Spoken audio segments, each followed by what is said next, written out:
ままでいさせて、限られたこの時を月夜に混ざり合うと息を二人だけが知る日々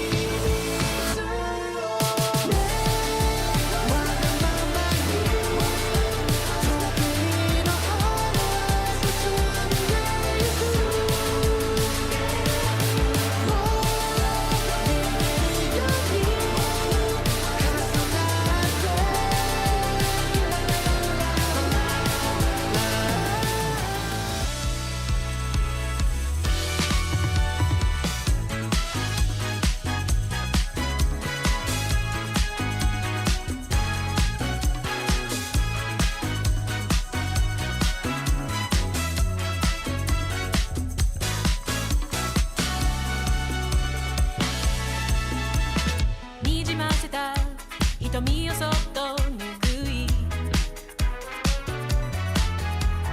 憎らしい気持ちにそっとさよならこのままではいても立ってもいられない受け止めてありのま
ま動き出す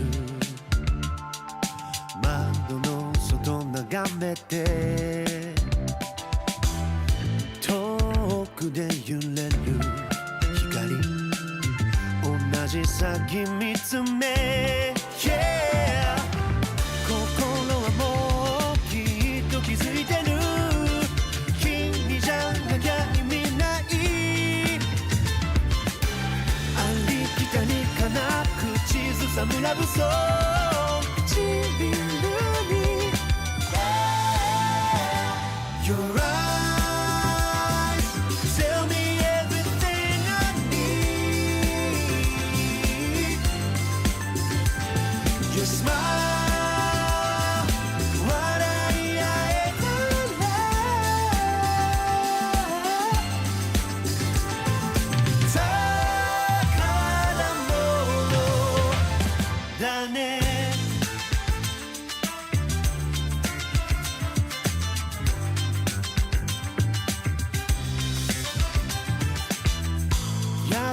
僕なんて時代遅れと笑うけど僕ららしくていい離さないと誓うよ先読みなんてもう終わりにして僕の手を握って少し切ないそれもまた無勢な胸味 Your eyes tell me everything I need Your smile 笑い合えたら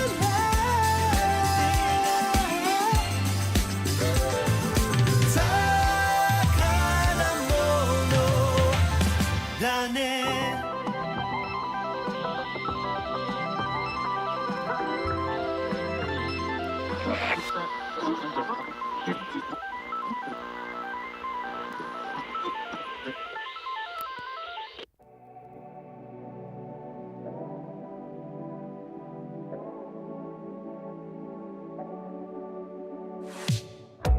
雨上がりたどってこればかりを持って頭の中に響く声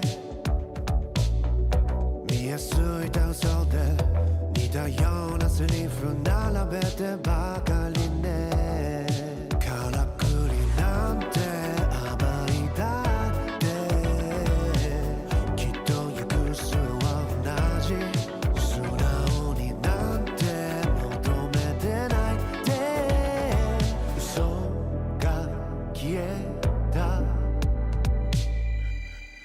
綺麗にも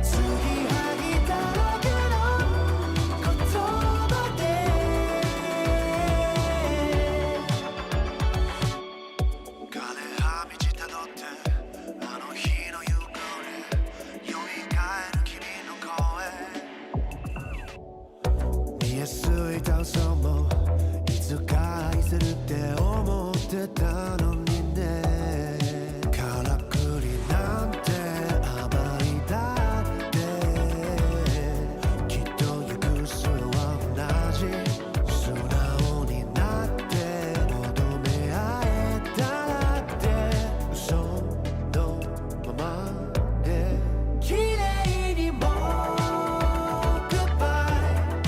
伝えてよ Goodbye 君からも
say you'll be mine, if only for tonight. Come on with me and love me till sunrise. I know that you want me all over you, all over your body. Let's not waste time, 'cause the moment feels right. So hold me close like we're not just strangers. Take my hand, with life with no danger. Have to be lonely. Hold me close like we're not just strangers. Take my hand, with life with no danger. Have to be lonely tonight. Lonely tonight. Tonight. Let's put away our problems and heartache. I'll make you forget all of your bad days. I know that you want me all over you, all over your body. Let's take our time, 'cause babe, I'm yours all night. So hold me close like we're not just strangers. Take my hand, with life with no danger. Have to be lonely. Hold me close like we're not just strangers. Take my hand, with life with no danger. Have to be lonely tonight. Lonely tonight. Tonight. Just wanna have fun. Babe, take me home. Don't leave me undone. We don't have.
Hello and welcome to the APL playoffs. We're back in studio, and yes, we are back with the incredible Michael Guzgurry and Jake Xenox Venditti. Am I not Gents, incredible? No, absolutely not. Not after the comments you just made off camera. They are lucky. They are lucky that they don't have to listen to the crap I have to listen to. But of course, for everyone at home, we cannot wait to bring you the action for Stage 2 here. The stakes are higher than they have ever been in the APL, the major qualifier, but yet 2 weeks away at PAX. It's going to be incredible. Jake, you've been covering all the regions, so I'd love to throw you under the bus and just ask you how they went. Do you remember them? I actually didn't do all of the regions. No? I don't believe we did APAC North. Wait, what? Oh, did we not? I don't think so. Oh, okay. So technically, We're all on the same page already. here. It was all a mishmash. We did the majority actually was OS, and we're not doing OS. So we'll leave those comments until next week for like at the 6 very days least. or something. Yeah, But no, yeah. following along the regions, I think everything's relatively gone as expected to a degree. Elevate have really stepped up this stage as we expected in terms of the roster additions that they made. Raps and resets come in and has really elevated that roster. And then Waybo, a couple of little stumbles in group stage, but we know that they're a playoff kind of team. And for APAC North, I didn't really know what to expect from APAC North this stage, but Kind of all over the place. Yeah. Like Cyclops is a I little expected all over maybe the a bit more place. from D+. Yeah, Yeah. I actually expected less from CAG. I thought coming off the back of stage 1, they were going to struggle, but they did not struggle at all, which of course we will get around to talking to probably tomorrow, actually, which is more fitting as APAC North starts tomorrow. It's time for us to hone in to Asia and how they have gone throughout stage 2. I think the top 2 undeniable at the moment coming into it, Elevate and Waybo. Everyone expected that, but it's from there that I think the results might have become a little more interesting. It's good to see Fury back on their horse, back on their saddle, Michael. But as things have panned out this way, Elevate, Waybo, they're straight through to what would be considered the semi-finals of the upper bracket. Yeah, Elevate with a flawless, well, near flawless stage, just 6 regulation wins. I say just 6 regulation wins and then one in overtime. No losses. The only team in the entirety of Asia to go lossless in the group stage. Waybo trailed by 5 points, a bit of a margin. They had a couple of iffy games throughout this stage, and there was an evident gap between them and Elevate in group stage. Now, will that translate to best of 3s? I mean, we'll get an answer to that potentially in match 8 of this particular bracket, but the rest of it shaping up through the mid to lower pack as being fairly competitive.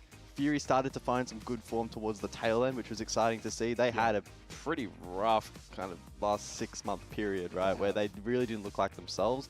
And so hopefully they can play into this bracket. And I actually look at that potential matchup between Fury and Waybo, match 4, operating under the assumption that they beat Arrival 7 as being potentially quite a good game.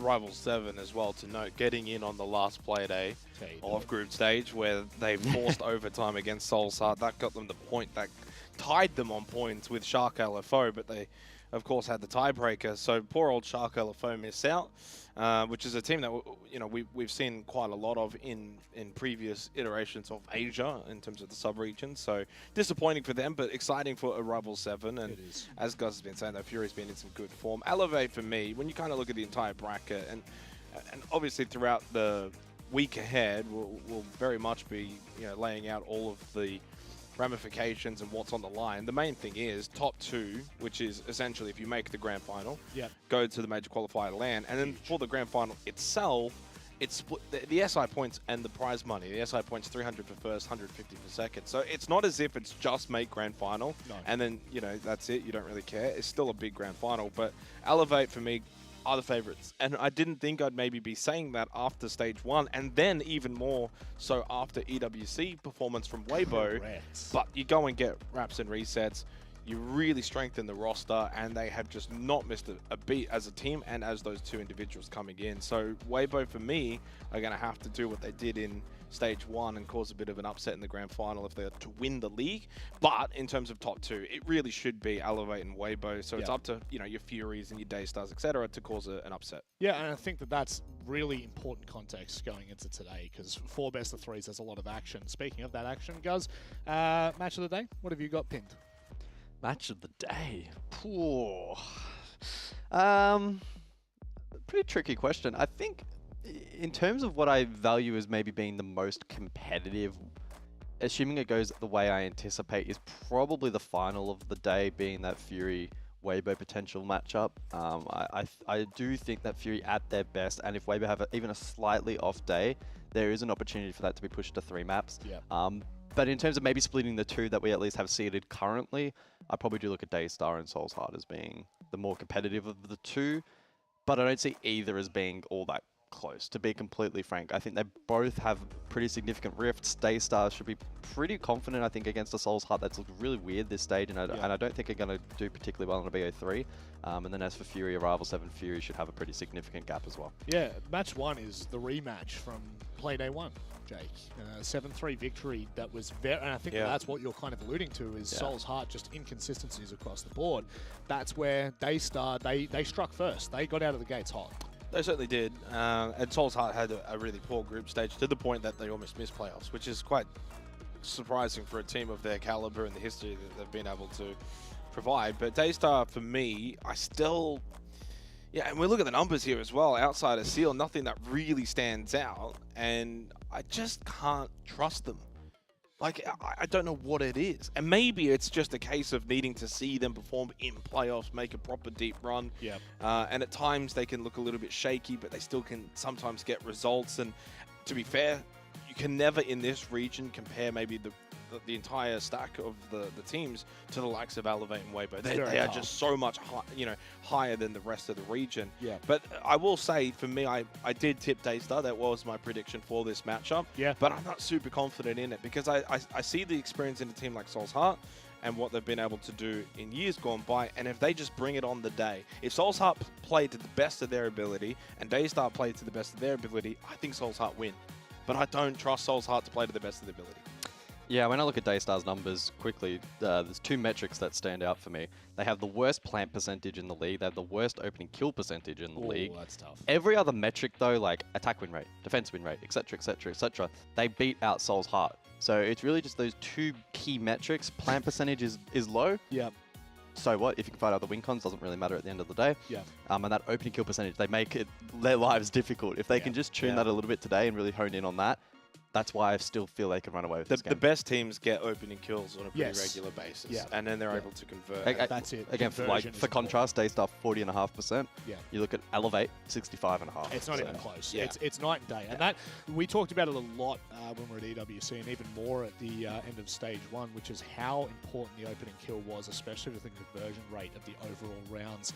You're looking at like 70-80% of every game played, the opening kill gets converted. The one thing that I kind of loop back to with you, the conversation about Daystar, a little bit disappointing considering, you know, like you're saying you don't trust them to be able to pull out the result consistently, which I agree with. You look at Pika and Souffle that have been in the league for literally probably the same amount of time we've been casting the league, so 6, 7, 8 years now. And then you pick up the two gunners that we have been talking about as the #1 gunners in the region for like, if you take out Reaps of the conversation. Azuki, when he came into the scene, we were like, holy crap, who is this kid? And Joe Gore, the exact same conversation. Both of them made a huge statement. Joe Gore was even bigger, right? When he came in. He was massive. He shadowed even Reaps. Yeah. Like, it just doesn't, mismatch. There's something not working. Where's that gone, though? Yeah. Joe Gore's kind of settled in, and, you know, that shining star that first came in and people had accusations made about him. He was that good. Yeah. You know, I think has just kind of settled into that average sort of tier. Now, with Soul's Heart, we got to cover them a couple of days ago, and it was really I9 or bust, which you can't have that if you're going to make a deep playoff run, if you're going to be a really, really good team. Now, we know with this roster in particular, it's been largely together for quite some time now, but who are you going to trust that's not I9? Like, if I'm asking you this question, Gus. If it's not I9 today, who is it going to be? Who can you back in and trust is going to have a good game here? That's the double-edged sword with this roster is you don't look at any other one individual. Even historically, back when they were in their prime, it was always very much a team effort where maybe on one day, one particular player would pop off. Then the next game, someone else would have a standout performance, etc., etc. We just haven't had that anywhere near the same level of consistency throughout this particular stage so far. So I don't look at any other individual player. I'm looking at them as a team and being able to step things up, because you look at like their attacking win rate, under 40%. That's poor. The one number as well that is extremely concerning, especially in this kind of matchup, their opening kill conversion is at about 66%, which is on par with the other worst teams in the league for that metric. And Daystar, in comparison, despite having a worse opening kill percentage, their conversion is up at 80%, which is like equal with Elevate. So there's something fundamentally wrong with this team, where even in advantageous positions, they cannot consistently convert, which I think just comes down to their fundamentals not being in line with the current meta. They just haven't been able to keep pace. Yeah, that's a good point. I mean, I think this is a team that's clearly been together a very, very long time out. You know, sans 1 or 2 players here or there. You think back to the old Onigiri days, and back then it used to be Onigiri or bust. Now it's kind of like I9 or bust. And, you know, so if you haven't quite got the superstar power, you know, you can look to obviously I9, and he's great and has been performing, but he needs to have a Robin to his Batman. Then it has to come down to the team play, but as Gus is kind of pointing out and alluded to, the team play's not really firing either. Yeah. So they're in this kind of no man's land position, and again, coming into this game, they're lucky to even be here. That's a point that needs to be emphasized. Yeah. They almost missed out on playoffs. Like, their group stage was that bad. They had 1 regulation win. throughout the group stage. Crazy. Yeah. Only one other team had one regulation win, which was Leighton Dragon Esports, and they finished 8th. So, like, when you kind of put all of these metrics in, as I said, I can't trust them coming into this, but still in the back of our minds, and because we've covered especially these players in this team for a long time, you know what their best can look like, and if they can get back to their best, they can certainly still win and have a good playoffs, but I just can't trust them. Yeah, it's so unfortunate because when you look back at all of their games that they've played, they've still kept it close, right? They have. 6 loss to Elevate. That's a good game from them. But then you look at the 7-3 loss to the exact same team they're versing today, and you go, something's not adding up. And what doesn't add up even more than this is the ECS, which is the Tier 2 competition that runs in Asia. Soul's Heart won. And honestly, they played really well. Like, watching back, they played very well. However, Waybo wasn't there. Elevate wasn't there. And so, yes, they kind of fall in with Fury as that next conversation for top dog, but nothing, you cannot deny the stats coming into this. 1 regulation win, 2 overtime wins. That's not convincing enough for a team that we generally put as at least 3rd in this region, maybe 4th, fighting for that position with Fury. So That's where they should be. Every day of the week, they should always be in the top 4 discussion. Unfortunately, now the conversation goes top 2, 3, 4, 5, 6, and then there's a very clear 7, 8 for me. I will be honest. There seems to be quite a defining line where we go, okay, 7, 8 doesn't seem to be fitting in. Now, as we start to talk about the vetoes a little bit, obviously, best of 3. This is the first best of 3 we're going to see for the entirety of the APL in Stage 2. It's exciting. One stat that sticks out to me instantly, Tster has not played a single map twice. They have played 7 out of the 9 map pools coming into this. Now, that can be seen as a good thing or a bad thing, whereas I believe for Tster, I will just double check my stats so I don't eat my words. Yes, they have only played 4 of the 9 maps in the pool. That won't matter, though, if we get these maps in a best of 3. I'm probably going to back in Tster now. What If are we the 4 see them maps? sit comfortable, we're in trouble. What are the 4 maps? The 4 maps go Bank, Clubhouse, Nighthaven Labs, and Lair. And we haven't seen any of those. So Clubhouse as the decider. Well, okay, a little bit more confidence, but I still think, guys, there is a conversation to be had about teams that go through the map pool versus teams that sit consistently on a particular map. Consulate, not played by Tster. Cafe, same story. This is going to be an interesting first match. Yeah, I mean, looking at preferences, all the first 2 selections were in the top 3 for both respective teams. The big standout really is Clubhouse, the decider. Drops down to 7th for Soul's Heart. It's a map that they have banned 4 times throughout the stage and twice against them. So just something to keep in mind. Of course, that did mean that it got left out once and they lost it to Elevate. I don't know if you have the scoreline for that particular game. It would take me a little bit to load it. It was actually an 8-6. So they pushed Elevate 8-6. Yeah. Interesting that they banded out a significant portion of the stage, hence why it's lower on their preference of the 9. But that's just, something I noted. Outside of that, it doesn't seem like there's any big shocks in this veto. That was only 10 days ago as well. So, I mean, if I'm looking at this right now, and I'm not a betting man, but if I was, I'd be saying this is 2-0 to Soul's Heart, or it's 2-1 to Tster. I mean, this is the problem with this matchup is I think you've got 2 teams that, in some ways, a little inconsistent at times. Yeah, just a little bit. And that's unfortunate because, you know, a battle of the inconsistencies sometimes does highlight where this region is at. What I will say is an opening best of 3 in the APL. We couldn't ask for a better curtain raiser, right? We've got 2 teams vying for that top 4 position. We've got 2 teams that have consistently been in that discussion for so many years. But ultimately, only one can come out the true triumphant team, and the big issue is mainly who they're going to be versing when they do end up winning this matchup. I believe it is Elevate that will be waiting for them in the upper bracket, but should the loser fade away into the midst, they have one more chance, which will be coming up later this week. It's time for us to get underway with our first matchup of the APL playoffs. I'll throw it over to, wait for it, you will not believe who I'm throwing to. It's Jake and Guz from the Guz and Xenox podcast.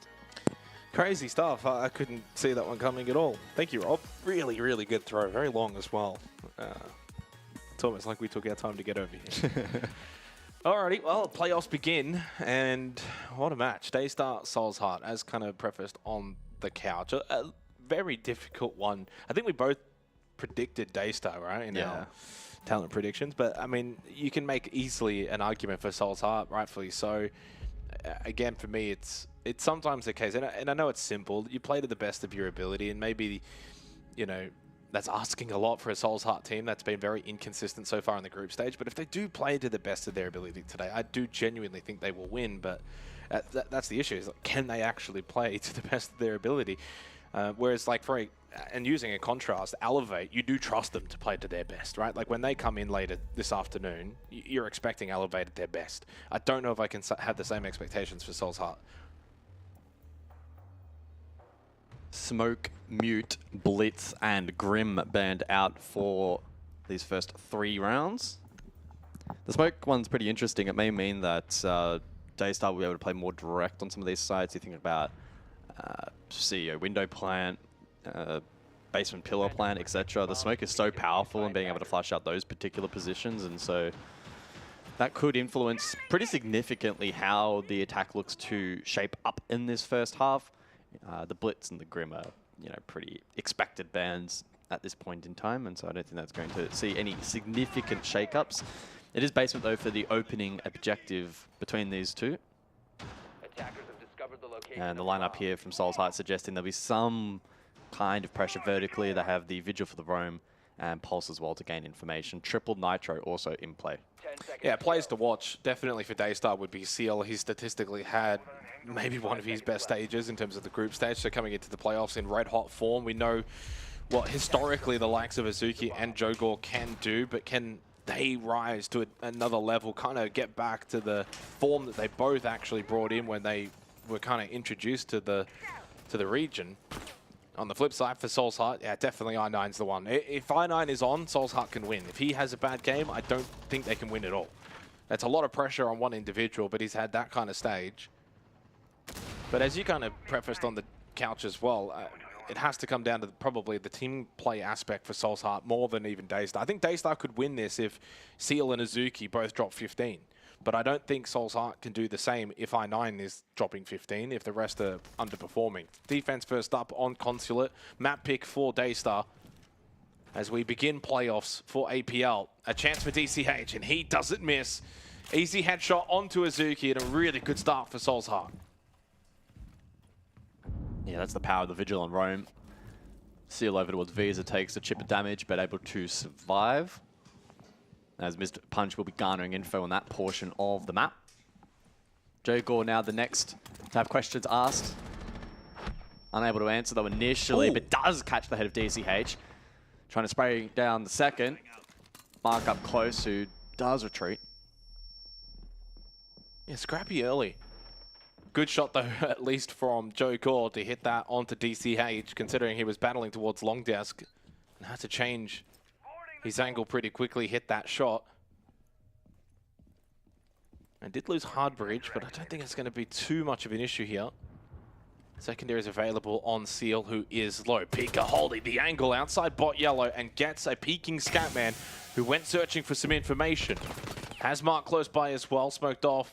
That will dissipate. 60 seconds left, and Daystar, we spoke about the stats before. They don't get opening picks, but they can still win rounds. And they're doing that again here.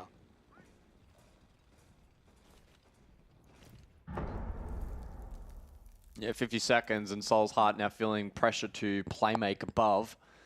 Mark to investigate, yellow stirs. Finds the drone and Jogor to follow Skeleton Key in hand. Well, he can just swing this aggressively, and he does, and he captures out Mark. Mark was pinched. He couldn't make his way back down bot yellow. Had a play from Daystar holding from outside. That was Pika. So a good double pinch from Jogor and Pika. Seal is down. He was low. Might have been a Nitrocell that was thrown out by either I9 or Mr. Punch as the Boogie Auto breaches go out now from Souffle. Mr. Punch can get some information with the cardiac sensor, but right now he has to keep gun up. Watching the hatch. 13 seconds. Advantage Daystar 4-2. Spots one near the hatch. The drop, and a little bit slow, but he wanted to get him down. Mr. Punch was so good, he ended up shooting I9 in the process. Now puts him in the 1v2. Plant just needs to be denied, and Mr. Punch will clutch it up. A scrappy end to the round. But job done. Souls Heart steal it in a 4 versus 2. Yeah, it was a good start to the round from Souls Heart. Daystar, though, able to recover, and we thought it may be another case of them losing the opening kill, but still being able to win out the round. 40 seconds to go. and they have a 4v2 advantage. No nitro cells available, and they had the full belt of utility from the Capital. Mr. Punch even got a team kill, yet Souffle planting in a really poor position, exposed to Garage, not protected by Pillar. His teammate could not cover that cross, as Mr. Punch obviously didn't have to physically I don't think cross they that knew line. where Mr. Punch was. I think, yeah, maybe the suppressor in hand made it a little bit challenging. There was a lot of util around Well, his as initial positioning as they were executing sight, to me, it just didn't seem like they were actually aware as to where he was. Yeah. Big round for Soul's Heart. And probably those are the kind of rounds that Daystar would have won in group stage. Yeah, you lose the opening pick, but then you bring it back to a 4 versus 2. You go for the execute. Now playoffs begin, so in terms of what's on the line, we already kind of spoke a little bit about like deeper in. It is double elimination, so if you lose this series today, you'll get another opportunity, but then you run the gauntlet. And that's where it's going to be really, really difficult. You will have to be with no fault moving forward.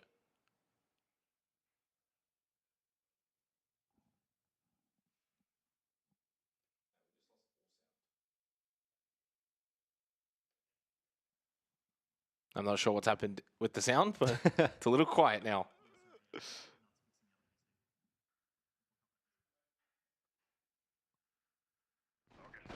There we go.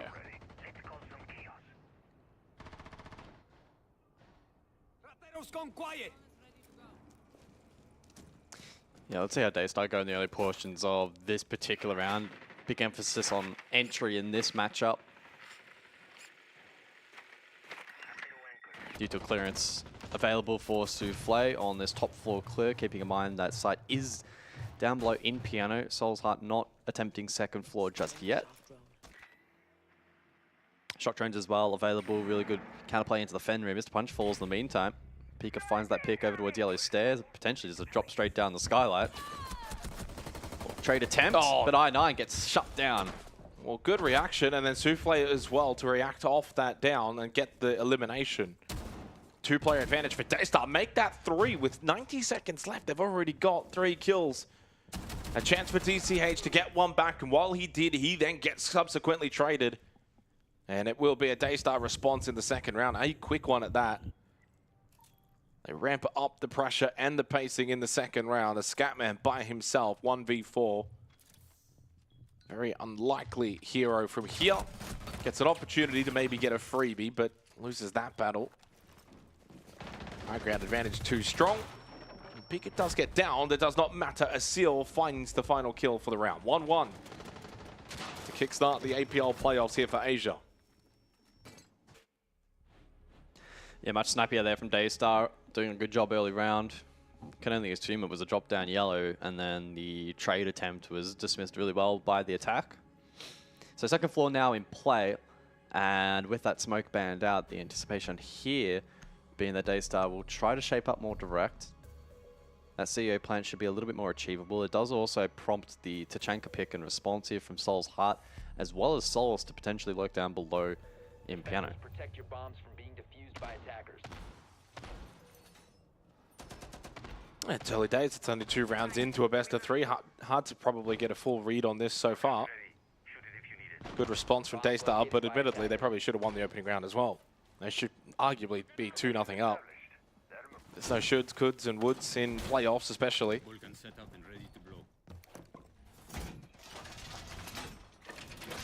Good start for Joe Gore as well. No kills yet from Mizuki. He's going to switch over to the Ying. Seeing the Denari once again employed by Mr. Punch, which we actually saw quite a lot of use of in the group stage for Siege's newest operator. 5 seconds to go. Which at times you can, again, it's multifaceted. We've literally seen it get used in the exact same role as the Aruni Soya gates on the windows with the placements. You can use it identical to that. You can spread it around like a spider web like we saw on Clubhouse Basement. Definitely turning into an operator that players and teams are enjoying it.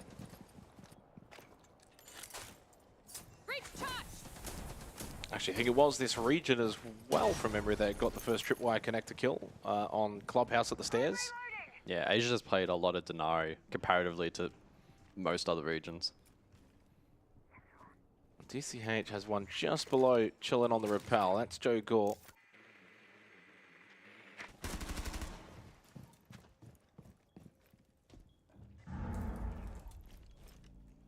Well, they're shaping up admin side at the moment, so I guess they're wanting to posture for default A hit. There is Vert already there established by the defense. Scatman again as anticipated lurking on that Solace, may be able to rotate below as well.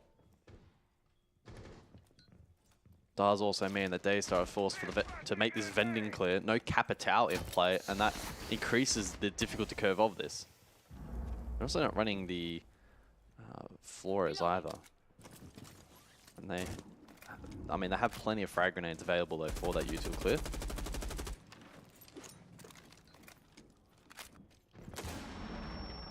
Keeper barrier will just instantly get replaced here by DCH as he defends towards long desk. That drone should get dealt with. No. Cheeky little bugger. And DCH can't push out and clear that at all. He knows that's being watched. One towards the skylight. Shrika launcher in hand for I9. Keep an eye as well on Pika top left. He could lurk yellow late, try and back hit with the rest of the team. There's only 60 seconds left. He's going to have to start making a move soon. Deployable shield still up as well towards vending. Double stack long desk. I9 gets caught on a super long angle there by Seal. Massive kill. Opening picks for Daystar so far have been good, considering that's not their bread and butter. Well, losing the Tachank is massive. It should mean that they can start teasing the default plan. Ark still able to pressure though towards long desk, and vending has that deployable still up, and because of that, felt like he could then swing and have the comfort. Does get dealt with, has to stay tucked in, and needs to now win this battle, but cannot. Nice clear from Seal, up close again on the swing from DCH, who finds the double, coming in from long desk, and only Pika left now with 15 seconds in the 1v2. Little time, and noise made. Information here aplenty for Soul's Heart to find their second round. And they are just not giving him anything, not giving him a look, not even a chance. And even had he got that kill, no chance to then find the second. Soul's Heart 2-1 up. Yeah, a good couple of hero plays there from Soul's Heart, but certainly some disappointing moments for Daystar. You drop the Tachanka, and that's a massive part of that area denial for the default plant shut down. Right here, boom. You had the sense to cover the cross to start going for the plant, but they got caught on bad timings here. Marcus allowed to swing. DCH, again, allowed to swing. Well, he doesn't swing that position. That deployable shield's not there. He wide swings that, knowing he can tuck in. And it goes back to the point that I was making pre that play about the Denari ban. Yeah, Denari ban. About util clearance, right? They elected not to bring the Flores. Their frag grenade usage was, I don't know what they were using them on outside of what we saw in long desk. Yeah, there's some pretty big holes in that attack from Daystar, and Soul's Heart exploited it. In terms of bans, yeah, Denari taken out, so a comfort pick for Soul's Heart. I certainly wouldn't classify him as a non-meta operator. And Glaz is well dealt with here, which is a pretty powerful op for this basement hit. It was also the first round that the opening kill was not converted. Yeah, I would love to know, I guess, maybe what the overall global through a match conversion rate is, but even just thinking in my head, it's got to be at least like 70-75% on average throughout a match. Well, like it's Waybo's 83%, and the bottom of the league of rivals 765. So it's actually a pretty big range. Yeah. Well, yeah, that's what I'm saying. Like 70 to 75%, I think, on average. Yeah, I think it would be about mid to high 70s. And so for Daystar, a team that's not particularly well versed in that field, for them to get kind of two in a row, but then not actually convert. And you were kind of speaking about it on the couch that they're really good at converting it when they do get it. It really does kind of feel like 3 rounds in right now. Soul's Heart are winning, but certainly missed opportunities for Daystar in probably all of the 2 losses that they've had. DCH seeing if he can get a little early kill. He started well. Sometimes if you do start well, you back yourself in for these kind of plays. DCH, though, is going to be forced back in towards meeting and forced away from the balcony. Good patience there from Daystar to not run into that trap. And so far, Soul's Heart doing this as well without I9 really firing. Only the 1 and 3 scoreline for their start. DCH doing the heavy lifting at the moment. Same with Mr. Punch. That was kind of what I posed on the couch earlier, is if it's not I9, who's it going to be? So far, Mr. Punch and DCH really stepping up. Like, there's only 10 kills on Soul's Heart. Those two have got 8 of the 10.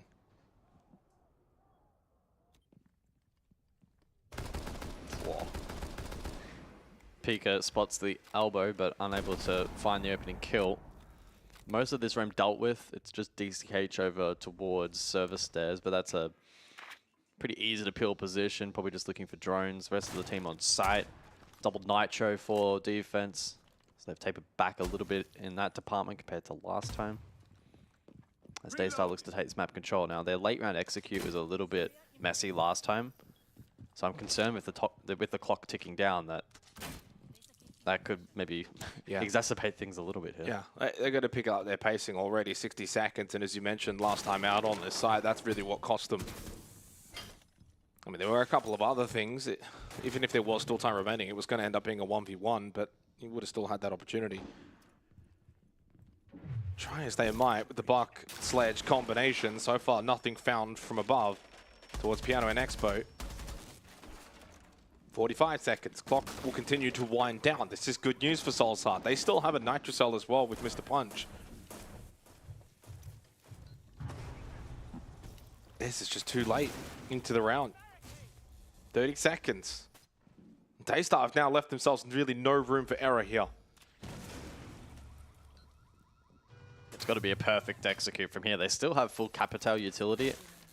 That's going to be so important.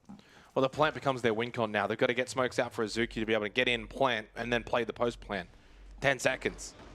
They've left this right down to the final few seconds of the round. Opening pick found by Azuki. So as he's pushing in to go plant, he's the one that finds the kill. The plant will go down at the moment successfully. No, it doesn't even. They just kill everyone.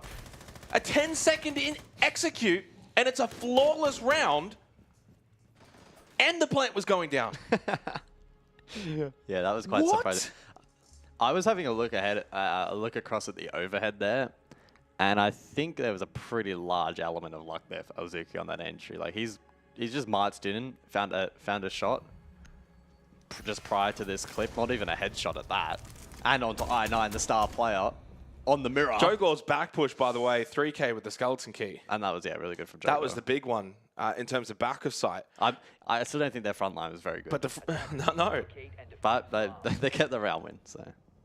I was not saying, like, if you had paused it at 10 seconds left on the clock, 5v5, and you said that's going to be the end of the round result, you would have said you're crazy. Yeah. Well, that's a calamity for Soul's Heart. They had a really good opportunity to go 3-1 up there. Bomb located by attackers. In fairness, credit to Daystar, that was literally their only win con, which when you leave 10 seconds on the clock, you have to be perfect, and they were. You miss a couple of those shots. If Joe Gore doesn't do what he does on the backside, that round plays out very differently. Joe Gore now 5-2 off of the 3K in that round. So all tied up, heading into the final 2 rounds of the opening half. The prize for these two teams, the winner, it's Elevate. It's a tough one to kind of swallow that you've got to take them on, but you want to be the best, you got to beat the best, you get an early opportunity, you lose it, you still got double elimination. And let's be real, in a campaign such as this, the goal is top 2 more than anything. That gets you to the major qualifier land. First is great in terms of SI points, no doubt about it. 9-9 opening kill needed there by Soul's Heart. Neither team has, I think, really had momentum in this game. There hasn't been momentum swings. It's been pretty back and forth.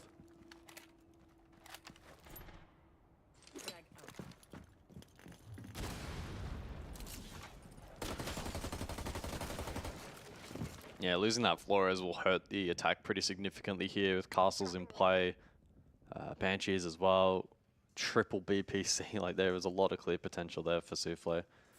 Puts a bit of pressure now on Seal to deal with those bulletproof cameras if possible. But Daystar have snuck into sight.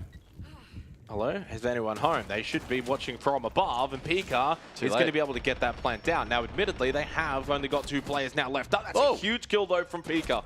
Can he get back out safely? Well, he's got Hick and Res. He does have the Adrenal Surge activated. Jogol's going to go down. Seal at least is back up. 30 seconds. Pika's going to rappel in up above, but then still watching from above was DCH, and Seal now really can't get back into the building safely. That will be a clean retake for Soul's Heart.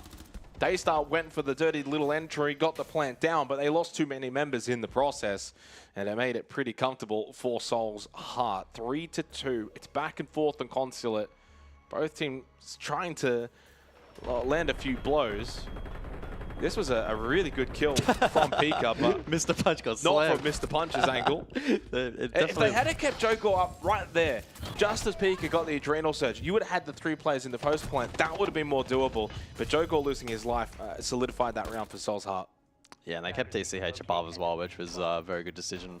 Didn't panic. Yeah, maintain that vert control. But don't hate it from Tster. They were in a pretty awkward position, had to try and manufacture something. Round 6 to follow. We returned to the second floor, which was, for me, probably one of the more intriguing rounds of the match so far, where Tster went for admin across. They had a pretty good start to the round. They dropped it to Tachanka, which was a massive part of that defensive hold, and then fumbled massively in allowing continued aggression from the defense before they even got close to committing to a plant. So we'll see if it's the same thing here in terms of an admin across, or perhaps we see that more CEO-centric hit. But either way, Tster just need to be a little bit more cautious and tame that aggression a little bit better, especially if they find the opening. I don't see how you can go CO against this lineup with the Echo, Tachanka, Goyo, Nitrocell. There's just too much to deny that plant attempt. Now, we've seen teams try and bait out utility, kind of, rappel in and then quick bolt back out. Or a chance there for TCH. He didn't even know it. Which then, and that's kind of why I like this lineup, is it sort of says we're not going to allow the CO repel, but then we want you to come admin side towards meeting, and we'll play the longer hallway angle. We'll play long desk, we'll play vending, deployable shield. So you got to deal with that. That's going to be what Tster need to improve on compared to last time out on this site. Get a better handle on that vending position. Now you got plenty of frag grenades. That deployable shield needs to be taken down early. Because I actually felt like last time out, the Skylight pressure towards front desk, long desk was great. Yeah. Yeah, it was really vending that let them down. I'm surprised they didn't bring the floors, but... This is identical from Azuki in terms of his entry on the Ying.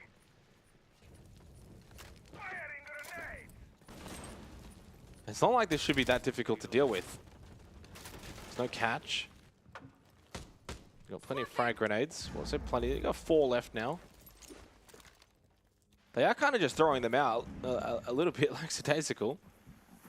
Yeah, they're clearing Goyo utility off the back of them, but that vending position still for me is pretty precarious. And this is factoring in they still have the Tachanka available with 15 shots. Yeah. At this point of the round last time, they'd killed that Tachanka for free. They don't have that luxury this time out. Yep. Vulcan canister as well, just to the front of vending. Mark will lose that keeper barrier and then pops the Vulcan canister. This is when you got to deal with this deployable shield. Well, frag grenade towards long desk doesn't really amount to anything. Oh, Mark does get caught though, and again, that Skylight position, Tster played it well. Oh, and Pika as well. Yellow stairs once more. Could go for the sneak. It's a very similar set play by Tster, but Pika doesn't check his left side angle, and Scatman gets the free kill on the lurk. Souffle, though, overtakes top spiral, but a good re-aggression from DCH. Advantage Soul's Heart, 3-2. I don't think they'll be able to trade this out. Have to be perfect from here. They've got DCH. Trapped top spiral. Seal holds the angle, but DCH, the aggressive crouch swing straight to the head. I9 to close. Soul's Heart will take the 4-2 lead into the half. Yeah, that was a really sharp defense there from Soul's Heart. Again, it was bolstered by still having that Tachanka available compared to last time. That's some clean shots from DCH, some good trades from him. And again, that sort of vending / long desk hold was quite good for the most part. for Soul's Heart. I think deserving of a 4-2 scoreline feels pretty reflective of what I believe both teams are performing like inside of the server. Again, probably anticipated Daystar to maybe be tipped ahead a little bit, but on the day performance can be certainly a different story compared to BO1 group stage.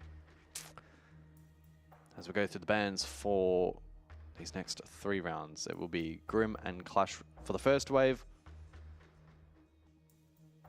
And that second wave soon to follow. They'll be joined alongside Twitch and Mute.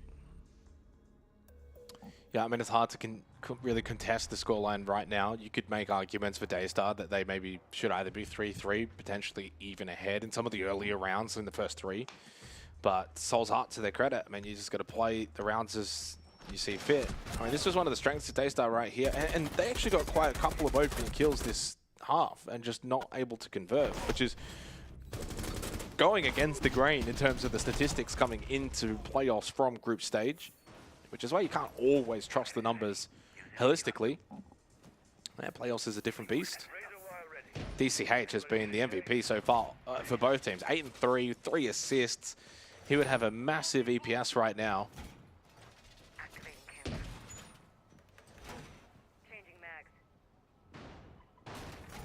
Don't forget as well, this is the map pick of Daystar. Pressure on them now going into the second half. 10 seconds to insertion. Yeah, DCH EPS 153. 5 seconds left. 83% cost. And a 50% survival rate as well, which is yeah, it's best big. in class. To defuse a bomb.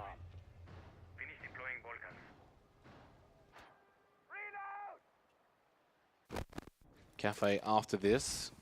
I mean, even Rob was alluding on the couch as Joe Gore goes for a potential run out that if Soul's Heart take Consulate, he kind of sees them winning 2-0. I don't disagree with that. Puts the pressure down on Daystar. Daystar, of course, won this matchup back on Playday 1 of the group stage, 7-3. So already better from Soul's Heart. And again, it's astounding to think that had a couple of results gone in different ways, Soul's Heart could have missed playoffs altogether.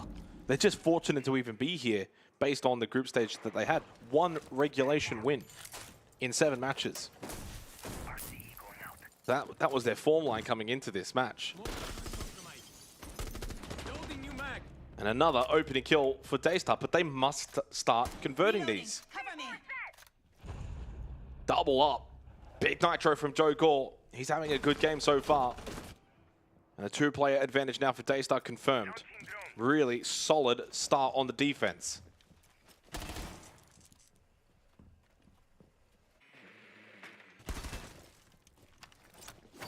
Yeah, I don't even think map entry is going to be a realistic prospect for the attack at this point, outside of maybe a lurk below. No, I'm going to attempt that, and yeah, it dies. So, yeah, round over.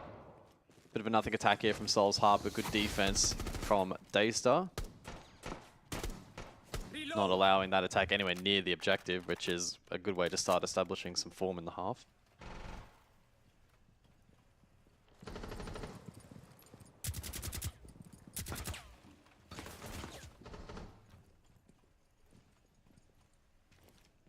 Go on, do it. I mean, you can do those kind of things when you're up 5v2 into the round. It's flawless from Daystar. Round was over, like you said, a couple of seconds ago, really, and a really solid start for Daystar. Just as things, I would say, maybe started to go momentum-wise to Soul's Heart. There hasn't been a lot of momentum, I think, for either team in this match. But that half-time break felt like the first time Soul's Heart really had a bit of a handle on this match, and Daystar then rip it right back, and we go 3-4, and they prove that their defense is going to be tricky to deal with. Solid round. Basement we go. 8th round coming up with the opening map of this best of 3. Defenders, protect your bombs from being defused by attackers.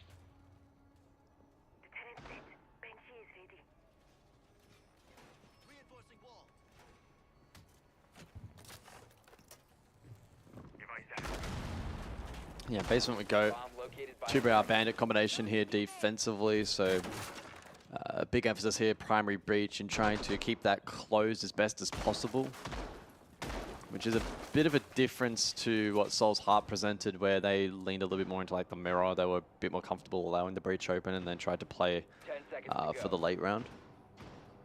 Jogor as well, given the Vigil license, he'll roam around. Jogor finding some really good form so far in this matchup. He's had a couple of big key engagements and fights. Yet to hit the opening kill department though, and on this kind of role he may find himself in a position to do so.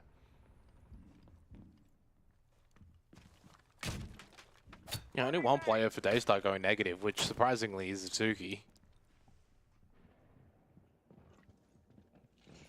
On the flip side, for Soul's Heart, you got 3 players going negative, yet they lead 4-3. It says to me that from a fragging department, and I guess the opening kill metric kind of backs this up as well, Daystar have probably been better in terms of the raw gun skill matchups, but the strategy has probably gone the way of Soul's Heart. And that may change now coming into this second half. DCH on the roam clear.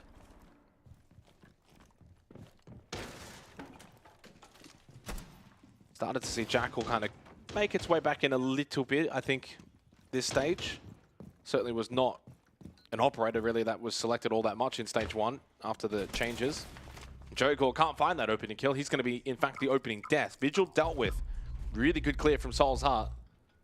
Gives them the advantage now in the 8th round. That will be retracted. Only momentarily. Yeah, good nitro there from Seal. 4-4. And an extensive roam is still in play here. Pika is the only player basement, as Seal actually does rotate. So a 2-2 split currently. Azuki in an awkward position, Visa. Souffle fighting for his life. Gets caught out. Sharp from Mark. Minute on the clock, advantage Soul's Heart. Hard to get a read on this round, but so far so good for Soul's Heart. With 60 seconds, they take the 1-player advantage. 1 nitro available for Pika. They're still not really bringing everyone back towards the main section of the site. Yeah, 3 in basement, but it's all on this back end towards cafeteria. Pika will play a little bit more forward. You can see how far back Azuki is towards servers and Seal towards dungeon. Soul's Heart will take their time. And Seal may feel like a back flank here and a hit may be their best avenue to winning this round, considering they are down a player. A wide swing from I9 keeps his life intact. If he short swings that, he probably dies on the closer angle being held by Seal. Now forced back towards the site. Oh, Scatman, clean headshot onto Pika. Well, opens up the pathway in towards the site, and Mark will get the clean kill onto Azuki. Seal needed to deny the plant. He could not do that, and Soul's Heart will get an attacking round on Consulate. Yeah, pretty clinical in being able to cut down the roam there. Daystar seemed pretty heavily reliant on playing a couple of awkward positions, pretty split on the roam. They got cut down.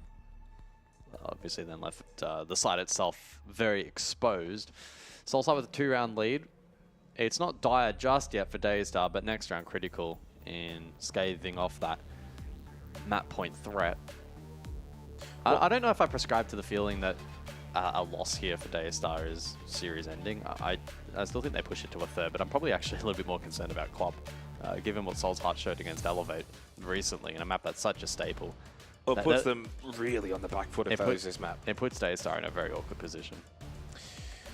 Well, happy days right now for Soul's Heart as the Daystar timeout will expire. There's 3 of the last 4 rounds now for Soul's Heart. They have certainly got the momentum towards the close here on Consulate.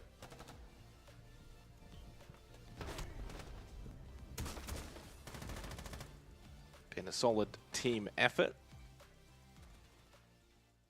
But as we typically see, when teams take that tactical time out, they come out the other side looking for the better. And defuse as many bombs as they can.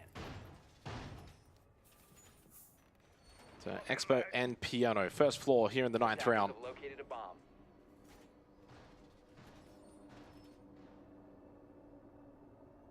It's been a solid team effort right now from Soul's Heart as well. I mean, DCH started off 8-3, now 8-5, but others have really gotten involved as well. 5 kills across the board for Mr. Punch, I9 and Mark.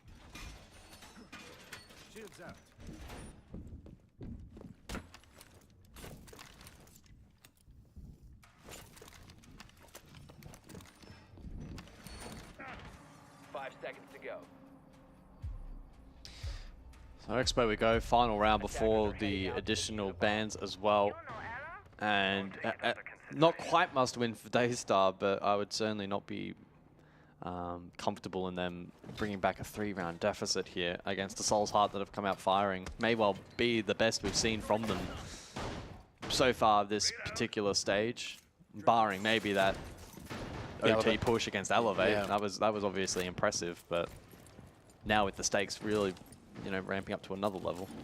I think the difference in this matchup right now is Daystar haven't really had rounds that they've been able to win the 50-50 battles or the you know, the clutch moments, whereas Soul's Heart have been able to do that. Again, if you looked at the numbers across the board and didn't have the scoreboard at the top, you'd probably say Daystar's winning, or at least it's equal. The 2 rounds down. Where are those 2 rounds? 2 rounds they got the opening pick and didn't convert. So that's a swing of 2 rounds right there. They could be 5-3 up and we wouldn't be batting an eyelid. It's a very close game, but Soul's Heart have just been better in the clutch moments. And I think their strategizing has been a little bit better as well. I think in terms of raw gun skill, Daystar's been the better team in that department, hence why they've been getting more opening picks. Oh, yellow drop. There is another opening pick. Whoa. Drop is messy here though from Mark. Now can push forward and does help get the kill onto Seal. DC Hatch lost his life though elsewhere. Advantage still with Daystar, but position taken on the blitz. Now you got 2 adrenal surges, but it's not going to come in time. Big nitro from Azuki. He has started quiet, but he is able to ramp up in this round. Daystar out of the timeout will respond emphatically. Okay. Soul's Heart got absolutely slammed on that yellow stack. Daystar responded well. Good pressure initially onto the blitz, and then the follow-up was good as well. Great nitro. Didn't seem to be any other point of pressure as well from the attack. So the 4 rounds that Daystar have won, 4 players alive, 5 players alive, 5 players alive, 4 players are alive. Yeah. Which is why their stats look so great, because the rounds that they're winning them comfortably. But as I said before, and they're now only 4-5 down, you look at the other rounds, obviously, that they've lost, and 1 player alive, 2 players alive, 3 players alive, etc. So, you know, Soul's Heart have just been able to close out those closer rounds, but Daystar have, in every round they've won, flexed their muscles. They've been clinical, they've been clean, they've been the better team. They just haven't been able to win those more crucial rounds. CO and meeting, top floor. Attackers need to locate and defuse as many bombs as they can.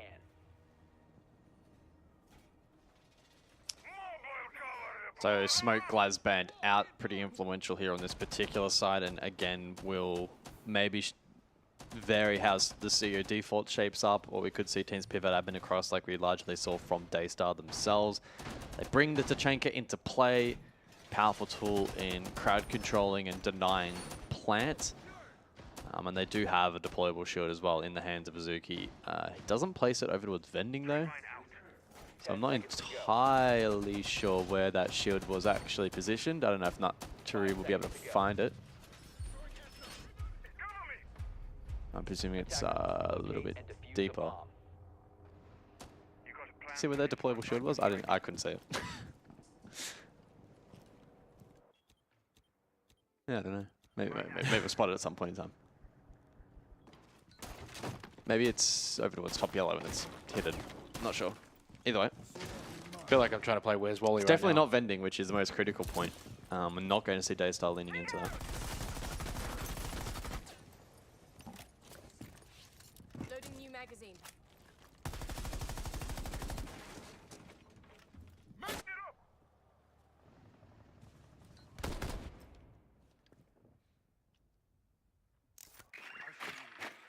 A real test here for Soul's Heart. This will be the first time if Daystar win this round where they've got the momentum. Got to try and break that. A lot of information here for Mr. Punch on the IQ.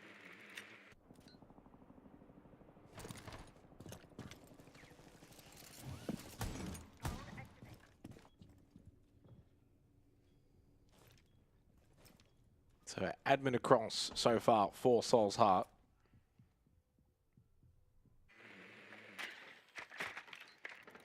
And a lot less, defense towards the vending side. Outside of that bulletproof camera, there's not really much in terms of the hold here by Daystar. And that's Rotero will deal with the bulletproof camera. Seal was just a little bit shy of being able to hit those shots. That would have been a nuisance for DCH. And he had one left as well, but it does deal with it. He can be a little bit more free with this one, and it looks like he'll take out the F0 mine. Oh, good drone. Good drone, good info, and Joe Gore down. Big player and playing on the Warden. That's a crucial opening kill for Soul's Heart into the final minute. But a still solid hold towards long desk and top spiral. Yeah, Zuki actually on that Tachanka with the shield is deep inside of that A side, so they should be able to deny quite a bit of space from that long angle and maybe make up for that early fault. That shield right on Q actually gets taken care of. Yeah, this round is a bit of a disaster for Daystar, but really, really strong from Soul's Heart. They could still pull it back, though, if they can fortify towards the site. Coming in late from behind is I9 to maybe catch out Azuki. No, it's going to go the other way. Good shot from Azuki to find that kill. Logic Bomb continues to ring. Pika can't win the close battle against Mr. Punch. Down to just Azuki in the 1v4, and while he does get one, 3 more required, and not to be by Mr. Punch. Soul's Heart will grab themselves map point. 2 map points here on Consulate. Yeah, I don't like that strat from the defense. Really weird. There's nothing at all. Such a reliance on the F0 mines and the bulletproof camera, and not a lot of other core utility. What is stalling out that M inside hit? You compare that setup to what we saw from Soul's Heart with both the Keeper Barrier, deployable shield, Goyo lineup vending side. That was so challenging to clear. Sure, Daystar didn't make it easy for themselves, but comparatively to this, where you've just got like a Warden out in the open, you've got players trying to contest without utility. They didn't give themselves percentage plays in that round, and Soul's Heart, who were firing well it's funny, they brought the Amai as well, and so they had catch, and yet you don't really play shield. Catch for what? Yeah, catch for what? Yeah, I don't understand that hold. Well, that's going to punish them. I think that's been the separating factor right now. I think Daystar gun-wise been better. Soul's Heart strategy-wise been better, and that the strategy is playing off here on Consulate. 2 opportunities to take the opening map, to take Daystar's map pick away and take an advantage into Cafe now for Soul's Heart. And said on the couch before, if it's not going to be I9, who's it going to be? Well, Mr. Punch, Mark, and DCH all having good games. I9 holding his own as well, so the call for Soul's Heart. Scoutman, of course, plays a different role, more supportive, hard breach. No expectation on him to be the fragger. Pressure on for Daystar here. After a pretty good group stage, I would say, you know, and trying to build on from what was a pretty good stage 1. They really would have been wanting to come into this matchup and taking down the old guard, if you will, in Soul's Heart. But so far, they're getting tested and not answering the challenge. Basement once again. Main breach already gets opened up really early into the piece.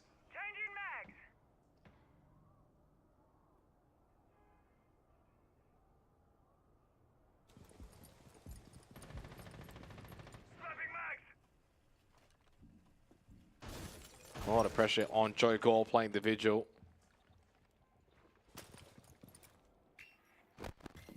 Needs to find that opening pick or at least fall back, play site safely.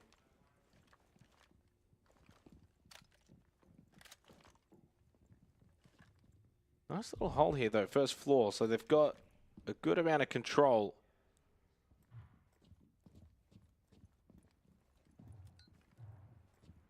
I think the expectation here is Soul's Heart are aware of it though, and that's why they're playing a little bit slower in this round.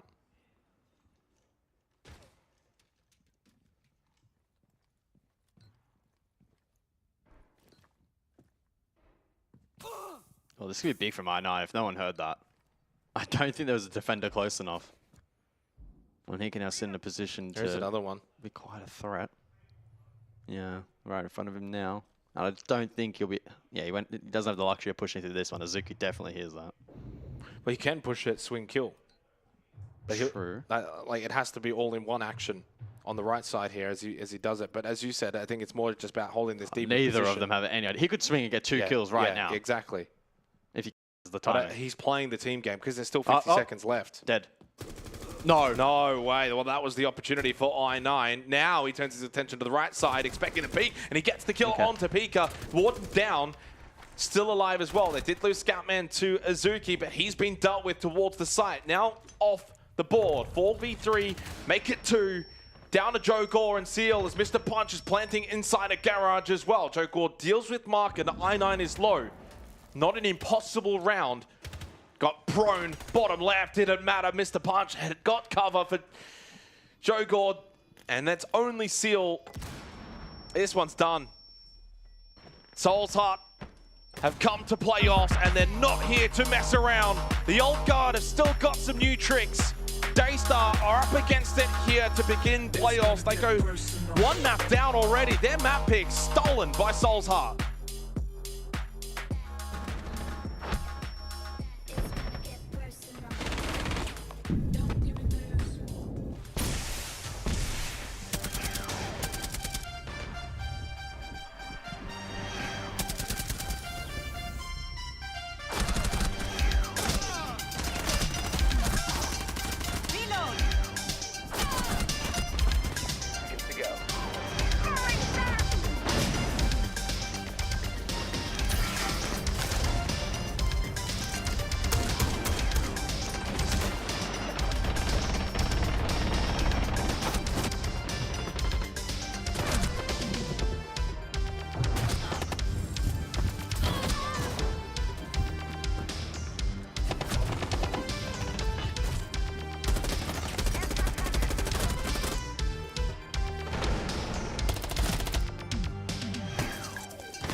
How's your intern doing with the first? He looks like he's doing good with the level 1. Do you reckon he's ready for level 2? Absolutely. Okay. Hey, what's going on, everybody? For APL Stage 2, I'm Dev Marta, and today we're playing Shot Ones, the show where we eat hot wings and ask hotter questions. I'm joined by Tster all the way from New Zealand, or Japan, or Bandung. You play in the Asia League for Waybo Gaming. Thank you so much for joining me today, Tster. How are you at eating hot spicy wings? I don't actually feel like eating hot spicy wings today, but I do have an intern for that. Oi, get over here.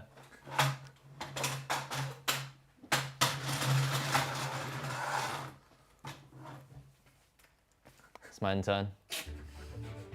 Well, I hope he's good at eating hot spicy wings.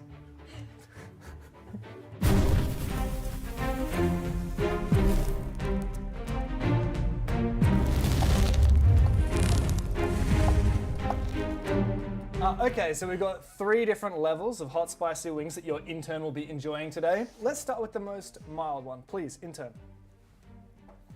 So, Tster, you just got back from EWC where your team performed better than any other APL team. You beat DZ. Wow, that's spicy. You lost to the eventual champions of Team Secret. Why do you perform so much better than the rest of APL?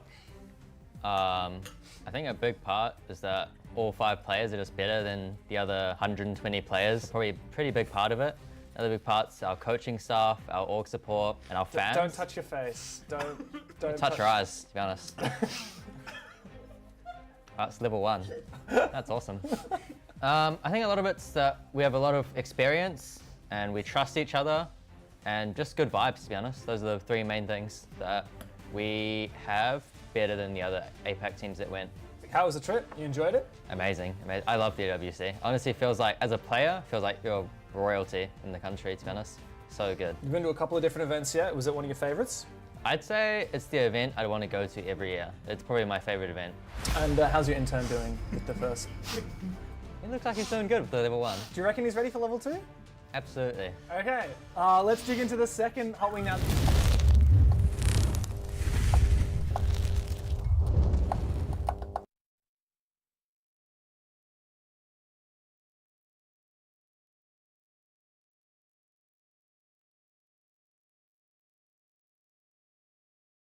1,000 miles begins with a single step.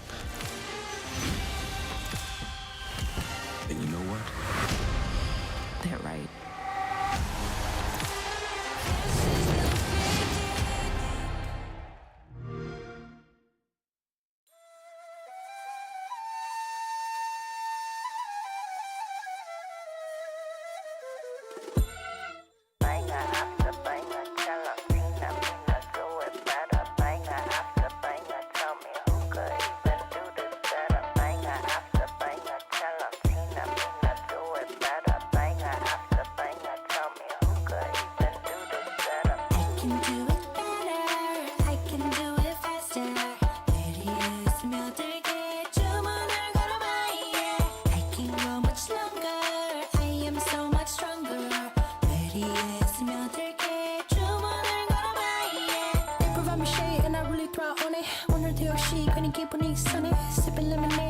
Tree honey. Let me spill the tea on all these haters all love me.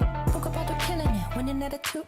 당당하게 올라가, see my altitude. 나랑 맞서 싸우면, baby, you would lose. If I wasn't me, I get it, I would hit me too. I can do it better, I can do it faster.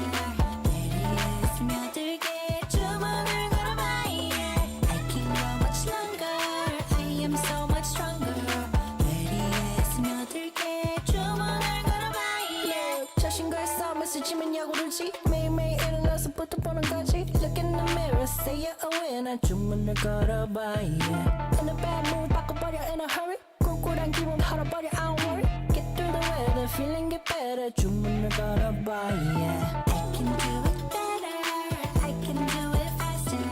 내리에 스며들게 주문을 걸어봐, yeah. I can go much longer, I am so much stronger. 내리에 스며들게 주문을 걸어봐, yeah. Banger after banger, tell them Tina, me not do it better. Banger after banger, tell me who could even do that better. Banger after banger.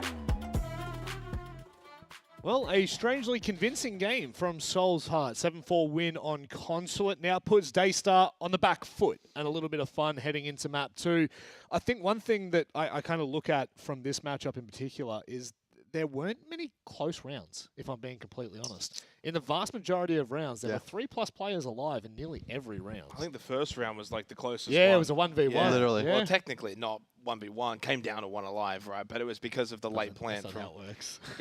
It came down because of the late plant. But I think Soul's Heart were just, in those rounds, as we were saying on the cast, like, it's just better in some of those clutch rounds and took their opportunities. And unfortunately for Daystar, when they got rounds, they won them very convincingly. 4 alive, 5 alive. They just didn't win enough rounds. Like, it was a strange game and disappointing for Daystar to lose that. Very much so. Expected a little bit more, but credit to Soul's Heart.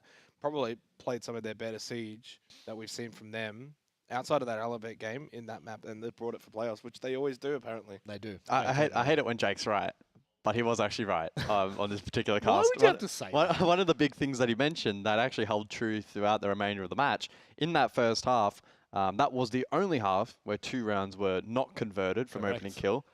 Who got the opening kills? The team that ended up losing the map, and that was the difference maker. It was Seal round 3, Souffle round 6, and then they fell short in those particular rounds, Daystar. So, yeah, credit to Soul's Heart. I think, as you kind of alluded to as well, and again, I agreed with it, the strategic depth from Soul's Heart was just a little bit better. There were a couple of rounds now that I keep thinking about where Daystar just strategically, I don't know if they went in with the mentality they could win this like a ranked game or what, but they were overly reliant on pure gunplay, and Soul's Heart came out firing today, and they just couldn't keep pace. Yeah, it didn't play out as I anticipated pre-match for sure. It is a little disappointing considering going into it, we actually set the tone that Soul's Heart were the team that were going to struggle to convert rounds after finding opening picks. Daystar sit at 3rd overall in the Asia League for opening kills converted into round wins. So there's a lot of discussions that we kind of lean in toward that area. One thing that stood out to me was we did question going into this match, and I'm glad we got an answer for it. What happens when I9 doesn't show up? I'm not saying I9 didn't show up, but he didn't show up to what we've seen throughout group stages, and, well, we got our answer. They weren't relying on him. That's At the all. thing. They weren't relying on I9 having to have a big game. And it comes back down to that depth in strategy as well. Solskjaer just clearly had a better game plan, played out the rounds better, had better operators, and so it set the team up to perform. I mean, to be fair, I will say his overall numbers weren't amazing. Like, he went a flat 7-7. But keep in mind, in that second half, he got every one of their opening kills. Massive. He went 4-2 overall, and 3 of those were on attack. So that was a pretty, I don't want to diminish that impact, like pretty significant. But I do also agree to the extent where he's not going in and doing absolutely everything every single round. It was far more well-rounded, and the stats reflect that comparatively to what we saw group stage. Yeah, DCH had a good first half. I think went like 8-4 or something like that. 8-3 at one yeah, point. went big, and then second half not needed. From the second half onward, wasn't needed. Mr. Punch came out and started throwing haymakers. And to be honest, now we kind of have Daystar on the back foot, and this is a little bit of a concern because going into this was the discussion we had very briefly in the Veto. We haven't seen Daystar play an official on either of these two opening maps throughout the entirety of group stage, and this information that I've got is going back until, kind of leaning into September, so even a little bit bleeding out of August. And we haven't seen him play either of these maps. Now, I said it's going to be done in a 2-0 fashion, guys, but looking at the match we've just seen, and I guess kind of leaning into a cafe conversation, what's Daystar's hope, kids? Because this is Soulsheart's pick now. We are going to cafe, which Soulsheart will feel comfortable on. Yeah, it's second preference for Soulsheart overall, and for Daystar it's number 4. It's quite murky because we don't have that data. I still kind of stand by my perspective of being, I'm actually probably a little bit more concerned about Club. I mentioned that on the cast. Yes. I actually think that this series is pretty much over after losing the first map. I thought it probably had to be done in the first 2. Going to Club, a map where Soulsheart showed success against Elevate, is really, really concerning. Cafe, it's up in the air. I think Daystar can recover, but I'm still very, very concerned in terms of the context of the series overall. Yeah, Daystar's back is up against the wall. There's no two ways about it. And, well, if you wouldn't believe this, Cafe actually has 4 walls. It's pretty crazy how that works. I'm going to make sure this is the longest throw that you've ever had in the existence of throws. It's not really needed, if I'm being completely honest. Soulsheart at the moment are looking very comfortable after going 7-4 on Consulate. Cafe, their map pick. They are 1 map away from booking their quote-unquote semi-finals for the upper bracket against Elevate. That will not be an easy matchup, but nor will this. If Daystar can turn things around here, we could be going to a map 3. We could be going to Clubhouse, but it is time for us to get underway with our second match of the day. Gentlemen, enjoy. Yeah, funny that, Rob, as we watch the fly-throughs of the map, I'm pretty sure it's got more than 4 walls. Yeah, definitely more than 4. Definitely more than 4.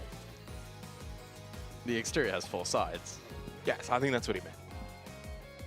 But even that's technically not actually true with Bakery, but that's okay. We won't go into the semantics. Well, I mean, look, what I will say coming into Cafe is, like, by no means am I thinking that this series is over or that Daystar can't win this map. I do hold the concern as well for Clubhouse, but as proven by the opening map, like, especially when you come into playoffs, it's so hard to actually expect a lot.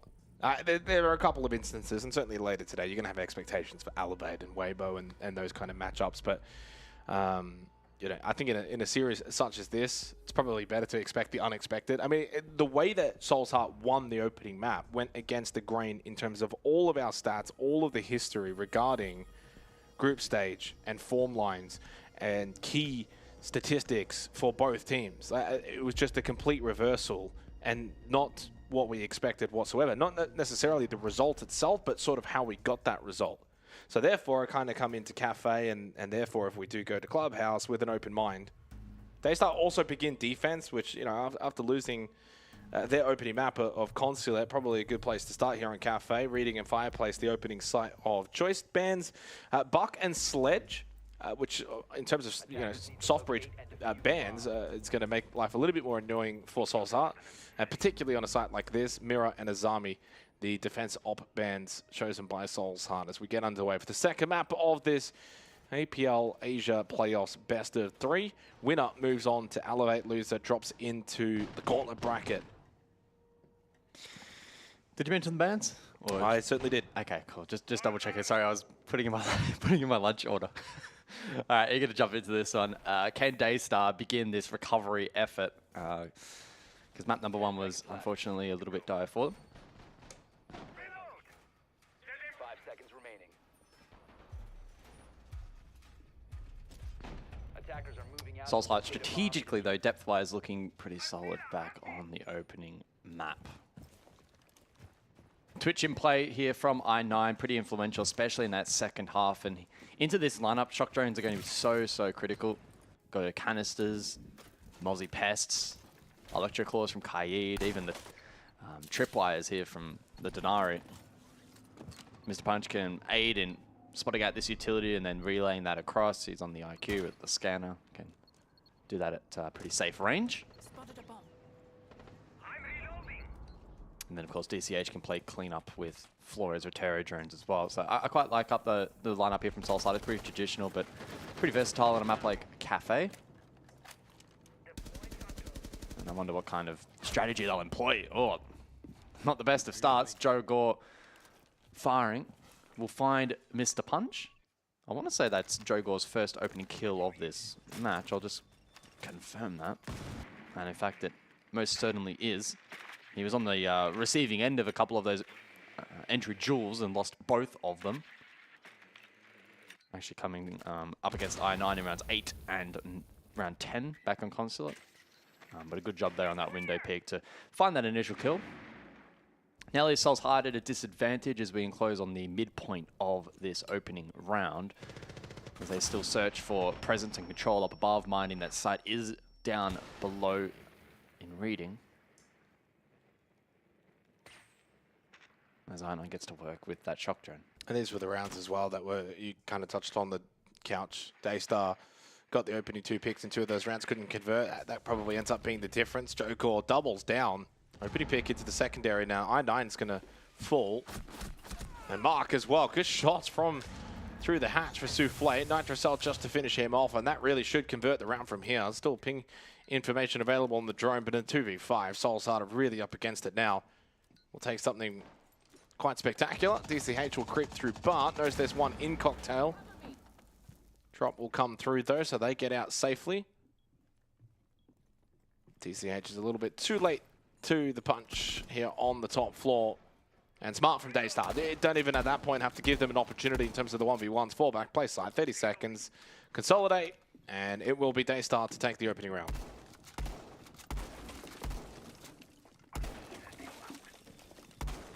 Reloading. Yeah, really good presence up above this objective from the defense. Soul's Heart unable to really get into the swing of things for this particular attack. Forced into the drop down. DCH caught in flame. And may well be flawless here. Not quite. There was that kill in the final portion of the round. Not entirely sure if that will be registered as a TK or not, but most certainly a round win. And able to tick off the tertiary early. Highlight package of that opening round. Joe Gore aggressed over towards Cocktail, found the opening kill. Mark got caught on Vert. 2 versus 5, no time. And a good way for Daystar to kick off this second map. Being defused by attackers.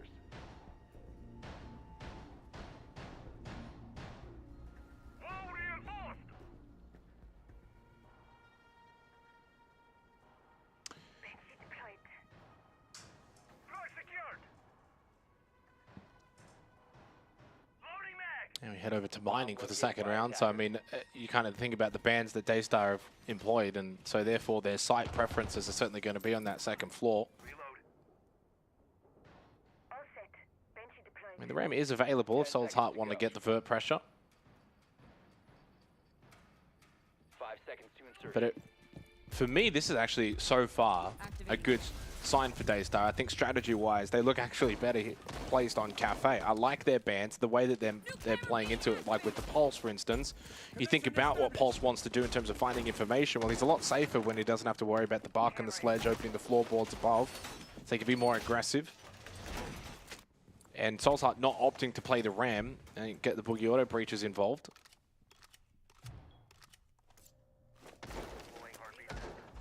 And Seal using a couple of tripwire connectors here, top floor.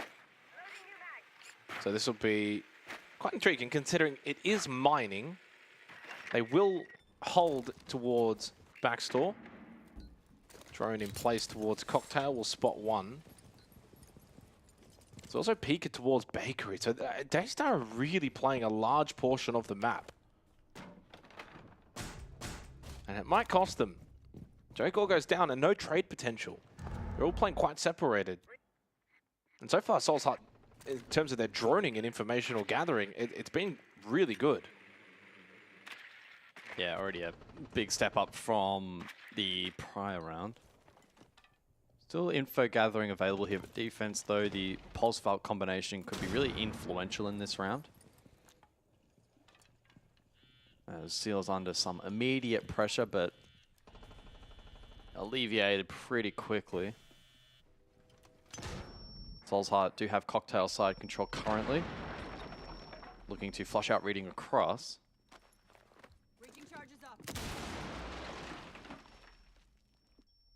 As we close on a minute to go, Uzuki pulse scan out isn't going to see all that much. I mean, Seal's quite literally in lounge, so I don't know what he's trying to find.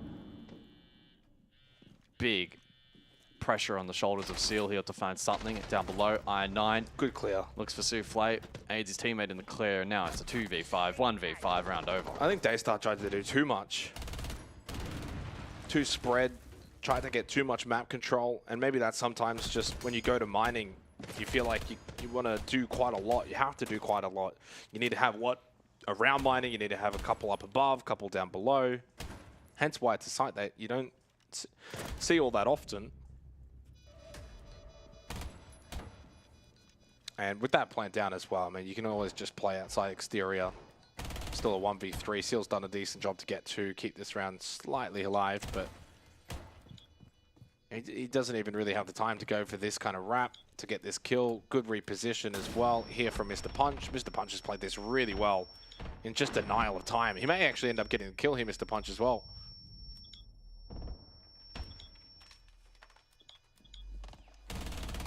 And he does. Soul's Heart get the second round. Really good response after losing the first. Very comfortably as well.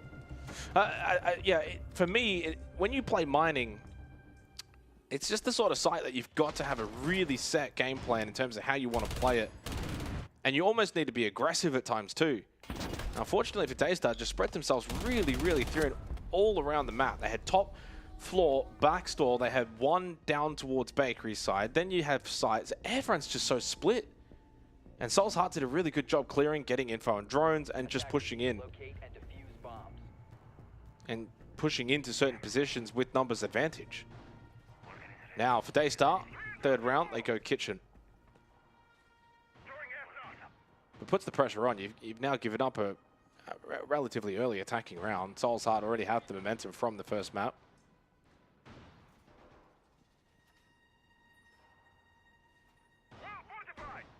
Suki's got his monitor so far below him, it looks like he's asleep. he's looking down. It's like he's playing on an iPad. 5 seconds left before. So into kitchen we go, and Soul's Heart repick. They bring the sense into play, and so suggesting that we'll ultimately see a drop down through freezer for a default plant. Diffuse an interesting pick as well. Can util clear from above and aid on the drop. Pika dies first though. So I don't know if he was aggressing. Was that, I suppose, maybe front door? But that's going to really compromise the ability to juggle friendly utility, of course, now for the remainder of the round, which is such a key piece of utility. I wonder if he got caught on a spray down to the barricade. Yeah, maybe he was running around setting an effluent mine and just got unlucky.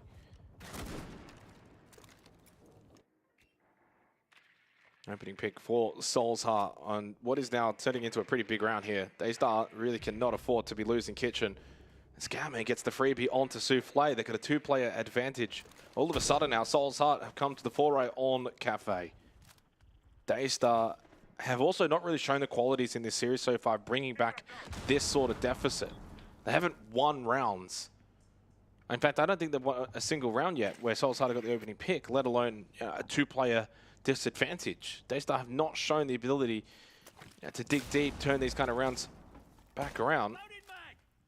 We saw that Nitrocell get popped as well by Joe Gore. He doesn't get anything from that. Leaves Suzuki with the main piece of utility really left in this round, outside of the impact grenade in the hands of Seal. Oh, Joker does find a nice pick towards White Stairs onto Scatman. Good kill. But then they lose Azuki.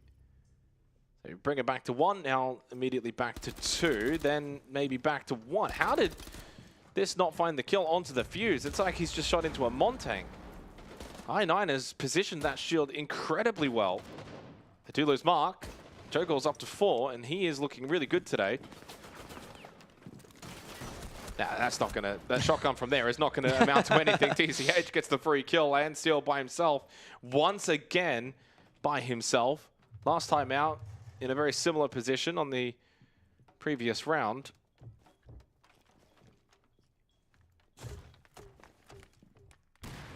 Yeah, he can try and problem solve this clutch, but well, he needs Soul's Heart to make a mistake. It's a really bad position. They need to make a mistake here.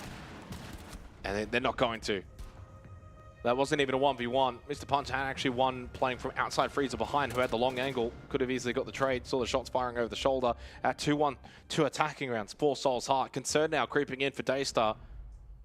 I9's happy. Daystar don't look so happy.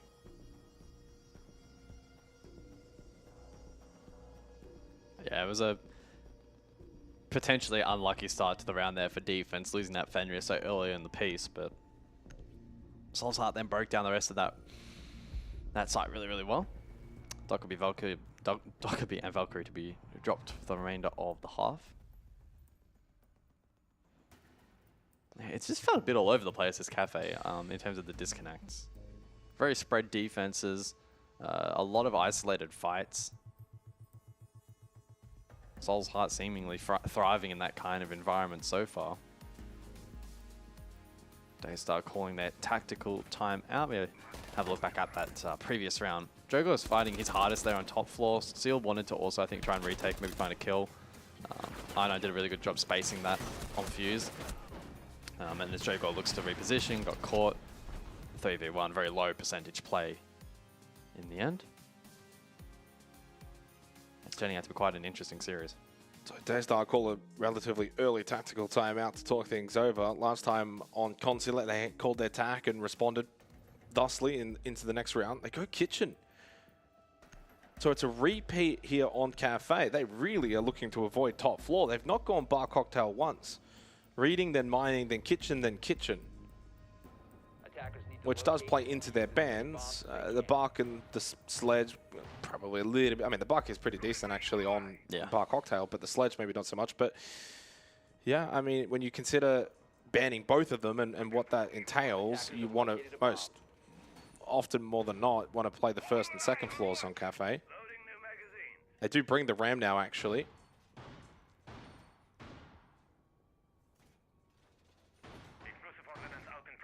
I think Daystar just need to play a little bit more concise, maybe even a bit more default. Just stick one VIP, hold on the red side, keep rest on site. You don't even really need to contest above. Play one bar. I think a lot of their positional errors are costing them.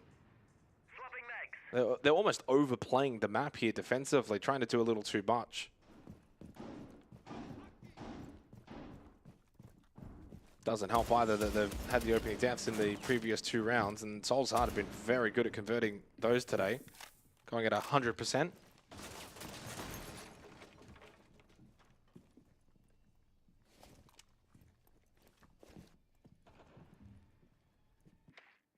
Sorry, I could just hear some construction. I was like, I've never heard that in Cafe before, but it was IRL.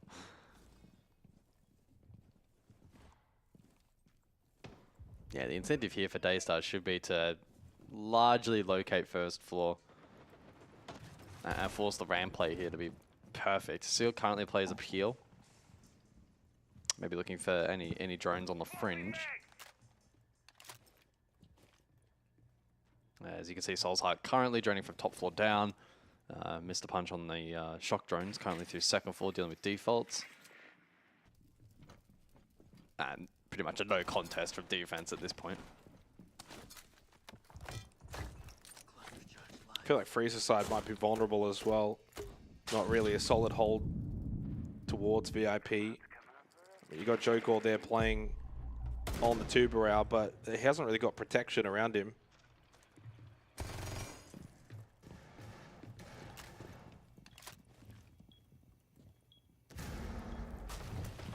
Now, these are some of the issues that we saw as well in concert, like operator selection and strategy employment by Tster.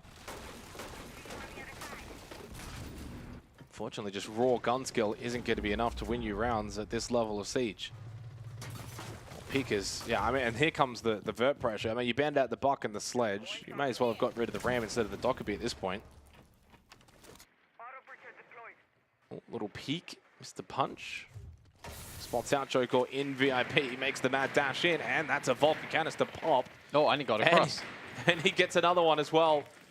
And Peeker then loses his life. And more info. Oh, this is just free for Soul's Heart. Tster are crumbling here on Cafe. It's the minor inconveniences that are costing them. Double Vulcan pop, free drone onto Peeker, and a spot onto Joe Gore, who had util in hand with the Zoto canister, but still gets the kill onto Mr. Punch. They lose Seal, but Soul's Heart are starting to compound their advantage that they gained earlier from their util. And now Souffle can't play his Maestro cameras because they're 2-4 down. He needs to go gun up. This round's over. Nitrocell available for Azuki, but I don't think that's making its way over to stop by 9. Good flash. Maestro Cam, though, doesn't get the denial as it got opened up. It got shot down. Plan is successful. 2v3, though, after the down onto Mark, but there goes Souffle from DCH. Azuki finds his first kill.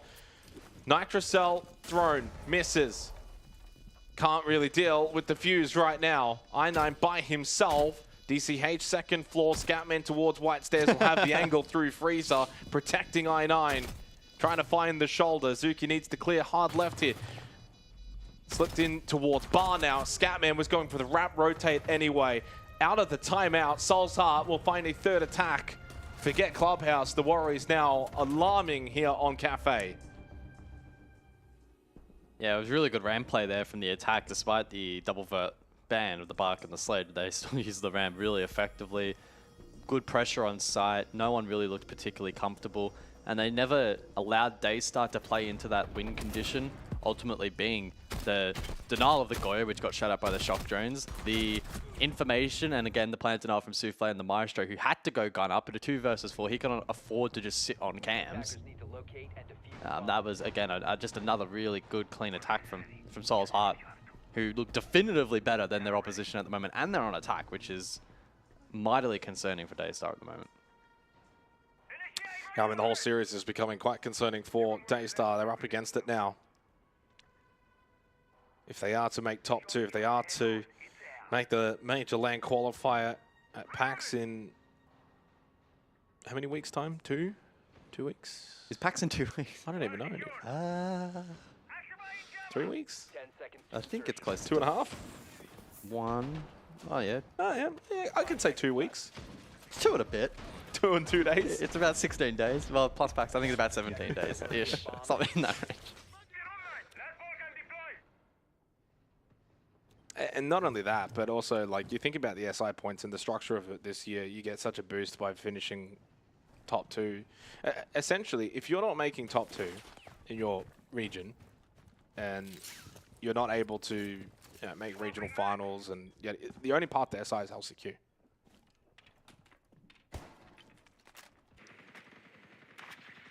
And let's be honest, in this region as well, it's already going to be so hard enough to make top 2 because of Elevate and Waybo. Tster, though, should have been a team, I think, coming into this playoffs, contending for that 3rd spot. And if you're contending for that 3rd spot, you can then at least play outside chance for 2nd. But right now, they're not giving themselves that opportunity. And the funny thing is, the best matchup you can ask for against Elevate is maybe Soul's Heart. They're the only team that pushed them to overtime in the group stage. Well, they're 4 rounds away from getting that repeat matchup in the upper bracket semi-final. That'll be later tonight. 4 best of 3s today. Oh, well, I mean, that's just careless from Azuki. He's had a shocking series so far. 1 and 4, smoke down, opening pick again for Soul's Heart, but Joe Gore stands up inside a cocktail, and a scrappy 5th round is ensuing. Yeah, still presence top floor here from Daystar. But look at the 3 players alive for Soul's Heart. 5, 5, and 5 kills. I9 just the 1, Mark just the 2. Your 3 core fragers are still alive for Soul's Heart. In this game, at least, Scatman was not fragging out as much in the first map. Now he's bringing it here on Cafe. They have good Flores util still up as well to do with Goyo, and a decent bank of flashbangs as well. So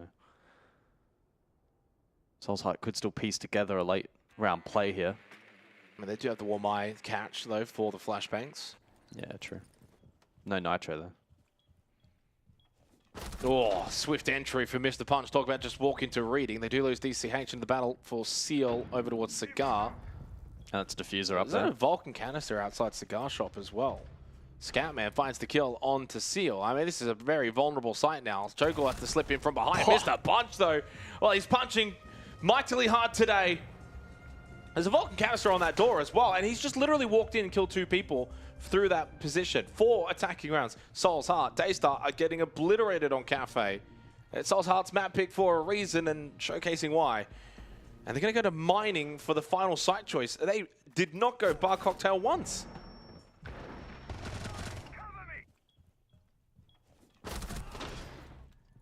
Just time and time again, and not just that round in isolation, but more so the half as a whole.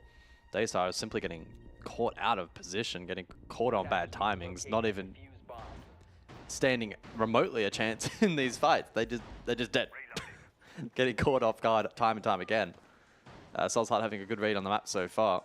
Final round of the half, and it's a must-win for Daystar. Yeah, concerning. All the goodwill from group stage has just evaporated, really. Day 1 playoffs, and it's funny, it's a different beast, isn't it? Soul's Heart, we're having a stinker of a group stage 1 map win in regulation. They're going to win more maps today. And they're going to win more maps in this series in regulation today, in this 1 series alone, than they did through 7 matches in the group stage. Is just staggering. Turnaround in form.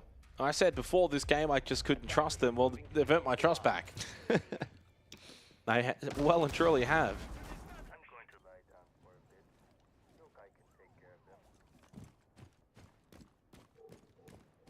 And I know the Daystar guys as well, in terms of the organization, a wonderful support that they give to their team, and always cheering on and watching, and have done a great job. They'll be very disappointed with this result. I think they would have been coming into today sensing a really good opportunity to win and get a match against Elevate. This has just gone horribly wrong. Game's not over, series not over, but it's a long way back now for Daystar. They've got to pick up their form and do it quickly. Has to start now.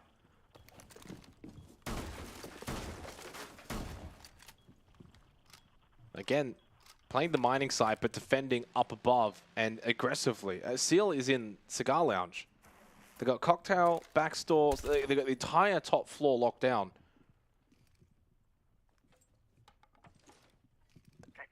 It is a vulnerable site, but I mean, I guess with Jogor lingering around, where's he going?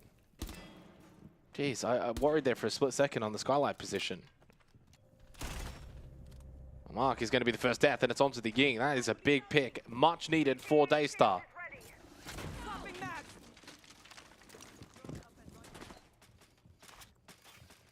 I9 only finding 1 kill so far this match. If he can find a bit of form, that could be difficult to tame. There's the drone in Fireplace that's giving those yellow pings, by the way. Mark is watching that.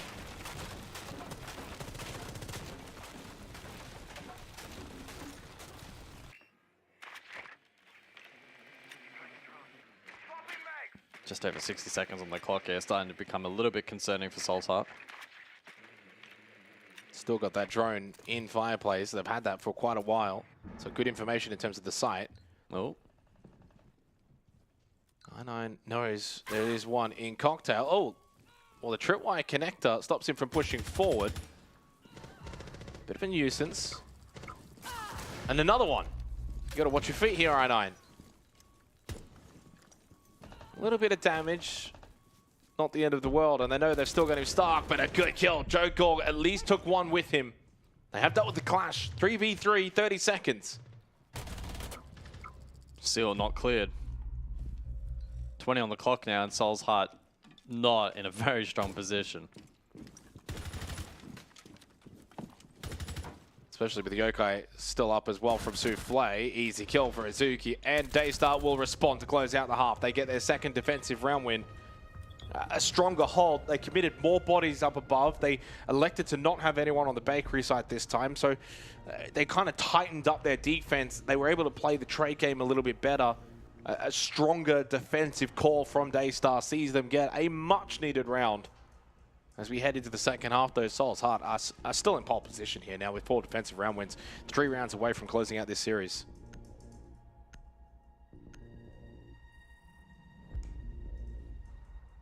Miriam off the board for the second half. I wonder if they double down with, you know, entry, utility. Yeah, maybe like a Grim. We'll leave shields up, if that is the case.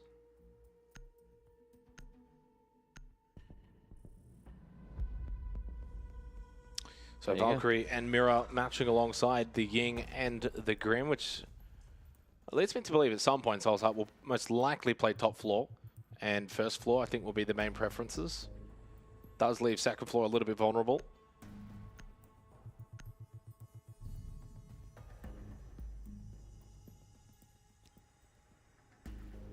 Attackers need to locate and defuse as many bombs as they can. Yeah, so kitchen we go again.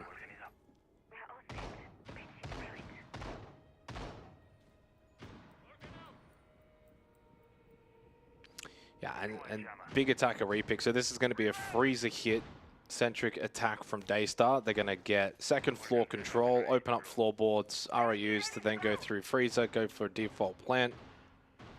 Deimos doesn't really have a role in this lineup outside of maybe just putting pressure on VIP or playing the floorboards.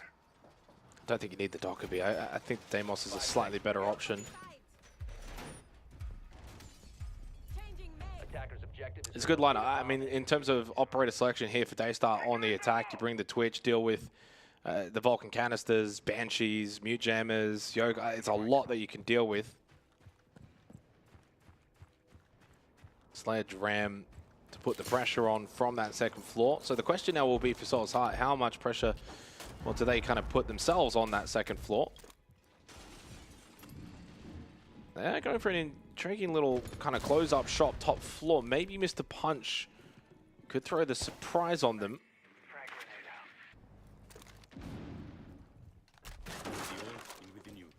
They will have to clear him. If he either goes unnoticed or uncleared, he could play a big role in this round.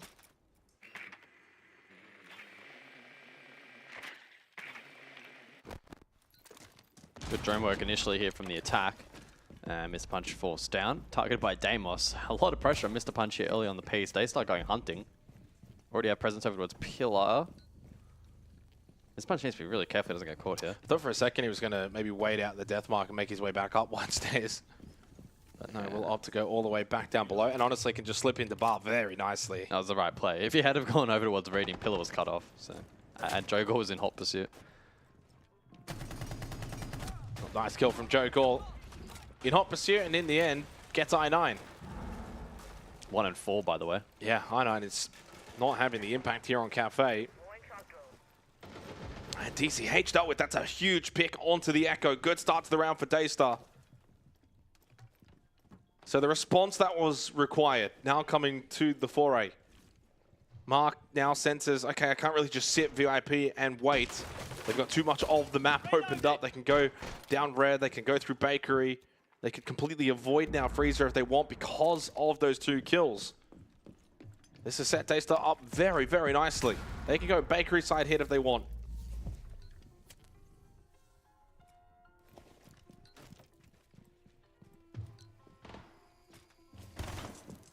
Oh, hello. Whoa, whoa. Oh, Souffle.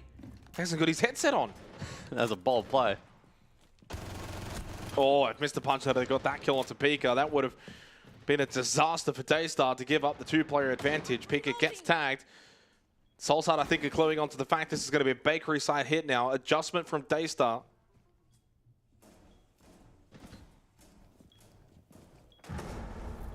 There's There's a big reliance on Scatman hitting a Nitro here as well. 15 seconds on the clock. It has to land.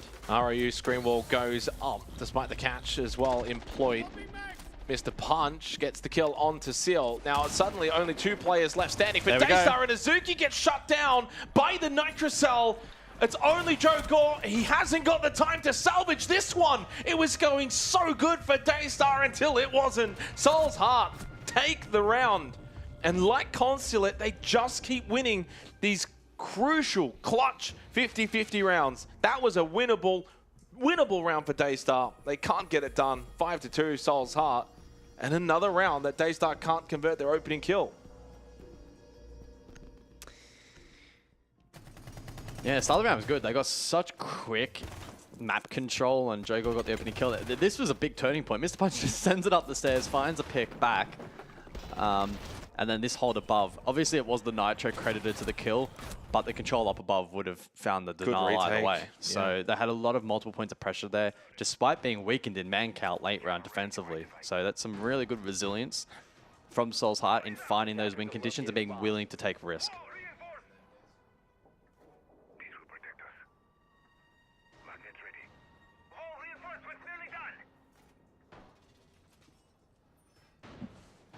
Two rounds away from closing out this series and booking their place in the upper bracket semi-final. Of course, where Elevate are waiting. They got the bye, as did Waybo, for finishing top 2 in the group stage. And Daystar might just go for broke here. They flip over Jokor to the blitz.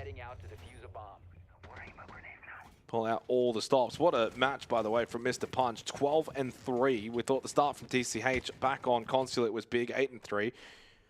Well, Mr. Punch going one better. He would have a significant EPS rating at the moment. Scatman with a huge turnaround as well, 7-3 after a quiet Consulate, and doing all of this without I9 firing at all. Real concerns for Daystar for the remainder of playoffs. If they do lose this series, it's, well, a long, trudging journey through that lower bracket where you will have no more second chances.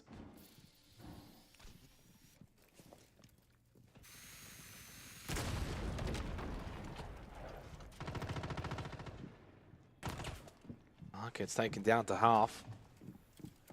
Credit to Soul's Heart. They've been far and away better here today than they were in the group stage.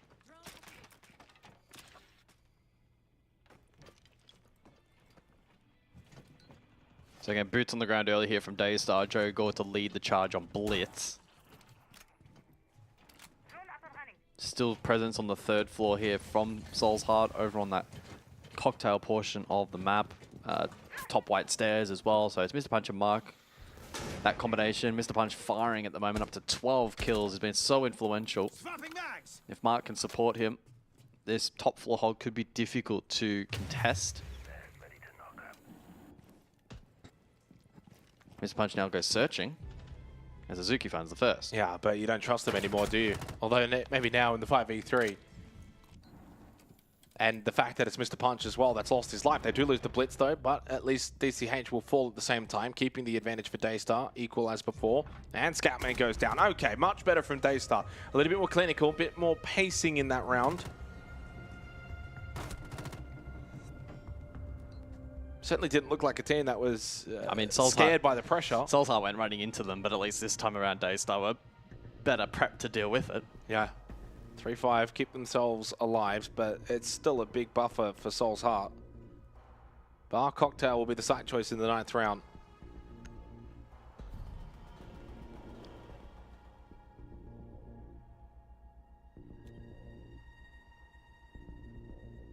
Defenders, protect your bombs from being defused by attackers. So it's top floor then for round number 9 and the final round before the additional bans are in play. Having a look back at the map so far, all but one round entries being converted. That was oddly enough round number 7, so Soul's Heart opening defense where Jogor got that first kill. But that trend now has found form once more. Azuki finding the opening kill in that previous round, and Daystar able to successfully convert. Most of the rounds though pretty one-sided. A lot of rounds where there's been 3 or 4 players up. Only a single round where just 2 players remained. That was back in round number 5. That was the lowest count. So it's been, yeah, the rounds themselves quite decisive in their conclusion. I mean, that's been the strength of Daystar all series long, is the rounds that they've won have been very, very concise, clean, quick. But anytime Soul's Heart can make it scrappy, they've been easily the better of the 2 teams.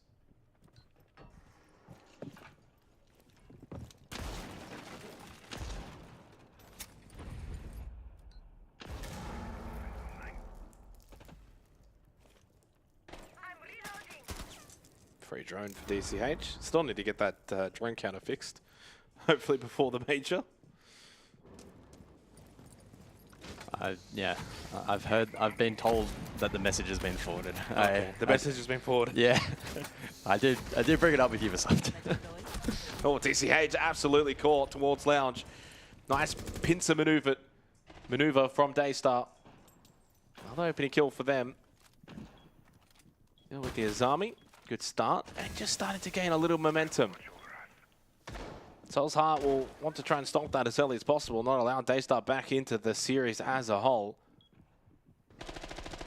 Kind of got 1 foot in the door of that upper bracket semi-final against Elevate, 2 rounds away, but not fully through just yet. Daystar, at the very least, going down with a fight if they are to go down. Carly and player Zuki attempting to clear utility, but the catch dealing with that at the moment. Oh, good angle from I9. Yeah, I don't think Jago was expecting the closer angle there. Just tucked in on the other side of the long bar. Got a question how he's not getting pinched from a skyline angle there. And I9 gets another one. Well, when you think he's having a quiet game at 1 and 5, he goes and fires a double kill. That's the power of I9. Turn a bad game into a good game very, very quickly. Drops pillar, gets away. Advantage Soul's Heart now, even despite the opening kill for Daystar. They're still the only team that's had an opening pick in this entire series that was not converted. So the only team out of 2. Nitrocell thrown out by Scoutman. That one doesn't hit. No more Nitros left for Soul's Heart on the defense. 30 seconds left into the round. Souffle creeps in towards Bar. Banshee does give away some information, and they had the bulletproof camera as well, watching all of this one. I9's got 4. Can he make it? The full-blown ace? Of course he can. It's only I9 from 1 and 5 to 6 and 5. And a big smile on his face. That was his round, his moment, and Soul's Heart get another round where they had the opening death. That's been the difference in this series. And it's 3 series points now for Soul's Heart, looking to flip that group stage form on its head. And I9 finding form of his own in that round. Bit of a slow start here on the second map of this series, but phenomenal job. Again, I don't quite understand how he was allowed to play under the skylight for as long as he did, but credit to him. He hit his shots with the UMP and rewarded handsomely with that ace. The opportunities now to close this one out. Kitchen we go, and Daystar on the ropes.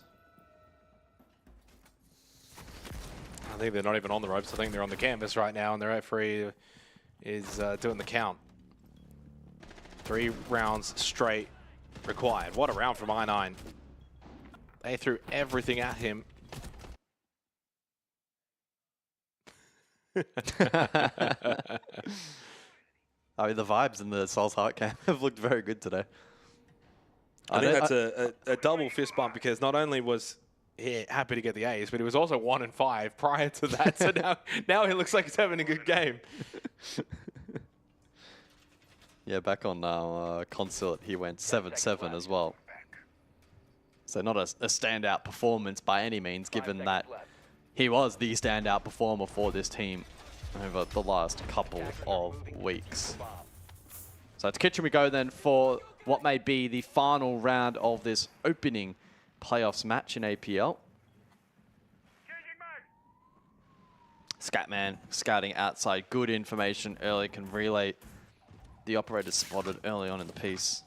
I think it was the Sledge and maybe the Sense combination for Daystar. So again, early indications from a composition standpoint that it will be a freezer drop. However, Daystar have shown a willingness to pivot like they did last time for that bakery side hit, which ultimately was unsuccessful. Soul's Heart were able to retake above, had vert control on the plant, as well as deep nitro utility as well. And so it's important that Daystar get this map control early like they did last time. That wasn't the problem. It's about maintaining that control, not allowing the retake attempt from defense, particularly if they have an advantage. They need to do a better job in shutting down that mid-round aggression.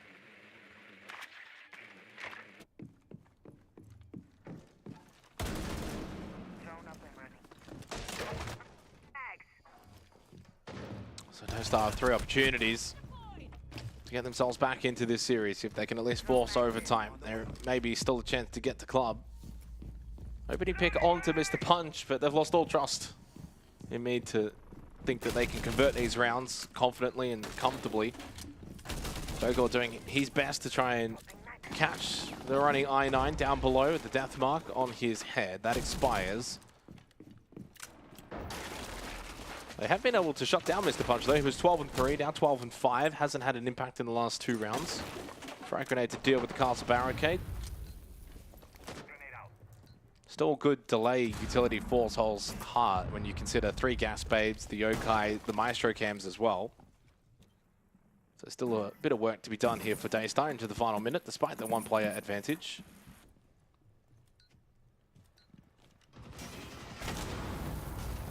Mark will consider layering this utility shortly, and it means that that execute window is quite small here for Daystar. Suki trying to get this RU down and placed. Interesting. Not sure if that was either intended or he's missed the mark. Pressure on Mark though. I mean, he doesn't have a deployable shield up close for the white stairs swing. Still 2 gas babes, 20 seconds. He's well timed here.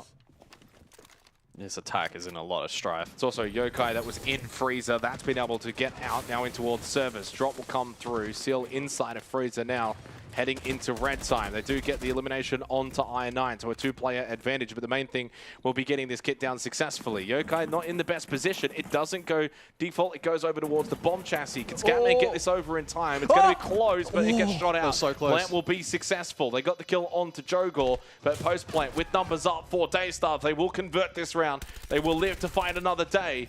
It's only Scatman left, but he's not clutching this one. 4-6, big round for Daystar. It got dicey. That Yokai lands, it was immediately round over.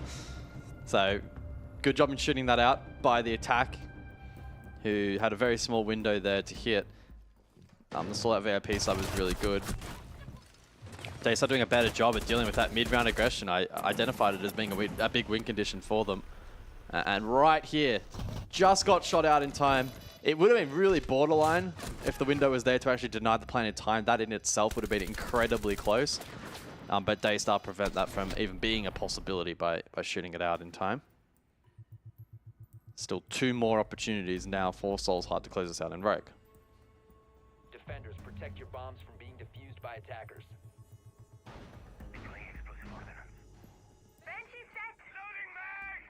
Credit to Daystar. I mean, at the very least, you know, like you get to at 1.52 and Soul's Heart were pulling away, then they get to 6-3. Clearly, it's not been their day. Soul's Heart's been the better team. They keep fighting. They don't give up on the contest. And they may walk away from this series still maybe having the belief that they should have maybe won Consulate outside of a couple of moments. I know it's a 7-4 scoreline, which is indicative that Soul's Heart deserved to win it, and they did. 5 seconds remaining. But I think they walk away from today really disappointed that they probably let themselves down more than anything. Locate a bomb and defuse it. Unless they can continue to turn this around. And I mean, it could be wrong, but I'm pretty sure if they are to force overtime, it would be their biggest round streak of the match. Joker ready, though, for the run out from TCH. Another opening kill for Daystar. But that one handed to Joker on a silver platter.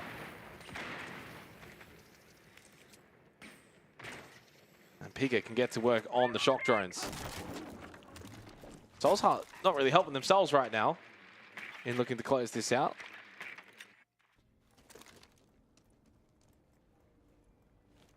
Feels like they're just trying to finish this quickly. Yeah, they're hitting a bit of a roadblock. Just have some patience. That's the 5th consecutive round where Daystar have won the opening fight.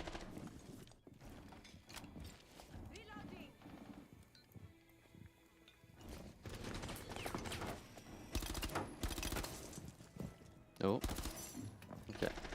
Mr. Punch has died the last 2 rounds without firing a shot, so you can see the jitteriness in the way he's playing in this round. Well, he may not be the one that's dead yet, but 2 of his teammates now in the grave, and they're struggling, DCH and Mark. I think a 5th round's on the cards here for Daystar, and with that, then an opportunity for overtime. Could they do the unthinkable?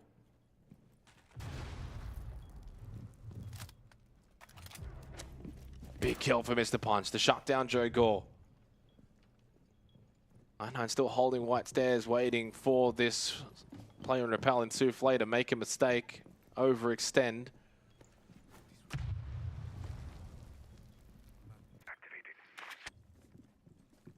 Daystar have got themselves full cocktail control now. I9 can play for default denial here on the smoke. That Scatman shouldn't be the biggest concern here.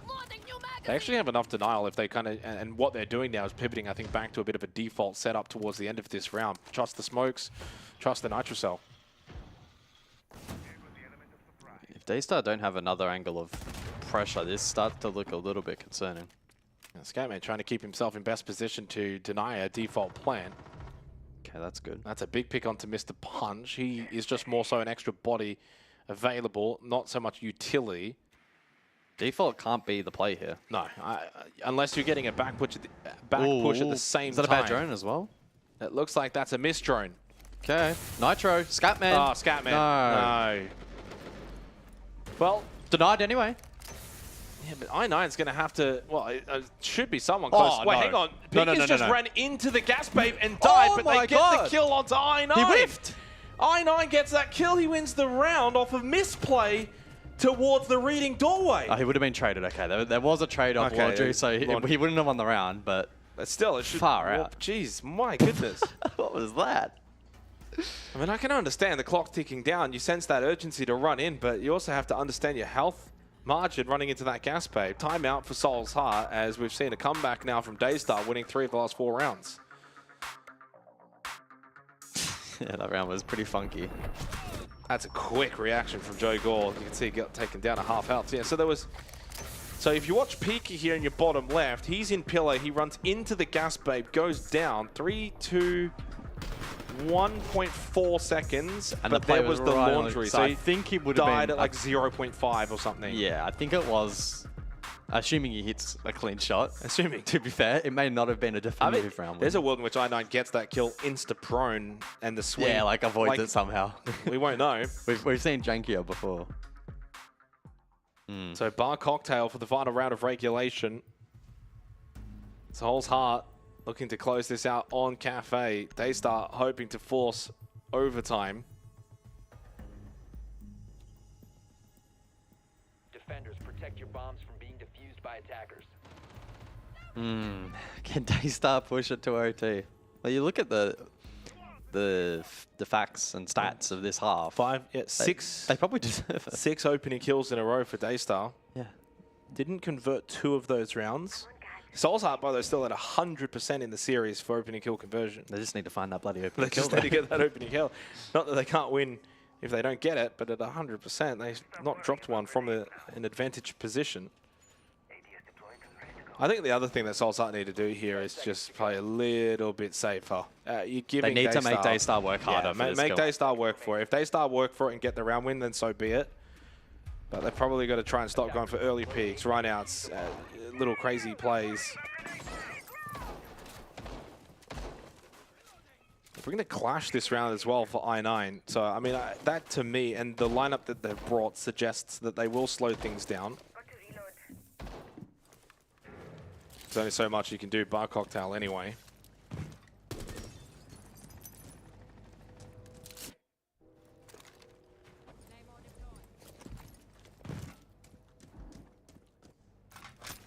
Deploying Claymore. Daystar, though, have the momentum.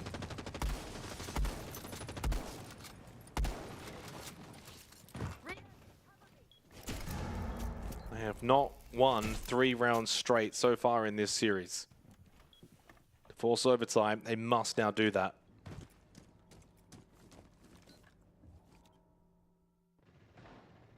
And I know you said before you have your concerns about Clubhouse, but with the way this entire series has been playing, anything can happen.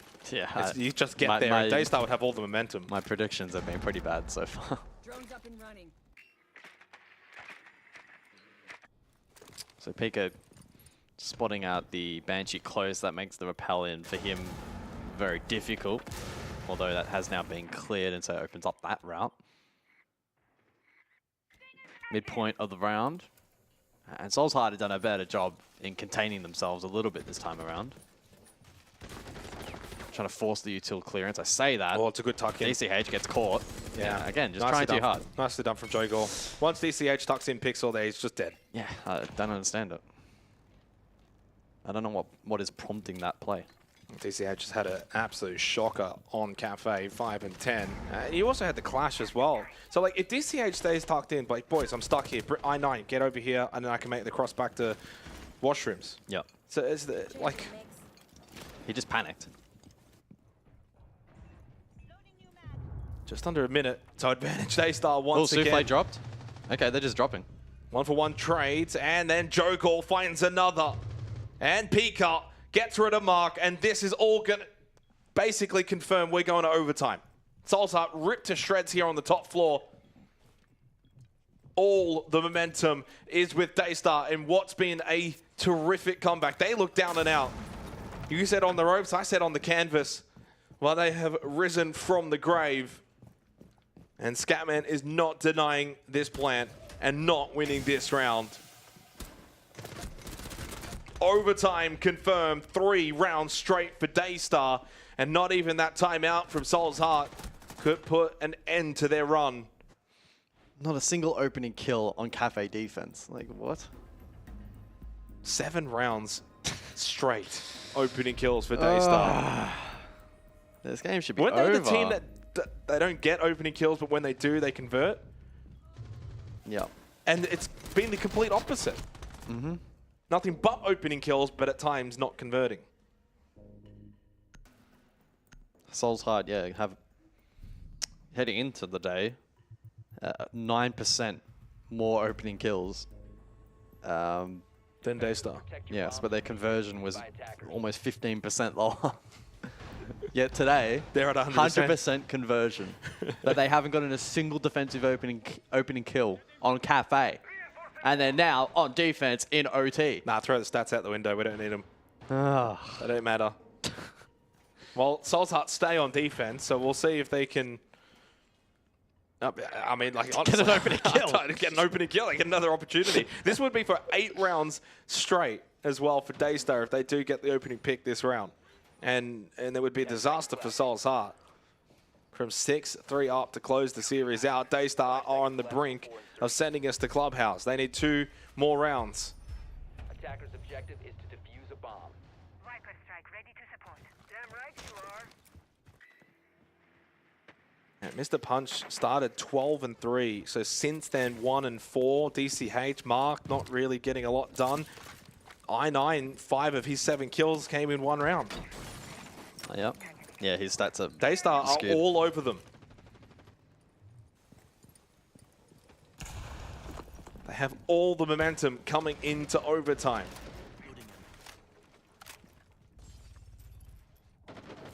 And to the detriment to Soulsheart, they've tried different things. They've tried aggressive runouts. They've tried early, plays. That hasn't been working. Oh. Then they slow it down. That's not working. Mr. Punch has looked jittery for a good 4 or 5 rounds now. And almost gives away his life. Now has to hide in Kochak on low health. Well, there's the opening kill. I9 onto Azuki, and it's onto the Habana. There's no hard breach potential now for Daystar, but I9 gets caught on the run back by Pika. I mean, that's the big storyline, is they have lost Habana on this site. That is critical. That forces a big pivot. I think it essentially has to be a bakery side hit now. Maybe like, maybe you can go for some kind of like hybrid with front door, Yeah, but I mean Freezer's completely off the agenda. You could still try and clear out VIP with a white stairs, brown stairs push, but as you said, Bakery is going to be more your look in, red stairs as well with a bit of pressure. But you just can't go freezer anymore. It's just not possible. See how quickly Daystar adapt.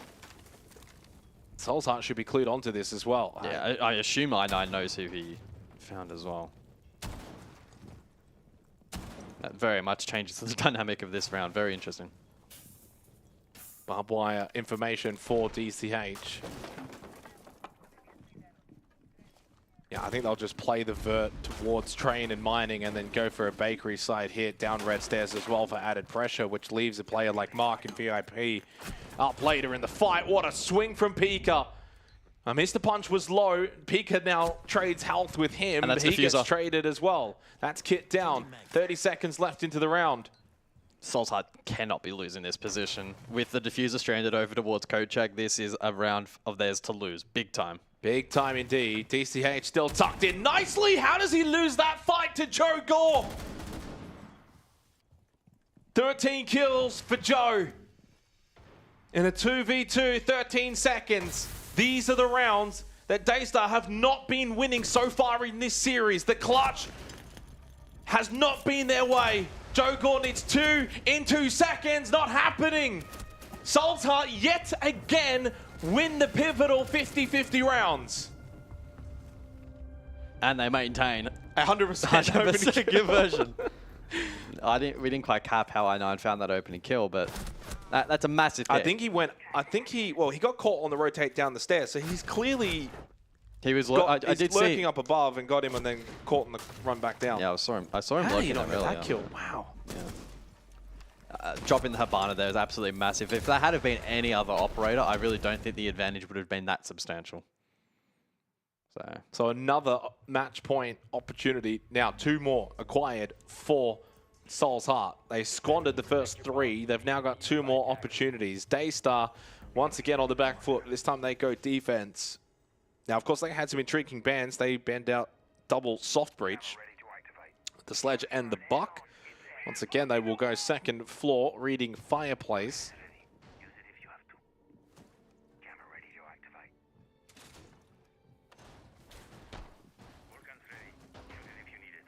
Oh boy.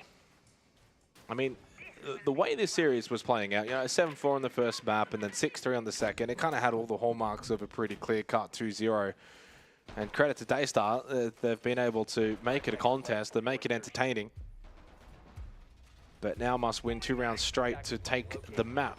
Doable, though, for what we've already seen from them. They won, of course, 3 rounds straight earlier.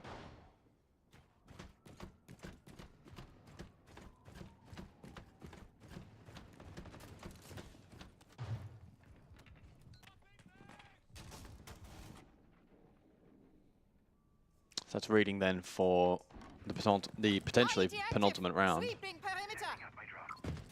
IQ in play. Can spot out various pieces of utility scattered here by defense. Souffle aggro currently. Needs to be really careful he doesn't get caught. Not shaken. Yeah, I think he's just hoping for the relaxed swing across, but no, it's going to be drone first. Really good. Poor. Yeah, good work. Yeah, I mean, sometimes you do see some players, especially when it's not bar cocktail, they'll just kind of go for the dry clear, but in a big game like this, and we're in playoffs now for APL, you've got to be sending drone in first. Oh, hello. Well, drone on Seal. Hello, he just spots the foot. Okay, good information here for Mark. Seal has actually just started to make his move out of washrooms, so Mark will no longer get the element of surprise. Yeah, the B's just to prevent that swing once more. We've eclipsed the midpoint of the round. I9 now in the map. DCH finds the first. Another over towards Cocktail. I9 needs to clear. Oh, it's messy. They lose 2 elsewhere. Jogor needs to win this battle, and he loses out to I9. It's all done. 100% conversion rate with the opening pick for Soul's Heart and a 2v5, although A little bit of hope instills within Daystar with 2 kills back quickly with a minute left. This round is indeed not done, but Scatman going for the default plant towards reading. Mr. Punch just to crush that hope one more time, and it's all done. Finally, Soul's Heart close it out on Cafe. It's a 2-0 to kickstart the APL playoffs for Asia. Soul's Heart book a date with Elevate later tonight. For Daystar, it is the lower end of this elimination bracket. Little disappointing for Daystar, all things considered. They managed to claw that one back. Soul's Heart in the driver's seat from start to finish, though. Map 1 looked convincing. Lacking a little bit in map 2, but even then, still not a significant amount to make you question Soul's Heart at this point. They go up against Elevate, as Xenox has been saying. And what I will say for that conversation, guys, is, I mean, any team right now going up against Elevate is going to be a very difficult coin to flip. You are really, it's like a 10-sided coin with 9 of the faces being Elevate and 1 being whatever team is left. But do you think the Soul's Heart have shown enough in the last 2 games to warrant, a close match? I mean, they certainly showed something, Rob. I don't know if it was enough to indicate a close matchup with Elevate, but they showed an improvement over the group stage. The bar was set pretty low, right? Again, they came into playoffs this stage with quite a bit to prove to everyone, including themselves. And they had highlight moments, don't get it twisted. But the most concerning thing, right, is they did not get an opening kill throughout their entire defensive half on Cafe. Sure, they corrected course in overtime, Jake, and they continued that successful conversion rate. But the fact that this game even went to OT in the first place was crazy. They were trying so hard defensively, playing ultra aggressive and continuing to try and jam these plays, and it just was not working. Some of the stranger statistics from this series across the board, especially what we kind of talked about pre-game, didn't really live up to it. But fun one in the end. You know, it was kind of just fizzling out a little bit. I think when it got to 6-3, my expectation was that this is probably done. Yeah. But credit to Daystar for being able to find something within them to go on a bit of a run and send that one then to overtime. But Soul's Heart then just kind of woke back up at the right time, and they were just better in the 50-50 rounds. When it came down to moments, no one was able to, on the side of Daystar, really take the moment, win a clutch, a 1vx, any of those kind of metrics. It was all one-sided in that department. I think the general play was pretty even, and the rounds that Daystar won usually were quite convincing, but they just let themselves down, I think, in the more gritty rounds, the more scrappy rounds. Soul's Heart were able to scrap a bit better, and R9 getting an ace. Those are the little moments that really change the course of an entire series. Yep, he appears every now and then when they need him to most, just like our interviewee. Let's welcome in Mark Alele. It's the legend himself. Mark, congratulations on an opening win. A close match on Cafe. How did that feel? We almost choked, so yeah, but we win. I feel good. Yeah, just following up from that, did you expect Daystar to push you on map 2? It was your pick after all. I don't know. But we expect them to, we need to enter on map 2, if you know what I mean. Mark, we don't need no map 3. Mark, I just wanted to ask, the group stage was not great from you guys. Only one map win in regulation. Did you guys have a discussion coming into playoffs about how you can turn that around? Yes, we try to fix our mistake on the stage. We start off very bad. Yeah, and we try to do better in payoff. Well, you have Elevate next today. That's going to be a really good challenge. Do you guys think you have a good chance of winning that game? Maybe, because we're going 8-6 on Clubhouse with them. So I think we have a chance. Maybe a little bit, but we got it, I think. Yeah. Just want to ask you, Mark, because obviously you won ECS, and then the very first playday you lost to Daystar. Do you feel like something happened in between the off-season and the start for things to go a little bit haywire throughout regular stage? I think on the off stage, I think we play less. I mean, like we're not preparing, so we kind of fuck on the first day. Yeah. Well, now you've learnt your lesson. But on that, Mark, anything you'd like to say before we let you go? Thank you for your support, everyone. That's it. Perfect. I got nothing to say. Short and sweet, Mark. Thank you very much. Best of luck against you, guys. Elevate. Hopefully that one won't be short and sweet. See you, mate. Thanks, Mark. Yeah, thank you. Oh, we love Mark. It's He great was to see confident, him. I think he recognises that they're probably going to be in a bit of trouble against Elevate, but you never know. That's good, though. I mean, the insight regarding their poor group stage, and they were aware of it. And Very aware. Maybe they weren't playing enough from that off-season to start. And, you find the best teams are the ones that are always ready to go, always preparing. And if you take a little bit of time off and you're not ready to go, it's clearly evident. I think that's fair to say. And that's why sometimes you see some teams start a little bit slow, say, group stage, and then find that form in playoffs. Why? Because they've been playing the game and been playing the game at the high level. So, I mean, which honestly some teams can get away with. Very few.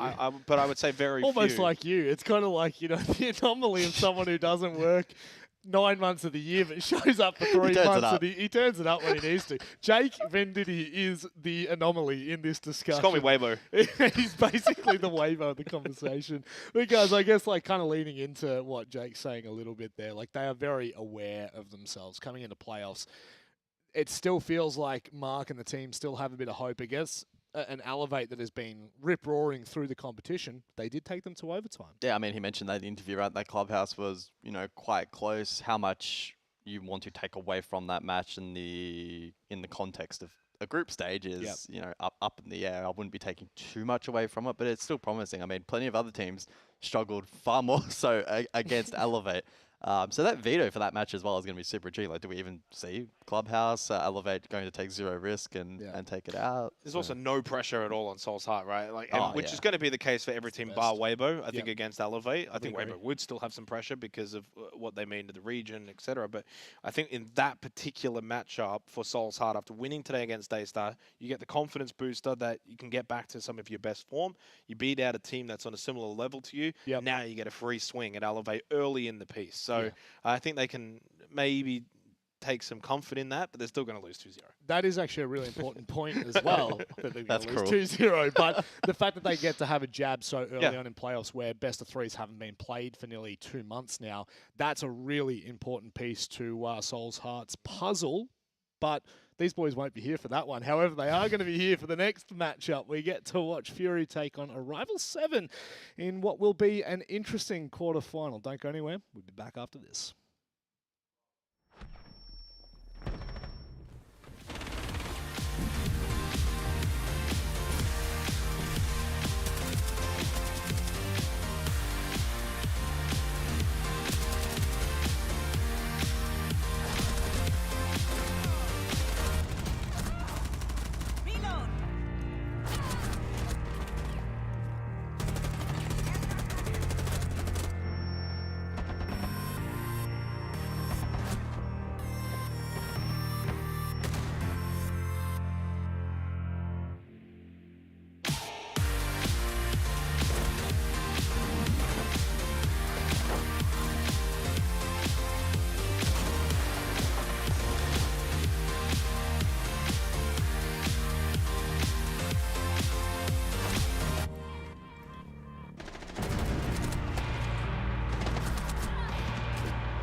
You know how they say, it's not the destination, it's the journey? And the journey of 1,000 miles begins with a single step. And you know what? They're right.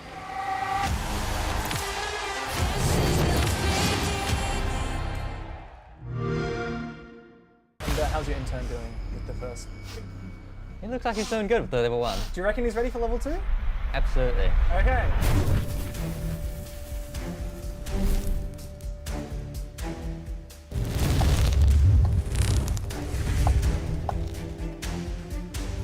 This is actually pineapple flavored. Pineapple.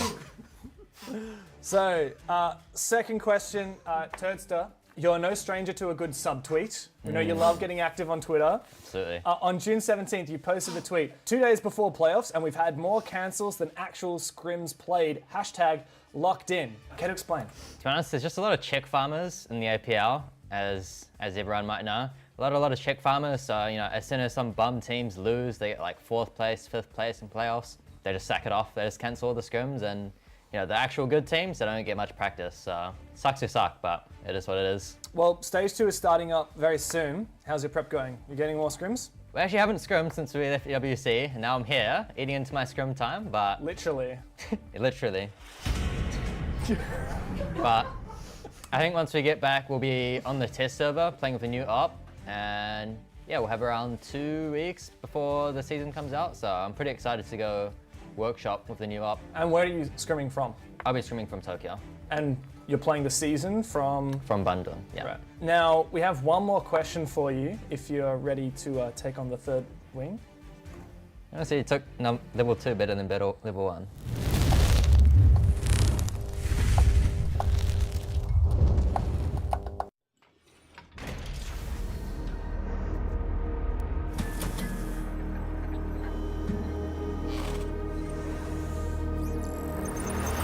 Into the level 1v1, the close out for the ball, win, saves and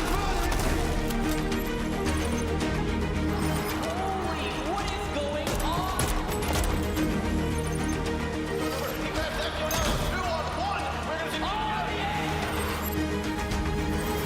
see ese efectivo, e vai tentando plantar mais a Indiana. Prioritization,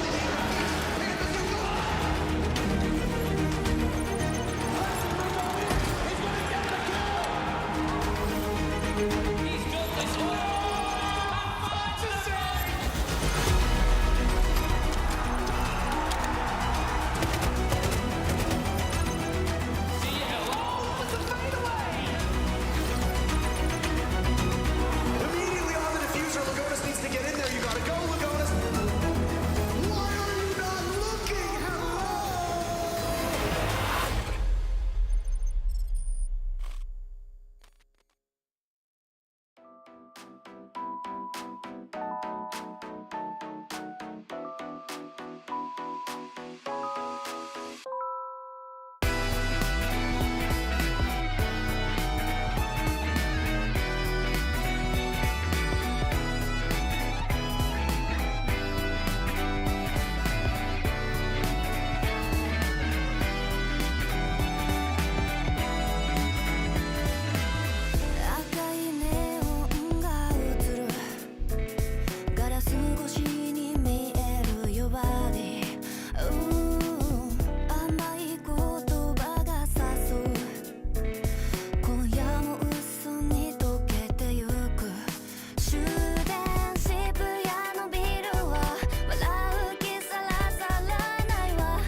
Well, this one's going to be exciting. I am actually really looking forward to Fury back in a playoffs format, back into best of threes. They are the roster that honestly sometimes have disappointed us the most in this region because I think unfairly maybe we put so much expectation on them. Maybe fairly, guys. Would you say, like, what camp do you sit in? Do you think maybe sometimes we're a little too harsh for Fury? Or do you think that it's warranted given who they are and the beast that they were a year, 2 years ago?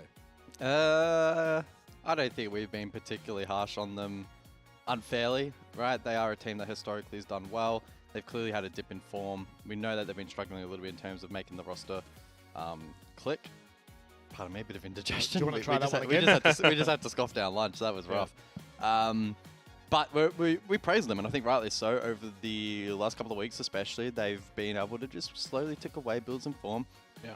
And I think they're well positioned in the playoffs to be, would you say a dark horse is kind of fair? Like outside of... Nowadays... We have two slots. We have Waybo, we have Elevate. Are they a dark horse to contest that realistically? Maybe not I wouldn't say dark horse, but I would say that they're that third team pushing. Yeah, okay. For sure. No, Dark that's horse in respect to the weighted position. Like Elevate and Waybo, they're sitting at like 95 or 99% to make it through. But then it's that 1%. So technically, yes, dark horse. But I guess how much? an outside chance, but we wouldn't be shocked if at the end of the playoffs they somehow snuck into the top I 10. would be a little bit shocked, but Would be elated. Yeah, I mean, I think if there's any world in which they could be that dark horse upset, it's maybe against the Waybo. Like a lower bracket final. I agree. In Waybo's current form? Yeah. Yeah. If Waybo were shaky, Yep. Fury could maybe do something. I still think, and this is not to be harsh to Solotic, who obviously had a very good end of stage 1 where it came in for Farlord, but it still feels like to me this roster needs like a big 5th upgrade. Yeah. Like They needed the huge- I-9 to stay. Yeah. That's what they needed. They need to poach someone for Soul's Heart. Yeah, they needed I-9 to I have don't know. never left. And now they're kind of in a position where Zolotic, again, like you said, has come in and still performed to a decent standard, but you can see still bottom of the pack even for Fury, which we always have such high hopes for. Again, we would be ecstatic if they were to make it through to the APL major qualifiers, but there is a long wait between then and now. Arrival 7, a roster for me that I think is just sitting. I mean, if there was ever a dark horse, they're not even on the course at the moment for me. This roster, I just think, happy to be here. I think, yeah, it's kind of like me every time we get back to the studio days. I'm just happy to be here.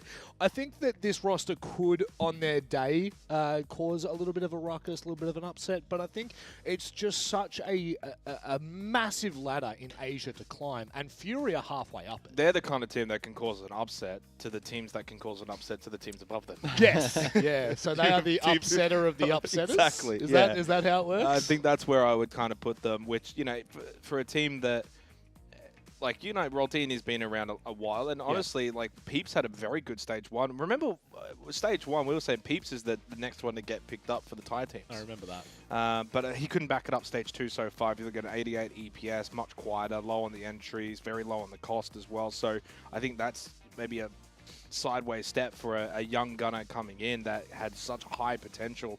I was seeing, you know, comments online, people were like, well, Fury can just go pick up Peeps and, you know, make that as their 5th upgrade. I don't think you could do that right now. It's technically having a worse stage than Zolotic, but yeah, as I said, I think on their day, at their very best, they could cause an upset to a Fury team, for instance, that maybe doesn't play to 100%, absolutely, but I don't think anything beyond that. I think they're just happy to be here. They ended up tied on points with Shark LFO just to even get in, had the tiebreaker, so very fortunate to get some playoffs experience, and it's good for a player like Peeps to get said playoff experience as well. Like you said, only in the last play day did they manage to scrape through on that one. Let's go ahead and have a look at the Vetos and hopefully give a better picture for those at home.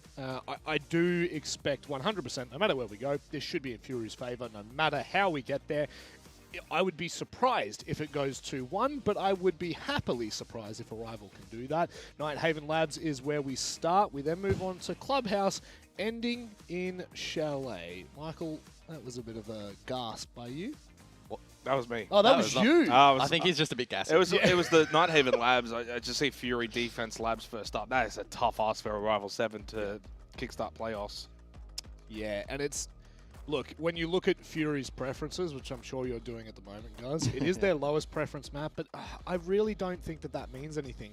They played Arrival 7 on this merely 2 weeks ago and beat them. So they're very clearly, Fury are confident on that. It's where we go to Clubhouse that I think I'm a little more concerned. It's still a third preference for Arrival 7, but we haven't seen them play it in an official, guys. And how many times do we have to say it? The officials are the only things that matters at this level of the game. Your official performance is the only thing that counts. Yeah, absolutely. I think I resonate with that pretty strongly. The Labs up first is still quite intriguing that we're heading back there after the form that was in play. But I think Fury still go in as firm favourites. Little bit of a rematch here for the opening map of the best of 3 between Arrival 7 and Fury. Again, if you haven't quite kept up with what our pre-show was, it's pretty hard not to. We're quite a layman desk, if you ask me. It is a Fury favoured game, and heavily so. Arrival 7 come into this match, the underdogs to the underdogs, the upsetters to the upsetters. Hopefully, Arrival 7 can make this a close match and show Fury that they are well and truly here in this playoff series. The winner of this will go on to verse Waybo in what will be considered the upper bracket semi-final. But it is time for us to not wait a damn minute longer. I can kind of see Michael sitting his big fat ass down on a seat, so how about we go across and enjoy what these two absolute professionals have to offer us here on Nighthaven Labs. Yeah, you got half of that one right. That was my fat ass that was sitting down on the seat, not Michael. He was still up. He's having his lunch right now. But yeah, big game coming up. Fury and Arrival 7. Fury start defense here on Labs as we get into the server. For those just tuning in as well that might have missed the first series that we had to offer already today, it was a 2-0. Soul's Heart got the win over Daystar, which was a little bit to my surprise. I did end up predicting Daystar coming into that series, but Soul's Heart showed that they've still got some fire in the belly. And I think Fury, well, they're aiming to do that this stage after what was a lackluster stage 1, a team clearly that needs to continue to refine some of its identity in regards to the 5th person on the roster. They tried Farlord, didn't work. They bring Solotic in, who was sub, now core. Is that quite working? Still remains to be seen. As for Arrival 7, just happy to be here, creeping into the playoffs on the final day of group stage, and now get an opportunity against Fury. Of course, this being still in the upper bracket as these two begin their journey through playoffs. Losers not out. Loser would drop to the bottom side of the bracket. Winner takes on Waybo later tonight for the last game of the night.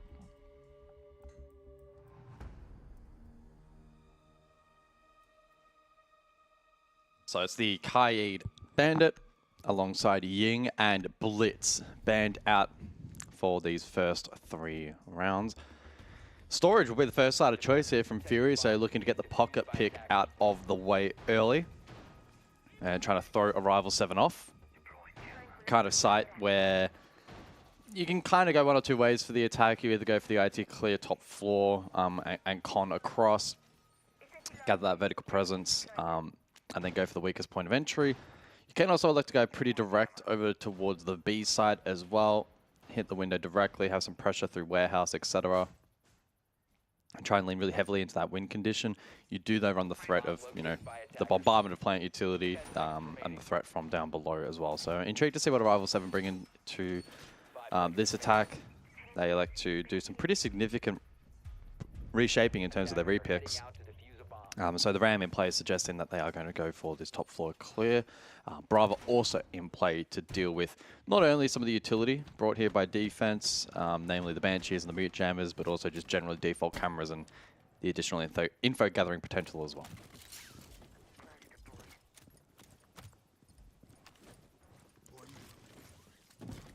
It was good to touch on Peeps as well on the couch. Had a very good stage 1, and I thought that, and many people thought as well, that maybe the sign of a new young gunner in the Asia region from Thailand.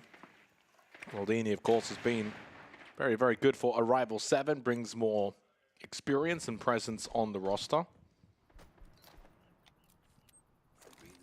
IT to get opened up here on the Thermite. To me, coming into Labs as well, I think Fury will just keep this rather default. So actually, I would say the first series that we had today was anything but default in a lot of areas, both across Consulate and Cafe. And Critchay will get a shotgun on the Legion and hold towards Electrical. Peeps getting caught over towards Rafters on the entry in. PO back out. Not a good start for Arrival 7. The fact that Peeps is already down to 1 HP and the Blackbeard can barely even get good presence over towards Rafters. Just under 90 seconds. Bulletproof camera that still needs to be dealt with as well. Boogie Auto Breacher already has dealt with the IT floorboards and doesn't really do much on the second one either.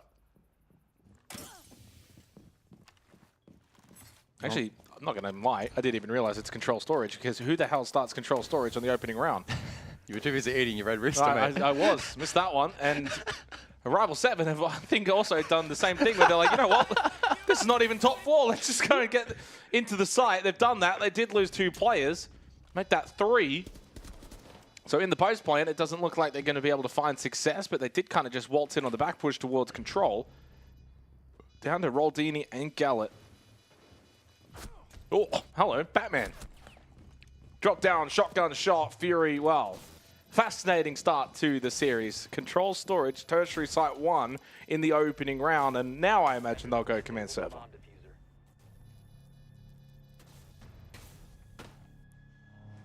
I just thought the funniest part about that round was you coming to the realization it was the tertiary site. In fairness, how often have you seen control storage No. as the opening site choice of Nighthaven Labs? No, very all irregular. Because I was eating, I look back up, I see IT, I see rafters. Easy deduction. Well, we are actually going to the top 4 then for round 2.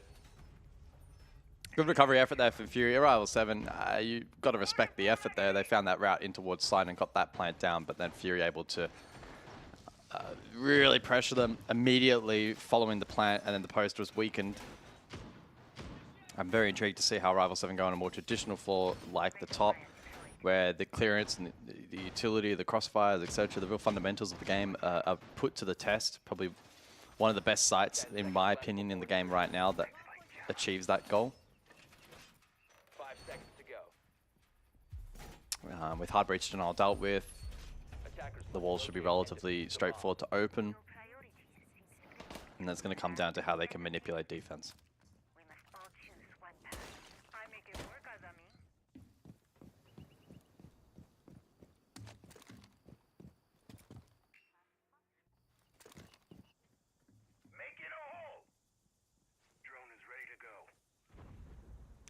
Double nitro available for Fury. Pio making his way over towards Con side of the map.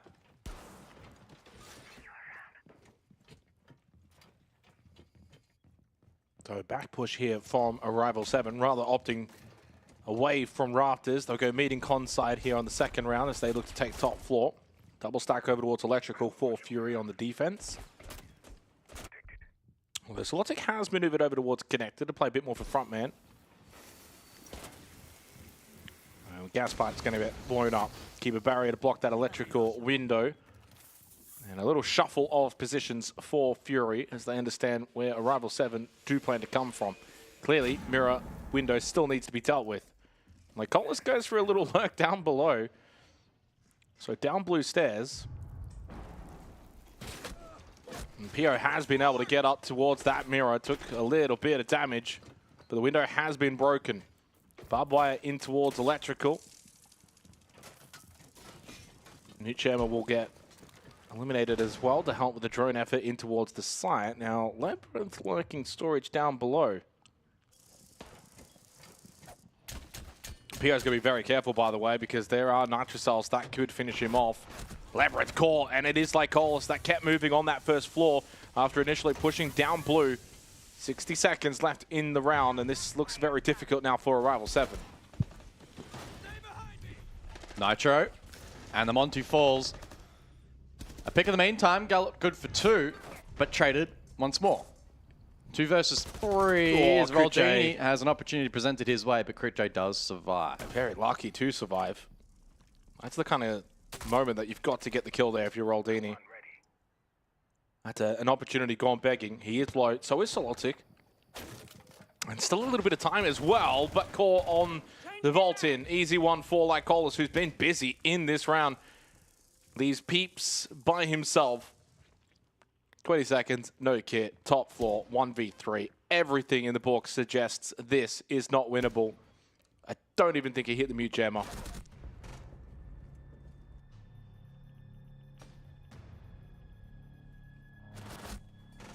He did not. You missed it. Well, 2-0 start for Fury, but most importantly, they have won tertiary, they won top floor. Now it comes down to basement. You win this, you get to go back around the world. You can see what Labyrinth was clearly trying to do to help from below, but just don't feel like he made enough impact on the Nook. Good job from Lycolis, active on defense, moving around the map. And this is a very bunker-heavy looking lineup here for Fury. They bring the Capcan. There we go, Echo, Maestro, and the Smoke for on-site denial. I do wonder how much the roam game will be employed, though, for them here on basement. Third round coming up.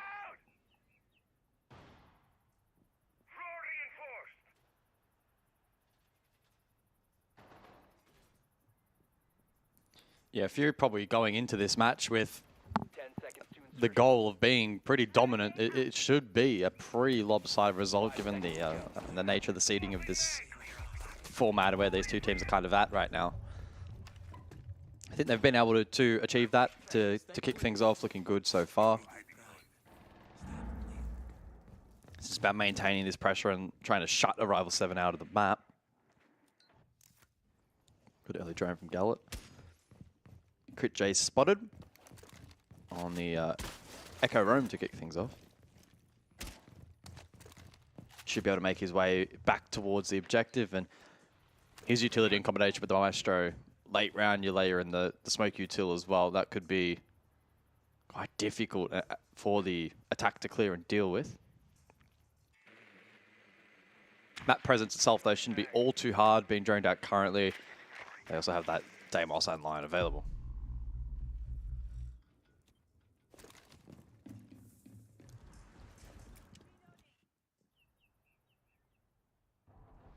A very concise start, though, from Fury, not really making errors. Crit J has started well. We didn't really get the time on the desk to probably highlight Crit J. He's had a tremendous stage. I think it was upwards of, was it close to like 120 EP or something ridiculous in terms of his numbers, which is not a surprise. I mean, that's probably been the benefit for Fury, is having a player of his caliber on the roster for so long, which is why they're always seen as that dark horse or having the ability to contend with the real top teams like Elevate and Waybo. And why Fury used to be one of those top teams.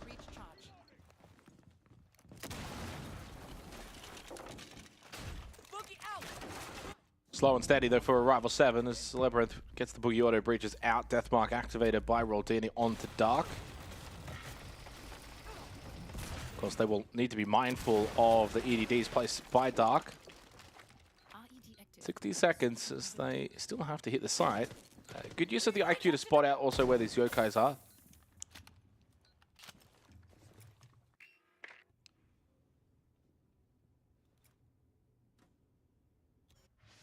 And clocks are ticking, though.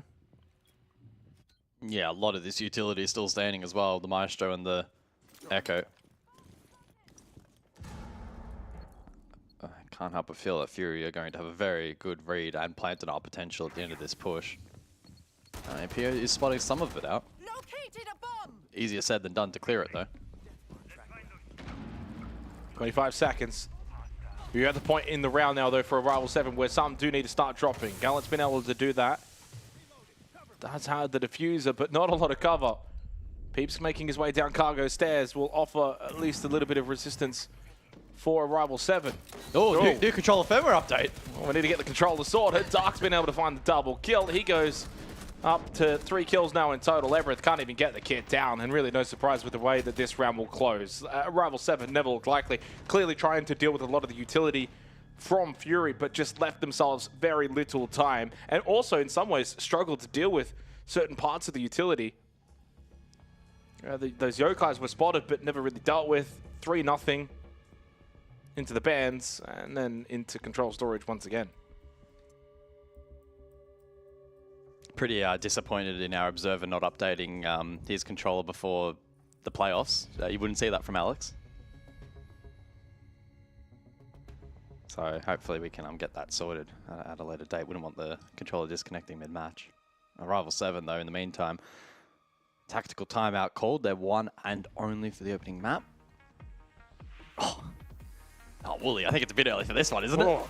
Oh, jeez. It's map 3, game 2. It gives you a chance to eat, though. It does. Oh, it's a banger.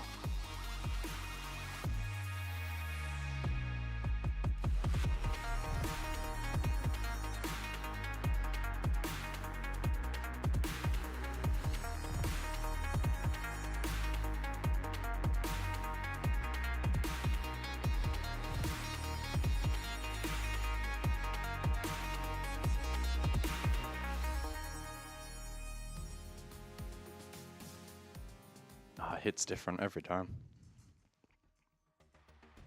Yeah, it's a little early though. I think Wooly's not expecting a Rival 7 to make a deep run. It's going to be a quick match. Attackers need to locate and defuse as many bombs as they can. Yeah, credit to Fury though. They look pretty locked in at the moment. Not really making any mistakes, errors. They look very concise.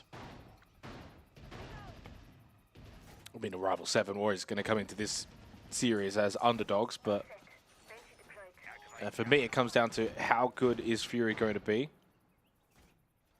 And so far, they're looking very solid. And it's Solotic 5-0. Good little statement from the newest core member for Fury. 10 seconds to go. Camera feed 5 up and seconds running. to insertion. Attackers are moving out to locate a bomb and defuse it. Oh, no confusion this time. Control storage for the 4th round. Rival 7 get rid of the Maestro, so clearly they felt like Fury were layering a lot of that kind of utility and struggling to deal with all of it, despite bringing the IQ. Yeah, leaves that Valkyrie available, hence the IQ still in play. Brava as well to potentially capture that information. Some serious drywall work coming up!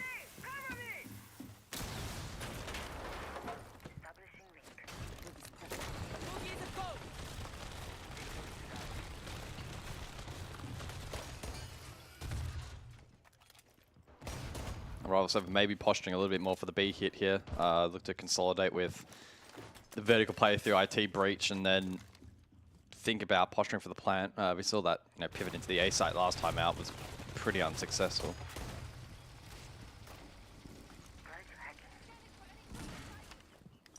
Special charge. No kills yet for Peeps or PO or Labyrinth. Severe lack of firepower in the opening 3 rounds for a Rival 7. Now, admittedly, Nighthaven Labs can be a bit tricky to attack into at times, especially when you're playing against a Fury roster that, I mean, they don't make a lot of mistakes. They keep it pretty default. They keep it pretty clean. At times, not the most eccentric team in Asia.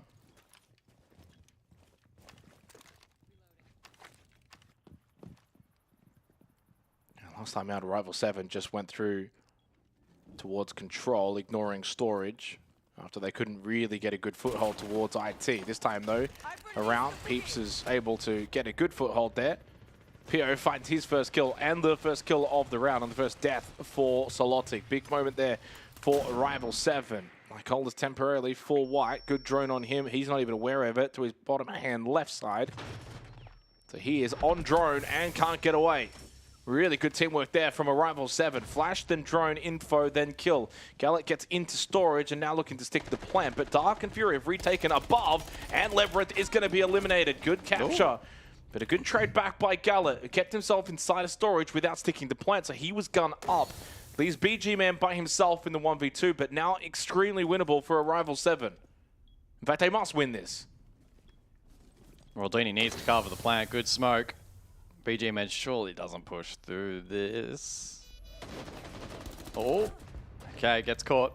And Rival 7 claim their first round. They're on the board in the playoffs for APL Asia. First round, they take the tertiary control storage and, yeah, kept it pretty comfortable. They were able to get IT control. Fury then made the round intriguing by regaining that IT control. Credit to Gallet. For me, he was the swing factor in the round. If he's more so thinking plant right about now, like right now, he doesn't get this kill. But instead, he stays up, gun up, looking above, gets the trade. And with that, then again, that top floor pressure from Fury is diminished. He can then start thinking about getting that plant down in a safer area. Rival 7 go on and win the round. We go top floor, though, for the 5th round. Command and server. I'd still say this half is shaping up 5-1 territory for Fury, considering they won control storage earlier. So now they get to go top floor, then basement. Yeah, the rotation makes it a little bit deceiving. That side is not expected necessarily to be won by defense. Fury go top floor, where they look quite comfortable. And basement as well, they shredded the attack. So still a lot for Rival 7 to prove here. We'll need to see them step it up to keep this match competitive.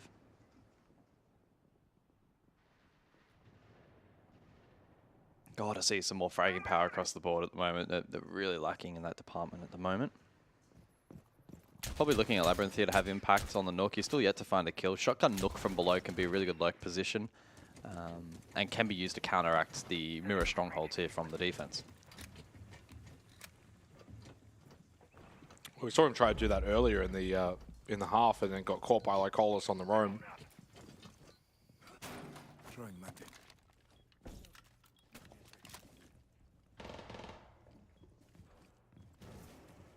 I imagine this is going to be a pretty stalled out, slow attack here by Rival 7 into the top floor. PO trying to deal with the barbed wire. Cops one to the shoulder or the leg, whichever was vulnerable there with the shield not fully covering. Gas pipe dealt with. And finds a nice little safe corner away from the gas bait thrown by Crit J. But this one is going to hit. This is a lot of damage onto PO. Really good work from Crit J. That's actually quite smart. He got him trapped in the corner with the first one, then hits the second gas babe while he's stuck in the corner. Then he's forced to run through 2 gas babes. Yeah, it just means that he needs to be a little bit more cautious for the remainder of the round. And even a nitro his way could be enough to net the kill.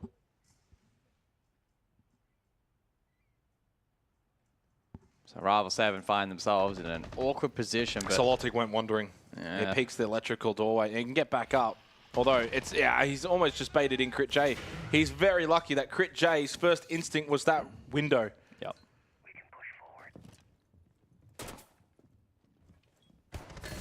Now, they lose Roldini, they lose the Capital. That's a bit of execute utility. Well, that's a deep position into IT from Peeps.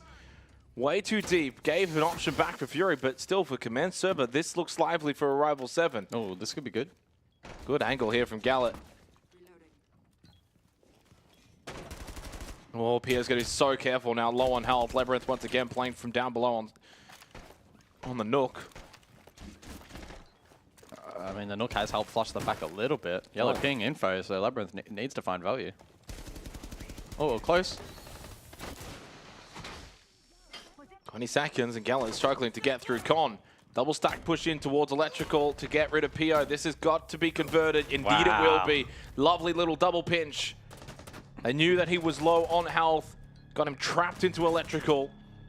And had the other angles covered. 4-1 for Fury as they do take top floor comfortably both times. Now they've got to just close out on basement for the 5-1 half. Yeah, they are right on the edge of bullying them out of the half at the moment if they haven't already done so. Really good pressure onto the Montang initially meant that Pierre had to be really cautious for the remainder of that round, and I think that then meant other players felt the need to go for, players. We saw Peeps IT breach. We saw the Nook desperately below trying to find something, and just nothing really connected. Fury didn't present those opportunities. They counterplayed it pretty well. Izami was really influential.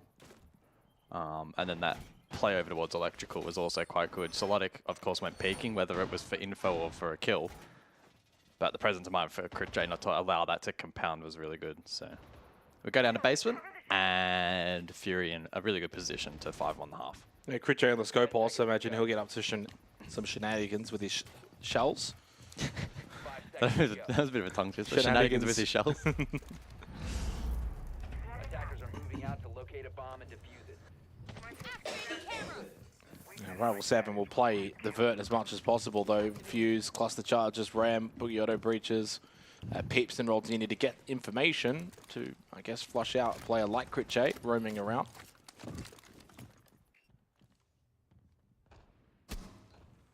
Only hard breach for the round will be the secondaries on Gallet.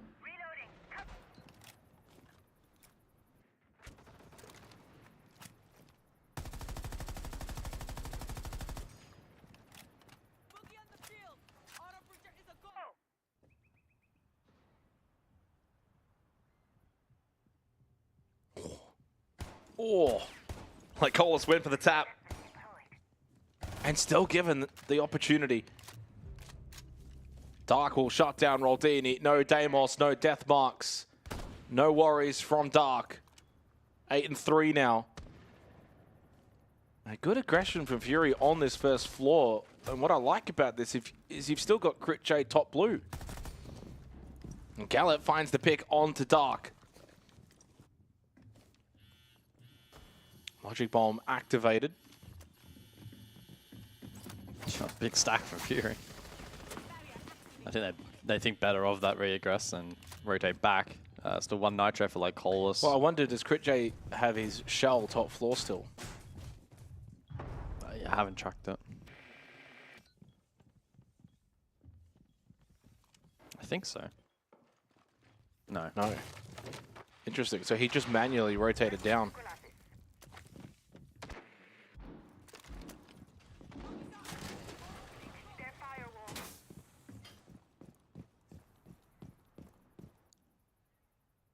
Minute left. Attackers have located a bomb. Attackers have dropped the bomb diffuser. But they haven't really, in terms of Arrival 7, done enough again this round to give themselves early opportunity. One Logic Bomb remaining, a couple of flashes and smokes. There's not a lot to really pressure the defense, deal with utility. Still got to push through these gas bays. You got a Nitro Cell for Lycolas. Impacts as well available. And the players left alive for Arrival 7. Not a lot of firepower from them. First kill found for Labyrinth in the match. On to BG Man. Gets rid of the Azami. Still need to get a better footing though in basement itself. Right now they are just playing on that first floor. Like there's still no one around the site. And as they start to make their way down vending stairs, Labyrinth, there's a shotgun up close. You can't push the gas bay. Dead. Gallet, can he stick the plant? Big hold from Pio. Gallet has been able to get that plant down, and Crit J's death means the round's winnable. Arrival 7, steal it. Well, you should have known the second player was above. He literally just got a kill. So I don't know what the hell's going on there in the comm department, but it was well played by Arrival 7. Wow.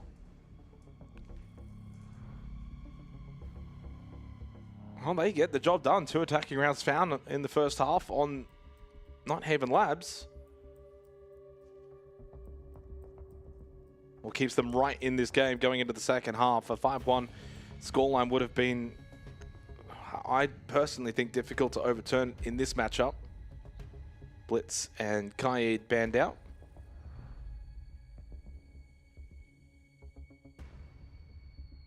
Will that round have significant impact as we get to the later stages of the second half? I do wonder if we get Montang and Bandit as the next two. No, neither of them. You tried. I tried. I went off the information from the first bands, and they were like, we don't care. We're going to go Kaid Mirror, and we're going to go Blitz Thermite.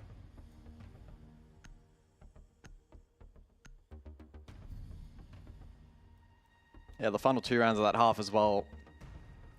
The only 2 in which the opening kill was not converted. With each side trading rounds. Go to a more traditional setup here from the defense with top floor in play to begin the half. And the Azami to be leaned into here, going to be highly influential on top floor. Well, that's certainly one way to hide the Maestro. Okay. I don't think I've ever seen an obs blocker used to hide an operator at the beginning of a round. Presuming that was the intention. May also be used to mask the Evil Eye on that portion of the map. Denari also in play for the first time in this matchup. And we'll see those tripwires scattered around this particular setup. On the side of the attack with the thermite dropped, there is a reliance on the ace. As Crit J gets spawn peaked, so SMG from Labyrinth finds a freebie. And with that kill and the Danger Man of Fury on the bench, it's going to be a uphill battle, very much so here for Fury. They still have more than enough to work with, but trading out this top floor is often so crucial.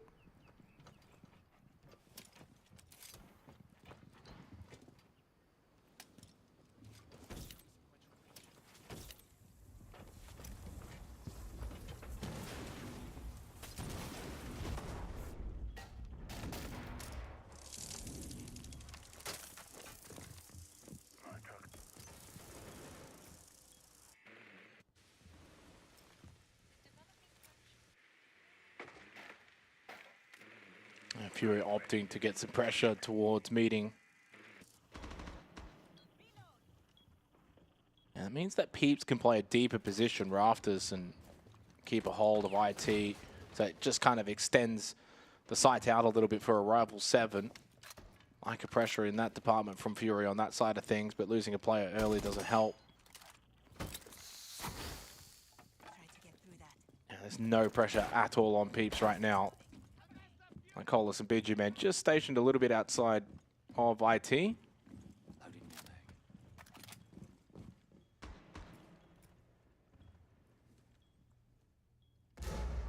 Feels like a little bit of indecision right now from Fury. Looked like they were setting up maybe for a meeting push, and now you've got Lycolis into Rafters. Yeah, they might just have to flood.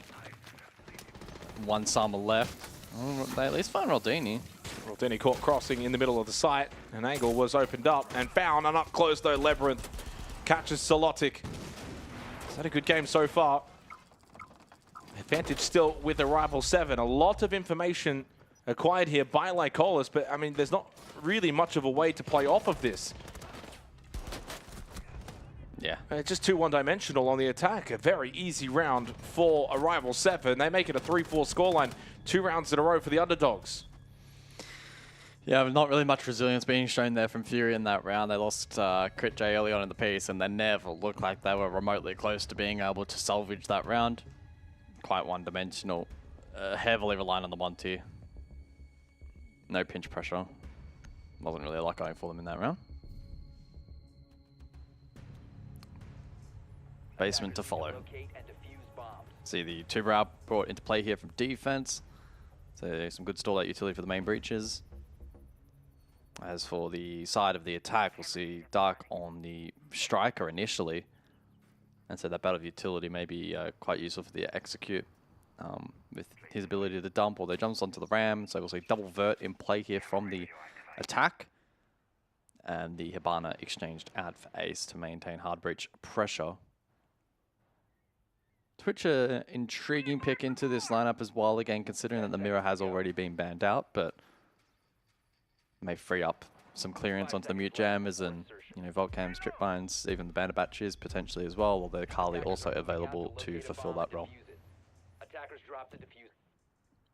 It feels like game on now, doesn't it? Gallant has stood up massively for a rival 7, up to 9 kills. He leads everyone inside of the lobby. And the next best on his team is 4, with a PO and Labyrinth double margin at that 4 kill rate. Activating camera. This is well and truly game on now. Camera feed up and running. Clubhouse to follow this. Winner of this series will take on Waybo later tonight. And it's a Waybo team that's not quite at the peak of their powers right now, but they do amp up during playoffs.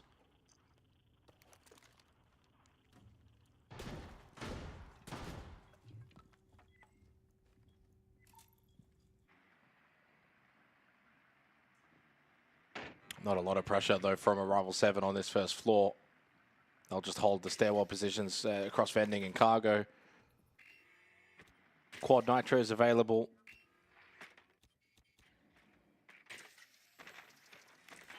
In fairness, outside of the Nitro cells, they don't really have a lot else in terms of utility, active use utility.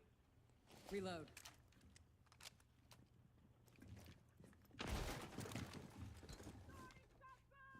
Oh, good ping. Oh, but can't play off it.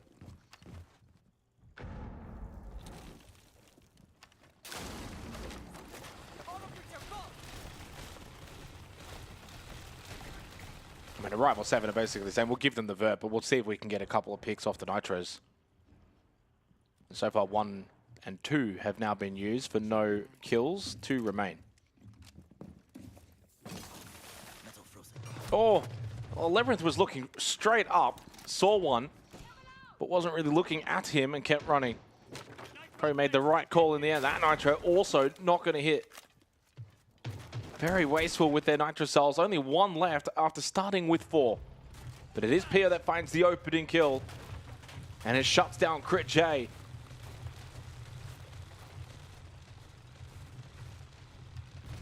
Yeah, Arrival 7 looking pretty good here defensively. BG Man also falls above. I think, again, contesting vert. Not a lot going Fury's way here to kick off attack.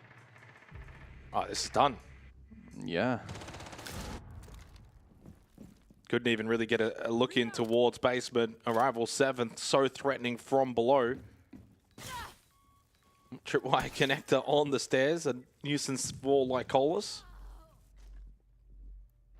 But it will be all tied up 4-4, which I don't think we really saw it coming that way.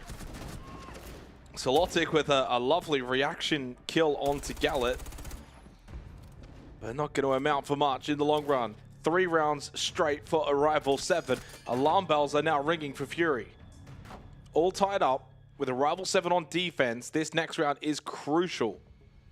Fury need to be winning the tertiary site. Yep. I think if you lose this round, you lose the map. Yeah, it would be a worrying trend.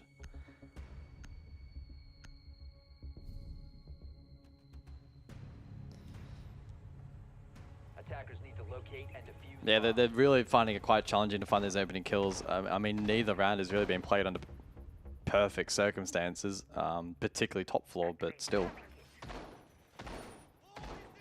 They got to dig really deep here, try and find something to go their way. And the tertiary may offer that opportunity based on the lineup. It is looking like a top floor vert clear. They have the Ram available and the Sledge. The Deimos also in play, and with no mute for defense, Crit J should be able to garner good information. 5 seconds left before insertion. Well, they're going to bring the OS up. Certainly an operator selection choice that's on the lower percentage-wise.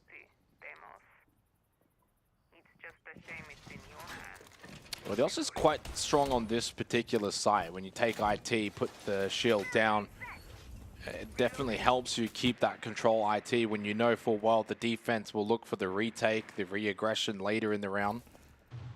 So to me, this does look like it'll be a storage side hit for Fury. They'll aim to get IT control. This is aggressive from Peeps. Not so much that angle, but more so the positioning. He can contend a couple of positions. He could even peek up towards IT if he were to have gone back up Rafter side.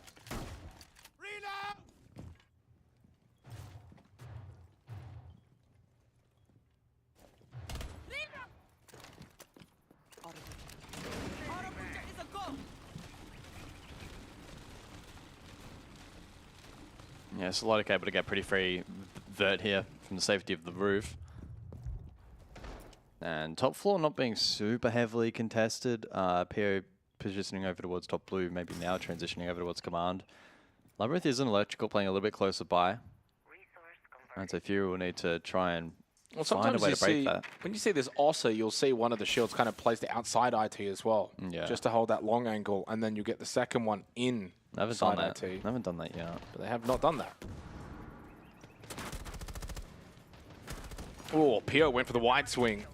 There goes Solotic. Nitro thrown out by Pio.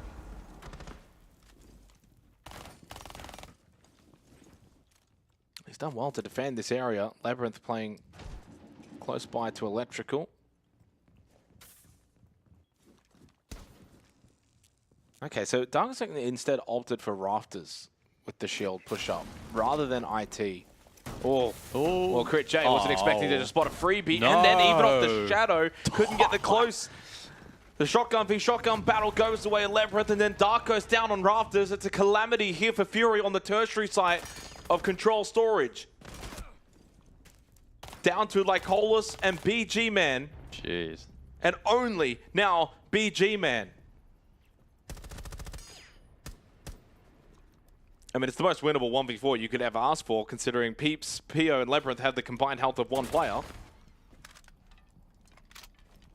But he's only got 23 seconds remaining in the round, and he's not going to be fully aware of just how low the majority of these players are. This one is done, and with that, Arrival 7 will take the lead in the opening map of this series. They are in front, they are on top. Fury on the ropes now. Yeah, it's pretty remarkable that Fury now find themselves trailing. And Lycolis will immediately call a tactical timeout in response. Crit J with some really, really unfortunate timing there. Shotgun unable to get the job done on either defender. If he finds one or both of those, it opens up top floor massively, and they would have been able to prep themselves for the execute. Just never given that opportunity. Grim Valkyrie to join the other 4 bands for the remainder of the half. Fury need to find solutions quickly. Didn't feel like that long ago we were talking about Fury being able to essentially run away with this map, and all of a sudden 4 rounds on the trot for Rival 7. That's such a good chance to make it a 5-1 scoreline. They lose that 1 round to close out the half. And then just the Rival 7 have, well, hit their form at the right time. And Peeps getting involved in that round as well, picking up 2 crucial kills. BG Man struggling at 1 and 6. Tactical timeout will expire now for Fury, and they need a swift response.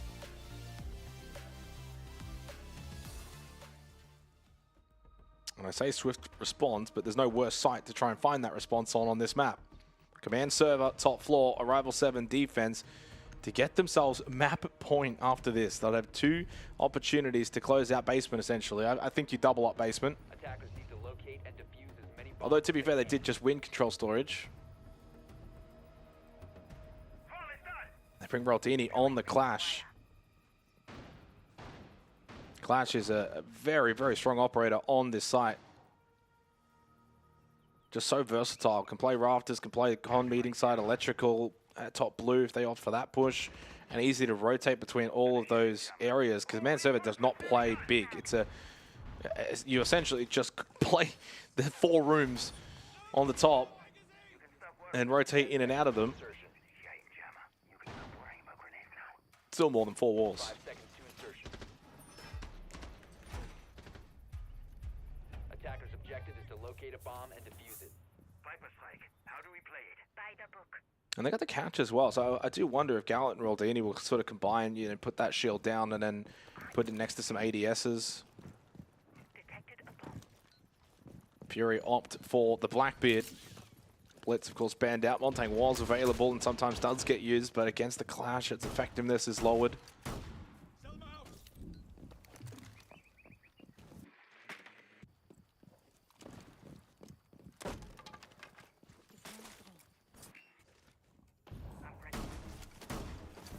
Labyrinth up close, able to peel back. Con, Raldini now can hold inside of Con on the Clash. Looking like Fury are going to spearhead the attack from this quarter of the map. They do have the ability to util dump if required. I wouldn't mind seeing another point of pressure like the buck from below, for instance, but it doesn't look like that will be the case. Instead, entirely horizontal here from the attack. They have taken some ground, but now to meet some resistance. Yeah, but walking straight into the Clash. They need to get pressure elsewhere. So Lycolis BG Man could look to...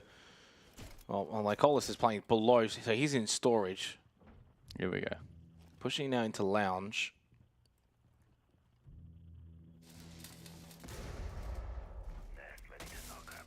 He's going to be the one to unlock this round, I feel like. Pio hunting, by the way. Oh, that is a sharp shot from Pio. There goes the buck as well. It's round over. Like, in these positions, Fury have shown so far they don't have pockets deep enough to find something to bring this round back. And without that pressure below, I don't know how they're going to deal with the clash. Critchay might have to change and go the other way around. They're completely stalled out. They've just got nothing to deal with this clash. They have to avoid it, but as soon as they all rotate off, the clash will just then change position anyway. So Critchay trying to make his way in towards Rafters. Trying to pick up the pace now, get aggressive. Roldini trying to keep them at bay. Gallet doesn't quite know where Dark was, though. Good swing from Dark. Roldini, shield down, gun up, finds the pick. Fury down to 2 players. But BG Man able to get firing. Shuts down Pio. Still got to deal with this clash later in the round, leaving themselves only now with 20 seconds. There's Army on the wall. Close angle swing. Labyrinth, though, walks right into the firing line.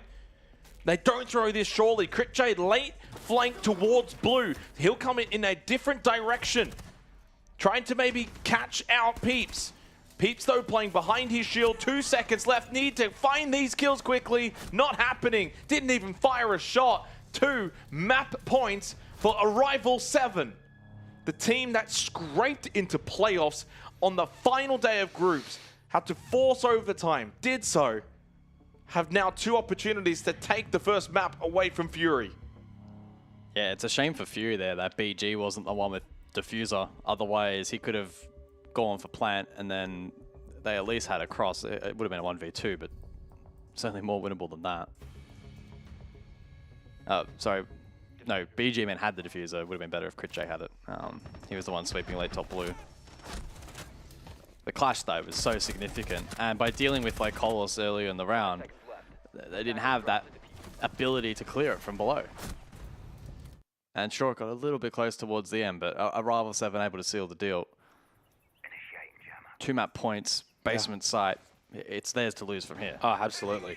Fury are going to have to steal this massively if they can force overtime.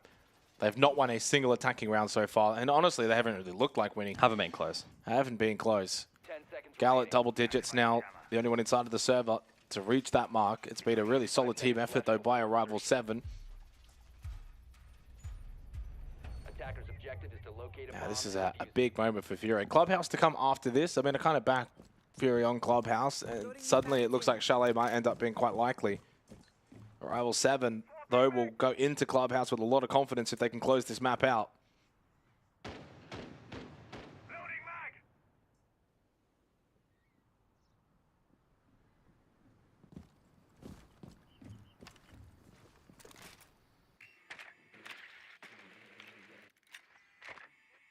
Loser of this, of course, drops to the lower bracket, where they'll have to make a very, very long gauntlet run. Winner takes on Waybo later tonight. Loading mag.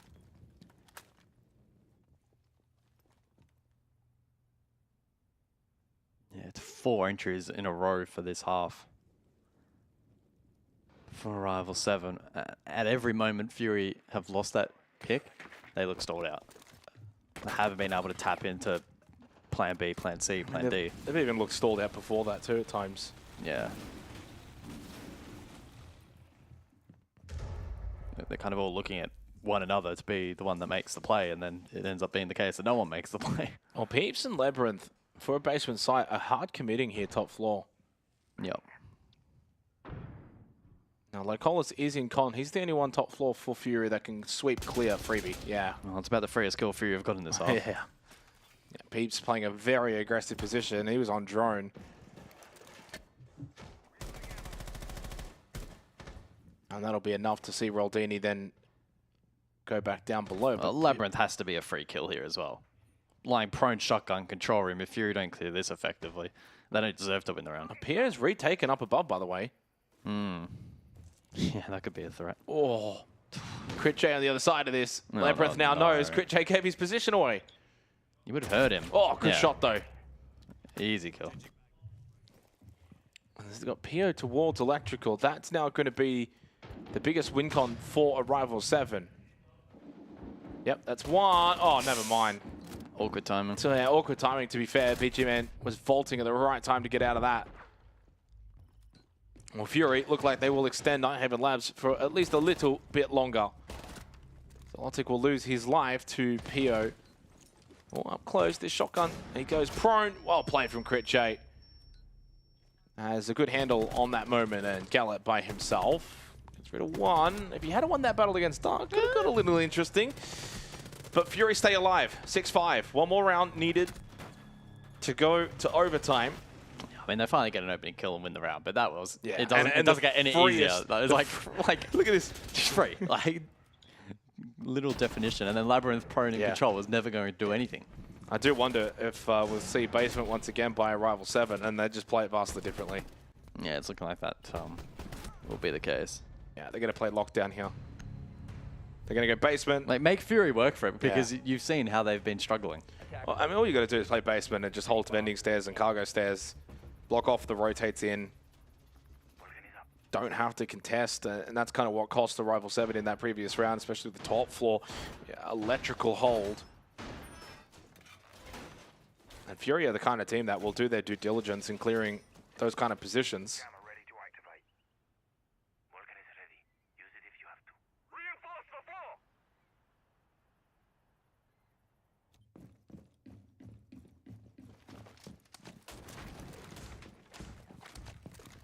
This is where the pressure kind of goes on both teams, to be honest. Fury don't want to drop the map, but a Rival 7 know full well they lose this round. Overtime, Fury on a bit of a roll. 2 opportunities then squandered. It would be a bit of a disaster for the underdog team in a top position. So once again, employ Roldini on the clash.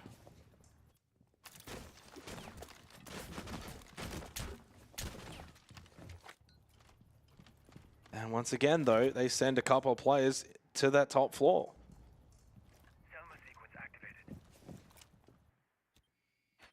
So command and server for Peeps and Labyrinth right now. Whether it stays that way. In fact, there's not a single player in basement right now. So much for the bunker down. Yeah, no, so much for that. I mean, in fairness, if you're cargo bending, like, you're essentially in those positions where it's a quick rotate back. Around blue as well for Gallet, not awful. It's still only really Peeps and Gallet. That's like hard committing right now up above. Gallet was. Sorry, Labyrinth and Peeps. Reloading, cover me. Gallet making his way back up top blue, but I think he's just trying to provide cover for Peeps. But again, much like the last round, they're investing in the roam.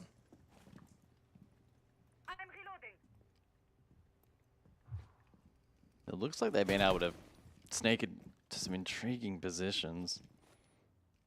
Although I don't think their ability to peel back to site is great right now, so they're pretty committed. Fury is still what is that off? Entirely out the building. It's just a timing thing? Is he just trying to get lucky?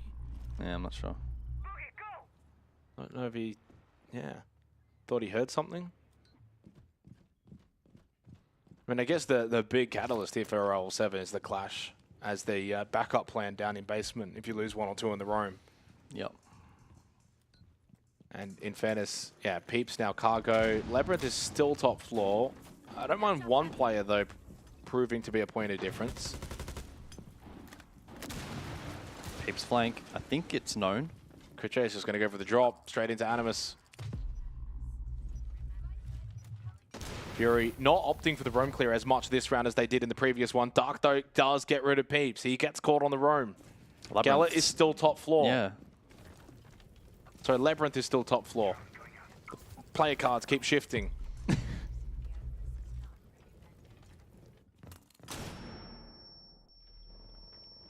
20 seconds. I think they're going to just try and go for a plant here, clear out the site. Gallet caught Labyrinth all by himself in command.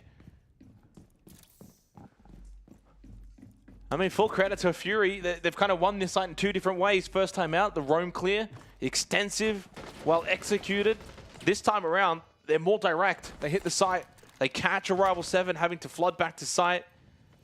They don't have to worry about a player like Labyrinth, top floor. Forget about him. At all times, Fury had the numbers. And now they have overtime. Why is it still top floor? Can't Can't be playing top floor with Legion shotgun. That's not a win condition. Rest of the team getting slammed, and he's only moving once they're all dead. That's just unacceptable on the rim. They've kind of gifted the route back in here. The way that I view that top floor position, especially if you're in command, is you want to be in the prime position to then eventually push rafters and try and get a kill or two on those in warehouse dropping hatch if they're going to do that. Especially if they haven't gone for a roam clear, which Fury did not in that instance. You're just wasted essentially up in command doing nothing. And Need to locate and defuse as many bombs as they can. the way I kind of look at that round is Arrival 7 basically said, we lost the roam game because Fury cleared us. Well, we'll try and be a little bit more difficult to clear this time. But this time, Fury didn't really play into that roam game as much. They just sidestepped it. Yeah. Well played from Fury, and credit to them to getting into overtime. They are not on double defense, though. So Arrival 7 get double defense. They go command server. And even despite those last 2 rounds, I still think they're in the best position possible to win this map. 10 seconds left. But it's no longer, you know, a bit of a gimme. 5 seconds remaining. And pressure on Arrival 7. This is a free swing for Fury. Top floor command server as attack. Free swing. Still this round, you get to go and defend the same site and close the map out. Dark up to 13 kills. Now goes past Gallet as the top fragger inside of the server. Changing mags. Yeah, Solotic double digits as well. Has had a pretty good game after a bit of a blow par group stage.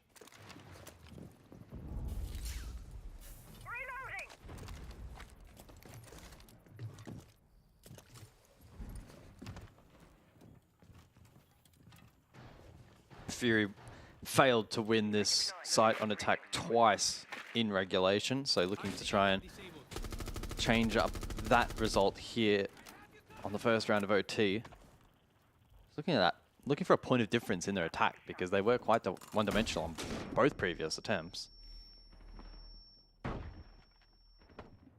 Monty could be a difference maker. Crit J though under immediate pressure warehouse. Yeah, good little drone prone spot here by Peeps just to catch the foot of Crit J and did a significant amount of damage. And the Monty into the clash isn't really going to bode too well here for Fury. Last time out, they got really stalled on this side. So it might be a free swing, but you've got to take that swing. Well, there you go. Gallet dealt a heavy blow. Crit J. In fairness, a little bit of trigger discipline there to not go for the kill himself, but then it also costs him his life. He needed someone to play off him. He's just solo pushed in towards Electrical as the Montang. No one playing behind. If anyone's with him there, that's an easy kill onto the smoke. Yeah, they've lost the Fuser Electrical now. No one close. nearby. Pio, but he opts for the Nitro rather than the swinging shotgun and still hits the shot onto Lycolas, and Solotic then just follows behind. Fury capitulating on this top floor. They don't know how to unlock it. Dark to do a lot of heavy lifting alongside PG Man. Shuts down Labyrinth. Can they get the guard break here onto Roldini? He's under an immense amount of pressure in Electrical. Wow. And a big kill from BG Man as well. And this should be Roldini going down. Fury, bring it back. Wow. They take top floor. Jeez. I mean, a good salvage effort there in the end, considering everything was going wrong. There was the Monty Electrical, no trade, diffuser down, opposing side of the map. The clash left in a 2 versus 2.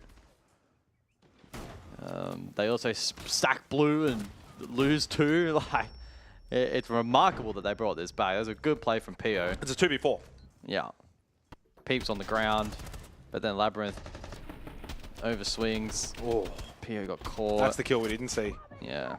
And then at this point, there's nothing Roldini really can do. He's trapped in the corner. He doesn't have the space to kind of fall back, maybe put shield down, get the SMG up. Huge round for Fury. They take top floor, and from a very disadvantaged position. Swings not only the scoreboard, but the momentum.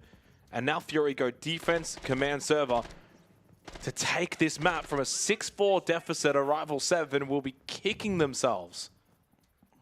Yeah. Probably not going to get much better for them in the series as well, with clubhouse to follow. Job's not done yet, but now sets Fury up. This is the best position they've been in all map long. And Dark, 15-9, has led the front. Crit J, 8-9. He's had 5 assists. He's been heavily involved. You know, usually it is Crit J that has Dark's numbers, but in this instance, it's Dark. 3 players on double digits for Arrival 7th in Labyrinth, Gallet, and Pio. Pio will play the Montang into the clash of Lycolis. Didn't we get confirmation that Lycolis is not actually pronounced Lycolis? It's like Lycolis. Oh, I think we've been calling him Lycolis for 6 years. I think it was James that found out, or Rob. I can't remember. Might have been Rob. We'll see if I can confirm it with him on the couch. But I think from memory, it's supposed to sound almost like Legolas. Yeah. Well, the more you know. Lycolis. There you go, Lycolis. But it's Lycolis forever now. Oh, well, geez. Pio almost dying early into the piece. Crit J, good pressure. Retreats to lobby. And with that, Pio, Montang low. Big shot from Crit onto Crit J by Pio. Peeps will lose his life to Lycolis. And both of the shield ops now very low on health. But that's an advantage for Fury as they've got the extra player. Can't let Lycolis get out of here. Oh, this is awkward. Awkward. He's not getting out of here, but he might be able to take one with him. Oh, Lycolis! Wow. Big shot, but Gallet a double. It's the low health shields in Pio Lycolis, and then Gallet and BG Man with a bit more health to their name. Just desperately throwing the impacts, but he just wants it off. Pio, pistol! Can BG Man win this against the low health Monty? Yes, he can. Wow. Fury escape at the death on Nighthaven Labs. From 6-4 down, they take it 8-6 in the opening map of this series. Clubhouse on the other side.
You know how they say it's not the destination, it's the journey?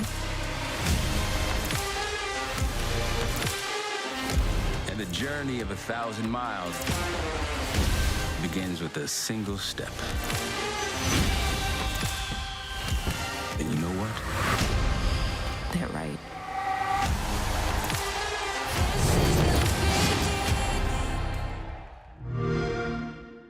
Hey, Mappy. Hello, 오세아냐, guys.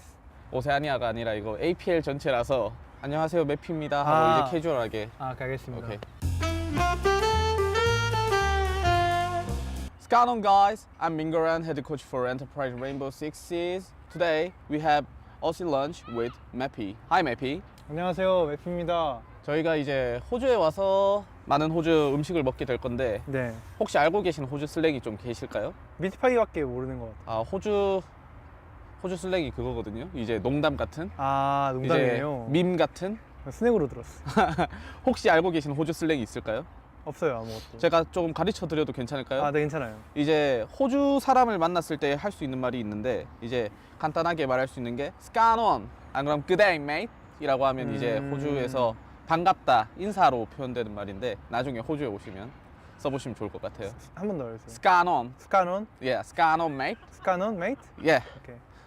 아주 좋습니다. 그리고 이제 thank you 대신 쓸 수 있는 말이 cheers mate. Cheers? Cheers. Cheers? Yeah, cheers mate. 라고 하시면 됩니다. 이제 만났을 때 스카논 mate, 이제 cheers mate 이거 두 개면 호주에서 생활하시기엔 문제 없을 겁니다. 스카논 mate, cheers mate 라 맞죠? 이제 카메라 보고 이제 스카논 mate. 스카논 mate, cheers mate.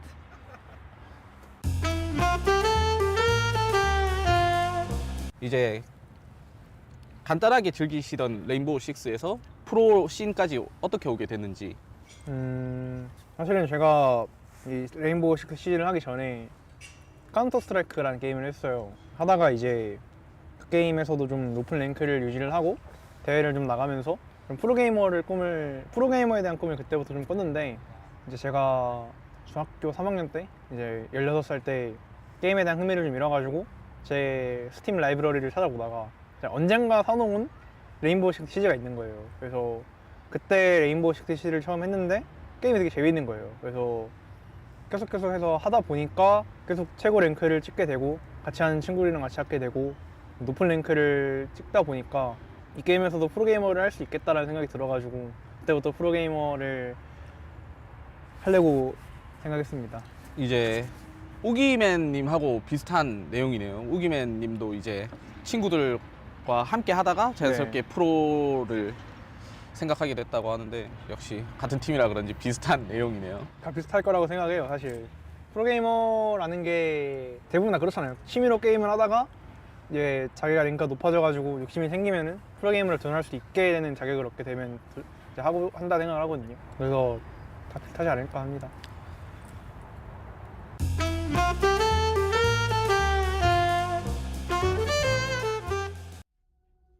What's going on, mates? Cheers, mate. Honestly, I will say that was flawless from both of them. Good. That's actually Cheers, good. mate. Apart from the mate sometimes gets changed into a different word, but I will say, phenomenal work. And is it Meppy?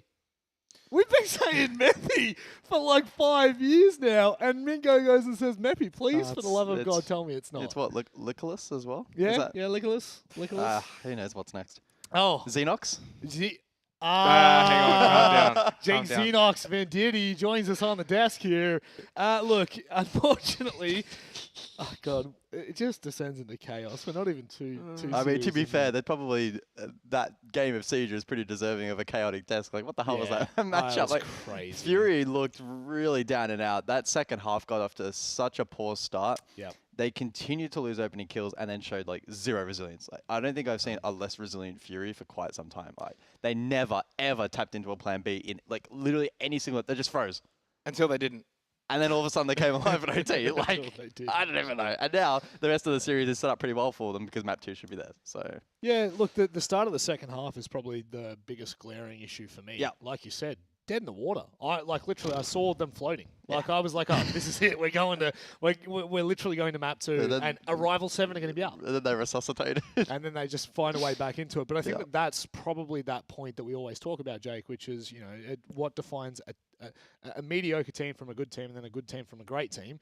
Well, good teams manage to turn around games. Great teams never let it get to that point. That's true. I mean, that's a really good point from you, Rob. I think Dark had a really big influence on the game as well and what he was able to do individually. And I mean, Arrival 7 will be kicking themselves, like we said, because they had a really good opportunity up 6-4. They had all the momentum, 5 rounds straight to get to that point.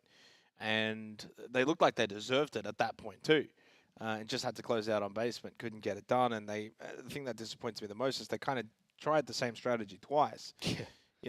Like round 11, they play the roam game awfully and easily cleared and countered by Fury. So then they double down. I think we'll do it again. We'll do it more They properly. won't expect it this but time. But then Fury are like, well, we're not going to play into the roam game. We're going to go direct. So like at that point, on the last 2 rounds, Fury had control on those attacks, and it was the first time they were able to get control of those attacks. Yeah. Force overtime. Then they steal command server to start OT, and then that's it. All the momentum's gone, and they close out comfortably. So, I mean, I think that's a testament to Fury in terms of what they have experience-wise. Like, these guys have been in these positions before.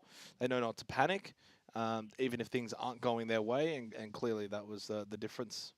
Moving over to Clubhouse, a little bit worried. There were some fundamentals seriously lacking on Labs, and Labs and Clubhouse for the vast majority of the game do play out quite similar in terms of the minigame, right? There's a lot of walls that you need to have open. There's a lot of pressure you need to be putting, not just from one area, but you're kind of splitting. You look at the top floor of Labs, and then you look at the basement of Clubhouse. There's a lot of similarities between how you have to get from point A to point B, and then hopefully to point C, which is winning the goddamn round.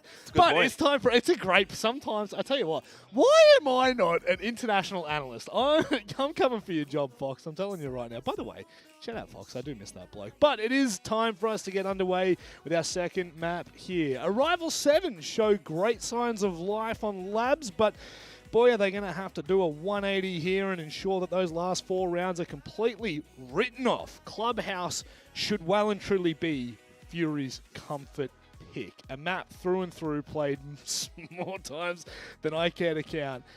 And it's Arrival 7's last hope in the upper bracket. It's time to head to that said Clubhouse with those said commentators, Jake Xenox, Findity, and Michael Guz Lottie.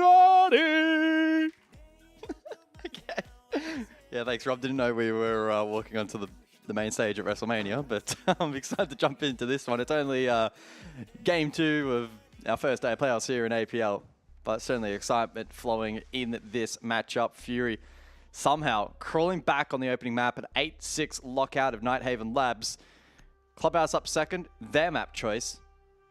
So again, the expectation and the label is for Fury to take this one comfortably, but I feel like we have probably put that tag on many teams already in just half a day, and it just doesn't seem to be quite panning out that way. Yeah, we're not even halfway through the day. Yeah. We're all over the place. And it's probably not even the 2 matchups, really. The ones to come after this are the ones you should be putting those labels on. So I'm curious to see what's going to happen tonight. With the way today has gone, I would be surprised to get home and I find out Elevate's lost their series or something like that. Yeah, legitimately. But yeah, I mean, Fury for me, I think that, again, they showed their class and they showed their experience at the back end of Nighthaven Labs. If they were a more inexperienced team and a team that maybe hadn't had a lot of time together, I think they lose that most times. But it's a different roster with a lot of experience under their belt. For Arrival 7 as well, I think it's also the inverse where, you know, it's a team that, yeah, there's experience on that roster, but they haven't quite reached the heights previously as a lot of the members of Fury, and they just couldn't get the job done. Labyrinth has just taken a big chunk of damage. Did he just get shot by Gallet? He was opening up the gym floor, the gym bottom end of the wall. I think he's gotten a few pellets into Labyrinth's legs.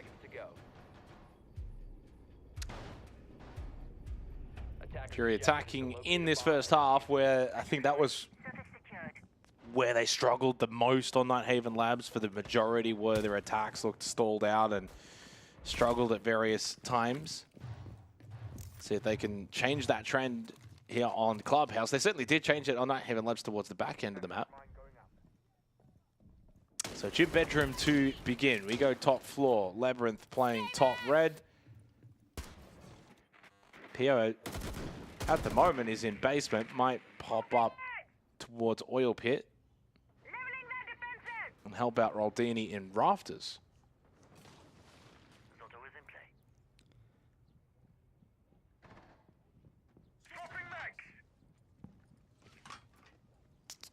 Yeah, I mean, CC wall's going to be stalled out for now from the Zoto canister, but it will get opened up. And meanwhile, on the other side of things, there is a quick breach through Jacuzzi. Yellow ping player in logistics, Crit Che.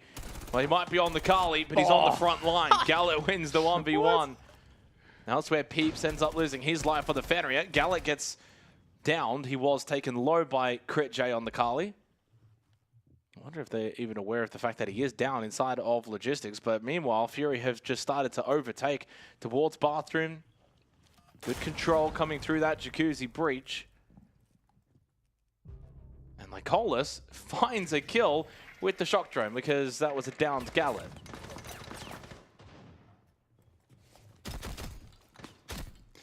So Fury with the advantage, 4v3 and plant to be attempted here by Lycolis. No. Lycolis. And Lycolis will stick the plant down.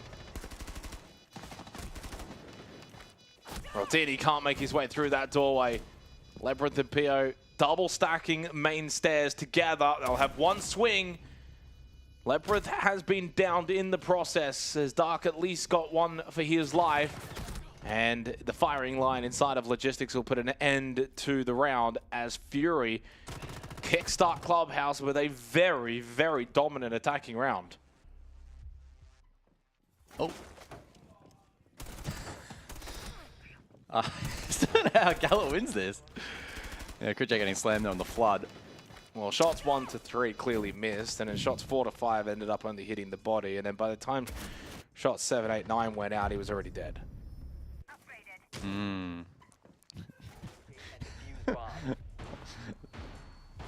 Well, Fury win the opening round then. Pretty decent attack. It's Basement though to spearhead things for the second round. I feel like as time has gone by, the roam has become less and less popular on this particular side. On Basement? Yeah, more and more bunker down strategy. The problem is, I guess, is you always got to have your exit back to site. And so unless you're playing like Castle Barricade strat towards like Stage Bar, and you can play the hatches, which you leave opened up, which you probably don't really want to do when you've, I don't know, I guess, gotten back on the roam safely. You've then meant that all they have to do is clear the roam and then the hatch work is done anyway. And then the other thing you might see is usually some main stairs or secret kind of pressure. I would like to see maybe, in terms of roam, you like a little bit more garage play. You could always drop back oil pit and get back safely. I don't know. It's is it worth it when bunkering is quite strong?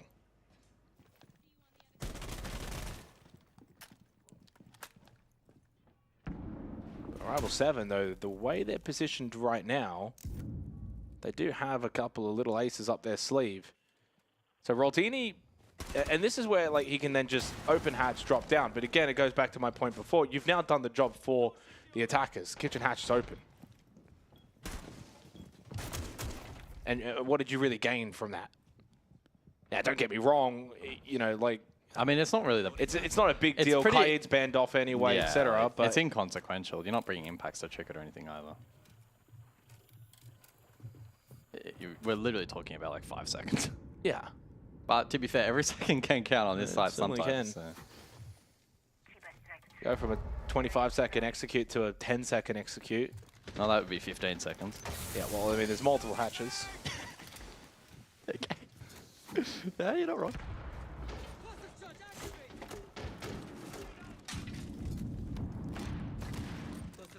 Util clearance on offer here from the Fuse. Crit J, presumably to get that skeleton key to work as well. This is a decent little bunker though, main stairs. ADS's gas bay, shotgun up close. I like this though, Labyrinth Nitro threat below as well.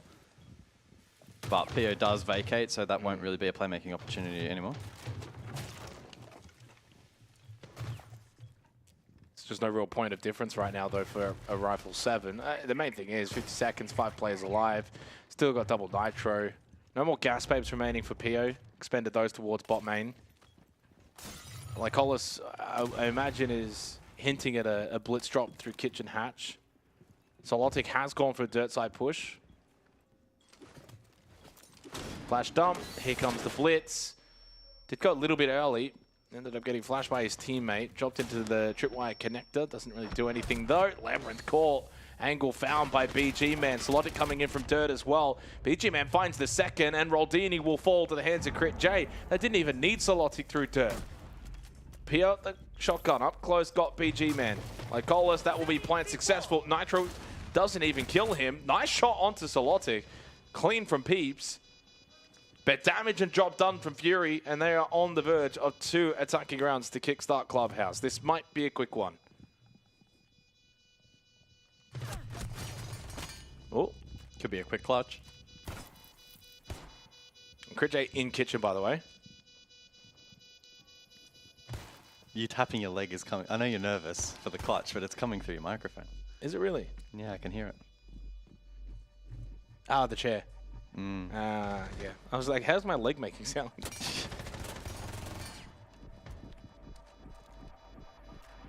Save that. Oh, he you gotta save your KD. You gotta save the KD there. Come on, Peeps. Come on. That's not good enough. Jeez. You're not gonna throw your body for the clutch. At least stay alive. Come on.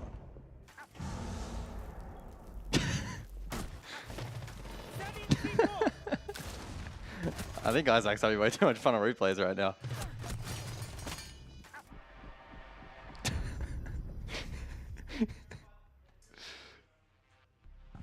Yeah, I'm starting to get that early vibe. It could be a runaway here from Fury. Maria 10 below though for Rival 7, so just doubling down. I mean, they've been the castle, so they're going to go for the opposing playstyle here, which is the roam. Yeah, but again, it'll likely be a soft roam. I don't think it's going to be anything significant.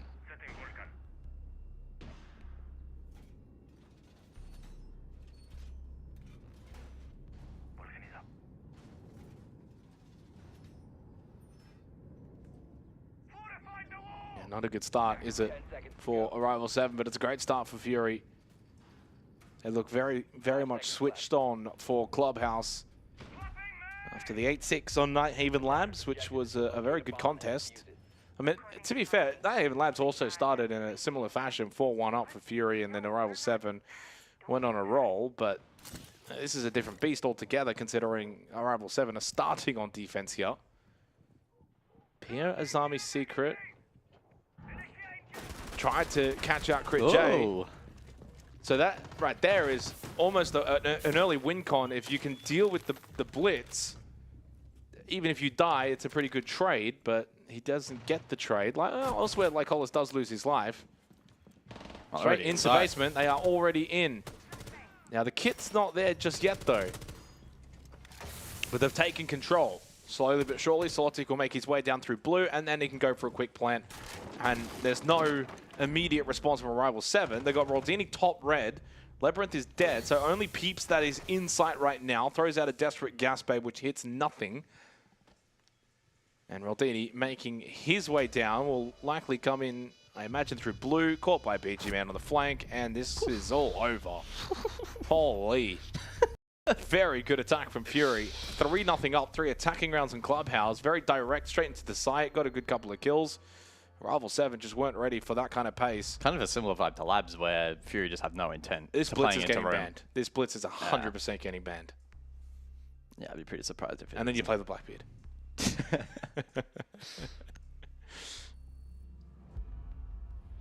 Yeah, I like the Clash ban as well. Rival 7, tactical timeout. Nothing working for them so far on the defense of Clubhouse. Well, I think they've just, it's almost like they've just been punched in the mouth here. Like, they got a nice close back and forth series of Nighthaven Labs. Not really back and forth in the rounds terms, I guess, but a close 1-8-6. And maybe they expected coming into Clubhouse for that to play out similar. You're on defense, you kind of naturally maybe relax a little bit, but Fury have just brought the pressure early, and Arrival 7 have not been able to deal with it. They are getting decimated. Dark and BG Man combining for 11 kills between the two of them in 3 rounds. Very, very dominant.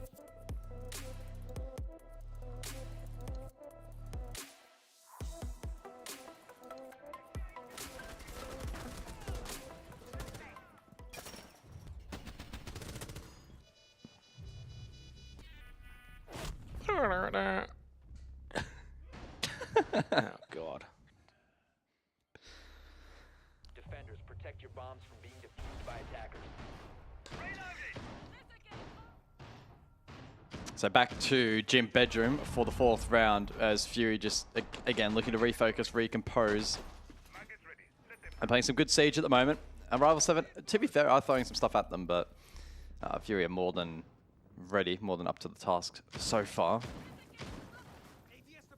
We'll see the Kylie employed from the attack. And so good util clearance onto any potential mute jammers. Bravo also in play, so it can hack a Rooney Gates and catch. Rival 7 will be looking to potentially play around Labyrinth on the Warden. He could offer some good counterplay into the quad smokes available here to the attack. We need to see some fight though from this defense. Has to be at least 2 rounds, ideally 3 for club. Bit of a peel, or a bit of a roam extension rather, has been established here that can be peeled. Immediately Con opened up. Labyrinth over towards garage storage currently. He can pivot over towards top red, which I believe the catch has been placed there as well, provided Fury are to go CC across. All the momentum with Fury. Rival 7 out of the timeout, need to change things quickly, and they do with Labyrinth over towards Secret. They get the free kill into Dark.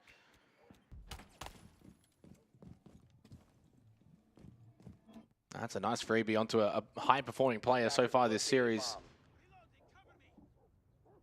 Imagine, yeah, went for the vault in and just didn't clear it properly. Just some basic fundamentals.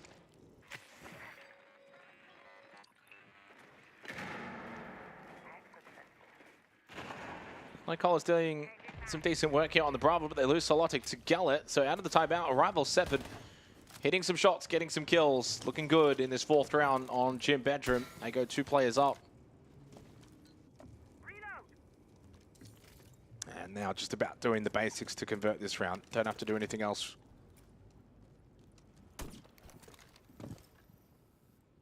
Up to Critche, BG, and Lycolis to bring out some heroics.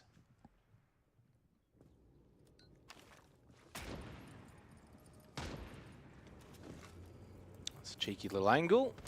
BG man had the opportunity. To be fair, Peeps didn't fully present. Oh, a lovely run out from Labyrinth. Well, that should put an end to the round, and that'll get a Rival 7 their first round win on Clubhouse in the second map of this series. And Labyrinth finds his 3rd, so from a donut to 3 kills.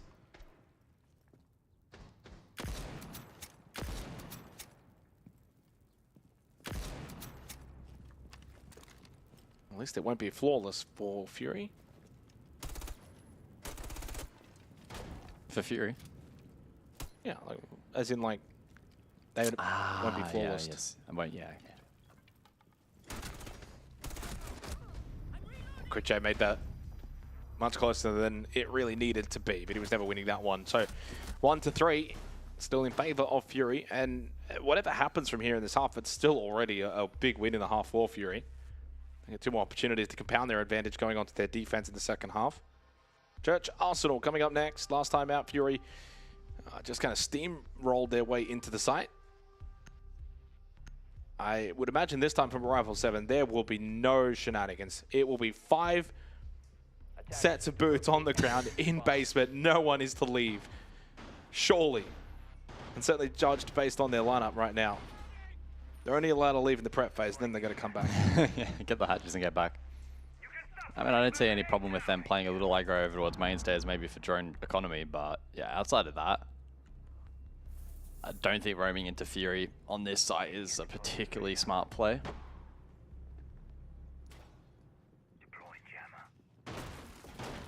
Fury looking to reset, hitting into the 5th round. Last round was unfortunately a bit nothing burger from them. None of those initial engagements going their way. And then left with limited options. Last time out on this particular site, a heavy emphasis over towards Secret early in the round to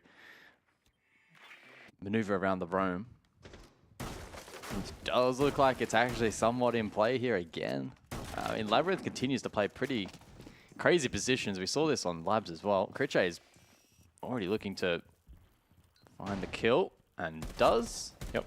So, yeah, this roam is not good.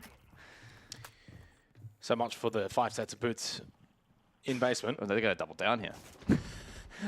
I mean, I respect it to some extent. It's kind of crazy. I don't. The roaming smoke. Oh no. I don't mind if it's something like a Jaeger, but Peeps is now dead. You've got no denial down below. Got live drone, he's dead. This is a calamity. And just not learning from some of their errors and mistakes in previous rounds. As you said, doubling down and... Fury might not be at their best, but you got to respect them. Like, oh, 100%. They're still good enough to counteract this approach. It reminds me a little bit of the last 2 rounds on Labs, where Arrival 7 doubled down on the roam. Fury beat them both times in different ways, and they're doing it again here. Last round, it was on this site. Direct, quick hit. This time, they actually play into the roam game. They've won the chess battle, Fury. Then he can't hit the tough angle shot.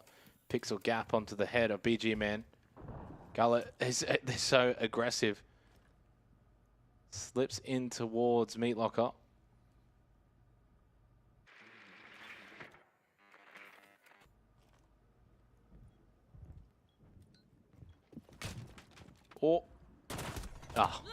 The timing of that's quite hilarious because BG Man was sprinting and running towards or past that window. Bang, breaks the barricade. BG Man hears it, pulls off, and then just peek insta pre-fire. Nice kill from Pio. Dark trying to lurk down blue. So it's a 4-on-2 advantage for Fury. Looking to get their 4th attacking round. And now Roldini makes his way up main. Uh-oh. Well, they've done enough cheekiness so far in this round from everyone involved that at some point it's bound to work. And in this case, it has. Zoto Canister will delay the kitchen hatch from being opened up. Should be able to prevent the hatch from being opened up with only 30 seconds left, or at least at a meaningful point in the round. Does he go for a nitro as well here? Or opt to save? Fury got to be very careful here. I think they're lacking info as well. Double drop towards Moto. And Crit J is going to lose his life to Pio. He was holding towards blue. Suddenly 2v2 with 10 seconds left. And Roldini was there to spot the push in. Only Pio versus BG Man. Pio's going to hold inside of blue. BG Man will go for the plant. Has to stick. Pio will obviously play for time and then try and catch him. He does give him a small opportunity, a small window. BG was throwing out the flashes, but it's not going to be enough as Pio and Arrival 7 steal the round. How have they won that? How have they won this? And instead of getting his teammate up, Pio puts down Roldini. Yeah, Fury are going to be pretty unsatisfied with that round. They did all the hard work early and then just bled picks. The start here was good. The roam was pretty bad. This is a 5v2 loss. They lost a 5v2. And you know why? It's not good enough. You know why? Dark, solo lurk, down blue, dead. Right? So it's the solo plays that cost them. Solotic, solo push, dead. No one holding Crit J, solo drop blue, dead. No one holding the re-aggress main. Play as a team. Just consolidate. 5v2, numbers advantage. Why are you solo push, solo push, solo push? Yeah. That's just an every day of the week you consolidate a kitchen drop or like a triple wall moto drop. Or even just... I'm a swore. Or even just push down main. Just like filter out. What were we going to say? Was that going to be an F-bomb? No, that's all right. You get one. I don't know. Use the F-bomb on day No, one. it's only match 2. But like my point is, as you said, you could... There's so many options. Forget even kitchen. Just even if it's 2 down main, 2 moto, like, and then go for a pinch. Like, there's so many things you could have done there, and it's just a solo lurk, solo lurk, solo. It's just ridiculous. That is awful. But credit to the 2 players for Arrival 7 to, especially Pio. Pio got the majority of those solo lurkers, especially towards the blue side, and he's had a very good game now. Well, Fury have given Arrival 7 a look back into this map of Clubhouse, now at a 2-3 scoreline. Yeah, it could be a pretty costly round. And we go to Cash and CCTV for the first time this half.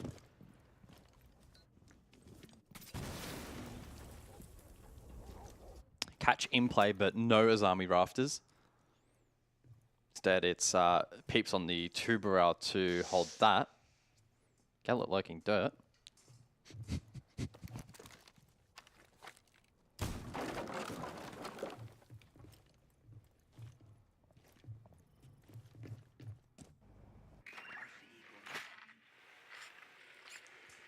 No kills yet for Wakeholders.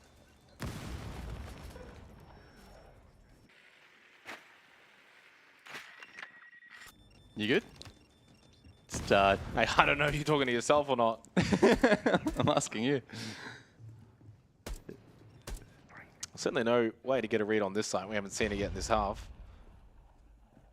But the way that Arrival 7 have been playing is rather aggressive at times. That's Peeps that goes down. Crit J with the freebie from Kennel's Breach. I'm trying to see... Okay, yeah, just near the doorway towards Cash.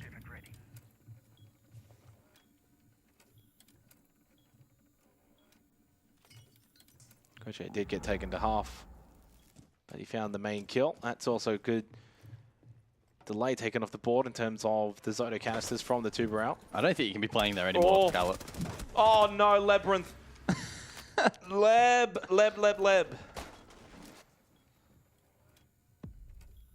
Well, they won a 5v2 in the previous round. Now it's only a 5v3. And Rodini can't hit the long angle shot onto a very low health Dark, by the way. If he retakes his battle, whoa, Dark! Insta shot, insta kill, and it's only Pio, and as good as he was in the previous round, he's not winning a 1v5. That concludes the half. I mean, at the end, not too bad for Fury. Should have been a 5-1 half. Should have been, yeah. Shoulda, coulda, woulda. Shoulda, coulda, woulda, but you know what? You take 4. 4's not bad. They go defense now 3 rounds away from closing out this series. Someone get James on the line. Yeah, I already, you already put something in the chat. I was like, this could be over quick, lads. Get over it. Well, Pengu doesn't have to get over here, but... Wow. I don't think Pengu would be able to fly here fast enough. Does have to roll out of bed, though. He did respond in the chat, so he is awake, which is good. You said, I think this will be done quickly, gents. Pengu replies, does look that way. I feel validated. Kaid Thermite. Alongside Clash and Blitz. 4 rounds, 7, 8, 9. And it's basement first on the Tropic block.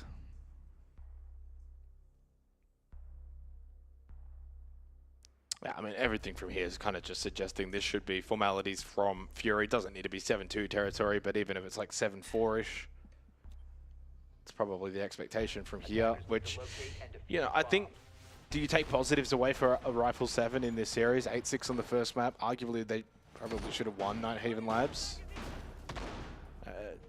Yeah, there's some positives. There's also been... For a team that scraped into playoffs. Yeah, for sure. I think they're probably playing a little bit above expectation. But you can clearly see the errors that they're making aren't going to just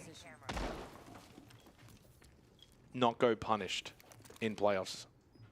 From Fury, let alone then from Waybo or Elevate. Some things you can maybe get away with in group stage, you're not going to be able to get away with here. Like, they're now at Haven Labs. They win that map against the bottom 2 teams in this region. Attackers' objective is to locate a bomb and defuse it.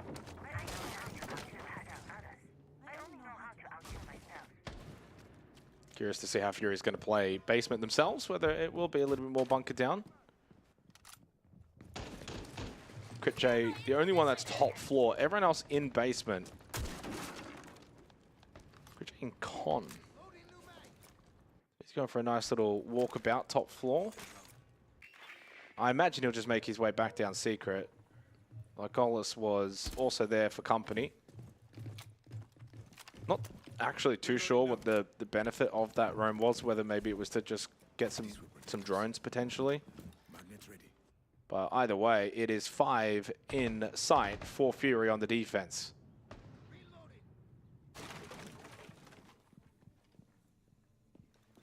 This is going to be kitchen focus for Arrival 7. At the Buck, Grim, Capitao. Buck open up the floorboards. Grim, Capitao clear out back of sites like AKs. Question will then be, how do you drop? If you do you go main? Do you get dirt pressure? The setup is obvious for Arrival 7. It's the execution that leaves a little bit to be desired in terms of their lineup. Reloading! Cover me!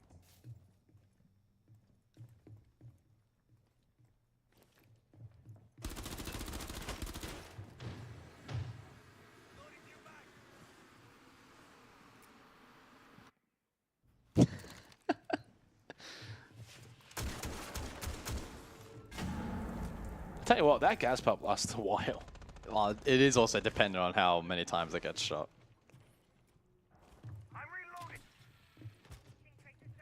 The Labyrinth now, Skeleton Key, convert out. Nitro does not land. Now just one remaining. Impact Trick to tempt, I think, maybe from BG Man, but now kind of stranded in Arsenal. This is an awkward position to be in. Dark alongside. Again, already used Nitro. He's got a Kiva barrier. I was going to say, I mean, like, you can plug some of this up a little bit. Interesting.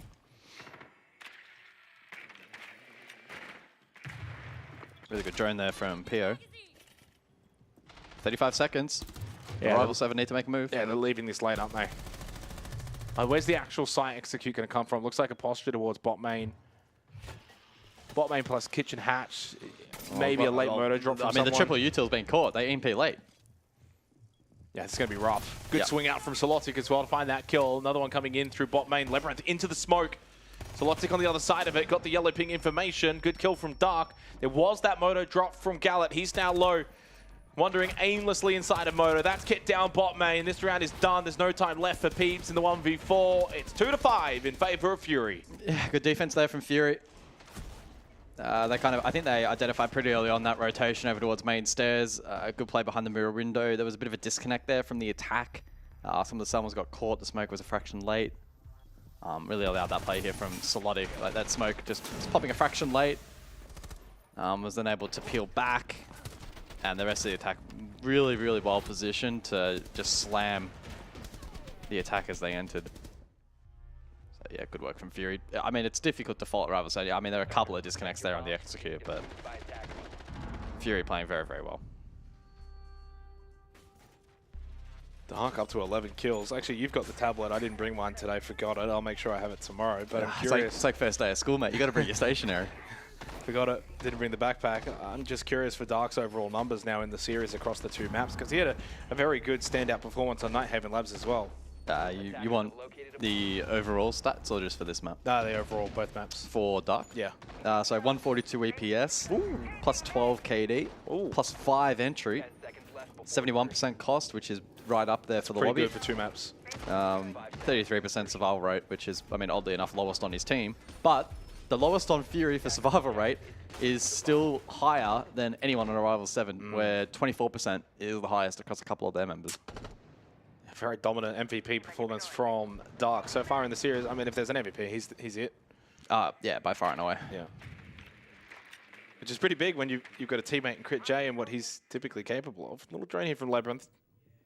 Spots out Dark towards CCTV. Gym Bedroom, the site of choice here for the 8th round, as Fury 2 rounds away from closing out Clubhouse, and therefore the series. And booking their date with Waybo, which will be later tonight, guys. Of course, the series after this will be Elevate versus Soul's Heart. Soul's Heart, the only team to cause any kind of blemish to Elevate in the group stage, so that's going to be a fascinating series.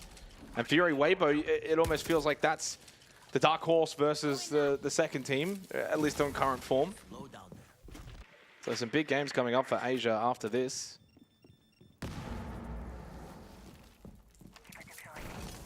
Gallant opening pick onto Lycol, as he has struggled on this map. Ooh. 1-for-1 trades. Pio down, same with Solotic, keeps the advantage. Oh, a little running hunt, and Gallant was switched on. Good turnaround shot. That's his 3rd in the round. Advantage of Rival 7. Crit J went searching. If there's 2 players for Fury that can bring back a 2v4, it's certainly this combination with Dark and Crit J still alive. No, but there's a drone in bedroom pinging out all this information to the attack. Dark finds a kill towards Gone. Crit J then gets Labyrinth. Dark's been shot at and then taken down. That's a 4th for Gallet if he converts Dark. Dark, though, is actually in a revivable situation. Crit J gets on over, gets him back up. So they know where Gallet is, playing the balcony. They might not be fully aware of Roldini's position at the moment on the roof. Minute left. Reload. Both of Crit J's drones are a long way away from this objective at the moment. Does he think about repositioning them? Probably too late. Oh, Dark gets the long angle kill onto Gallet. Roldini forced to drop. Knows that they're over towards Cash. Has to reacquire that diffuser just towards Jim. love the fact that Crit J and Dark are actually playing so far back right now. They've got information on the Yokais as well. Forcing Roldini to have to make his way all the way over to clear Crit J. That is a master class performance from that duo. Yeah. I said it. At 2 versus 4, if there's a 2, if there's a duo still up that could do it, it's those two. Crit J, Dark, wonderful job. Yeah, I think that's unfortunately going to be the blow that Arrival 7 can no longer recover from. That will be pretty demoralizing, not being able to convert that particular position.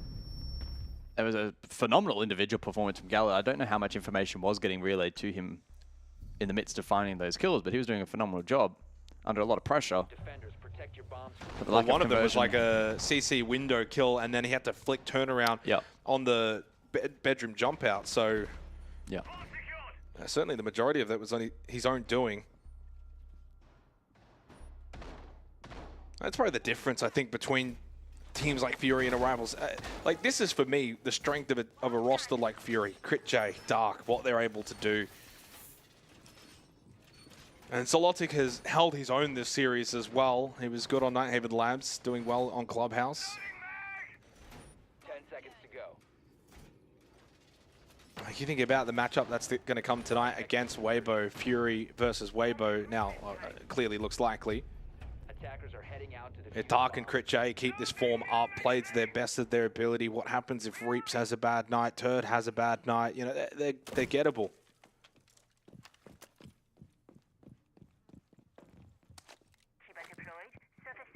Rival 7 are fortunate and happy to just be in playoffs, but to get playoff map wins, you have to be pretty much perfect. No room for error, and so far it's been a good showing from Fury to show Rival 7 just how good you've got to play at this time of year.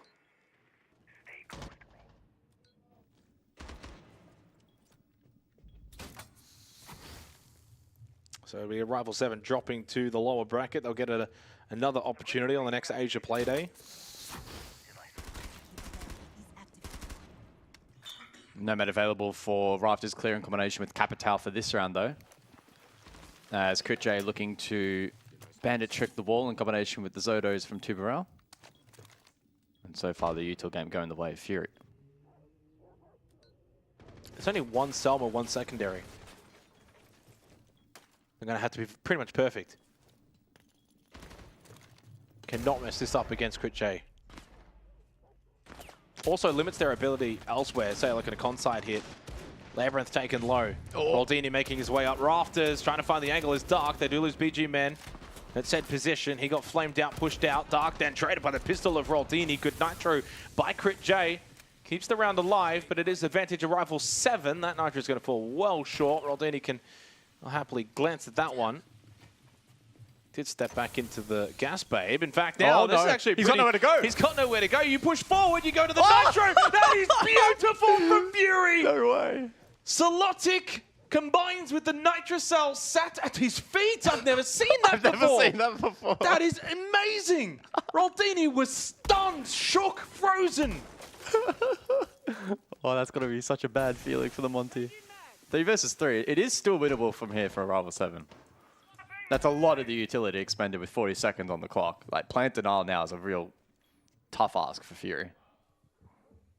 Yeah, but even numbers and no Montang and Peeps will fall to Crit J, who's 9-3. It feels like that 7th round is arriving, but it's arriving for Fury. Gallup by himself, Rafters. This one is done. Fury just have to remind some people in this region they're still one of the top dogs. They take down the underdogs in Arrival 7, 2-0, 7-2 on Clubhouse. Hey, they booked their date with Waybo tonight. Oh, top dogs. No doubt about it. No doubt about it. It's good to see that kind of performance from Fury. And unfortunately, going into the map, we said on the desk, this was going to be expected. This is always going to be a tough series, let alone a tough map for Arrival 7. Not without their moments, not without a couple of clutches here or there, but unfortunately, it's not to be. They cannot get it done against what is really at the moment just, I think it's fair to say, 3rd best team in Asia. And well and truly knocking on the door of the likes of Waybo and Elevate, but they've still got a while to go. They've still got a long while to go, in fact. But a series that I'm sure Fury will be very happy with. They get that one done and dusted, locked in the bank, 7-2 on Clubhouse after going overtime 8-6 on Labs. But they get it done, Guz, and I feel as though this is the kind of start they needed for playoffs. Sorry, just settling You back good there, into mate? the You crowd. good? No, I'm good. I think it's just Speechless. The He's lagging a bit like a rival I think 7. still the red rooster going down. Oh, yeah, the red roost. Yeah, that was, look, overall from Fury, a decent day at the office. Again, a match that they were expected to win. I think they get a rather expected result across the line. So in terms of conversion, really quite strong. They had clutch potential throughout this matchup. They had a couple of tricks up their sleeve. And I mean, this last round was pretty crazy in their ability to deny the Monty. So a lot of positives to be taken away from today. Are they, in the conversation now all of a sudden for top 2? No, it doesn't really change that all too much, but we get a better insight to where they may actually be in that benchmark later today. I think that for Fury, this is actually a pretty good time to take on Waybo now. Yeah. Like sure. later tonight, bit of form, a nice little quick 2 maps, go over a break, come back, and Crit Jake's firing, Dark is firing. Yep. I think they had some really good play. They got tested as well in Nighthaven Labs, so like That's they had good. to play from behind and Yep. then dominated on Clubhouse. I don't think you could have had a better warm up for that match. So if Waybo come out a little bit cold, I could see Fury taking a map there comfortably, but to win the whole thing against Waybo will be a different ask. You've done it again, mate. I am shocked. I'll help you out. You wouldn't believe I used to be a keeper, would you? Like, just... Well, that's why you used to be. Used is... Otherwise we used the correct tense there, didn't we? We really made sure that we were in the past. But look, I think that there's a couple of key takeaways from this, for me at least, from Fury's side. Yes, they can bring it back when they're down. They can also lock it in when they're feeling comfortable, and that is going to be very important. As you've mentioned, coming up against Waybo, they're not going to get a lot of shots at the King. This is a great opportunity. We've talked about this a lot in, especially last stage when we were back in, God, it feels like it was April now. It wasn't. It was July. But there's a conversation to be had, guys, about the team that comes in warmed up versus the team that comes in cold. And right now, I will say, there's not many better ways you could go into a match against a team that is superior to you. Look, you could go in cold or you could go in warm, and I would always like to jump in a warm pool, I'll tell you that much. But I don't know, what kind of pool do you like to jump in, Lycless? Let's bring him in for an interview. Do you prefer cold water or warm water? Which one do you prefer? Cold. Okay, cold, well, yeah. I've just gone and ruined it then. Metaphor. Look, great game from you and the team. I think that looking back at this series, you were always favorited. We always thought you would win. But how did it feel in the server? Do you feel as though you played to the best? I think we did, but we kind of like just a little bit of struggle, I would say. We kind of like maybe there's too much like info that we kind of knew, and that made some some player aren't like comfortable like how they usually play. Maybe that's a bit too much. So we kind of pause a bit and just like show them that you don't need to like think too much about like what like info we have prep. Just play what you like feel natural for you. Yeah. Like Olis, it goes without saying, clearly the upgrades for Elevate have made them a very strong roster within this region, and we know how good Waybo's been both domestically and also internationally back at EWC. How far off of those two teams do you feel like you guys are? I know you get the test against Waybo tonight, but do you feel like internally you're not that far off them, or do you think you've still got some work to do to catch those two? I think in terms of talent, I think we're not far off to them. It's just like a bit more on like how in practice and in stuff that we need to prep. I think we kind of still not good enough in doing that thing. Yeah, so I believe that today we gonna do what we have been practicing and gonna kick ass. Well, you do have Waybo up next. You're talking about preparation. Yeah. Have you put a lot of time and thought into that next matchup already? Oh yeah, we do. Yeah. So you ready to go? Yeah, we're ready to go. Oh, all right. I love it. I would love to just end it on that, but I've got, it's a two-parter. One, can we finally put your name to bed? Can you say your name for us? Well, I don't know, but I usually just call myself like Lycless. Yeah. Luckiless, there we go. Okay. So I was right. Yeah. I was right. Cool. And finally, mate, anything you'd like to say before we let you go? Big match coming up. Big match coming. Yeah. Dark and Gucci are gonna kick third ass for sure. Not me though. All right. Well, I have absolutely no idea. Do you want to try and translate that one? I think he said someone's going to kick us, but not him. Ah, yeah, fair enough. Sorry. Maybe the mic. No, not at all. Luckiless, thank you very much for joining us, my friend. Best of luck. Can't wait to see you kick ass next game. He didn't even He's just like, what is this guy on about? He's chewing gum and kicking ass, and he's all out of gum, so there's only one thing left to do, Michael. Sit back, let Dark and Crit J do the rest. Let it Hands happen. off. Let it unfold. Look, guys, lovely confidence there from Luckiless. And I think that one thing that he mentioned in there is a big discrepancy, and it's not necessarily mechanically speaking. It's more in the preparation. It's more in the work that's done behind the scenes, it's clear. I mean, that's literally why this region as a whole struggles overseas. It's not because the players are individually not talented. It's quite literally just the difference making in terms of strategy and implementation inside the server on a game day, which Fury have, certainly suffered from, I think, recently. And, you can make whatever argument you want about in terms of the new addition to the team and the fifth and whatever. Are they actually, well-rounded enough? I think they showed enough promise today that that's probably not as big of a concern than maybe it otherwise was. And strategically, if they can refine things, they'll be looking good. Got to be careful with how I phrase this, right? Oh, here we go, ladies and gentlemen. Get ready. Get ready with the clip moment. But you take a player like Reeves. Yeah. Now, I'm sure there are maybe a handful of players that are mechanically better than him. Sure. But it's a small amount. It's I'm talking small. globally. Yeah. Right? But that's the difference when you kind of then put that on the whole region, as Guz just said, and as, kind of like Hollis is saying. Mechanically, in the server with sheer gunplay, there's not a massive gap. Really, across the regions, I think, globally. Yep. It comes down to the core strategies, the principles on preparation, practice, as we kind of had the chat earlier off the back of our first series, they just didn't play the game enough. Yep. Yeah, that's crazy. And this also then goes back to regions like OS, where people have full-time jobs in comparison to, say, Brazil, where they've got chefs and trainers and, full lands and all of these things. That's the core differences. It is. So, and that's why when you see teams like Waybo maybe get a little bit more behind that, I think Mentalist has done a good job in his coaching role, and they've got Meepy and all of those. They're able to go overseas and do well because then you've got Reeps who can gun just as good as anyone else internationally, add in a little bit of that strategy, and look what you can get, top 8. And we saw that previously with teams like Team Bliss in their heyday as well, when they made top 8 at SI. Even Waybo at EWC. I just said that. Oh, sorry. It shows how much what you say I actually pay attention to. Literally just said it before. Did you really? I did. I was actually looking. I'm not going to lie. When it cut to you guys, I thought, geez, there's a big gap between you boys. You guys are going to get a little more cozy. Nah. Well, I can't believe on competition day we're talking about practice. We're talking about practice. Okay, AI. Thank you. I'm glad. I knew someone would get it. Anyway, on that, boys, thank you very much for joining us today. Thank I you, know Rob. you're off. You enjoy the rest of your thanks, mate. afternoon. No, Don't done. work too hard. All Hope you got right, 6 please laps. drive home safely. Same time, but same place for all tomorrow? of us at home, no, not yet, because we still have more to come. It's an interesting matchup that we've got next. Elevate will debut in Stage 2 playoffs. They're going up against Soul's Heart, so you won't want to miss this one. We'll be back very soon.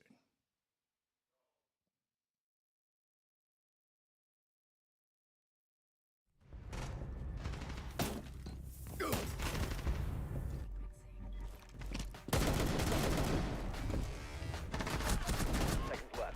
Attackers dropping.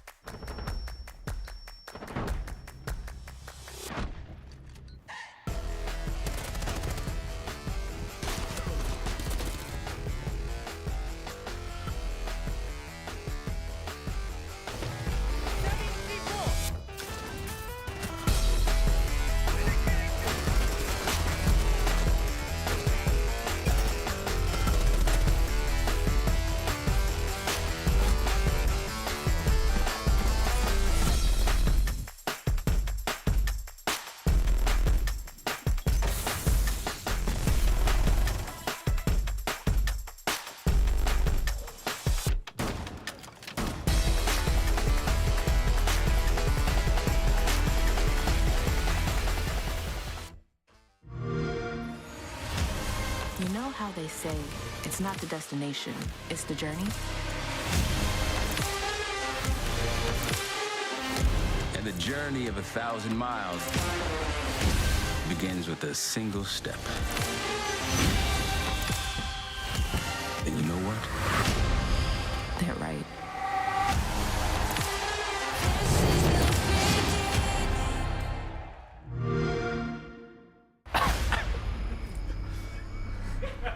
Oh, too salty. Hey, what's going on everybody for APL Stage 2? I'm Dev Marta and you're watching Short Ones, the show with hot wings and even hotter questions. Today I'm joined by Enterprise Esports coach and Korean gangster, Mingo. Hello, chaps. Okay, Mingo, so you can talk smack on Twitter, you can win plenty of games, you can coach your team to victory, but how are you going to go against the fiery wings of death? I don't know, Australian has spicy food. Sometimes Australian hot food is really shit for me. So do you eat a lot of spicy food in Korea? yeah, every day. Every day? Yeah. Okay, we've got 3 different spice levels, from mild on your left all the way up to very spicy. I've got the same wings as you, but the difference is I'm not Korean. I feel like this is a little bit stacked against me here, but Mingo, we're gonna give it a go anyway.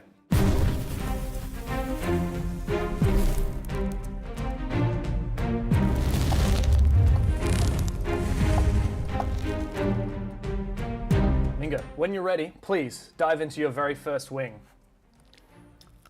So one of your favorite sayings on Twitter is positive mind, make good result. Can you explain more about what this actually means? I was a baseball player before the esports career. Every time I think about positive thing, because at that time I was team captain, so I have to lead my boys. So I have to get a positive mind. But after SI, I talk about we have to get a positive mind, and then we just playing video game, and everyone get a no pressure, and then everyone just enjoy game, and then we beat OOBS and SI 25. Oh no, it's 25, 24. So at that time, my mindset was, yeah, just get a positive mind, and then I just believe that result. So yeah. What do you think of the wings? Tasty is shit. It's not good. I think you need to eat some more. You see the spicy bit? Get as much as you can of that. Come on, you're Korean, this should be easy for you. So, you talk a lot on Twitter.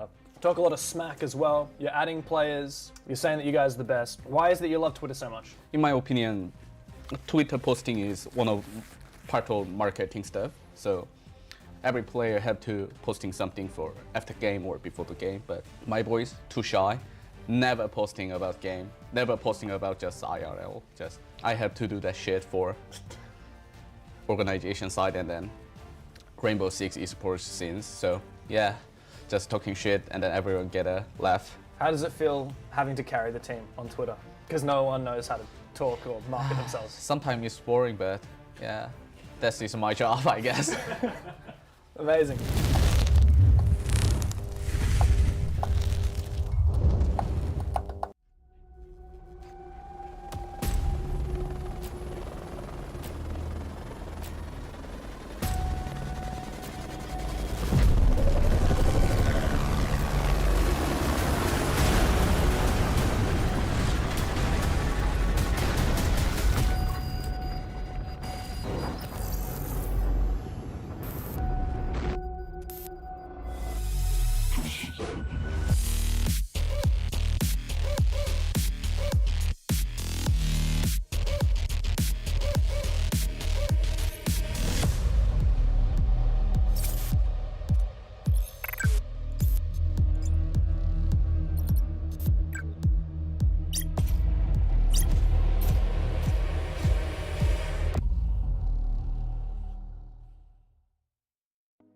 I don't wanna talk, I don't wanna fall.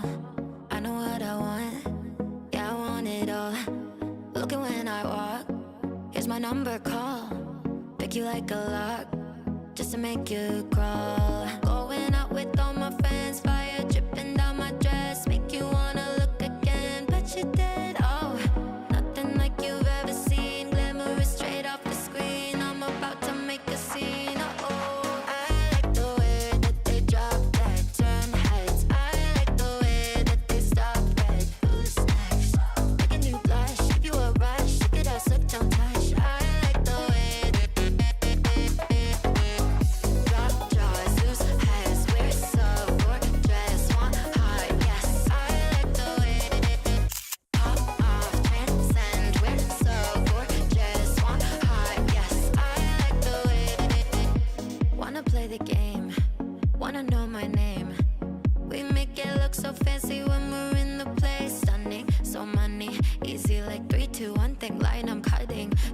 me. Turn it on like it's nothing. I'm going out with all my friends. Fire dripping down my dress. Make you wanna look again. Bet you did. Oh, nothing like you've ever seen. Glamorous straight off the screen. I'm about to make a scene. Oh,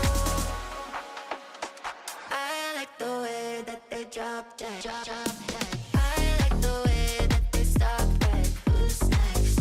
Making you blush. You a rush. Get us hooked on touch. I like the way that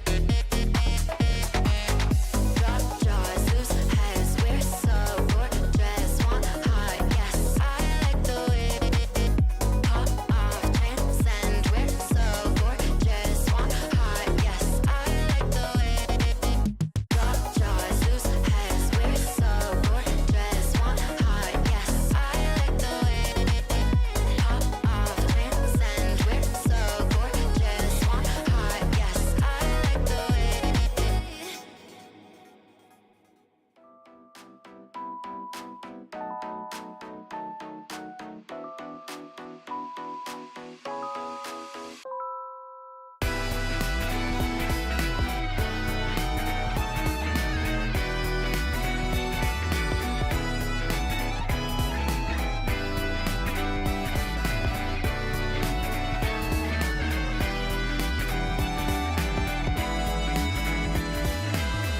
赤いネオンが映るガラス越しに見える Your body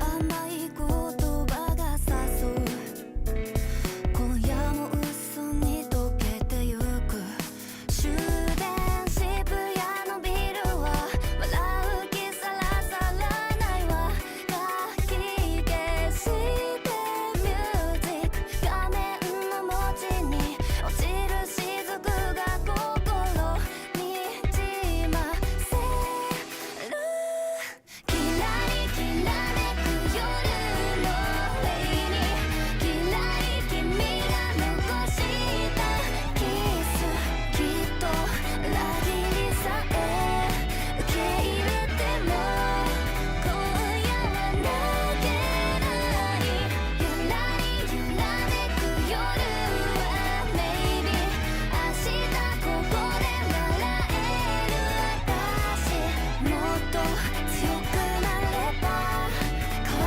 れるなら愛なんていらないわ最低な暴言見えますねはね嘘すぎる恋愛の話頑張るのが辛かった一番最悪な彼氏が最悪考えてみたらずっと毎日頑張れる彼氏って好きじゃなかったんだけど一番本当はそういう思いだそれ言われた突き抜くベースグラスにリップなびく髪どこで踏み外した熱いギター踊るワンピース悪口はもうやめた週末の雨に持て余した体また求めてるコンフォ不意に響いた電話に戸惑うから目を閉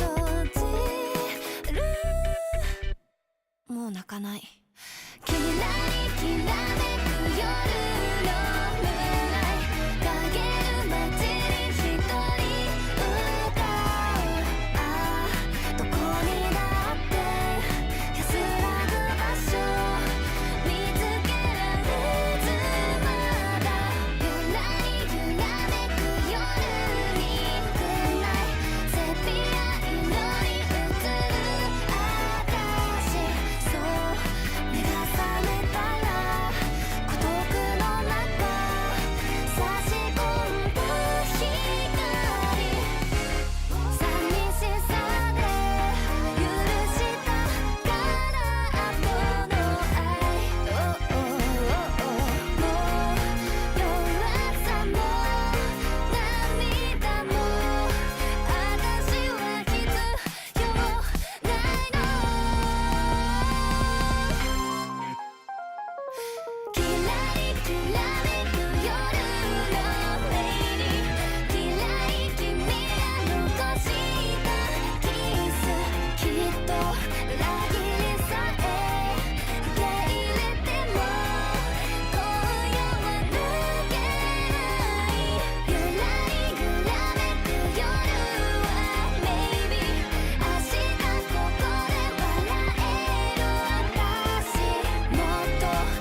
like that. I just know that things are gonna end bad. When my body only moves for the beat. You've been waiting for me. I'll just keep dropping it, like there's no stopping it. Then walk with it, la la la la la. I'll just keep dropping it, like there's no stopping it. Then walk with it, la la la la la. I'll just keep dropping it, like there's no stopping it. Then walk with it, la la la la la. I'll just keep dropping it, like there's no stopping it.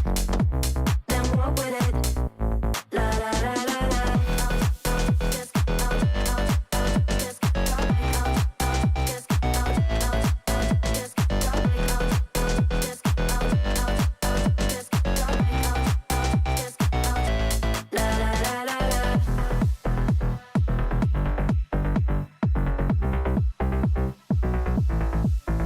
When I hear it coming up like that, I just know that things are gonna end bad. When my body only moves for the beat. You've been waiting for me. I'll just keep dropping it, like there's no stopping it. Then walk with it, la la la la la. I'll just keep dropping it, like there's no stopping it. Then walk with it, la la la la la. I'll just drop like I'll just la la la la la. I'll just drop like I'll just la la la la la. I'll just keep dropping it, like there's no stopping it. Then walk with it, la la la la la. I'll just keep dropping it, like there's no stopping it. Then walk with it, la la la la la.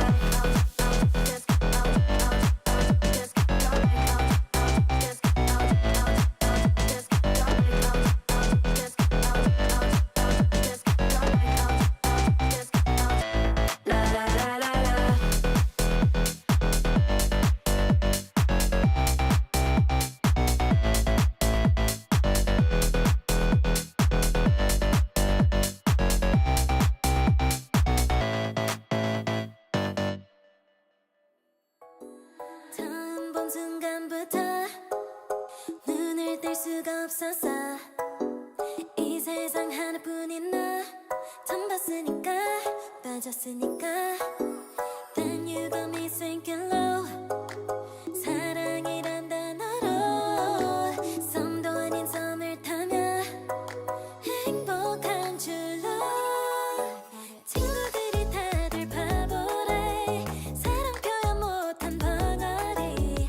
한 번도 안 해봐서 어떡해 honestly. Cause 1, 2, 3 중요한 건 you and me. 내 곁에만 있다면 Baby can't you see. 자꾸 쳐다보면 boy 말이라도 걸어봐. 속마음을 표현해. I know it's gonna be alright. Welcome back to the APL playoffs. New faces mean new games, and of course we've got two very beautiful gentlemen joining us. We've got Pengu all the way from, where are you again, Pengu? In Denmark, all the way over in Europe. I thought it was Sweden. Don't do this to me, dude. I swear that people are doing this more and more frequently, and it's probably your fault at this point, to be honest with you. To be fair, like, I think you're closer to Malmo in Sweden than we are to where you grew up down in... That's very true. I don't know if I can dox you on broadcast. Yeah, Bendigo, it's okay. Most people Bendigo know. represents. There's enough people that know my mother's name now, thanks to Box and Co. Bendigo? Yeah, yeah, that's not bad. Bendigo. It's kind of like a little bit more full. Try it again. Bendigo. It's Bendigo. definitely like, if Yeah. you ever go to Australia, Nick, Bendigo. which, I don't know, there's a chance that you might be able to come down under. It's definitely, I think, what, top 5 Top 3 tourist Easy. attractions in Yeah. Australia would just be go to Bendigo, see the sights. Yeah. We'll go to Bendigo and I'll show you where I grew up in the town that I used to run amok around. I'm down. We'll go have some fun in there. But before we do any of that, how about we start talking about our matchup, our third match of the day. Things are rolling along quite nicely on this schedule. Elevate go head-to-head with Soul's Heart. And I will say, just to kind of kickstart the conversation a little earlier, saw Soul's Heart play. Not the greatest, not the worst either. Still 2-0, that's all that matters. Elevate come into this with, I would say, a lot more confidence than what I had in Stage 1. I mean, if you just look at the flawless nature, Pengu, of how they managed to perform, they were nearly flawless. I think, what, 1 overtime, 2 overtimes? And one overtime, that was the only black mark on their record aside from that. Yeah, it's just crazy. And I think, Pengu, when you look at this roster now, they've had a stage to settle. They've clearly come out swinging in Stage 2. Couple new pickups as well that have bolstered that roster. I mean, this is probably the scariest we're going to see them.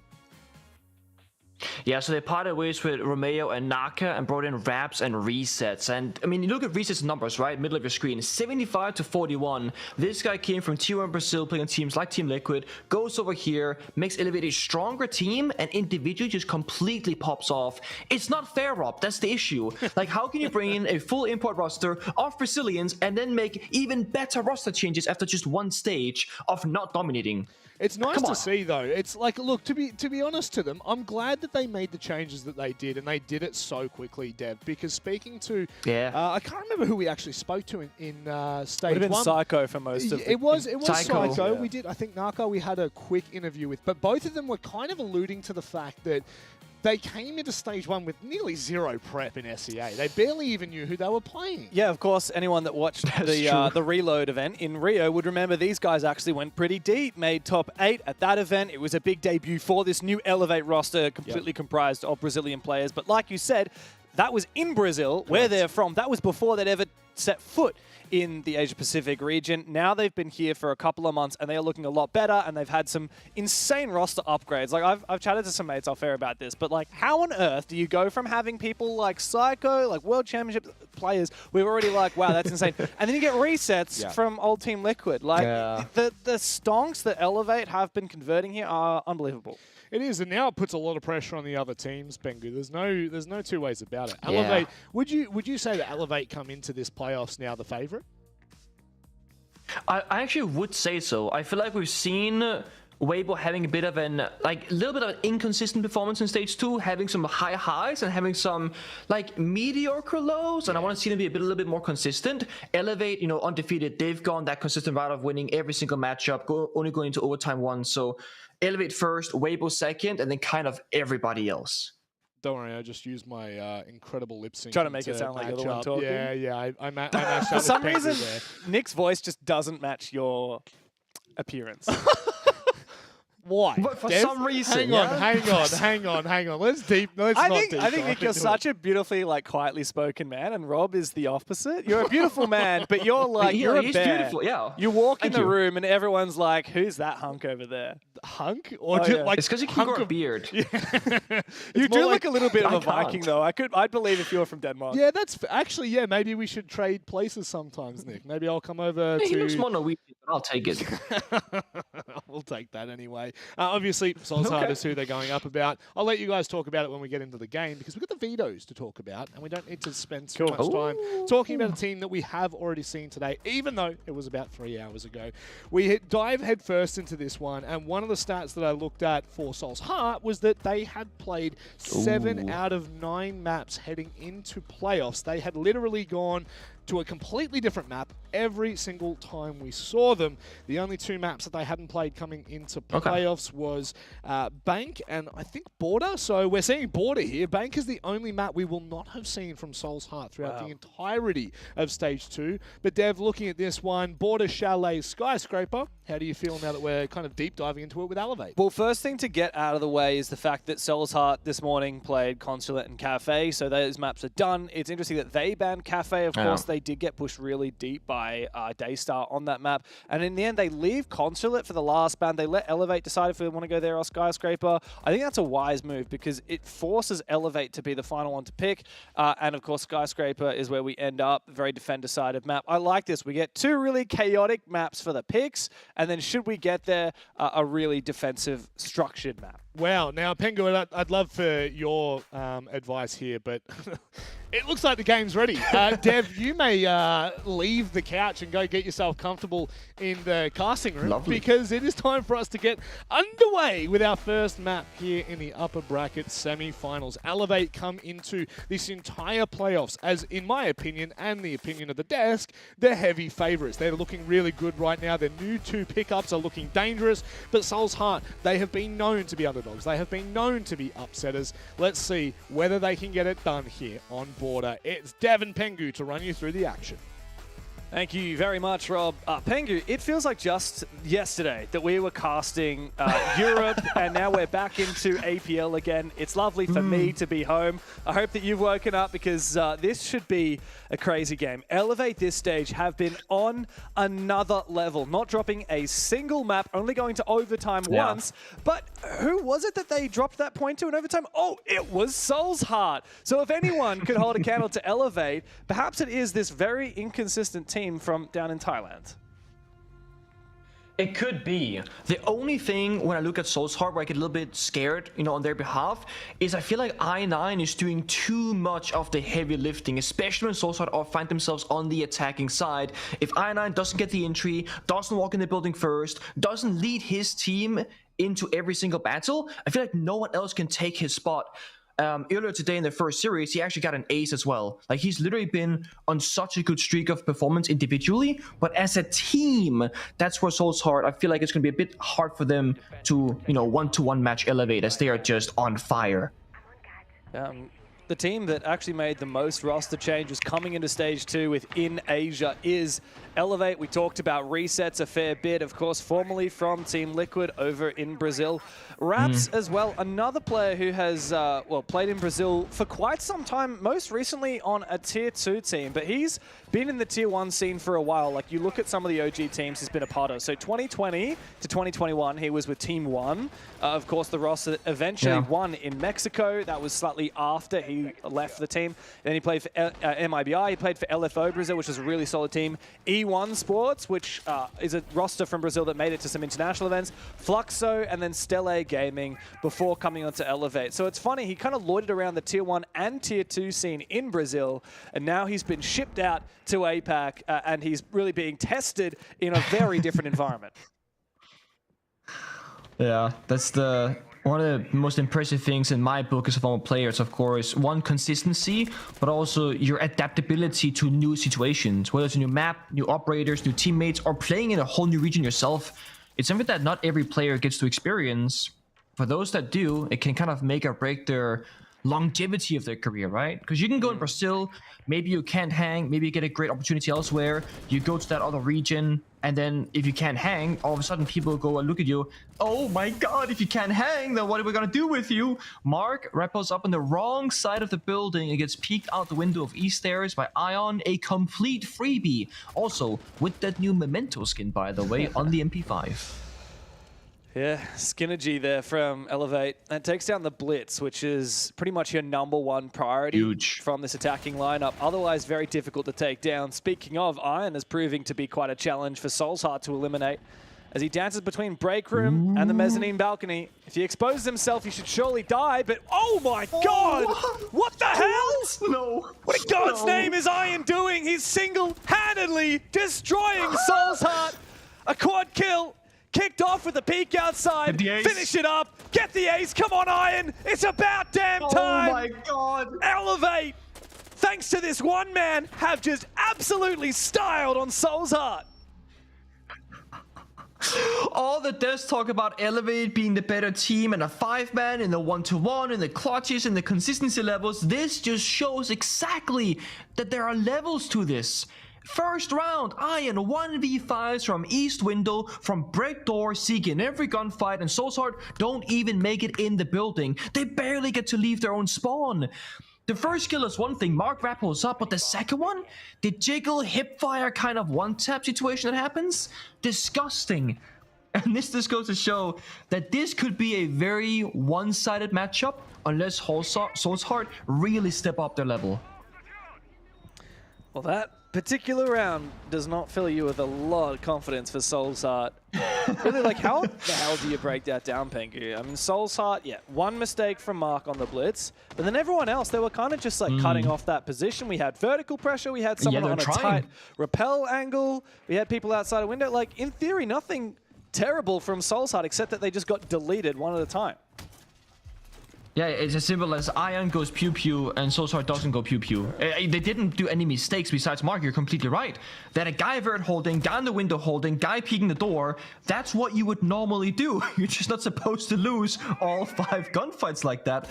And to make matters worse, the Lion did get 1 DMR bullet off before the second kill happened. So that was Iron on 50 health, like half of his health bar was gone, and he still swings with that much confidence. Certainly set the tempo, elevate. Our gunners, they're here to play on board of this heavily chaotic map. Now, if you look at Elevate in the last 3 months, this is their favorite map, their #1 preference pick. They've had it banned against them 10 of the 11 vetoes that they have played, and they're 2-0. The last time they played it, they beat Waybo. Of course, the second best team in the Asia region. However, Raps has fallen early. That's your smoke going down. That's the guy you want alive to try and contest this blitz. Psycho's now in the position where we saw Ion ace last round, and he's looking very exposed. He still gets away with a kill, though. Again, completely steals that gunfight. 1 HP to his name, though, quite vulnerable, and there's a blitz and Deimos on the board. I think right now for Soul's Heart, just don't go too quick right now in the server. Use the gadgets to get to use your dronage. And take it step by step. I think there's a good inkling here from TCH, but he's droning in front of the window. If Resets has the correct read, this could be a complete freebie for him. Don't think that window is prepped, though, is it? He does not. So no, but he could just punch it. I don't even think he has to jump out. This is going to be awkward for DCH. Yeah, there's the freebie from Resets. Yeah, a little bit of lazy drone work there from Soul's Heart. Not expecting that there's still people inside of office. The blitz also gets crossfired and taken down. That's Mark. Desperate now from I9 to track some of these defenders and isolate gunfights, but it's a 2v4. It's not looking very realistic. Scatman walking to so many different goo mines as Iron finds another kill. Scatman will shut him out. 1v3 though for the ace with just under a minute to get it done. This is kind of one of the issues that you have when you play in a region where it's very top heavy. When you play your first series, so in this case, Soul's Heart, they beat Daystar 2-0, although it was close. It was, I believe, 7-5, or 7-4 and 8-6, so very close manner. Nothing really prepares you for Elevate, unless you maybe play Waybo into Elevate, but they don't, because they're both in the upper bracket semifinals because they got first and second in group stage. So Fury versus Arrival 7, the winner is going to go up against Waybo, not really fully warmed up. That's going to be Fury. Soul's Heart versus Daystar. Soul's Heart's win. They're going to go up against Elevate, not really warmed up either for what's to come, because it's so top heavy. So you really need to take the most amount of experience and learning lessons when you do happen to play the top dogs in this region. Because again, we see in the second round, there are levels to this. Elevate, they can lose their first gunfight, they can then find kills, they can fall back correctly, play good pacing, and always lash out when they have to. And if Soul's Heart make just one small mistake anywhere in the round, they will get punished for it. Like Bravo's droning outside the outside the office window rather, and just dies the second Legion punches it. Small things like that aren't supposed to happen, but I feel like it will happen frequently in this one. Sadly, it is on Soul's Heart to punish. We just saw the replay of the round 1 ace twice. And I wanted to have a look at the timer.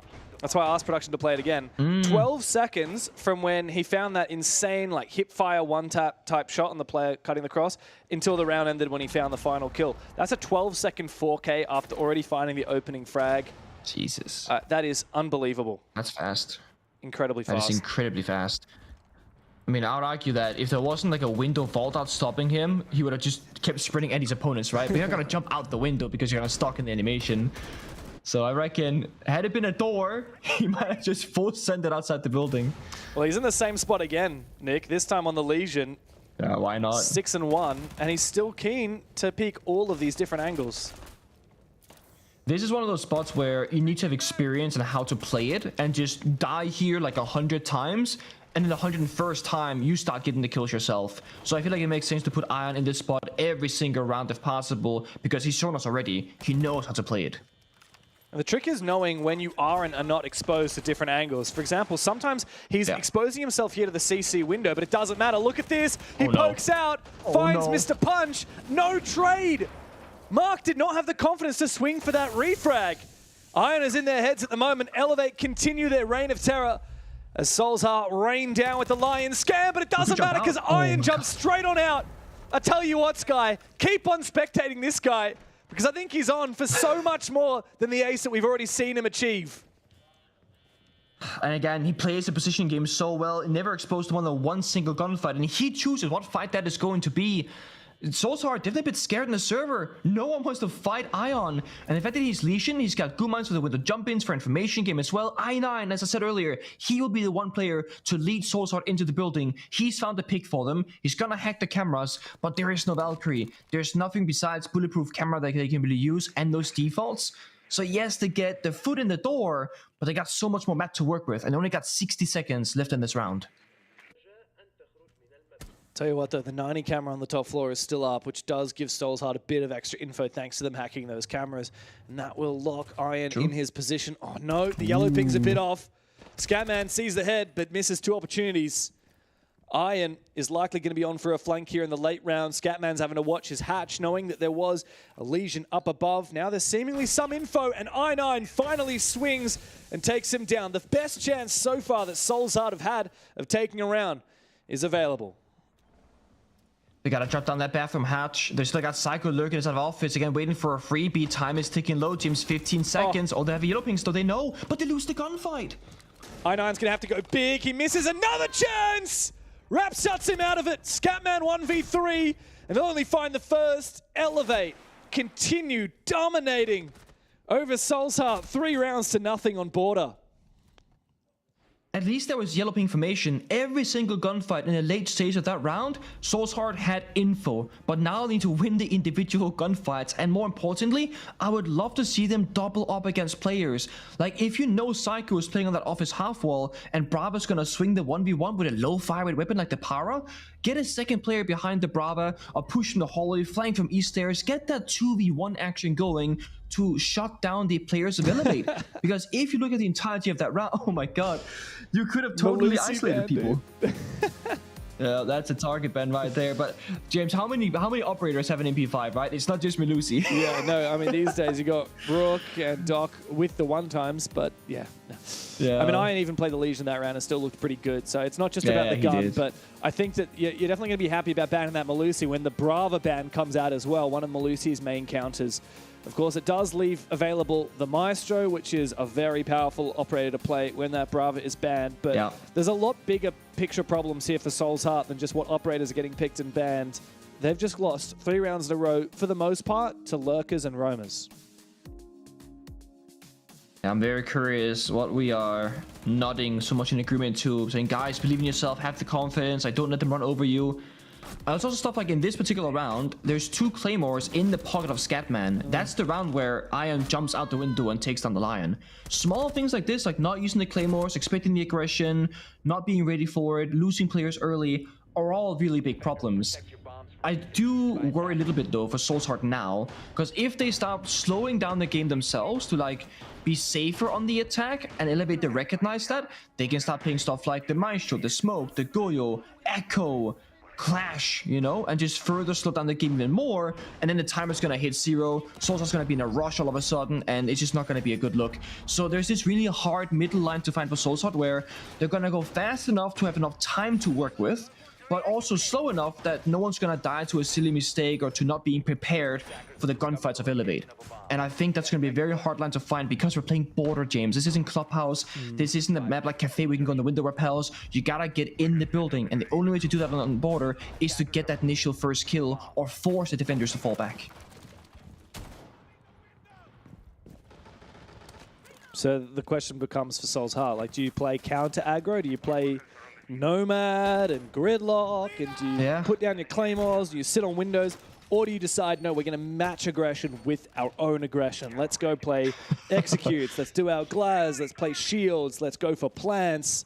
And look, I think it's going to be a kind of a soft mix of both. We do have some really good Execute operators here. Capital, Graham, Blitz. We've got Rome, Clearer in the Dokkaebi. Then we've got Mark on the Ash here. Do like that. They're pretty much making themselves open up for different things in this round. If one person dies, they can switch around. They can still do plan A or plan B.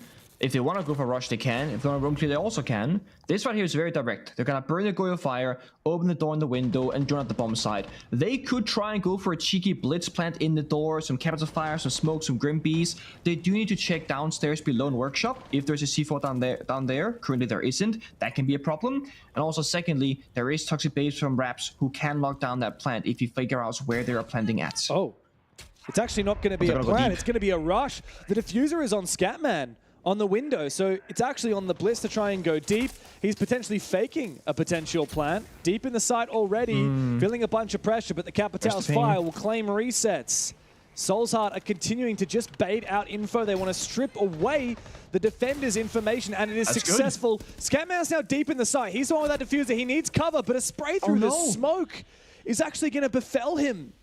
Now Soul's Heart have to recompose. They get the diffuser back up, or do they get Scatman back on his feet? This time, it's I9 to reclaim that diffuser. Scatman's still on the ground. Ion looking to go deep. He's having to take a fight here on Mark. Runs out of bullets, gets out the pistol, wins the fight regardless. I9 trying to force the plant, but gets downed as well. It's all going down the toilet for Soul's Heart. DCH 1v3, and after it looked so damn good, the tie are again looking all tied up outside the building. 1v3 for poor DCH as Capital Fire found its mark, but the rest of the team could not hack it once they got those boots in the building. Elevate incessant on this retake. Heartbreaking round so far. I mean, DCH could still clutch up. Ion is 1 HP, but no, Rap Shotgun just completely annihilates him in the 1v1. They did everything right besides very minor detail teams. The Fire Capital got a kill. The Blitz is in there. Scatman gets the Grim Bee red ping on the guy half full armory. He gets his own intro kill as well. They have full armory control, and Scatman could just start planting either by sandwich window or by the half wall. But a bit of confusion when the Blitz arrives. They both stand there, they look around, and it seems like they want to plant in a different location. When that occurs, you walk through the bomb site, get shot through the smoke. That is arguably lucky for Elevate. They didn't actually have any intel. It was just a smoke bang. But that stalled out the round for a good 20 seconds, and by the time they start planting with the Blitz instead, the smoke expires. The cover is gone, and he just gets injured from archives. So right here, he had to crush from left side armory to right side armory, and in my head, I don't really understand why. If they want to sprint from the security door into armory, they will get spotted, and the Blitz is there, and the smoke grenade is there. And by crossing, you're just opening up the risk of you getting injured to anything in the server. Yeah. Everything else was great, but that small mistake cost them the entire round. It was, how crazy is it that one spray through the smoke? I mean, the defender who did it, I believe it might have been Raps on the smoke. Whoever did it had no idea that that was what single-handedly won the round. No idea.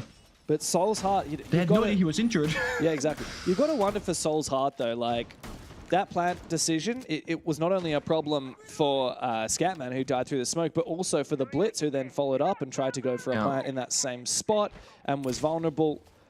So for Soul's Heart, maybe they could have committed to planting, like you said, at half wall or at sandwich window. I think sandwich window probably would have been the best bet. You're only vulnerable to someone down I think so too. below. But yeah, it's crazy how tiny micro decisions like where do we plant the diffuser between 20 different places we could that will determine the round result. Wow, it made 7. Psycho this time with this shotgun. Yeah, that's not what I expected to see, I'm not gonna lie to you. But how are you gonna beat him on the window here? Unless you have a shotgun of your own. It's one of those. And then Ion's gonna play aggro and CC door instead because... oh my god. They're doubling Shoddy in CC break room to lock this down. It's gonna win! Oh, look at this, I got a swing! Oh! I thought he had that dead to rides. No, thank God Mr. Punch pre-fire, because if he tried to play reactively, he would have died there. Yeah. Speaking of, bit of an awkward engagement now for DCH as Raps looks to peek him and takes him out. Double SMG-11's coming to life here for Elevate as Ion also claims his own on the Soulless, also running a shotgun primary, by the way. And Elevate continues swinging, they continue peeking. They are not giving Soul's Heart anything in this round, in this game at all. Good usage of the smoke, but it does feel a bit, like you say, that it's Elevate bullying Soul's Heart, Scatman and Mr. Punch. All that remains, 2v3, again, on paper, doable. But with how Elevate are playing individually and together, I just don't think it's realistically possible. It's such a limit test here for Elevate. And actually, I think some people are going to say this is embarrassing for Soulshard. They're bad or Elevate are too good. But it's like, this is Elevate playing a perfect line of how aggressive can we get and how confident should we be. And just try and figure out exactly what that line is for Soulshard. And you're also giving Soulshard a run for their money. Like, they need to problem solve every single second of this round. And you can tell it's mentally frustrating. It's mechanically difficult. And the only few gunfights that they find is either a flank where Elevate aren't looking in their direction, or it's a pre-fire from Mr. Punch to get that opening kill. And the second they're in the building and they're being allowed in, there's 35 seconds left. They're in security, no hard breacher, no real way forward, and gotta just go for broke. The pump site's not even upstairs. Sure. Good trade. And there's the teamwork coming in through. Scatman might actually be able to make it a 1v1. Now it's up to Ion. He aced the first round. He's got a clutch. Another flash available. Scatman sends them both out. He's got the audio cue. Spots him. Needs to win this fight, but no. Ion again standing tall for Elevate. 12 kills to his name. An ace and now a clutch to boot. Elevate are unstoppable. That they are. I mean, there's nothing else to say. It's a border diff right now. When I saw the map Veto of border into Chalet, I actually thought for Soulshard, this is probably some of the best case scenario maps you could get if you can hang on the maps in terms of gun skill. Obviously the 5-0 scoreline tells us that right now they can't hang at all. And when we go to Skyscraper, that's where it's lights out. Even if Soulshard, let's say, they win on their own map, which actually is border, I suppose, and Elevate they win on Chalet, I still think Elevate they win Skyscraper 9 out of 9 times, essentially. Yeah. Like, every single time. The thing is, like, you come into this and, like, we've got this tool that Desertu made that kind of calculates the preference of teams on specific maps based on how much they pick it and how much they ban it, right? So if you ban a map a lot and you never pick it, especially if you ban it first, it's going to be a much lower preference map. If you always leave it in the Veto, even if you never play it, it's going to be a high preference map, right, Pengu? Because you're never getting a chance to play it. If it was available, you would play it, and clearly you must be good at it if everyone's banning it against you. And guess what Elevate's top 2 preference maps are? It's number 1, Border, and number 2, Chalet. Both of them, they've only ever banned once in the last 3 months, and they've had it banned against them 10 times each. And for Border, they're 2-0 as their record. Chalet, they're 2-1 on their record. For Soulshard, the preference is much lower. Border is 4th preference, Chalet is 6th preference. And while they're still good at both of those maps, are Soulshard. They've got 2 wins, 1 loss on Border, 2 wins, no losses on Chalet in the last 3 months. It concerns me. No, it concerns me as well. It's definitely a worrying sign. I'm just thinking of, like, if you go to maps about Clubhouse, Consulate, Skyscraper, I just think Elevate can just out-strategize you, whereas obviously on Chalet and Border, they can just outgun you. So it does feel a bit of, like, where do you want to suffer? What kind of problem solving do you feel like you're the best at? And I do think for Soulshard on paper, going for this more simple maps is probably the better case here. So even though it's lower preference, I respect Soulshard for going here, and I do think, obviously, even though I see the 5-0 scoreline, I do think it was the right choice for them, even if they aren't winning just yet. Well, if you're right and they need to go for these less structured, more frag-heavy maps, then they need to start fragging, because at the moment they have been completely shown up. However, if there's anyone you want to take down on Elevate, it's the guy who's going 12-3 at the moment, and he's got as many kills as the rest of his team combined. More than, if I'm not wrong. What's that? 13? Oh, he's got almost the same number of kills. A little bit less. 1 less kill than the rest of his team combined, which is still pretty bloody crazy. See a flashbang guard on Dokubi call is a Soulshard horizontal attack spotted. all downstairs. Not consistent divert, but you see the toes? Oh, Mark, you can't lose this. Oh. Yeah, big frag for Psycho there. Bringing things back, Elevate now even on the numbers. Raps is in a really exposed position there in Courtyard, but he does need to get taken down sooner rather than later for Soulshard to make an aggressive attack work. You're not going to be expecting someone in Passport this late into the round. Elevate have all 3 of their remaining players separated, but each of them is in a playmaking position, and Psycho is going to finish off Scatman after he sneaks his way back into Customs. Now Soulshard are wondering, well, where the hell are the rest of these Elevate players? That's exactly it. You're gonna see ghosts right now and hear them everywhere because they are nowhere on the map in front of you, but they will lash out eventually and take you down from your side, from behind. And as you said, they're all in playmaking positions. They're in customs, they're in bathroom, they're inside a passport. They can all go for a lurk kill somewhere on the round. And there's only 20 seconds left. So Soulsheart forced to walk in with no information. 2 nades for I9. I need to see them utilized. First one misses. Second one also doesn't expose resets. He's in the perfect spot. Doesn't get the kill on the cross though. Mr. Punch finding Raps, and now Psycho as well. Leaves all up to resets. And they're going to feed him one by one. I9 will commit to this plan. Mr. Punch has to watch, but now he's got to pull the Goomon out of his pocket. Both of the attackers low HP, and Resets knows where both of them are. This has to be a picture-perfect crossfire from Soul's Heart. Mr. Punch, low HP. All he's got is the pistol, and the toes not seemingly landing the shot. I9 still there. What? Resets, I have no idea what's going on. He needs to pre-fire, finds the first, but Mr. Punch will trade. Soul's Heart finally get around on the board. They do. I mean, those steel reinforced toes or something like that. I'm not sure what happened there. The hitbox with the visual or whatever. He was like clipping the wall. I'm not sure. But Soulsheart, they play the crossfire. They play off contact and they don't swing too early and they hold their nerve. It comes down to a clutch moment, but they're on the board. They get that final attack round. Now you side flip. The only thing, if you want to keep, building this like worrisome tail, Border is typically a very attacker favorite map, James. Yeah. You only got 1 out of 6 rounds, and now Elevate will go there.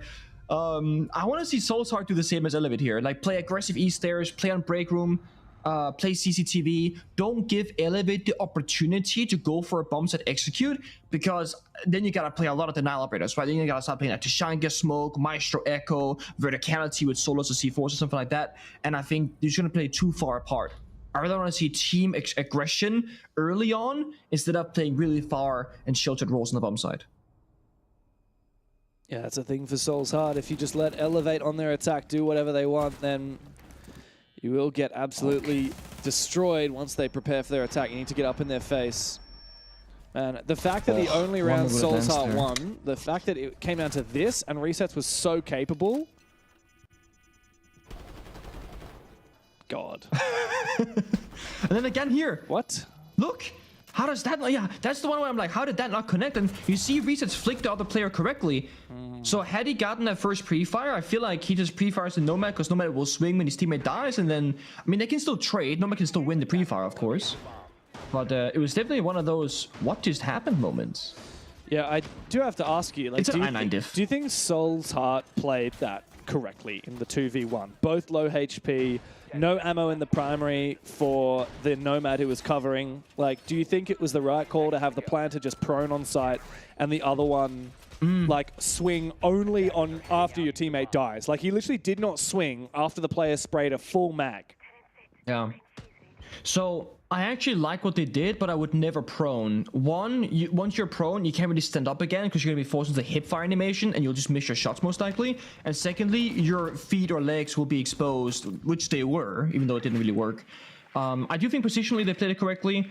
I would have liked to see I9 maybe not be exactly hard left in the corner, but at a little bit of an off angle, and then try and do like a 3-2-1 that's both swing at the same time, because they're both so on HP, they will die to a pre-fire. So maybe once I9 hears him really close in, they both swing instead of waiting for the defender to do it first. Problem is, like, if they both swing at the same time, but who was it, Ion?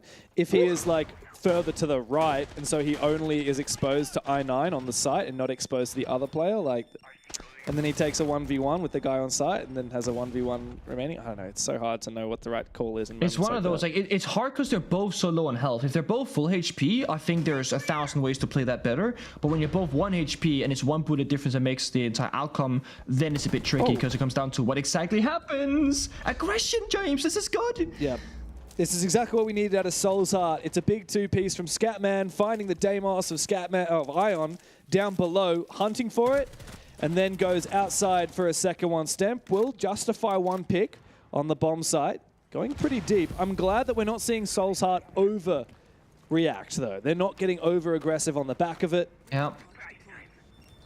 But Elevate, meanwhile, are really poising on that bomb site. They have triggered one of those Goyos, have Soul's Heart to try and dissuade any kind of execute on the site. A second one is going to be destroyed now. Stemp getting good value out of his utility.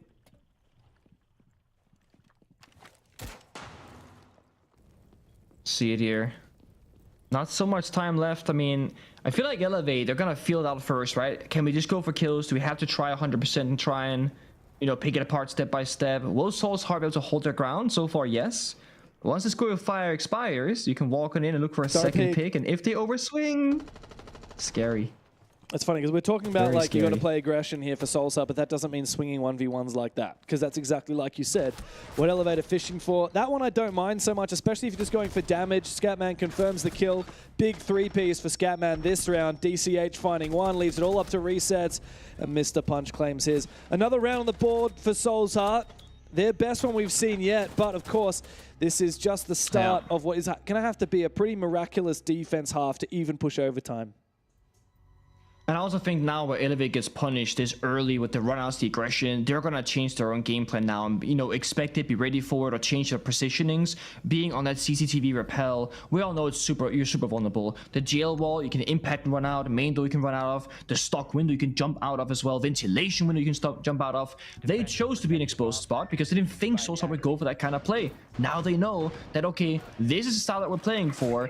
Let's either match or let's counter. So I do expect a very different approach now for Elevate in the rounds to come. Right here. Bang, bang, boom. Yeah. That's what we need out of Scatman. Great shot. It was about a week ago, Nick, that we casted Falcons versus G2 on this map in the EML, and like that's two of the best teams in the world, like two top 8 teams in the world, arguably. And it was such a different affair to this. Like it was, I believe, 2-5-1 attack halves. And the problem was that like both teams knew their win conditions on defense. And what was it? It was exactly what you're saying. It was you have to swing out, you have to get aggressive on your defense because otherwise the attack will set up nicely. But both teams were so good at reading and countering and punishing that defensive aggression that it ended up being such an attacker-sided game. So now, Elevate in the first half, they play really aggressively, you know, Ion jumping out of windows constantly, and Soul's Heart fail to punish it. Now Soul's Heart are playing aggressively on their defense. If Elevate are able to punish it, it could well be GG, because I just don't think that Soul's Heart have another option of their playstyle on this defensive side. If they play passively, once Elevate starts to read into it, I think it might be game over. Oh, I fully agree with you. And I mean, again, it's border. It's a bit more of a linear map in terms of playstyle. Almost every single team will have to be aggressive in one way or another. There's different forms of aggression, of course. There's hero plays, there's 50-50 gunfights, there's bombs at rushes. There's off pace, like we're just gonna surprise our opponents. You can also be aggressive with utility, right? Play a bunch of grenades and kept on fire and just kind of problem solve the corners. Elevate, now you see this. They're holding angles, shooting a bit, holding a run out, droning, setting them up, waiting for jump outs. They're expecting Soul's Heart to make a play first, and then they shut it down, they get the opening pick, and they can just kind of snowball from there. And Soul's Heart are being really, really disciplined right now. They're not going for it at all. They're not taking the bait. They're deep in the building. They're holding the important first areas, like passively holding CC, playing sound on E stairs, and also I've been seeing this, been checking the cameras every now and again, just kind of cycling through what's clear. And they only have one player really being aggressive. That's Mark on the Fenrir. He's going to fall back, reinforce the back fountain wall. He has a teammate in Airline Armory. He punched him! He punched him! He shotgunned the wall open, and Ion, with the insane timing, started punching before the shotgun shell and melees him. I've never seen that before in my life. That is... and he lifted the shotgun too. I've been casting this game for a very long time. I've been playing this game for a little bit longer. I cannot believe that. I've literally never seen that before. No! That's incredible. That's like the first time you see an Amaru, you know, Gara hook through a window and it actually works. It's just like that. Yeah. Wow. Well, you were saying that we needed Soul's Heart to be aggressive. They haven't been very aggressive in this round. And then after that first very chancy pick went down, it's just been a collapse. 5v2 now as I9 and Scatman sit back downstairs. Scatman's on the side. I9's loitering around customs, and Elevate are just biding their time. But there's not a lot of it left. 25 seconds. The track onto I9 will reveal his position as the vert comes out onto him. Resets, finding that critical pick onto Scatman means that it is a 5v1. One kill sure, but the plant is going down. Raps should be able to confirm it in just a moment. He won't even get the chance to because I9's going to go down. It's match point now for Elevate. You know those copy passes in Twitch chat to support a team? I'm gonna say this one. Spam this card to help Soul's Heart. spam this card to help Soul's Heart. It's a tough one. I mean, it's perfect timing. I've like never heard a more genuine laugh from you, Pengu, than just watching that. That was the most wholesome. Real, you can't fake that. Like an actor could go to school for 10 years and get 30 years acting experience. They could not put on a laugh with that level of sincerity. That is like it's just ridiculous. Yeah, that was a crazy moment. He was just going to like punch a little hole in the wall and then peek through it, right? Like he was just going to hold a little angle. He was trying to watch the bathroom rotate like you've done 1,000 times before, and he gets that kill. And the craziest part is he didn't shake. Like there's no jump scare. Like he's like, oh, he just presses the button and no sensitivity change. Just melee's where he was aiming to do it. And he survived the point blank through the wall shotgun shell. So they both played that perfectly, but the person that lived gets the kill, of course. 5 seconds remaining. Oh. Yeah. Well, with map point in Elevate's grasp, Soul's Heart may well be at the end of the line for Border, which, like we've said, it is their map pick. Like I was talking about before with the map preferences and how these teams like pan out on each map, Elevate does have a loss on Chalet, and it was against Waybo on the 26th of July. It was actually on my birthday, about 2 months ago. Hey. And Soul's Heart, look, they had a loss on Border, but not on Chalet in the last 90 days. So despite this being like picked by the opposite teams, in theory, maybe Soul's Heart will have a better chance on Chalet. That said, those are pretty old stats, like 2 months ago since Elevate lost on Chalet. A lot can change in 2 months. For example, 2 players. I was going to say, I think a lot has changed in this specific instance. And also just, like we said on the desk, they've been kind of learning the region more, their opponents, their teams, the play style, how to play against them. This is great drone work right off from Raps. They get the full info. Mirror falls back. I said mirror. There's no mirror on the board, actually. I'm not sure what I'm watching. But they get full control of office now, besides, the archive/armory situation. Oh. Hydracell almost has a chance. Out comes the fire. Preempting some sort of a push, but what Mr. Punch doesn't realize is he is still exposed, and Elevate will just one by one march in and collapse on Soul's Heart. They find 3 of the picks they're needing. I9 and Scatman both isolated now, separated from the team, and Raps will shut him down. He's firing up. Bit of BM as well, shooting the dead body. It's all up to Scatman now, 1v4 for the game. 2 people coming his direction, finds the first, prone on the ground, it's Raps. And this game is a wrap. Map 1 is in the books for Elevate. It's a domination on Soul's Heart's pick. And they could keep up this momentum and finish it off on Chalet after this break.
they say, it's not the destination, it's the journey. And the journey of 1,000 miles begins with a single step. And you know what? They're right.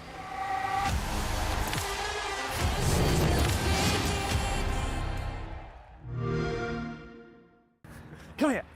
Come here. Give. Spin. Up, up, up, up, up. What's going on, Dad? Hey, what's up, dude? I'm not going to shake your hand. You're not going to like it. Okay. Hey there, I brought some pies. Thanks, Mingo. Thanks for the pie, Mingo. I love these. It's so Australian. How's your trip in Australia so far? Yeah, it was long travel day, but always good memory in Australia. Weather is good, food is good, and sachet is good for me as well. Have you had one of these before? Not really. I'm not a big fan of pies. So. Oh, well, it's your unlucky day. I can try. All right, so the way I like to eat a meat pie, you take the pie, and you take your sauce, yeah? And then you just, yeah, get it all over there. This is about to be a life-changing experience for you, Mingo. And then pro tip as well, when you think there's none left, it's the true Aussie way to eat a pie with sauce.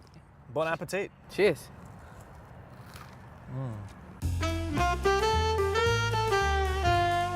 Stage 1, not bad for Enterprise. New team and already the champions. How was it? Yeah, everything is new for me, like our players, our organization, everything is new, but it was really happy memory for me, like before with another Aussies, everyone feeling like just friends and families, but it's feeling like coach and players because boys respect me every time, so it was happy for me.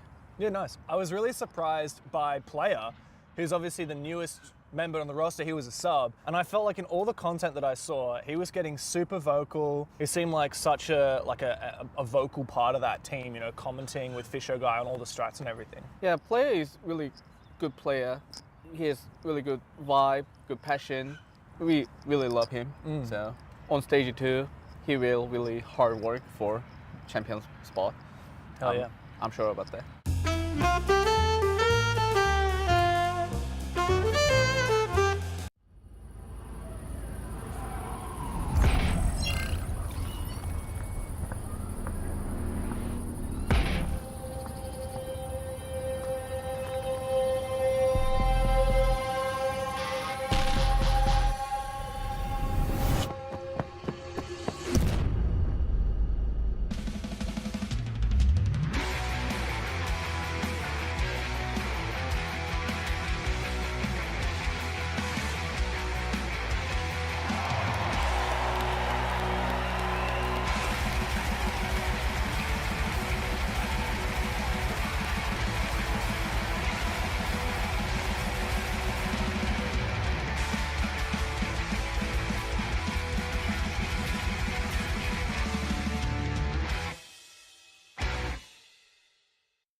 Unironically, probably one of my favorite trailers. I think it's sick. I was saying, like, I think I've seen that 10 million times, and yet I was still so engrossed that I didn't notice when it went from, like, the small screen with the timer to, like, just full screen. It's so badass. It is badass. Feels like grungy Melbourne vibes as well. Yeah. You know who's not in Melbourne right now? My co-caster, Pengu. Yeah, he's not actually. Oh, there he is. Oh, there we go. He joins us in the studio. Hi, You know what? guys. I reckon you've got kind of like a grungy Melbourne vibe about you. Like, I could see you hanging out in the bars of Brunswick. I'll take him to Fitzroy. Is that a negative or a positive? Oh, dude, it's a good thing. It's a positive. Oh, It's so positive, dude. You wouldn't believe how. Hey, mate, I live in Brunswick. You can't say that. My case has been made. Shall we move on with what we have just witnessed?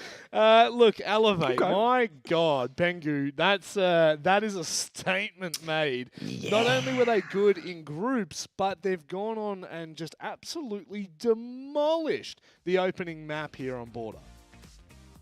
Yeah, I mean, we can say Elevator great, we can say Iron was a monster, the whole, like, both statements are true there, and ultimately, I think when you play Border, and when you're gonna go and play Chalet soon after this, it's gonna be a similar story because both of these maps are down to aggression, down to confidence, down to the small gunfight moments, and Elevate, they are looking absolutely unstoppable so far.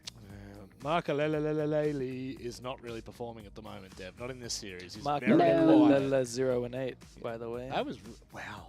You should honestly, you should talk for a living. Wordsmith, huh? Yeah. You know what's funny here is that despite this being such a dominant affair, Soul's Heart actually had more opening kills than Elevate. It's 4-5. Weird, very interesting. Weird. But you know, look, if you log into the server on your map pick and then you get aced by one random dude in 12 seconds, you're not going to have a good time. It doesn't set a very good precedent. The tone is not good. The tone is not vibing.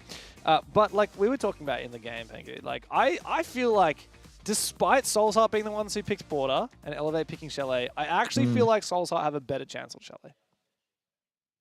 You say that, but you also just called Ion for a random guy in the server, so your takes are pretty poor today, James. I gotta tell you that. He's not a random guy. Black Dragons, take it back. Face You're not Clan, invited Black to my Dragons, Brunswick parties anymore. RB7 Academy, now on Elevate. Come on, dude. What do you mean random guy?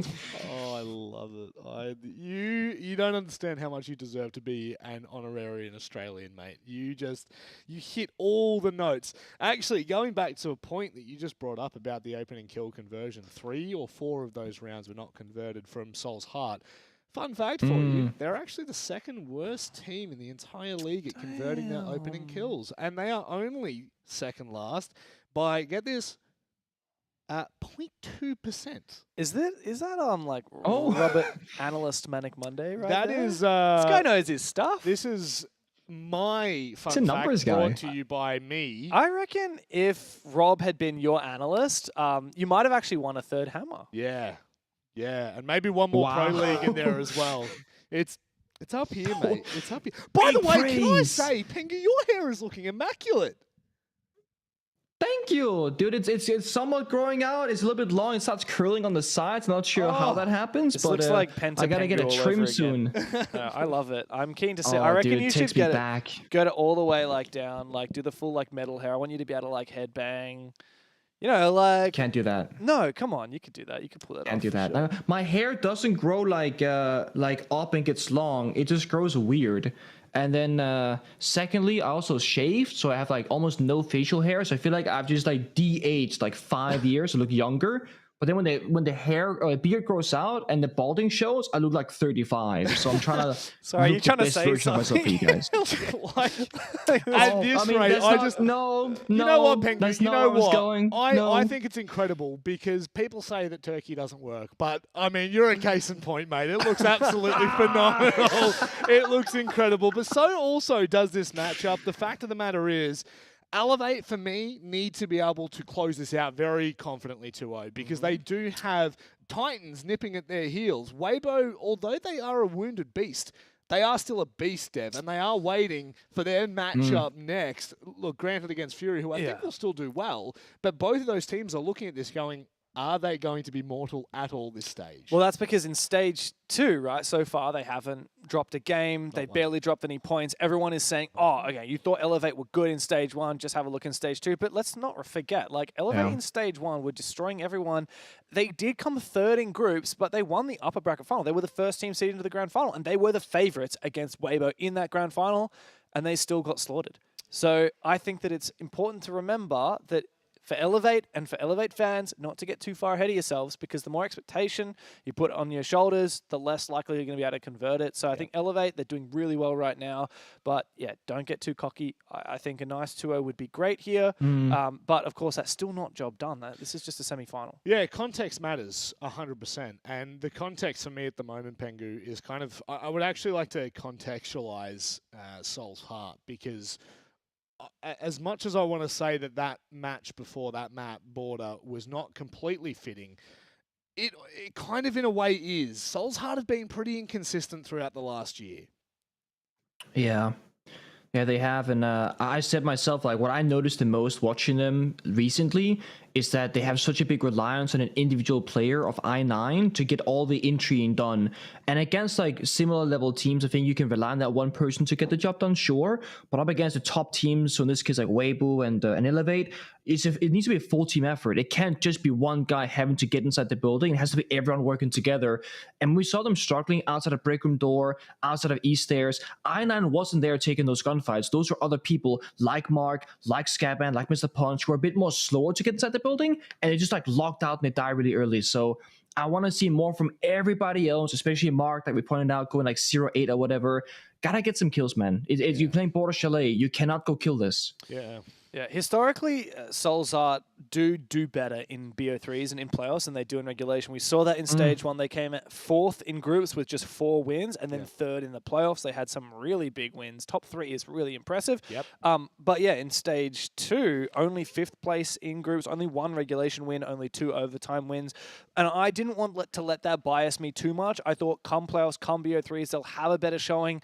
That's why I'm so disappointed that map 1 turned out the way it did. I'm honestly still pretty disappointed. I know that you disagree with me, Pengu. I feel like going to the number 1 and 2 top preference maps for Elevate was probably a mistake. Like, chuck one of them in there, but I feel like I wouldn't have minded seeing, it was Consulate, I think, that was left in until the very end. Like, yeah, Consulate. They picked Border, which is Elevate's favorite map, which Elevate are undefeated on in the last 3 months. I feel like that was a mistake. I feel like Soul's Heart can bounce back from this, even if not in this game, throughout the playoffs for sure, because keeping in mind that the candy, the pot of gold at the end of the rainbow, the thing that everyone is fighting for here is top 2, which qualifies you to the APAC major qualifier for Munich, which is, of course, the LAN event that's happening in Melbourne. So that's what everyone's got their sights set on. You can do a lower bracket run.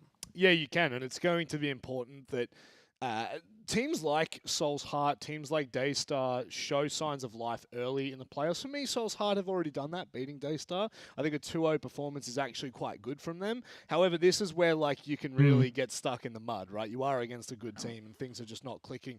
DCH, just looking back at the performance from Border, definitely not what we saw earlier in the day. DCH was actually kind of like leading the team against Daystar. Again, completely different opponents. And Nick, you'd probably be able to speak to this a little bit better about playing better opponents or being the better opponents playing lesser opponents. We were talking about on the desk earlier. It's what defines good and great teams. Good teams are able to come back from a position of being down. Great teams never let it get to that point in the first place. And it feels as though Elevate could be on their way to being that great team, but ultimately, with a top 2 position, do you actually see Soul's Heart being in that conversation? Because the Border was definitely not the map to talk about it on. Yeah, I mean, when we speak about good and great teams, I think the biggest common factor is also consistency. We've been sitting here all day saying how inconsistent Soul's Heart have been in recent times, so I think they don't quite make the cut there. Sure. And the other aspect is, I think Elevate losing the very first stage was actually a very good thing for them because they got humbled, and now they're more hungry than ever to be better in stage 2. They certainly are, and they're going to have to continue to improve from this point, and it's a pretty good starting point, mind you. A 7-2 win over Soul's Heart, who we generally put as the 4th or 3rd best team in the region. It's what we needed to see from them. However, they've got a chance to double down on that statement, to do even better than they did on Border. We head to Chalet for that factor. I hope you brought your snow boots because this one's about to get chilly. Devmata and Pengu, enjoy the match. Thank you very much. Look, it may be chilly, but Elevate started with a fiery beginning to the first map, a 7-2 domination on Border. So, look, I don't think it'll stay cold on Chalet for long. What's the weather like in Copenhagen at the moment, Nick? It got really cold on like just a flip of a switch. 3 years ago, I was at a wedding as a photographer. It was 25 degrees. We're all sweating. We're having a great time. Fast forward 2 days. So yesterday, I wake up and it's 4 degrees in the morning. Dude. And it's just so chill. Like right now, my feet are cold. It's becoming winter very quickly over here, James, and I don't like it. Yeah, well, I hope that you make it down for the APAC major qualifier because it's starting to warm up in Melbourne. It's only 13 degrees and cloudy at the moment. We've actually had a pretty dismal day. To be honest, I walked my dog before. I'm just getting absolutely bucketed down on. But I think by the time that rolls around, hopefully it'll be hot for all of these teams that make it there. And you know what? I would hazard a guess that Elevate will likely be one of those rosters down under Yeah. for that APAC major qualifier, fighting for a spot at Munich. And a win here puts them just one game away. Of course, if you win this match, Nick, you qualify for the upper bracket final, which means top 3 guaranteed. If you win the upper bracket final or the lower bracket final, you're going to Melbourne. Like, that's all that it takes. So for Elevate, it's one map here and then potentially just 2 more maps, and they could be locked in. You know, last stage we had this movement, there's a hate-watching movement where we're watching like Gaming Gladiators over in O's, we're watching Elevate here, D+ and APAC North, the import rosters. If Elevate qualify for the finals, we're gonna have hate-watching enthusiasts in person. You know, we're gonna be stepping up the hate-watching actually. I saw people before this game started being a bit like, time to hate-watch Elevate. 2 rounds into this game between Soulsheart and Elevate, people were like, oh my god, Elevate are so good, they're just destroying Soulsheart, like they're actually a really good team. I feel like it's becoming harder and harder to hate watch because they're so likable, and that's a big thanks to Psycho's interviews in the first stage, I think, where you want to have them be the villains, but they're super, super nice and they're pretty good at the game, so like, do you actually want to hate them? Yeah. Well, I feel like you can't hate them forever. They are here to stay. That's pretty clear. A lot of people wondered whether the import rosters would stick around if they didn't perform, and none of those 3 Elevate rosters, GG, Elevate, or... sorry, did I say Elevate rosters? Import rosters. GG, Elevate, or D+, did actually win in Stage 1 and make it to EWC. No, they all lost, and yet Elevate stuck together, D+ stuck together. GG went and disbanded. But of course, that has strengthened plenty of other teams, both at home here in Australia and over in Europe. Elevate doubled down instead. They lost and they said, okay, we're going to spend. We're going to pick up resets and wraps. And man, that has absolutely been worth it. While Reset's the best player in the region at the moment, as Elevate look to dominate. They move on to Chalet. This is their map pick. Let's see what they can do. Clearing this top floor with the Maverick, opening up an angle, and Stemp ready to capitalize. I won't lie, that's a very far down angle, kind of hard to peek against the half-wall player, so I think Soulsheart looking okay. This C4 could be massive if he doesn't pop it. Oh, he's gonna wait for the punch of the barricade maybe, but that could have been the kill. He waits, perfect timing, Mr. Punch confirms it anyway. Maverick goes down, that's massive.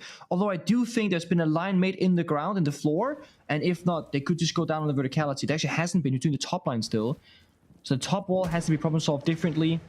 Perhaps a shot from below, clear the bandit battery, then summer charge open the wall. Or maybe they're going to skip top floor entirely and just start hitting that bomb side dining wall instead. But there too is going to be a mute jammer for at least the left-hand side. Not an ideal start here for Elevate, but a great one for Soulsheart.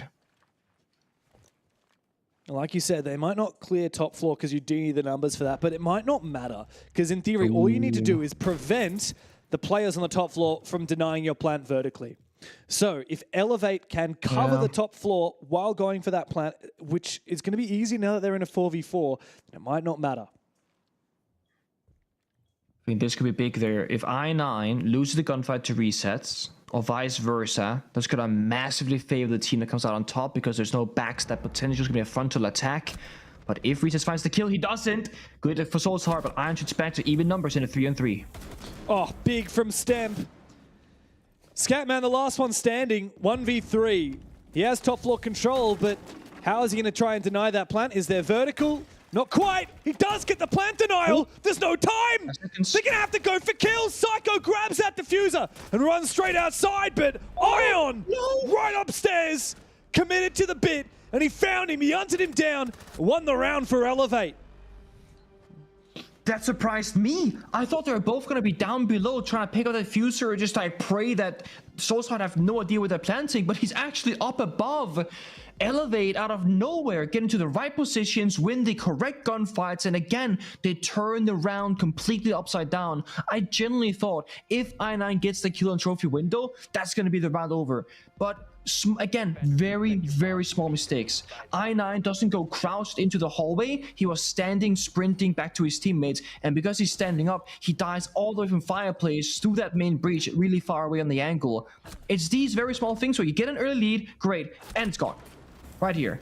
Stands up next to the rotate hole, dies from this angle. Had he been crouched, he stays alive, he can maybe trade his teammate, and it's going to be a 2v2, which is much better when there's so few seconds left on the clock. Yeah, wow. I mean, that's so crazy. Like, to go for the plant with such little time left. And for Ion, like, he already had to be sprinting upstairs. Like, there was no time to react to that. And even Psycho, like, he knew that he was going to be running underneath where Scatman was watching. But, well, firstly, he's a 3 armor being gridlocked, so he's going to be able to potentially tank a bit more of that first shotgun blast. But, like, he couldn't fight. He couldn't, like, check the angle and then go. He just had to sprint, grab the diffuser, and then run away. Knowing that the hatch is already open, he could die from anywhere, any moment, then he had to just fully rely on Ion to get that kill. Yeah, just, like, the reactivity, the immediacy from Elevate is unmatched. No hesitation. And again, a good question asked on the desk by our good host, Rob, asking about what separates good and great teams. And it's all these very small things that Elevate they have above the other teams in the region. The immediate reaction, the problem solving, a good plan A, good plan B, a good idea of when to be aggressive, when to be passive. Whereas sometimes teams will have like a 5v3, and that's where you gotta kind of peel off and play it smart. But they keep being aggressive, they lose the 5v3, and it's like, okay guys, we trolled around. Another opening pick here for Soul's Heart. This time it's reset to go down on the Dokkaebi, only 1 call was used. Elevate have to problem solve 2 rounds in a row behind the numbers. Blackbeard rolling on out here, putting some pressure on Mr. Punch's position, but guess what? That pressure goes both ways. Wow. Very ballsy attack from Mr. Punch, and while he is traded, it's far worthwhile, especially with DCH getting a trade back onto Iron. I like that aggression from Soul's Heart, and that's what I want to see more of. They have to make sure not to let it slip, though, and DCH, again, trading out Raps all up to Stem. This is a much better look than the first map, Nick. Already, first round of Border, right? It was an ace from Ion. Soul's Heart looked dejected. First round here on Chalet, it was a 1 versus 2 for Soul's Heart that they lost. Second round in, they're already looking like they can hang with Elevate here on Chalet. It does look a lot better, but I will say, I think defense of Soul's Heart will be easier for them than their attacks, because right now, Elevate, they have to enter the building, they gotta, problem solve step by step, and Soul's Heart, they can do the default setups, play reactionary, but they're playing it well. However, I do want to hold on to this and say, for the long game, this could flip on the side change. They get that round victory, though. And that's going to be base and bomb side very much successfully defended off an aggressive roam. The exact kind of aggression I wanted to see on Border. They have warmed up into it, and they are finally ready for this best of 3 to begin. This is what I was hoping to see in the second map, a little bit more of an even fight. Yeah. I do wonder how much of it is the defense start here for Soul's Heart, because that's the other thing, Nick, right? First map, Soul's Heart started on attack, and they looked pretty damn lost. Elevate had like the ability to dictate that pace when they were on defense. Soul's Heart are doing the same. We saw that with Mr. Punch's aggression last round. I want to see more of it. But the funny thing about this map, as different to Border, like Border, it doesn't matter where the bomb site is, map kind of plays out the same, right? You can kind of play everywhere on the map as a defensive team. You kind of have to. Whereas this map, it just like changes so much.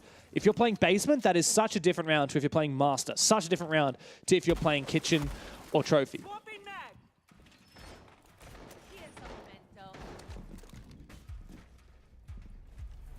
Oh, that's a good point. Sitting here watching the upper lineup thinking, what are they cooking there on Elevate side? It's kind of the same as in the very first round, mostly like just playing very much around the Maverick because the Bandit is open. And Maverick is one of those operators where, yeah, you can get past any wall regardless of what the situation is, Tuber, Kite, Bandit, Mute, whatever. You can also die to a C4, die from verticality, and just it's tricky to use the gadget sometimes. It is like a high skill operator. Got C4 in the previous attempt, of course, gotta be much more conscious of that nowadays. And it looks like Elevate are gonna do the same thing as the Border. Start slow, expect aggression, a lot of time on drones, set the flanks up, and then start firing up on their own side. This also is like a double down situation, because when you're playing the Twitch, you want to get that gadget active, shoot certain default cameras, or look for certain gadgetries before you start taking those gunfights with the DMR in case you lose a fight and lose the Twitch drone. So a slow start. Yeah, I am sure though that late in the round, Ion is just going to turn into a gun for hire once he's used his Twitch drones. Yeah. For now, a lot of control down on the ground floor from Elevate. That's the focus. The gridlock is a nice way to do that. Just slow down these rotations. So gridlock is not a hard stop to someone flanking, but it is something that really slows it down And it means that if Soul's Heart do go for a really late flank down below, they are going to find themselves really choked out of that position with some difficult decisions about whether to commit. Next up is likely going to be this battle of hard breach here. Feels like very rarely anymore do we get to see hard breach battles on Chalet. Yeah. The attack usually just dominates it. And with the Maverick, that is going to be the case. Mark instead is going to fall a little back. Tempted to peek, but needs to not lose his life. Oh, they're top and bottoming it. Wow, this is rare. Yeah. I would have loved to see like a little bit of gridlock shotgun beneath, just to like weaken either this half-wall position or just like the bandit battery itself, but Maverick will just get the job done. Mind you, with the electricity change now being a neutral gadget again, meaning it saps both the attackers and defender gadgets, you can't see for a wall that it's electrified. So keeping those bandit batteries up while you're Maverick in the wall is actually a very big positive, because you can't get C4 at all. Good flash. How do they problem solve Mark's position? I mean, they have nades, they have blitz. That's gotta be it. They got a flash too. And it blinded Mark completely. True. That made him feel very exposed. The nades will certainly help. Wow, this is a really long line of sight that Psycho's holding now with the F90. Great long-range weapon, by the way. Packs a punch, really easy to control recoil, and he's got the magnified scope. So he should be able to lock down that angle. Meanwhile, Mark has now spotted that blitz, and he's really feeling that pressure. Raps takes him out. The gates are open on the bomb site now for Elevate, but the time is ticking away. So the Blitz has to go in, get aggressive, and loses the fight to miss a punch. The Ella might be able to save this, but the rest of his team is falling quickly. A C4 is still available for I9. It's going to need to be used, but Psycho finds the final pick regardless. Elevate, quick on the sticks, straight into the site at the end of the round, and locking down that plant. A second attack has been found as they take the lead. Very impressive at how many different elements Elevate had in play in that round. They're outside the office balcony, throwing utility, and swings the door to Twitch. The Blitz runs in deep to fight the piano player of Ella, while Maverick starts to get down that diffuser. And we have a gridlock fighting all the way bottom fireplace stairs, holding dining, like the entirety of dining and kitchen and west main flank as well. So they're doing 3-4 different things at once, and they're so good at recognizing, okay, what weakness has now happened. Okay, Blitz died, we're missing piano pressure. Sledge, you're gonna sprint and take piano control. Gridlock, who's watching flank, you gotta now sprint back up to the main breach and cover the C4. And you see that happening in the final kill cam. He's sprinting from fireplace stairs into main breach and kills the mirror who had the C4. So again, that immediate reaction of Elevate saying, who had died, what gap has been left open, fix that gap right now. Because when you have those attackers die, they can hop on the flank drones, which opens up the flank watcher of Psycho. So good. Yeah, Elevate just so quick. Even though the start of that round, the middle of the round was very quiet, very slow, even though it took Elevate a long time to get into that plant position, as soon as there's that pick, as soon as Mark goes down on half wall, it's just, okay, no hesitation, let's go in. Blitz is the one taking the fight on site. Even though he dies, doesn't matter because it's given the avenue for Elevate to get in there and get that plant down. I really feel like Soul's Heart need a 4-2 split here, which is just looking so unlikely. They showed us on Border that they're going to have a little bit more comfort on their defense and on their attack, and starting here means that they really need to get it done sooner rather than later. I'm getting worried now. I know it's been, a couple of rounds now. I know it's not been the longest game so far, but I'm starting to really get worried about Soul's Heart because it's not just about winning this game or getting a map. It's about proving that they actually can potentially challenge for the top 2 spots that would qualify them to that LAN in Melbourne. And if you're not going to beat Elevate, then you sure as hell got to beat Waybo. Yeah, that's a statement and a half right there, but it's so true. I was trying to think of myself, like, what bomb set would be the best for them, and I think Basement, which they did win, by far the best bomb set. I do think that Bar might be the second best, and I say this because you have more map that you can fight for. When you play Dining Kitchen, you're holding the bomb set below, and you're playing Office, Master Bedroom, Top Floor. That's really it. When you're holding Master Bedroom, like we just saw, you can try and hold Library, but Asami Mirror spans, so probably not. So you're only really holding Dining Kitchen and Master Bedroom. Again, same exact scenario. When you're playing Basement and Bar, you can roam a lot more offensively, play more of the map control, and have these different layers to the defense. Like step 1, they start in piano, they shoot some drones, they shoot against the Blackbeard, then they fall back towards top mezzanine and top blue. Now that's the stronghold of the round. Now Elevate have to problem solve this with utility. And if they can't, then they gotta fight against deployable shields. If they can, however, that might just be a gap here, James. Oh, This is the gap, and it's, of course, resets to find it. It's so hard usually to crack into that top floor hold around pillar, around mezzanine, but Elevate have done it perfectly, and Raps finding DCH makes it almost impossible now for Scatman and Mr. Punch. At least Scatman can find the first. 4 more to go, and still that Blackbeard is up. The verticality is open, and there are plenty of ways that Elevate can continue making raining down hell on these 2 players on the bomb site. That's a big pick, though. 2v4 to a 2v3, that's a very big difference. 1 more pick, and Soul's Heart have even numbers. Yeah, mind you, some of the pathways to the bomb site are going to be heads drops, not ideal, but the Vert finds another defender. Mr. Punch lifted 1v3 against Lion Charge, Flourish drones, and most importantly, that Blackbeard for permanent information, and there is still 40 seconds left. Gets spotted by the player dropping down the hatch. He has to isolate these ones. Finds the first. About to get swung for a second. It's the Blackbeard. And this is the scariest opponent. He can't turn his head away because Elevate will take him down. Another round on the board of the attack for Elevate. And the Brazilians are making mincemeat of Soul's Heart. Again, small things, not anybody from the defense playing on top mezzanine. And I was looking at the player positions during that mini execute up the 5-blade stairs. They had 2 defenders in bar. Normally you have 1 4 take. You have 1 guy holding the bomb site, just watching for the bomb site window rush, right? You have 4 people playing above. 1 deep library, 1 top blue, 1 top mezzanine, maybe 1 playing like bottom blue stairs, for example, just to support and retake a position if it dies. They did not have a top mezzanine player. So all of a sudden, you just sprint up a staircase, and the whole round is going to be opened up. Really big praise here to Scatman and Mr. Punch are trying to get that back into a round victory. We're all the way down to a 1 versus 2, almost a 1 versus 1. But I feel like, again, Soul's Heart, 2 things are going wrong, and I don't know which one exactly is the biggest one.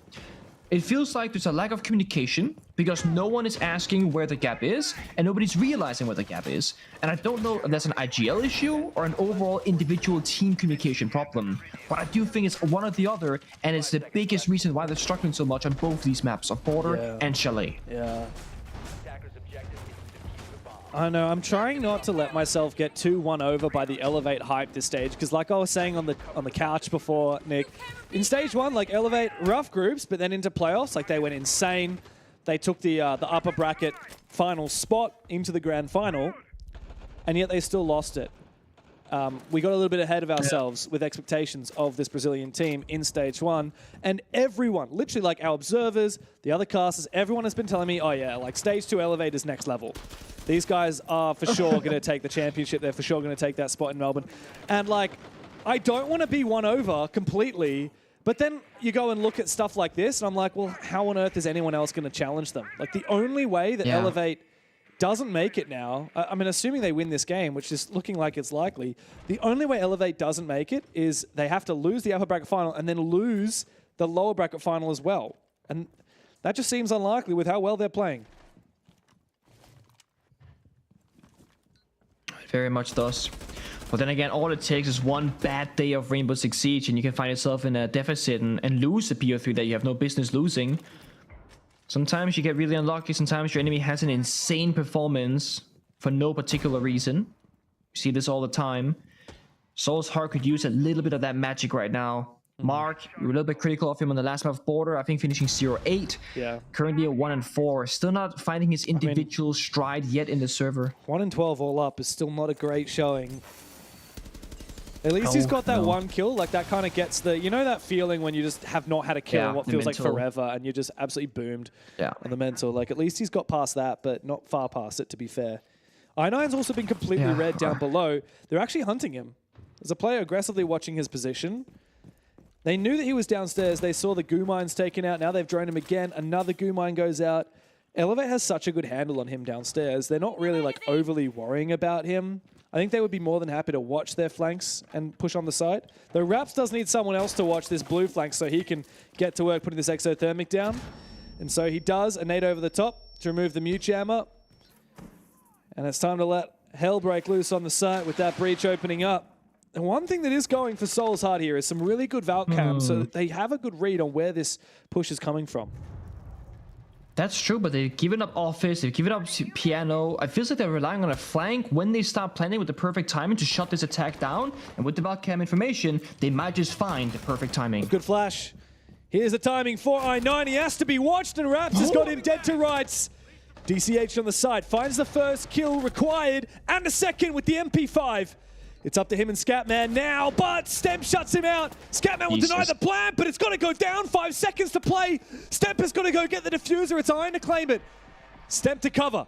Scatman needs to 1v2. We've seen him in this position before, but Stemp's got him with the Reaper. Elevate 4 rounds on the attacking side. They continue fighting tooth and nail on Chalet, taking no prisoners and not letting Soul's Heart get the better of them.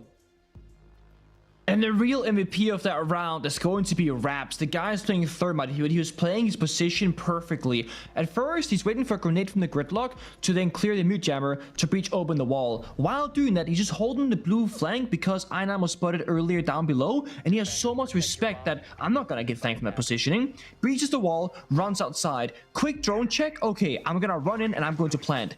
Gets up 1 kill on the side. Runs in to go for a plant, fakes it, hops off, flicks the fireplace basement flank instead, gets 2 kills with that, and then starts planting. And he only dies due to a great C4 from Soul's Heart. So Raps is doing absolutely everything in the round right now. You see that? That's the planter. That's the Thermite. 180 flick, takes the flanker down, continues forward. Elevate keep replacing the people who are dying here. C4 goes out, Ion is in master bedroom. He instantly drops kitchen hats and sprints towards dining. No hesitation. They know who's watching Westman flank. They know who's gonna be the planter. Again, they had only 2 seconds to spare, yet they made no mistakes. One last round, Nick. I said that Soul's Heart probably need a 4-2 to win this. Because this is their defensive side where they can be more comfy. They the could best, get a the best they can hope for is a 4-2. 2-4. Yeah, I mean, I meant in favor of them.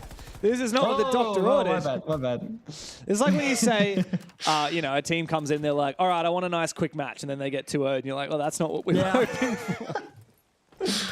Well, I said quick, but you know what I meant, boys, right? And you go, yeah, you know. Yeah. It's one of those. It's, when I was a young boy, and my father was a big soccer/football fan, like European football, right? And I was like, what's the score? And he goes, 2-3. And I'd always ask, to who? Would you always say your team first or whatever? So I was like, he would just get pissy at me because I didn't understand the scoring system. And it reminds me of that, you know, 2-4, to who? Yeah. Oh, that's a very aggressive dread mine from the Fenrir, trying to prevent an early push. All it really does is give Einon info that, okay, there are people pushing in from games. Drone taken down. You know, Psycho's in the building, doesn't know where he is. Psycho's got that diffuser, by the way. Not a player you want to take down.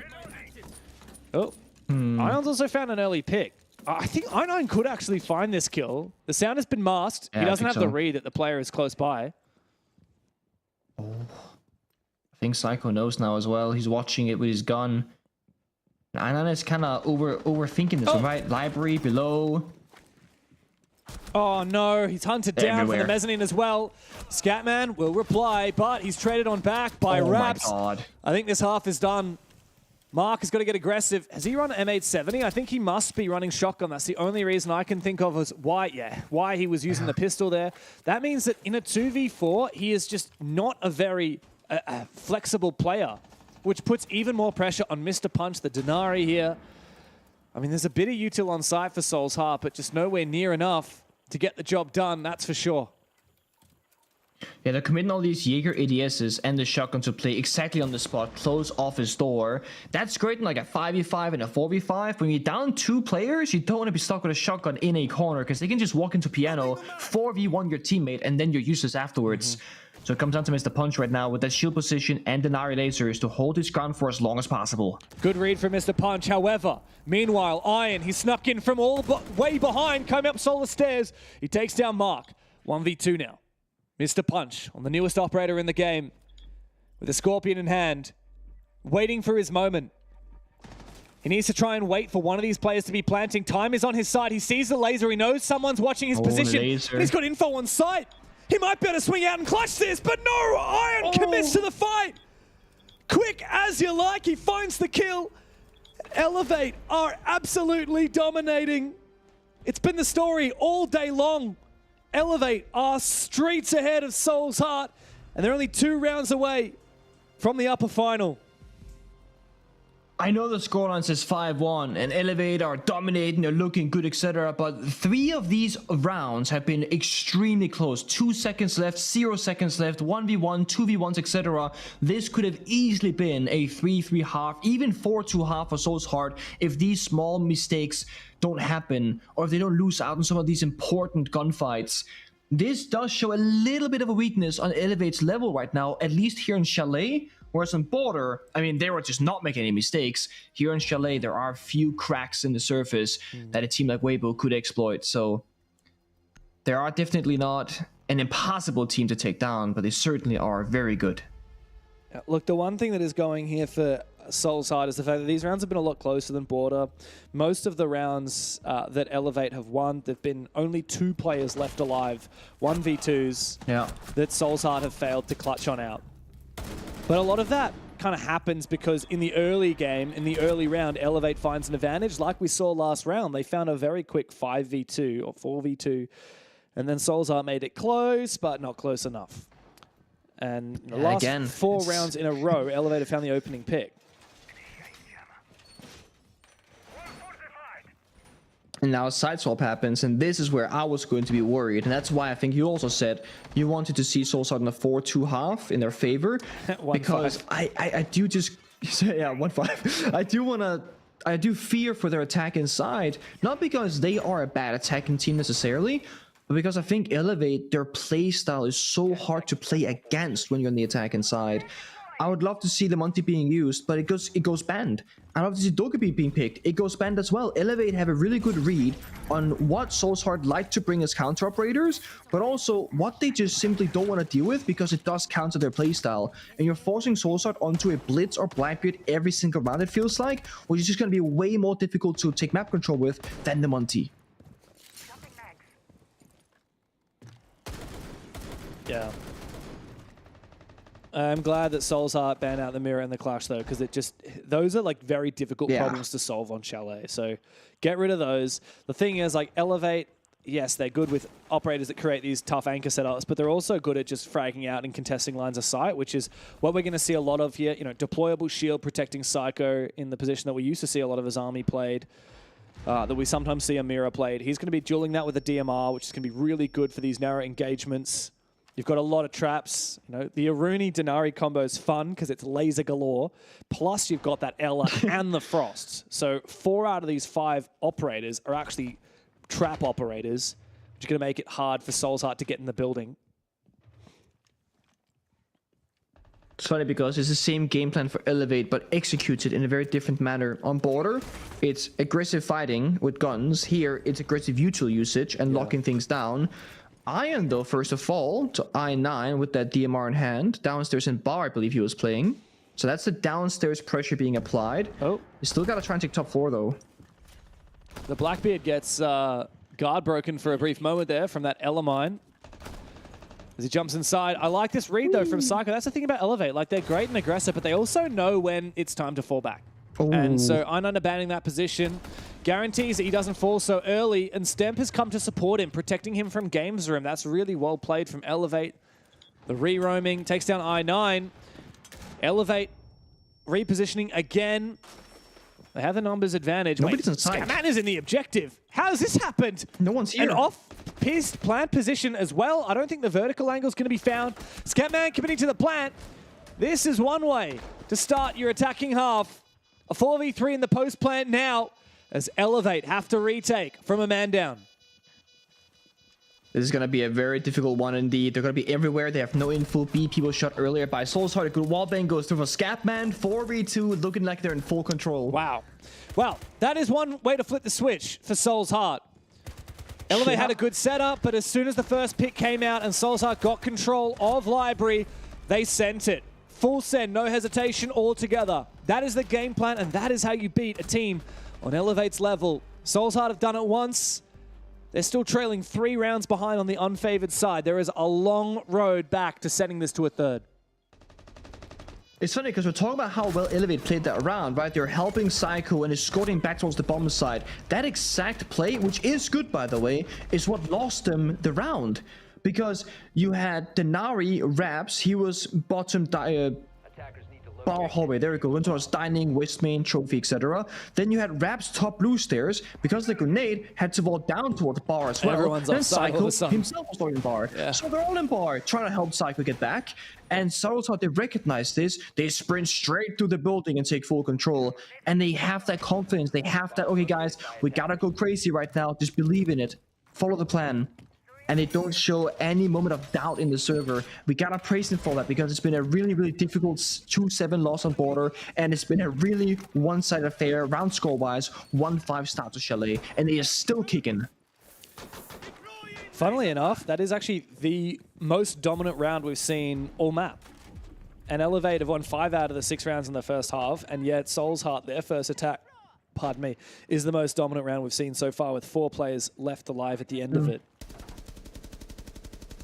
That's crazy, actually. Yeah, a long way to go, though, like we said. Winning 1 attack, and this is reminds me of something that you said on Border, right? I think Soul's Heart had one good round where they got aggressive on their defensive side. Scatman at the start of the round found 2 picks with the Aruni, and you said this is exactly what we need from them. However, Elevate are a smart team, and it won't take them long to read into it. So Soul's Heart have shown that they're going to be a little bit everywhere, but they're happy to just immediately flip the tempo and go hard and fast if they see a gap. And now that Elevate have that read, I think it'll be much harder for Soul's Heart to find those gaps and definitely a lot harder to capitalize on them. That's my thinking as well. And then there's 2 ways to beat Elevate, right? Either you need to excel in one play style and beat them at their own game, so to speak, or you gotta play many different styles and just flex and change around them all the time. And that's where I'm like, does Soul's Heart have the experience and the playstyle flexibility to do that? I'm not entirely certain. I would love to see them try for it. I mean, look at this lineup. It's very different. There's no shield this time. It's tons of util. Capital, Graham, Nomad. They obviously want to clear that library corner first, but there's no one in there. They'll realize soon enough. Air jab squad for a flank retake. Scatman actually finds Raps on the smoke because of a well-placed drone inside the bar bomb site itself. And miss a punch in dining hallway. I mean, Soul's Heart are looking really good right now in their positions. They could go for a bomb site hit if they want to. Yeah, and they've also used the Capital and the Grim really perfectly to try and clear out that position inside a library. No one from Elevate remains inside a library, and Mr. Punch has this backstab. The one big thing that's different here for Soul's Heart compared to pretty much every round I've seen from them all day long is that they've got information. You said it, that drone inside a bar, it's paramount for enabling this push from Soul's Heart. It's a matter of time. As the smokes go out, the read comes through, resets things. Okay, I think it's time. So I'm going to toss out my C4. Not going to blow it as of yet. He was spotted on that drone. Soul's Heart, though, they don't actually jump in on the back of those smokes. The first one inside the building, aside from I-9 on the other side of the map and DCH, is... Oh, sorry, Mr. Punch, is DCH, who's now inside of Mud and trying to make his way towards that site, cutting off more and more positions from Elevate. They have a good information, but Soul's Heart are not really in the building to strike first. No more smokes means they can't cover off those angled positions and resets. And the rest of Elevate, they're keeping up kill after kill, and the attack is falling apart. Mark is going to be the last one left. It's been a few good refrags here from Soul's Heart, but not enough. And the last one sneaks by him as well. On the top of mezzanine, the position uncleared. It's another frag for Elevate and another round as well. What started looking pretty damn good, Nick, they just could not get across the line. In the mid-round, Elevate knew how to poke and find their picks to get back even. It's one of those cases where you only really have a few pieces of utility left, whether it's the smoke grenades or the single capital fire in the pocket. When you use double smoke grenades and it's your only set of smoke grenades and you don't jump in the window, it's not a good look. I understand there was a C4 rip by resets and it was like literally just laying there waiting for a guy to jump in. But what are you gonna do? Wait for the smoke to expire and then you still gotta jump in the window into a C4 because it's still there? Or do you go for a plan B and go somewhere else? It's a mixture of both, right? They got in library, they got a kill, but it ended up with the last attacker being alive was the person in library. So everyone kind of dies around him downstairs and Mod in dining hallway by the bomb set window. And I think for that round, it's just one of those where Soul's Heart actually did most of the correct things, but they just lost their individual gunfights. I was gonna point out, if Elevate lost that round, how Resets was actually 1-7 going into that bar defense, and has been individually shut down by Soul's Heart. But then guess what? Resets shuts down the plant with the C4, forcing them not to jump in, and then swings the gun the window and locks down the bomb set shortly after. So Resets finally shows up, almost wins the round single-handedly, and Soul's Heart again don't seem like they can get inside the building comfortably with enough bodies.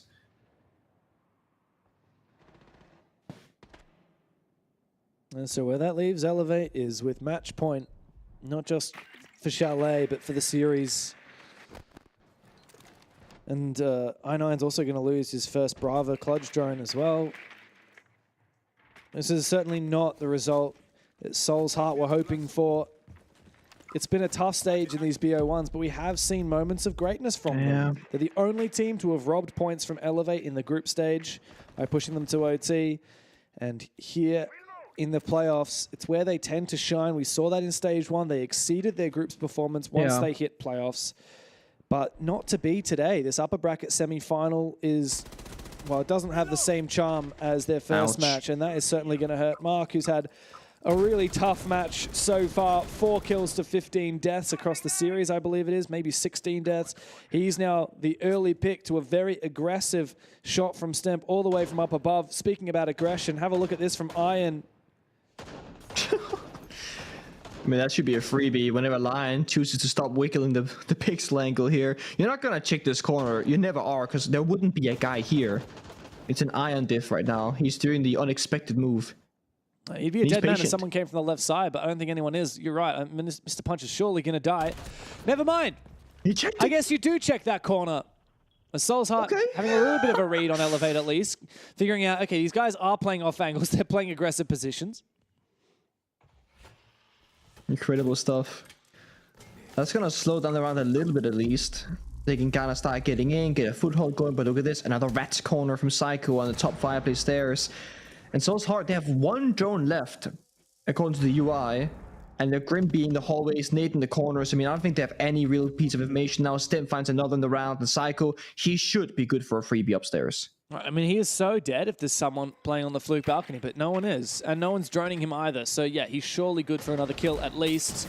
Mr. Punch is just around the corner from him as the pressure on site starts to come out. And you can just tell by where Soul's Heart are positioned that they have absolutely no clue. They are taking this position for granted. And they're also taking Stem for granted, who's found another pick from the exact same position on the bomb site. Forget about the flanker behind them. It's the guys on site that are doing the hard work. Here comes the flank, and here comes the game. Elevate get it done in 2. It's a dominant performance from the Brazilians as they clean house and remain undefeated in stage 2. They booked their slot in the upper bracket final. Yeah, they look so good doing so as well. I mean, it was no big surprise to me there was a 2-0 victory, but how the rounds played out, how one-sided border was especially, was the big surprising factor. Soul's Heart, I do like them in bits of 3s. I wish they had more rounds to play to show us the evolution, the adaptations, and figure out their opponent, but it seemed like today Elevate was just too tall of a team in comparison to them. They certainly were. Oh boy. No, you don't get the you throw. up for something there, Rob. Shut up. I'm going to take my headset off. Shut up. Hurry See up. you later. Hurry up and get over here. What are you doing over there? I don't know. He's in another room. I couldn't see him. I thought he was already. I actually thought. So one of our production members just walked over to get a cheeky snack, and I thought it was Dev. Oh. And I was like, oh, beautiful. He's already looking at the food. Instead, no, he was sitting back waiting to have a bit more of a yip-yap. But, hey, that's just what we do here in OS, you know? We just confuse our staff members with our talent members, even though they look absolutely nothing alike in any way, shape, or form. Nice. I don't know.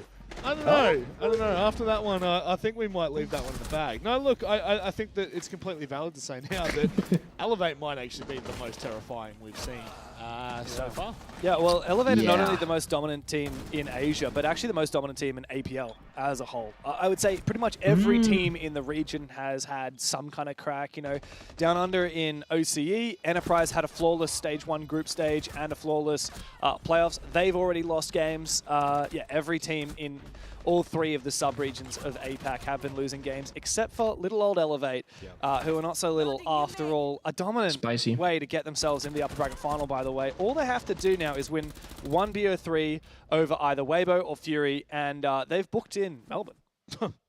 That's kind of crazy to consider. That's pretty good. And then we're really in trouble because we've been on Elevate Hate Watch the whole time, and they're coming to our city. So that's when I'm actually going to get scared. Yeah. And Boxing match at the LAN? I don't know. Psycho scares Maybe? the crap out of me. I'll be Yeah. completely honest. Yeah, I'm with you. I would not go toe to toe against him, and I am a heavy man, to say the very least. But why'd you laugh at that, Pingu? Why'd you laugh at that? Yeah, that's what I thought. I'm just thinking weight class. I was thinking, the heavy boxing division, that's the strongest, the scariest. I was thinking, like, if anybody was going to win, it would be you. I was smiling because I thought you were kidding. I would hope so. Being like good 130 kgs. Just You're like a tall guy stomping. as well, Rob. Tall man. You know what? I'm above 5'11". That's all that matters. Are you 6 foot?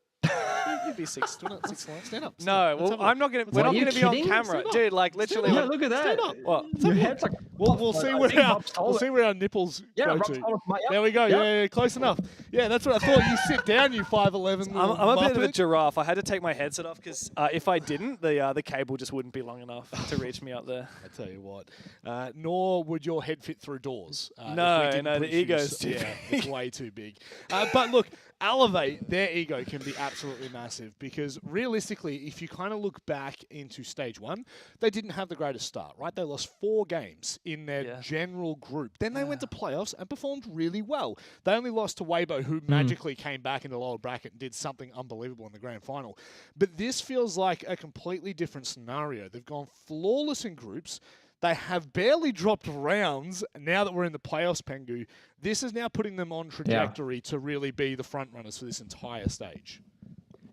Yeah, I spoke on it very shortly before the second map went live, how I think the loss in stage 1 was the best thing that could happen to Elevate on like a long-term scale. Yeah. 1, they have some losses, they have some difficult talks, they make roster changes, they scale up, they get bigger and better. Yeah. And in stage 2, they can put the ego aside, really take it super serious, and that's how they arrive at this location of being the best in the region, supposedly. Yeah.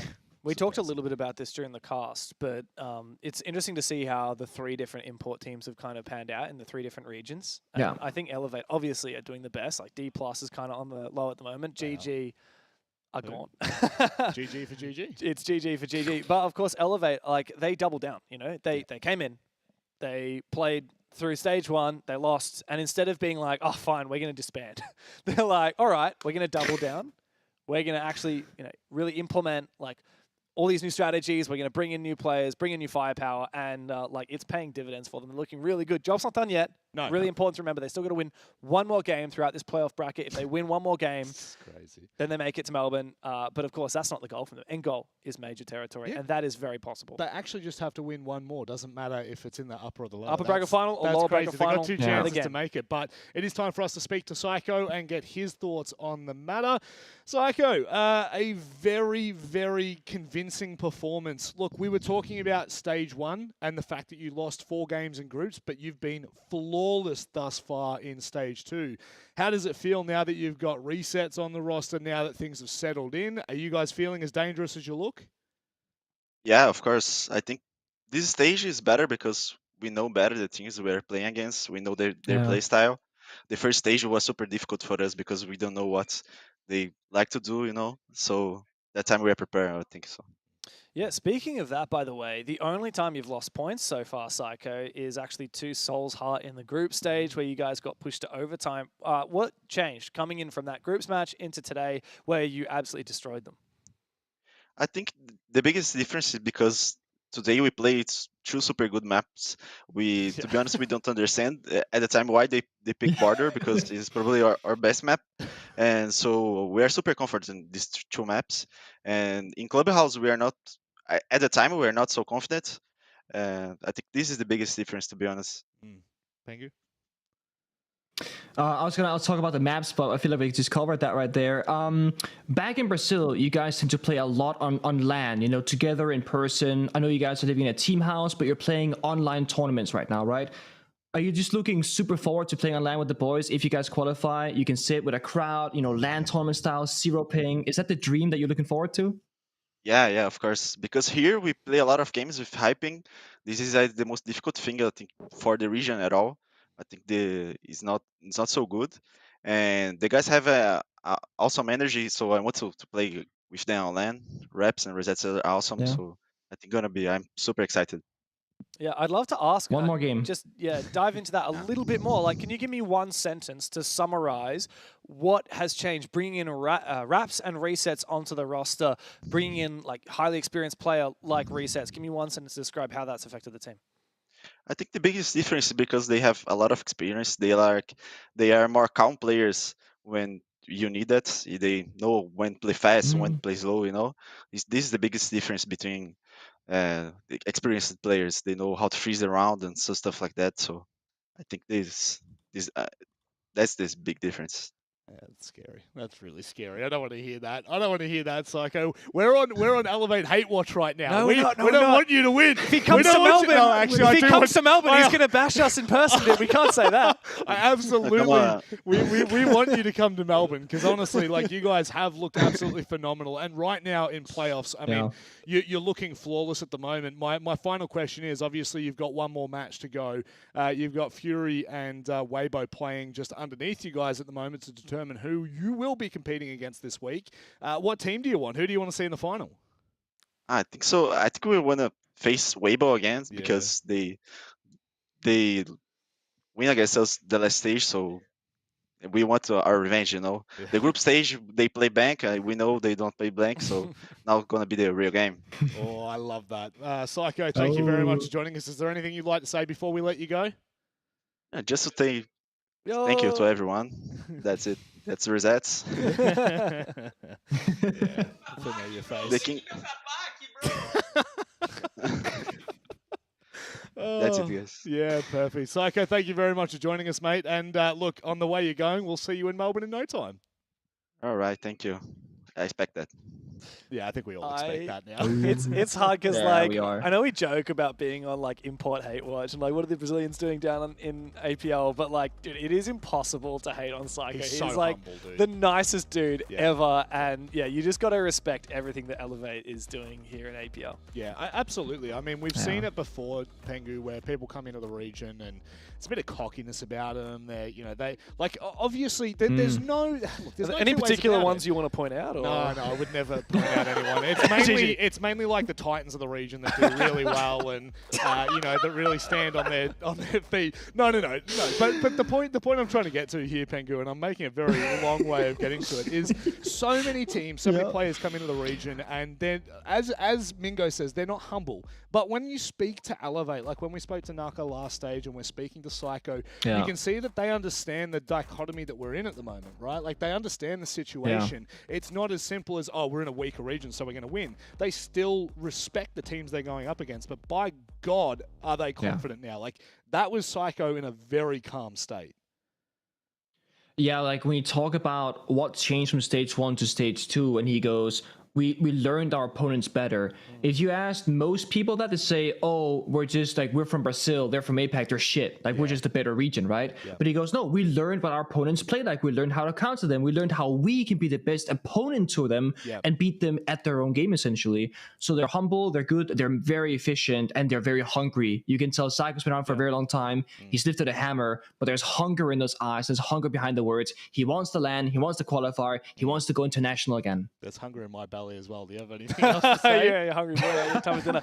Yeah, I just think massive respect to Elevate. Not only, of course, have they learned how the APL teams play, but they've also got these 2 roster upgrades. Psycho said it. It's such a like a breath of fresh air playing with rookies that you're training up versus playing with people who are super experienced. And the one thing that really stuck out to me, you talked about humility. He mentioned it's really hard to play on ping, and he said like that's what you guys do all the time. That's the thing about APL. Like the geographic area, open up your map and look at how bloody big the Asia Pacific is. It's 2 continents, right? No other region plays across 2 continents. And there's so much respect from Elevate. They've come into this region that is geographically challenged, and they're finally, finding that success. I think they would be an awesome team to represent the region if they come to Melbourne. Yeah, that's a great name for a podcast. Shout out Jordan Elfish Guy Maze. We're all a bit geographically challenged. We are. My consideration is that you're also a little bit vertically challenged. Yeah, unfortunately, I just don't reach up to the heights of you, mate, actually, no, I do reach the widths of you, even though your head is quite large. Anyway, thank you very much for joining us. We're not going anywhere. Don't worry about it. We've still got another game to go. Waybo and Fury, one that I'm sure is going to be a banger. Hopefully, Fury bring their A game. They're going to need it after the break.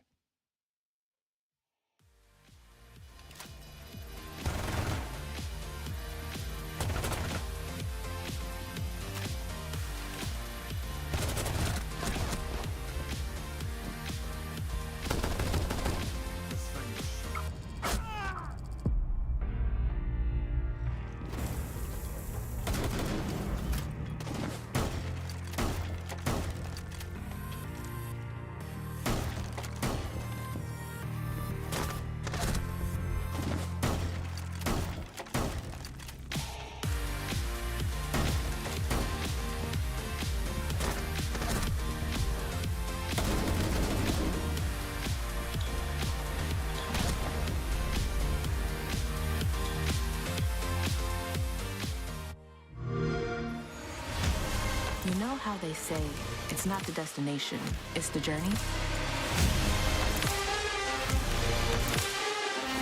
And the journey of 1,000 miles begins with a single step. And you know what? They're right.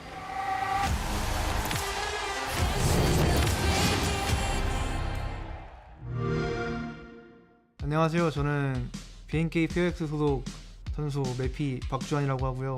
오늘은 제 커리어를 돌아보는 시간을 가져보도록 하겠습니다.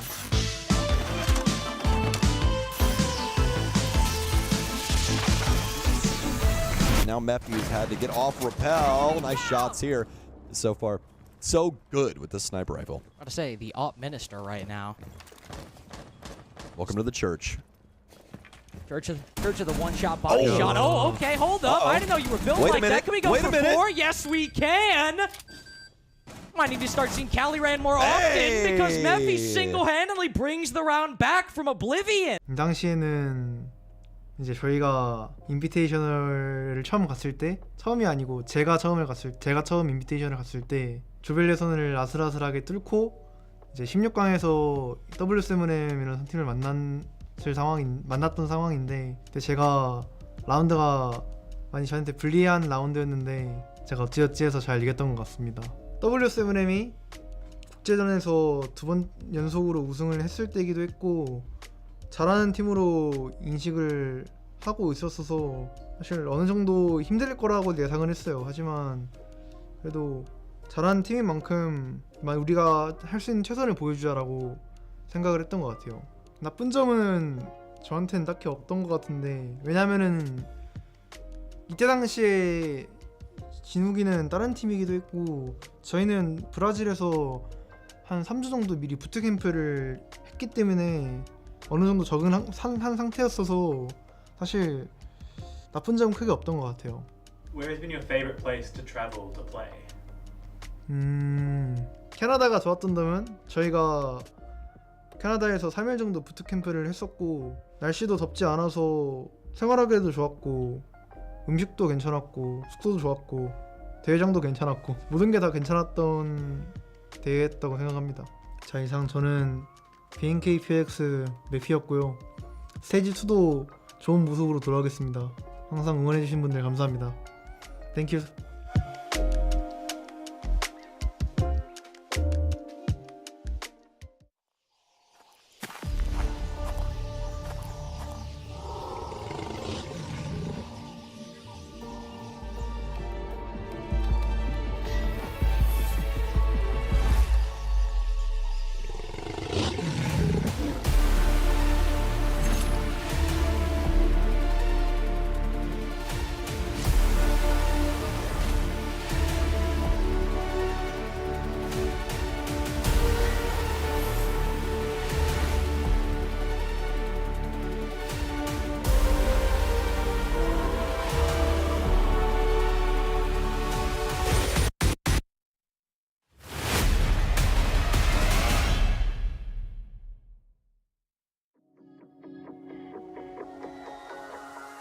I had a feeling, why am I not surprised? Shattered the ceiling, the glass in my eyes. I'm turning gold, why you so cold to me? Some of the words get harder to find. Swallow my feelings, they don't sit quite right. I'm like, what's the point? Well, Elevate have secured it. They are one series away from booking their ticket to Melbourne, to PAX, to the major qualifier, to then compete against 7 other teams to potentially go to Munich. But they've booked it, and it's looking good. It's looking dangerous because the next matchup will determine who their opponents are, Dev. And to be fair, like I want to contextualize this a little bit because Fury have been so up and down in the last year. They're not looking too bad at the moment. Yeah. No. That is the weird thing. Like coming in, especially because I don't know, you guys talked about this at the start of today, right at the top of today. You were like, how do you guys feel like these regions are going? And they're like, honestly, we mostly done O's. Nick, we've done like a tiny taste of everything. Like I think I've done 1 or 2 in APAC North days, couple of Asia days, couple of OS days. So it's funny when you come back from like a few days on a different region and you're like, hang on a second, Fury is 3rd place in the groups. After stage 1, they got 6th place. So, yeah, big glow up for Fury. Of course, they still couldn't hold a candle to teams like Elevate, but the one top team that they could hold a candle to was actually Waybo. Yep. And that now, that puts a bit of context to this matchup that I think will start to maybe change the conversation, even if it's a tiny bit. It just changes the conversation a little here, Nick, because Waybo in stage 1, heads and shoulders for me, were above everyone else. They were above Elevate, they were above Fury, they were above Soul's Heart. Now coming into stage 2, they've shown that they are but mere mortals. They can indeed bleed. And as we are getting deeper into this playoff format, I do start to worry a little bit when teams like Fury show up. And look, it was a close first map for them in their opening game. But apart from that, they did look pretty secure as they headed the clubhouse. So now we kind of change the conversation. Even if it's marginally, we shifted a little bit here for Waybo. One of the things that I've noticed with Waybo for stage 2 as well is a small playstyle adjustment. If you look at Turt's numbers, 63 to 40, you're thinking, wow, this guy's doing everything. Often they're doing this new style of seats or new style for them where they play a 4+1 strat, right? They have Reaps, Hoven, Ape, and Speakeasy playing together. They're going to try to achieve something in the server. Turret is off doing his completely own thing, lurking, fishing for kills, etc. And he is so successful. But when you go into a best of 3, you can play that first map. Your opponent gets a feeling for what Turret is doing, where he's lurking, how he's doing it, what the timings are. And then by map 2 and map 3, you can counter that. Turret might become a liability, and the better teams you play at in these longer series, the more they'll start countering. So I actually think Waybo, unless they can have different playstyles, might have a small weakness here in the best of 3s. Well, I pray that they don't, because they need to show up. Crit J has gone back to former glory, if you will, Dev. I feel like there was a little bit there where he was kind of quiet, but now he's looking like he's back on top of his game. It's so weird. Like, Crit J is one of those players like, where he started making his name for himself. Kills? He was like, dude, he is like the best player in APAC. And yeah, the fact that he's got 100 kills now, it's so much better than what he looked like in stage 1. He went quiet. The whole of Fury went quiet. The main roster change that Fury had was that obviously Farlord went out, Exarlotic went in, and I'm not sure whether that is the instrumental thing. It's not like Exarlotic is like an insane fragger. He's a guy who's been around for ages. He used to play for that Thai team champion way back in the day that a lot of the Thai talent has come up through. But yeah, now Fury are looking a lot better. This head-to-head does give you a lot of info on how these two fraggers play it out though, right? Like both really good ratings. Like you said, Pengu, 100 kills for Crit J, and just look at those entry stats. Yeah, I mean, that's juicy. Now, obviously, there's a small little thing here, right? This does include the best of 3 earlier for Fury, whereas Turret has not played that for Waybo, so there is a 2-mapper difference, but still, the consistency of Crit J and the sheer performance cannot be understated. He has been an absolute monster so far. Yeah, both teams coming into the playoffs have only played 4 maps, so they haven't shown a full depth of their own pool, which I think is good when you look at like the likes of Soul's Heart. Like, you can take it in 2 different columns. You can say, wow, Soul's Heart really kind of like, you know, extended their breadth, if you will, when it comes to the maps. We got to see so many different play styles. Whereas for these 2 teams, they've doubled down a little bit. And I think that that's probably good heading into a best of 3. You know, realistically, there's 2 maps that you can absolutely choose not to play. And that is absolutely critical, especially when you're going up against a team like Waybo that notoriously are absolute demons on a map like Nighthaven Labs. I mean, if I see Fury leave that open or even maybe pick into it, I will be quite surprised. They have left it open at the very least. And I mean, like that's why would you not? Why would you not? Why would you not pick that? But Pengu, you reckon that's a bait in there? It has to be. I mean, you're playing a best of 3 and you're leaving Nighthaven Labs open. Either you're completely trolling it or you're completely baiting it. And Waybo, they have, you know, they're on the hook right now. Yep. We gotta see which one it is. I was curious about Clubhouse actually, which will be the deciding map. It's a classic Fury map. Whenever I think of Fury, I always think of Clubhouse because they can absolutely own on it or they can absolutely troll it as well. Yeah. It's so true. Come on. It's so true. It's absolutely true. Sorry, Dev. No, I 100% get that. I'm just looking at our very first map up, which is Lair, and I'm trying to see the last time that Fury played it because it tends to get banned against them. As for the Waybo side, it's a map that pardon me, haven't actually played a lot of recently. It's not a map that they like to Yeah. play. In the last 3 months, pardon me, the last time that Fury played this map was actually almost 3 months ago against Soulside, and yet it is by preference their second favorite map. Yeah. So yeah, it's been a long time, but I'm really keen to see what Fury can do on this map. Getting banned out by everyone at this point. If we're going by preference, it falls down the ladder a little bit for Waybo, all the way down to 7th. They've got a 3-4 ban record on it, so you know they will absolutely feel confident on it. But as we start to open this matchup, Fury need to get this done here. I feel as though there's a little bit of momentum about them. They've looked good in previous games, and they have an opportunity here to push one of the very best that we have in Asia. And I mean, as far as homegrown talent go, yeah, Waybo might actually be the best in the region. But it's time for us to get underway with Lair and this best of 3 who will determine Elevate's opponent. That's crazy to say. Only 2 matches away will either of these teams be from booking their ticket to Melbourne. It's time for us to throw it across to your commentary duo. I know this is going to shock everyone at home. James Devmata Stewart and Nick, hang on, Pengu, Mordekaiser. Enjoy. Come on. One day he'll get it right. One day. One day, dude. I can't wait to hug him in person again. Get the, you know, I don't know, once every half-year reunion. No, I would never slap Rob. He would destroy me, James. You know this. Oh, yeah, no, that's Psycho true. might be scary. I'm not scary. Well, just a small Danish man. Yeah, I don't know. I think you stand tall, Nick. You have quite a stature to you. Yeah. Well, yeah, especially when I sit down in my gamer pose. I call it the shrimp posture. shrimp You're like pose, curled yeah. like a shrimp. Yeah. Have you ever seen Shaiko's posture? Like when he sits down, because he plays like really close to his monitor, right? He's like the OG shrimp guy, where all the young gunners are trying to become like the old OG shrimp guy. Yeah. No, I've seen He's a got lot that of posture going. It's not it. It reminds me like the polar opposite of that. You remember the old Rogue with Krine playing? Actually, you played with Krine for a little while on G2, didn't you? Did you ever play with him in person? No, we ended up benching him and got to a boss for SI instead. Yeah, you literally We he had was so Krine into bad. the boss. He was so bad that you benched him for like the worst player in the league. Okay, that's no. Okay, I gotta defend my boy Krine here real quick. Okay, so Krine was a great player who typically played on German-speaking teams and didn't have that much practice in English. That wasn't a big issue though. He was in a point in his life. I don't want to get into too much detail because it's not my story, but there was some turbulence and it was basically much taking his focus away from Pro League, and we could tell it was affecting him. We was like, listen, buddy, we're gonna kick you, not because you're not good enough, but because you need to get your life in order. And when you do, you can come back.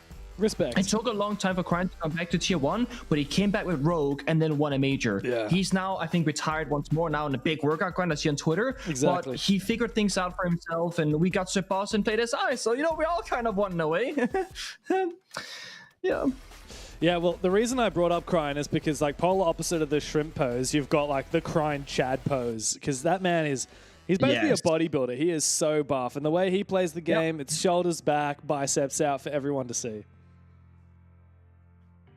I sometimes look at Twitch chat, and sometimes I regret. Usually, I regret it. You know the spam this card to help Soul's Heart. Yeah. I have just seen. I kid you not. Spam this elbow to help Waybo. That does And not it's a even flex rhyme. emoji.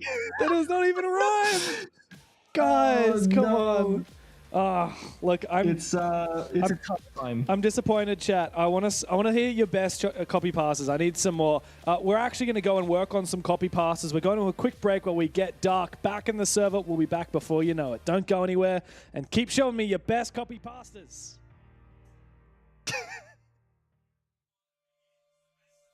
As I was saying, we have to look at what's ahead of us now and not worry too much about Wait, the did you past. see that? What?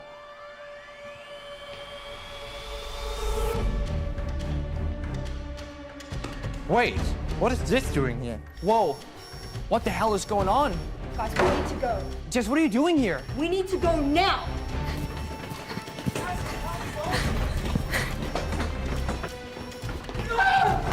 Jess, Doc is gone. We have to go back.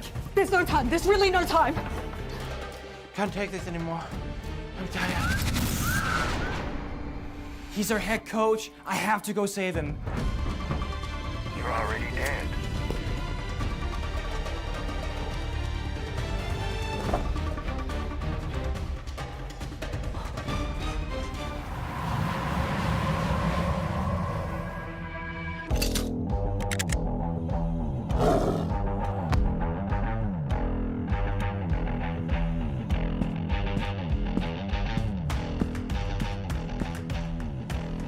There's no escaping now.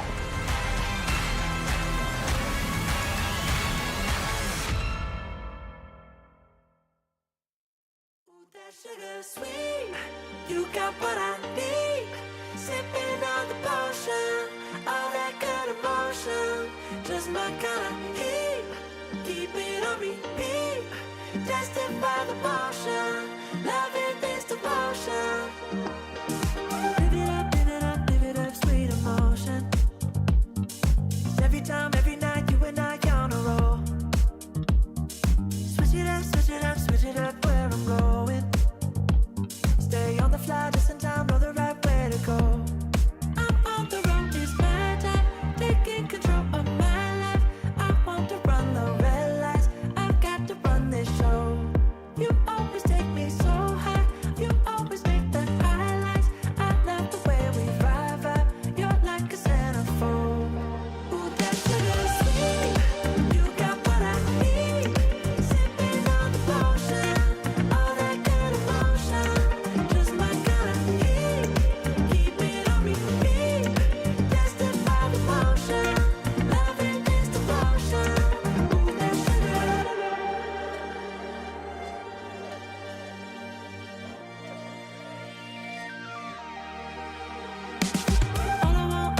All I want is satisfaction. Make a move, baby, you got nothing to lose. Give me that, give me that, give me that good reaction. Gonna make it right, little like an offer I can't refuse. I'm on the road, it's my time, taking control of my life. I want to run the red lights, I've got to run this show. You always take me so high, you always make the highlights. I love the way we vibe, you're like a centerfold. Ooh, that sugar sweet, you got what I need.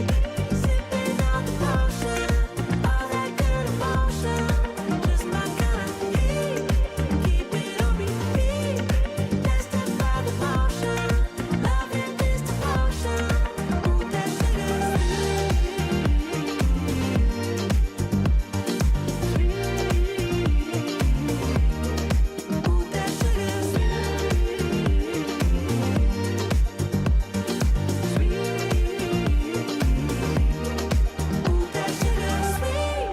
you got what I need. Sipping on the potion, all that good emotion, just my kind of heat. Keep it on repeat, tested by the potion, loving this devotion. Ooh, that sugar, just my kind of heat. Ooh, that sugar.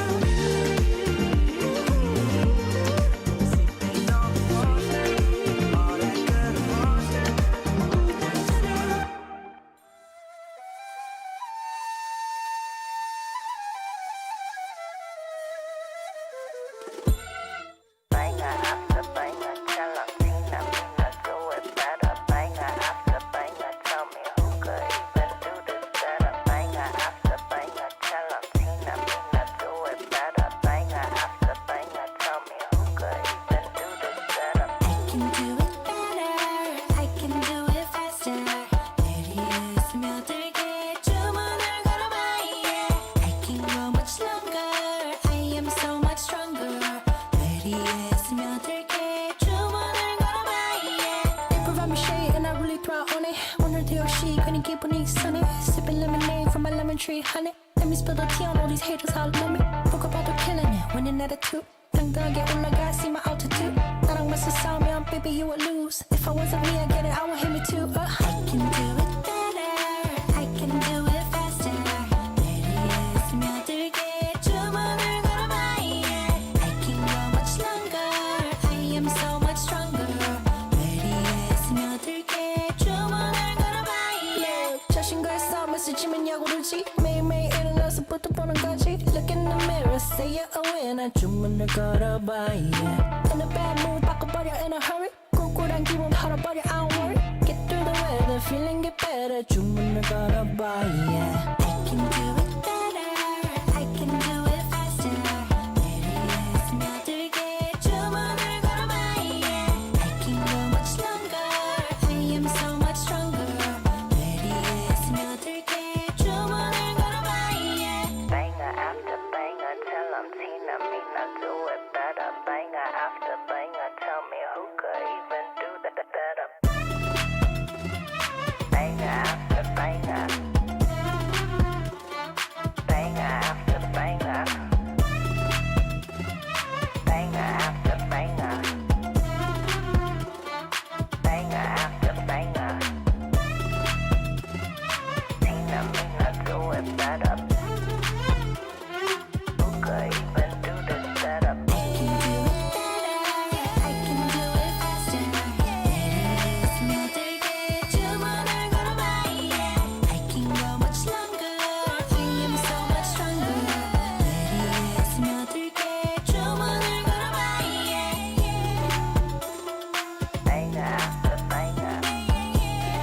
waiting, y'all been waiting for me. I'll just keep dropping it, like there's no stopping it. Then walk with it, la la la la la. I'll just keep dropping it, like there's no stopping it. Then walk with it, la la la la la. I'll just keep dropping it, like there's no stopping it. Then walk with it, la la la la la. I'll just keep dropping it, like there's no stopping it. Thank you for bearing with us, everybody. We're back into it. It's Waybo versus Fury for our second upper bracket semi-final of the night and our last match tonight on the Asia broadcast. Man, Pengu, the next week and a bit is insane for APL. It is just playoffs day after playoffs day. We're going to start qualifying teams to the APAC Major Qualifier in Melbourne at PAX. This is probably one of the most highly anticipated matches of the playoffs in Asia. Fury and Waybo have been neck and neck, right? Like, Fury has looked so good in this stage. After a bit of a quiet year or so, they're finally back and contesting with the top teams again. And with Waybo having a rocky stage, this is Fury's best chance of getting into that upper bracket final. Yes, that's exactly it. This would be the time for them to cause an upset, if you will. I was watching that first matchup for Fury earlier today, and it was a very slow start for them. Like, they really got after it in the end, but I was like, oh no, Fury, not again. Like, you're doing so good. Please don't stop throwing now. But they did figure it out. Against Waybo, I feel like, similar to Elevate, if you give them too much room, they will just completely annihilate you. So Fury, they gotta be quicker to the punch this time. Maybe spend 1 or 2 rounds to figure out their issues, and then really hit the ground running. So I want to see an effective start for them here. 0-0, beginning of the game. Blitz Grimpan with the Kaiden Clash. Nothing really standing out. Pretty default stuff here on Lair so far. We have watched a lot of Lair recently, Pengu, haven't we? We've seen so many rounds on this map, seen it done to death. And yet, teams are still doing new things. I think this basement floor, though, we're kind of seeing the same thing from most teams, which is a little bit of a soft roam on the ground floor on the defense, and then eventually falling back to side.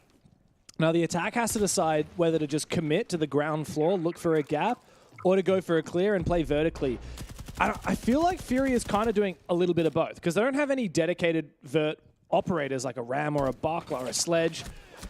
But they seemingly are putting some pressure on the roamers, though Reaps will take down Lycolis. He teamed up with, I think that might have been Hoven or Ape, one of the off-site players. Hoven, here it was.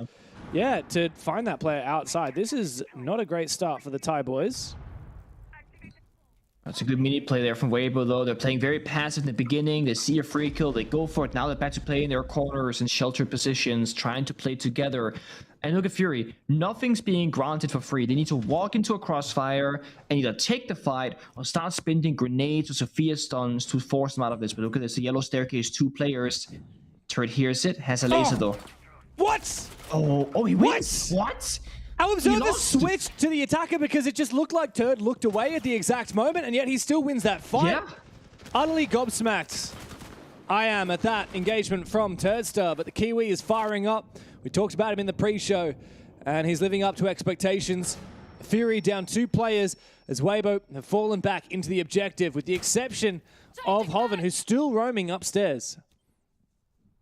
I was saying it earlier, man, Tster has been on a heater this entire stage so far, often on his own, but that right there was a team play originally from the position standpoint, but an individual heroic in the gunfight itself. And now we see again all of Waybo, besides the roamer, fall back towards the bomb site, play the corners, give up garage control. So they're surrendering map space after getting advantages against Fury, and again, they have to problem solve every step of the way. Kind of wish we had seen some of those grenades in the pocket of Crit J being used earlier, the last Sophia stun from Dark as well, because this round is practically over, and they have so much spare util in their pockets. Plenty of util spare. And not a lot of time remaining. That's what the problem is here for Fury. Completely locked out of the side. Exile Lottie tries to make his way forward, walks into a crossfire. It's flawless for Waybo. Wow. Not a lot to say other than Fury got absolutely destroyed in that round. It's a case of attack on layer sometimes. It's not as bad as a skyscraper or a conch. Like, it's not impossible, but I do feel like there are just certain bomb sites and certain moments where teams will just not really find much going for them on the attack. Of course, it's also big praise to Waybo. They are roaming, they're holding control, and they're not giving anything up for free. And that is exactly how you need to play in this more dynamic style of Rainbow Six Siege. Is what most teams tend to do. Now, turrets have been spoken about. You know, Reeves is the guy always being mentioned. I actually speak easy in my kind of mentioned. He's so excellent. Team forward from like an IGLing perspective, he plays almost exclusively shields. Like if Clash is open, he will play it 6 out of 6 rounds if he can. And on the attacking side, he often plays the Blitz, the Blackbeard, or the Monty, whatever is open as well. And he does such a good job enabling other players around him to succeed. So I feel like we don't say his name very often, but he's a very valuable player to this roster.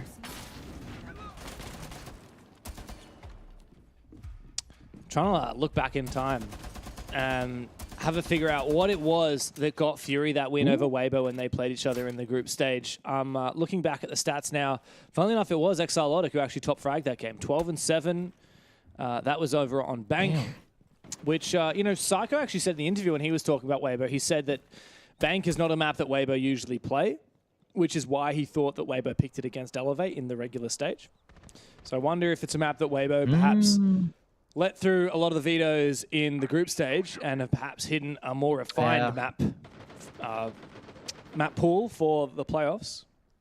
I mean, it's smart, right? If you're one of the top teams that are expected and almost probably guaranteed at this point to go to playoffs, then you gotta play the long game. Mind you, for Waybo and Elevate, it's not about making playoffs. It's about making Munich. It's about making invitationals. Like that's the end goal for them, which is a bit higher than most other teams in the region, realistically speaking. So playing as much night haven laps as possible, trolling some bang, trolling some lair. I mean, that's all good and well. And then when you get to playoffs, you play the real maps in the real way, and you can probably win them. Now, like you said, it's not just about making playoffs, which these teams have already done. It's about making the APAC major qualifier, and then it's about making Munich. So you've not just got to be top 6 here in Asia, you've got to be top 4 in the whole of APAC. It actually doesn't matter whether you come first or second here in the Asia playoffs. What really matters is how you perform once you get onto LAN in Melbourne against the other teams from APAC North and from Oceania. Furia slowed down here on this attack, Pengu, thanks to that Tachenka from Tster. I like the vert here from Waybo. Most teams don't tend to do this, but they can essentially hold the staircases from a floor below if they need to. And likewise, you can also, of course, hold the attackers if they go from below. Crit is stuck in bathroom though, with that shotgun on the Ying. If he can walk out and take this cover to his left and win out comfortably, that could be a gap created, but there's a crossfire. And there's a Nitro Cell. He somehow dodges all of the damage from it.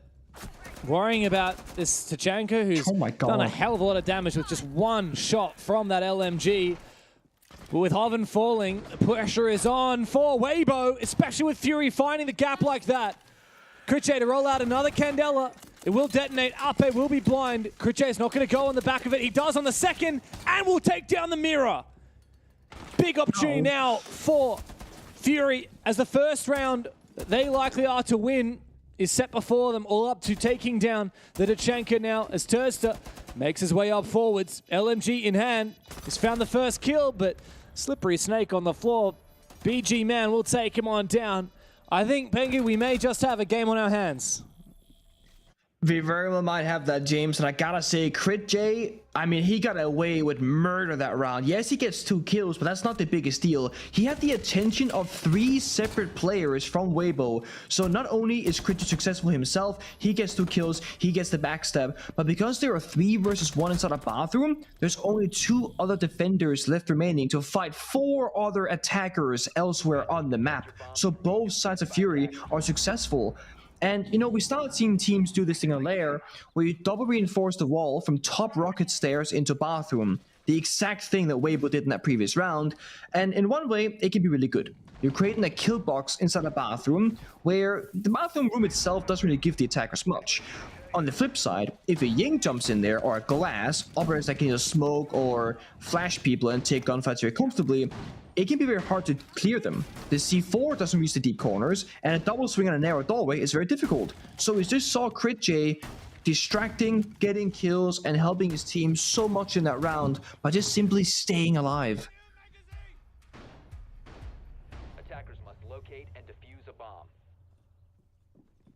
Well, it shows us that Fury can hang on attack Last time these teams played against each other, like we said, it was on bank.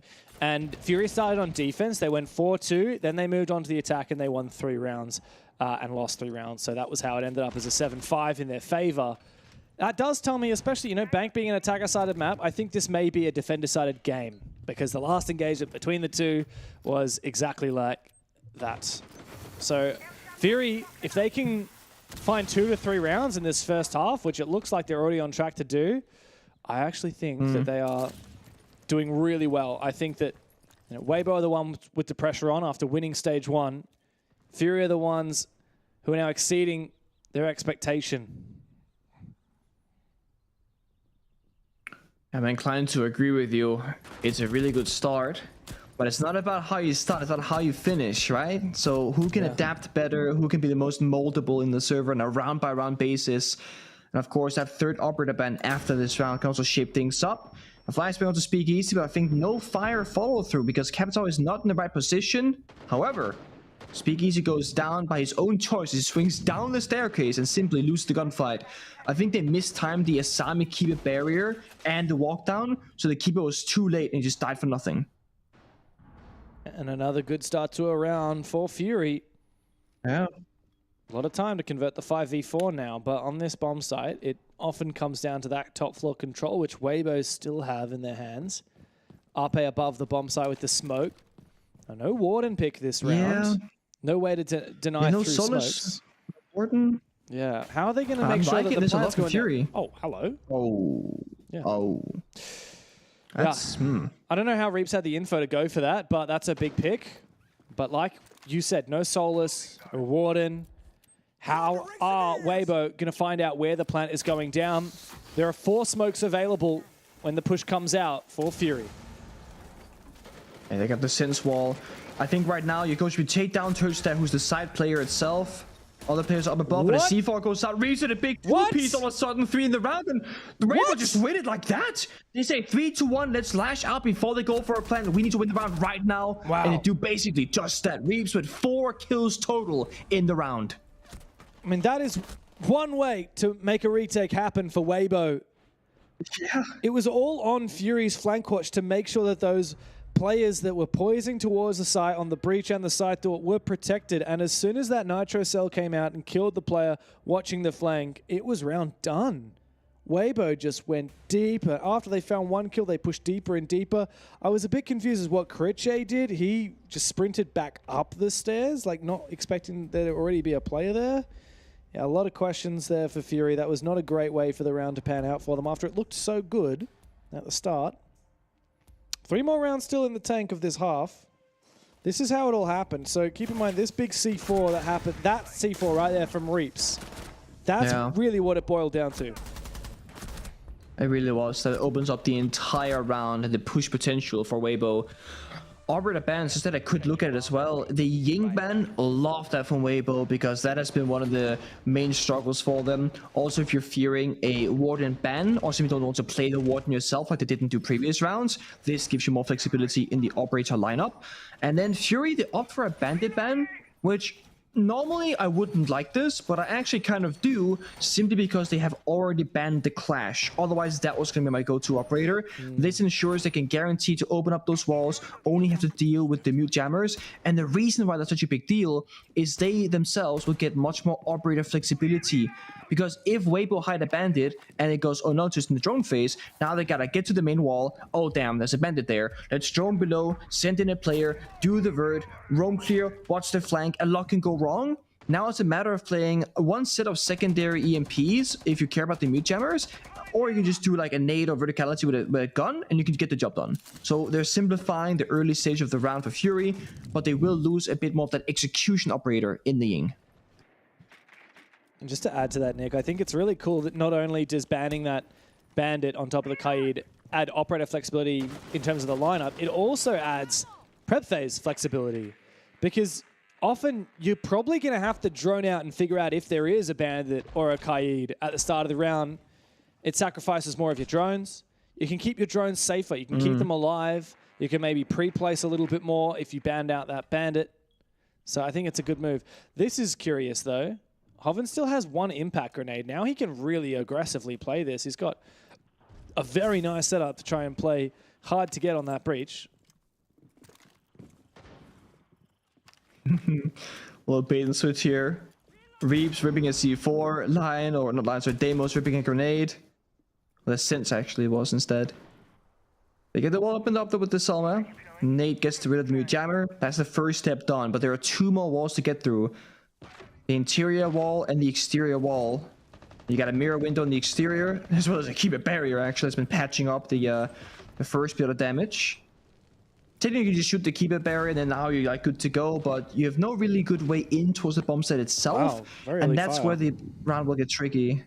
They're going for, I mean, he has 12 more in pocket, 3 toxic babes, and, well, they had 2 C4s, now they have 1. Reeps goes down. Like, Cole just sprinted up the stairs most likely and got the kill. Critcher to follow up as well. Waybo falling apart, James. They're just doubling and tripling down on this aggression, quadrupling down. 1 player injured. The confirmation attempt by Speakeasy. Critcher will just continue bleeding out there, unlikely to be picked up, but also not possible for Speakeasy to finish him off. Hovland's in an aggressive position. Wow. Fury really turned this around. Speakeasy wants to try and get aggressive. A gas might enable him to go and finish off this 1v1. And it will, but he's the last man standing. Shotgun comes out. BG man forcing the plant. The lock-in from Exotic. Cool. Fury, Spring, straight into the bomb site on the back of that numbers advantage. That is a picture-perfect attack onto the top floor.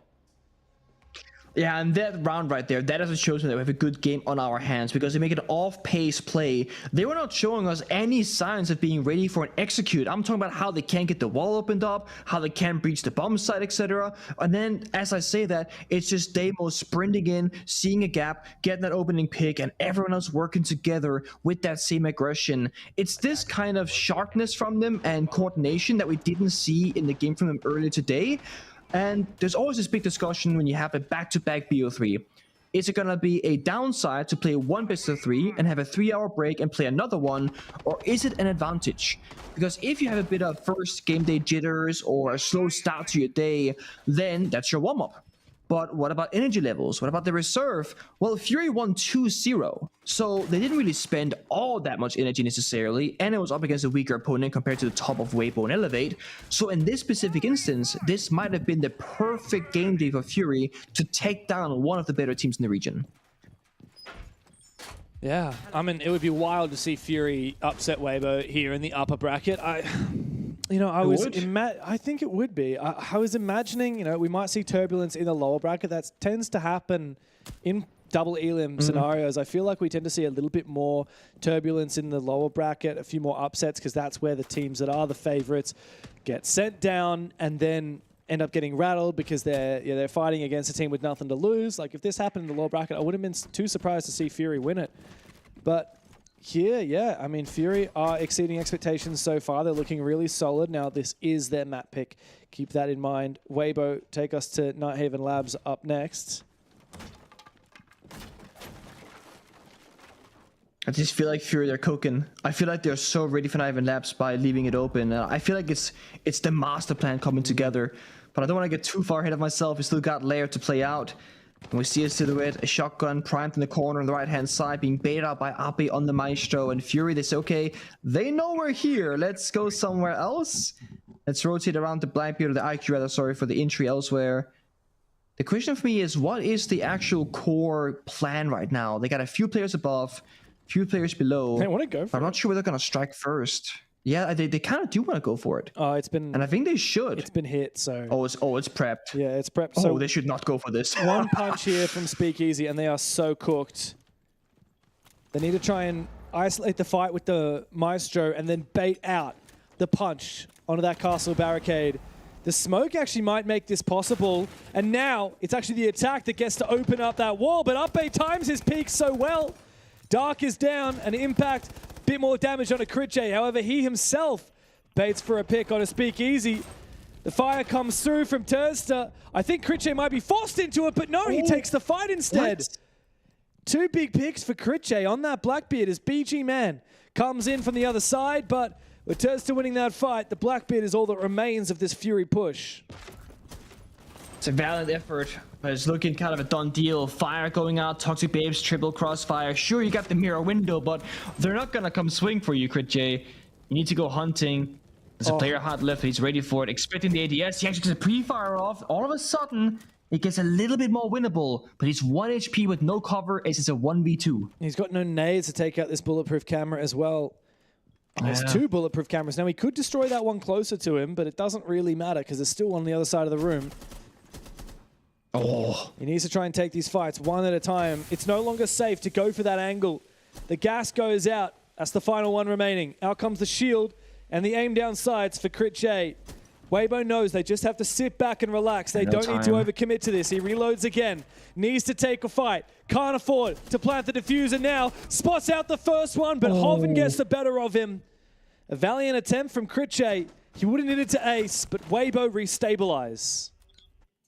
Yeah, it's actually really good effort there. It definitely was possible for a round victory in a clutch, but I mean, whiffs a few bullets, and of course Waybo playing it really well, peeking back and forth for that crossfire. It started off very puzzling, right? Because like it's just like in locker door, 2 people try and take the fights. They trade even numbers at first, but then the backstep from the ace from BG Man doesn't really find any real value, and that leaves Crit J all alone, which is 1 point of pressure, which is very predictable, of course, for Waybo to deal with. Last round in the first half, we're going to see that tertiary bomb site once more, all about the verticality. And again, Waybo don't play the typical operators. There is no Warden, there is no Solus. They're bringing a bit more, what should I say actually? They love the mirror windows, and I feel like the mirror windows haven't really mattered at all these rounds, by my view at least. But it might just be a comfort pick for them to help enable Tster to play on side. They like the mirrors. They're also opting for a Denari over a Solus or a Warden, which is, again, crazy. Yeah. I think particularly that Solus pick. You know, Warden, I think, feels a little bit hopeless when the Sens pick comes out on this bomb site. But that Solus is just so valuable. It also gives another bulletproof camera onto the lineup as well. The Denari pick does give you a shield at least. But I don't know. I think those are rare these days. Yeah, they are. I feel like globally, we're yet to see a round with a Denari where you're like, oh wow, that's where Denari shines. I mean, it's a cool operator and in theory very powerful. We see like the big diagrams or whatever, like 7 different laser beams. You go, wow, that looks cool, and then one grenade happens, and it's like, oh, it's gone. Yeah, exactly. That's the only wow factor. I really like that early breach, though, from Fury. One of the mirror windows was actually just on the main wall. Meanwhile, the Twitch is getting rid of some of these Denari tripwires. But I really like the way that they just immediately at the start of the round, while Waybo might still have players roaming, shooting drones, or setting up elsewhere, they just toss a smoke down, open the mirror window, breach the wall, pre-fire, EMP, make sure that that wall gets opened up. There's no C4 coming out the other side of it. So they're playing the mirror to enable Tster right now. They're at the exterior wall mirror window. Tster is trying to impact trick on the bomb site to shut it down. And the second mirror window is between the bomb sites to, again, watch over the breach once it's opened up. So this is just to enable those defending anchor players. And injury onto Dark, very important operator, right? The capital, the fire, and the smokes. They've used the Sense Protector wall to then try and revive him. That has been now successful. Half the round is burned. And Hoven does have a C4 in pocket to use on that main breach. Dark has to be really careful now because he is needed with that fire and smoke later in this round.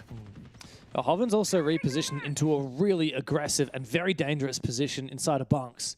So if Fury can cut off this bomb site in half and take down underneath the main stairs in that lobby area, then he's going to be fresh meat. Fury will be able to take him down easily. But they do have to deal with Speakeasy first, who's locking down his spot.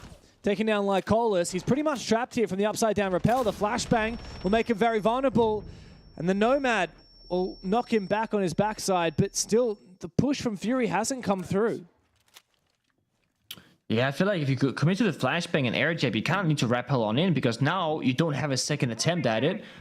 That means you're playing 3 versus 5 effectively in this round. Actually, Dark will rotate over the fire, cut off the rotate from below, but the fire doesn't spread fire enough. No, it doesn't. Oh, wow. You gotta go in the hallway for this to work, so you're wasting utility and precious seconds not getting anything done. This is the problem for Fury. They haven't got control of down below. Crit J, though, makes good use of his sends, but a C4 from Hoven will finish him off. Dark is just waiting for Speakeasy to pick. And with the fire, it does lock Speakeasy out of the fight for a little bit, but he's still going to find one up above and another one as well. Through the fire and the flames, there's nothing that Speakeasy can't do. Waybo, a really solid attack on, defense I should say, on that ground floor, put Fury to sleep.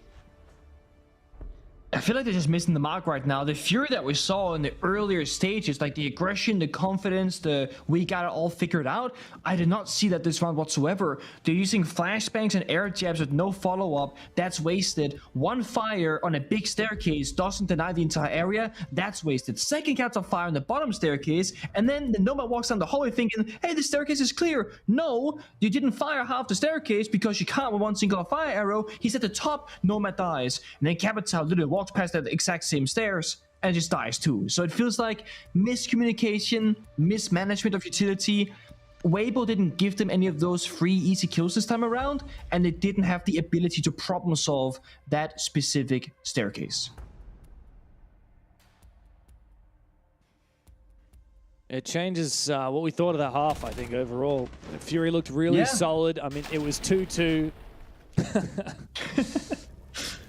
Yeah, absolutely flying there for Dark. Yeah, wow. From 2-2 to Waybo to then come and 4-2 that half. Big ups to them, because Fury had two very convincing attacks onto that top floor, which is historically the main bomb site that teams go to. It's a surprise to me that they didn't win either of their bunks attacks. I can understand basement, but bunks, that ground floor bomb site, yeah, usually it's a lot more of a coin flip. Yeah. Oh, it really is. And I always feel like, I don't know, maybe I'm overthinking it, but I love seeing round 4, 5, 6, when you get like the third operator ban, the second rotation on the bomb side, to see which team has it really figured out and which team is just kind of learning as we go. Because you're kind of seeing, okay, how did Waybo defend the first time they defended this particular bomb site? Now you see it. Then the second time, what adjustments are you going to make as an attacking team to counter what you saw from Waybo, or you're expecting from them in the future? Fury didn't show us a better adaptation. If anything, they showed us a weaker adaptation, and then their first punch was the better one. But that's normally not really the case. Waybo, I feel like they are a team where they often will figure things out round by round and say, guys, I noticed that when we attacked top floor last time, they had nobody playing C4s below. Let's take the Deimos at Bach and do vertical play. I feel like Fury, they're missing that little bit of, not creativity, but ability to flex around the strat on the fly. Maybe relying a bit more on one singular voice in the team rather than the more experienced roster of Waybo, where every single player is sharing what they see, what they hear, and what they think they should be doing. Well, how are Fury going to play out this defense, knowing that Waybo have won that first half and Fury have to match or exceed the 4 rounds that they found? Looks like, again, Fury are playing pretty aggressively on this defense. They were tempted to go for nitro cells. Lycolis did go for his. But Waybo actually playing pretty similarly to what we saw from Fury. There's no Ying, obviously, that being banned and out. So they're not going to go for the bathroom play. Yeah. They're going for the vert from Reaps instead. And the one, uncommon pick for me here for Waybo is the Rayora. I'd love to know what Ape is planning, where he intends to go and lock down these doorways. Oh, wow. So it's actually just locking out the side door so that he can focus up on the hallway. I think Dark's going to make a play. BG Man can impact the door for him and he can swing on out. Yeah, I love the idea if they hear the sound cue. There it is. They both cross the doorway. Doesn't really swing though. What? Speakeasy 180s him, takes him on out. The fire and the smoke though team up together to finish him off. Lycolis holding the fort with Critche ahead of him, taking on down. Now Lycolis has to fall back to his mirror window as the fire challenges his position now. Reaps with the shotgun, challenging this mirror window. He can't be swung because of the fire, and Lycolis is already low HP. A smoke comes out, which means Lycolis is about to be under the pump. Reese needs to take the fight. Turd comes into support and sprays for Exilonic as well. BG Man in a 1v4, and he's being tracked by that Deimos. How's he going to isolate these ones? Reaps goes down, looking for a little more, but Tster from behind. Monumental round from Turd. Waybo, that was a spicy attack. Yeah, that right there is problem solving to the best of the ability of Waybo. I mean, that was beautiful to watch. First of all, Fury had the perfect read and they actually prepared a perfect counter response, but they messed it up. The impact grenade and the hallway swing, it didn't fully happen. If you're gonna impact the door that Aurora, I wanna see that Denari Stark just sprinting through it. Go for this kill right here. Instead, Speakeasy flicks around, gets the kill instead, runs into the hallway, gets a second injure, and you sacrifice a low health Blackbeard, but you get 2 injury kills. Then we see a player like Reaps, where often we're thinking he's a no brain, all aim kind of guy. But we see him playing patient in the hallway, yellow pinging where the mirror was, and Tster tried firing the left and smoking the right. They jump in, they 2v1. On top of that, they also used a Grim Bee to cover the smoke grenade from Capital, so if any defenders get cheeky try and run through it, they can see them with the red ping. So there are 3 layers to that simple pinch on the mirror operator, where every single Waybo player is playing together and using their utility to get the kill. It's really well done in such a chaotic moment in the round, and it's such a shame that Fury didn't make a bigger impact with the play they had in their pocket. Yeah. It was close though. Credit to them. They had a bit of a read, but yeah. Waybo really just kept on battling, made sure that they got that across the line. And now, Nick, after a 4-2 split, Waybo shows some skin on their attacking side. 5-2 is the lead that they've garnered for themselves on Fury's map pick.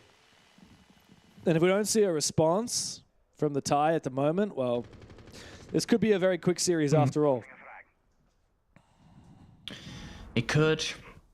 I wouldn't like to see a quick one, but it could be one.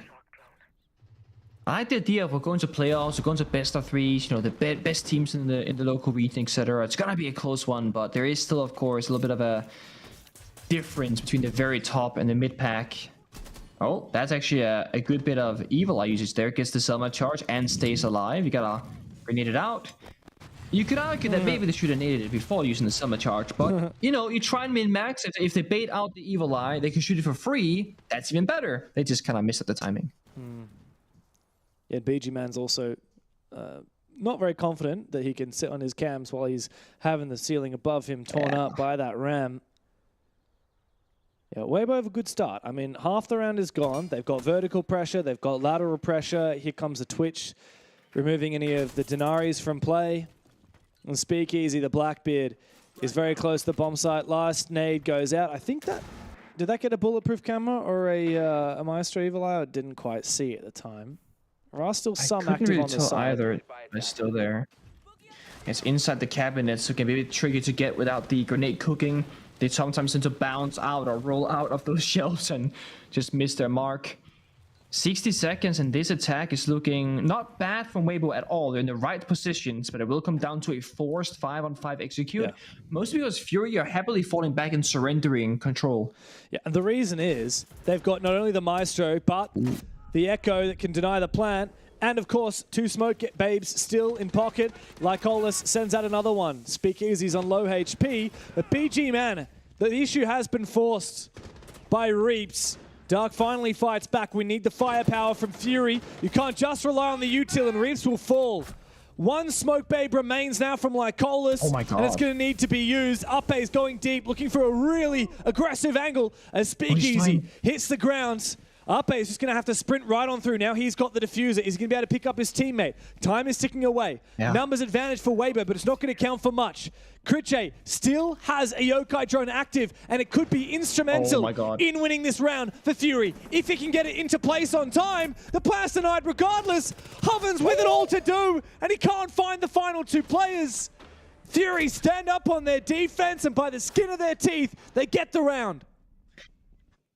They do all of that from a simple room in the building. They have no map control. They literally had 1 small square box of freedom where they can move around happily. There are enemies to their left, to their right, in front of them, backstepping them as well. Waybo, they were absolutely everywhere, and they're getting pick after pick uncontested for free. And yet they said, guys, the timer is slow, use the smokes, use the echo. And then in the very end there's 8 seconds when the plant starts to go down, and they make 2 plays at the same time. Like Colas was playing smoke and had no more toxic babes in pocket. So he's gonna just sprint in and be on the offense and try and make the timer go even lower. Because if they come off the plant, then they're gonna start planting with maybe 4 seconds left, 3 seconds left, and they're setting up the echo to win the round. It's okay if Lyconis died, they had a backup plan. But Lyconis was victorious because he had no fear. He needed to make that hero play and rely on his teammate to win. But he hit his shots due to that confidence and wins the round together with the echo. Waybo, I honestly thought they were gonna have that one, but great util use stopped them dead in their tracks. And yet it was still so close, which, yeah, I think that tells you plenty about how this game has panned out so far. Like we said, Fury looked really on par at the start of this game, and I was getting a bit worried for Waybo. Then Waybo finished off the 4-2 half and won their first attack. It changed things quite significantly. Fury, it's their first defense round, but my God, it was close. Waybo, they're a fire to be reckoned with in the region, even in their currently weakened state, with Elevate taking that #1 spot seemingly from them. But of course, it's still early days. Plenty of space here for Fury to make this comeback happen. Waybo, they are tenacious on this attacking side, though. And I certainly wouldn't discount them here. They've garnered this lead. They plan to hold on to it. It's time to not get too overzealous if you're Waybo. Just kind of take it step by step. The game is not over yet, even if it might have felt like that for a small second. I like this vertical destruction from below. I'm a huge fan of that when we see teams play a layer in professional play. And I think often it doesn't get used enough, especially if you're seeing a bandit on the board. Not the case with this round necessarily. He's baited by the mirror window, looking for that kill. A C4 rip was heard. Tossed towards Speakeasy, takes a half the health of Blackbeard and the Reaps. He starts seeing a lot of different toes, but he's fighting 1v3. Somehow he still finds a headshot out of all of that, though. And that is Reaps for you. Fury have lost 2 players trying to hold on to this top floor. Waybo are looking so deadly. Donare brings out that slug shotty to open up some new angles to hold, but the only angles found are the ones from Waybo, and they continue finding picks. Exalotic is out. BG Man and Dark in a 2v5 with over a minute yet to play as the Bees come on through. Up A and Speakeasy together confirm a flawless round for Waybo Gaming. Map point is in their grasp. One of the most dangerous things you can do against Waybo is surrender the opening pick and then another one shortly after, because they're so good at simply overwhelming the bomb site in those gunfights when they have numbers advantage. The reason why that basement bomb site was held together so well is it started off in a 5v5 and we see Waybo not pushing really anywhere, just holding their angles. Once they get kills, that's when they keep moving forward and they're just overpowering Fury. The issue for Fury as well, that favorable bomb side of basement, it's locked for them. They need to win the next 2 rounds. I mean, they need to win 3 in a row to be fair to go into overtime, but like they can't go back to what they want to go to. So they have to find success either top floor or on the tertiary bomb sides, which again, statistically, gonna be a little bit more difficult. Tactical pause from Fury. We need to see a flip right now. Is this technical pause? Oh. I think it's a tech pause. Or tech pause. Oh, somebody crashed apparently. I don't know, the music, I was just getting tactical vibes. Like, don't you think this is like... Listen to the music for a second. Oh. You know what it's giving? It's giving Ratchet and Clank 2. Okay, I've not played that game. I was going to say it's like giving Kim Possible meets Splinter Cell meets Spy Kids meets James Bond meets Ratchet and Archer. Clank is kind of like that. It's very similar. Oh, okay. They even have like a James Bond sequence in the game actually, where you have like a Clank is a robot. And he gets like a little butterfly tuxedo suit on. He has a banana for a gun, and they have a whole like this like James Bond kind of sequence. Yeah, right, okay. It's very cool. Clank, isn't that How what have you we? not played Ratchet and Clank ever? I have not. I thought Clank is what we call the robots now, since they're starting to take our jobs. We had to create a slot for them. Clanker, yeah. I love that term. I was like, when people started typing it, and I was like, can I say this on this podcast? Like, is this a bad word? No. It's just about the robots, but it feels wrong, right? Well, I think it's not a bad word yet, but once the robots become, you know, fully fledged members of society and they have the same rights as you and me, then yeah I think that's going to be a very bad word. You're not going to be able to say it anymore.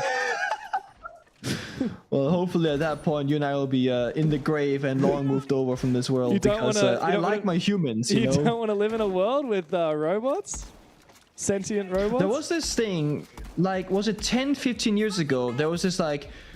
Study shows or research shows by 2025 we're gonna have robots to reproduce with, essentially, or whatever. Really? Oh. And and then when the year turned 2025, everyone was like referencing that as a meme on social media, being like, they said we're gonna have robots, we barely have self-driving car shit, we're so far behind the curve, let the robots take over. This didn't happen, not yet. Yep. Right. Well, I did see one stat, which is by I can't remember 2025 or something. I think more people are going to have relations with robots than with other people. And look, Oh yeah. maybe that's true for some people.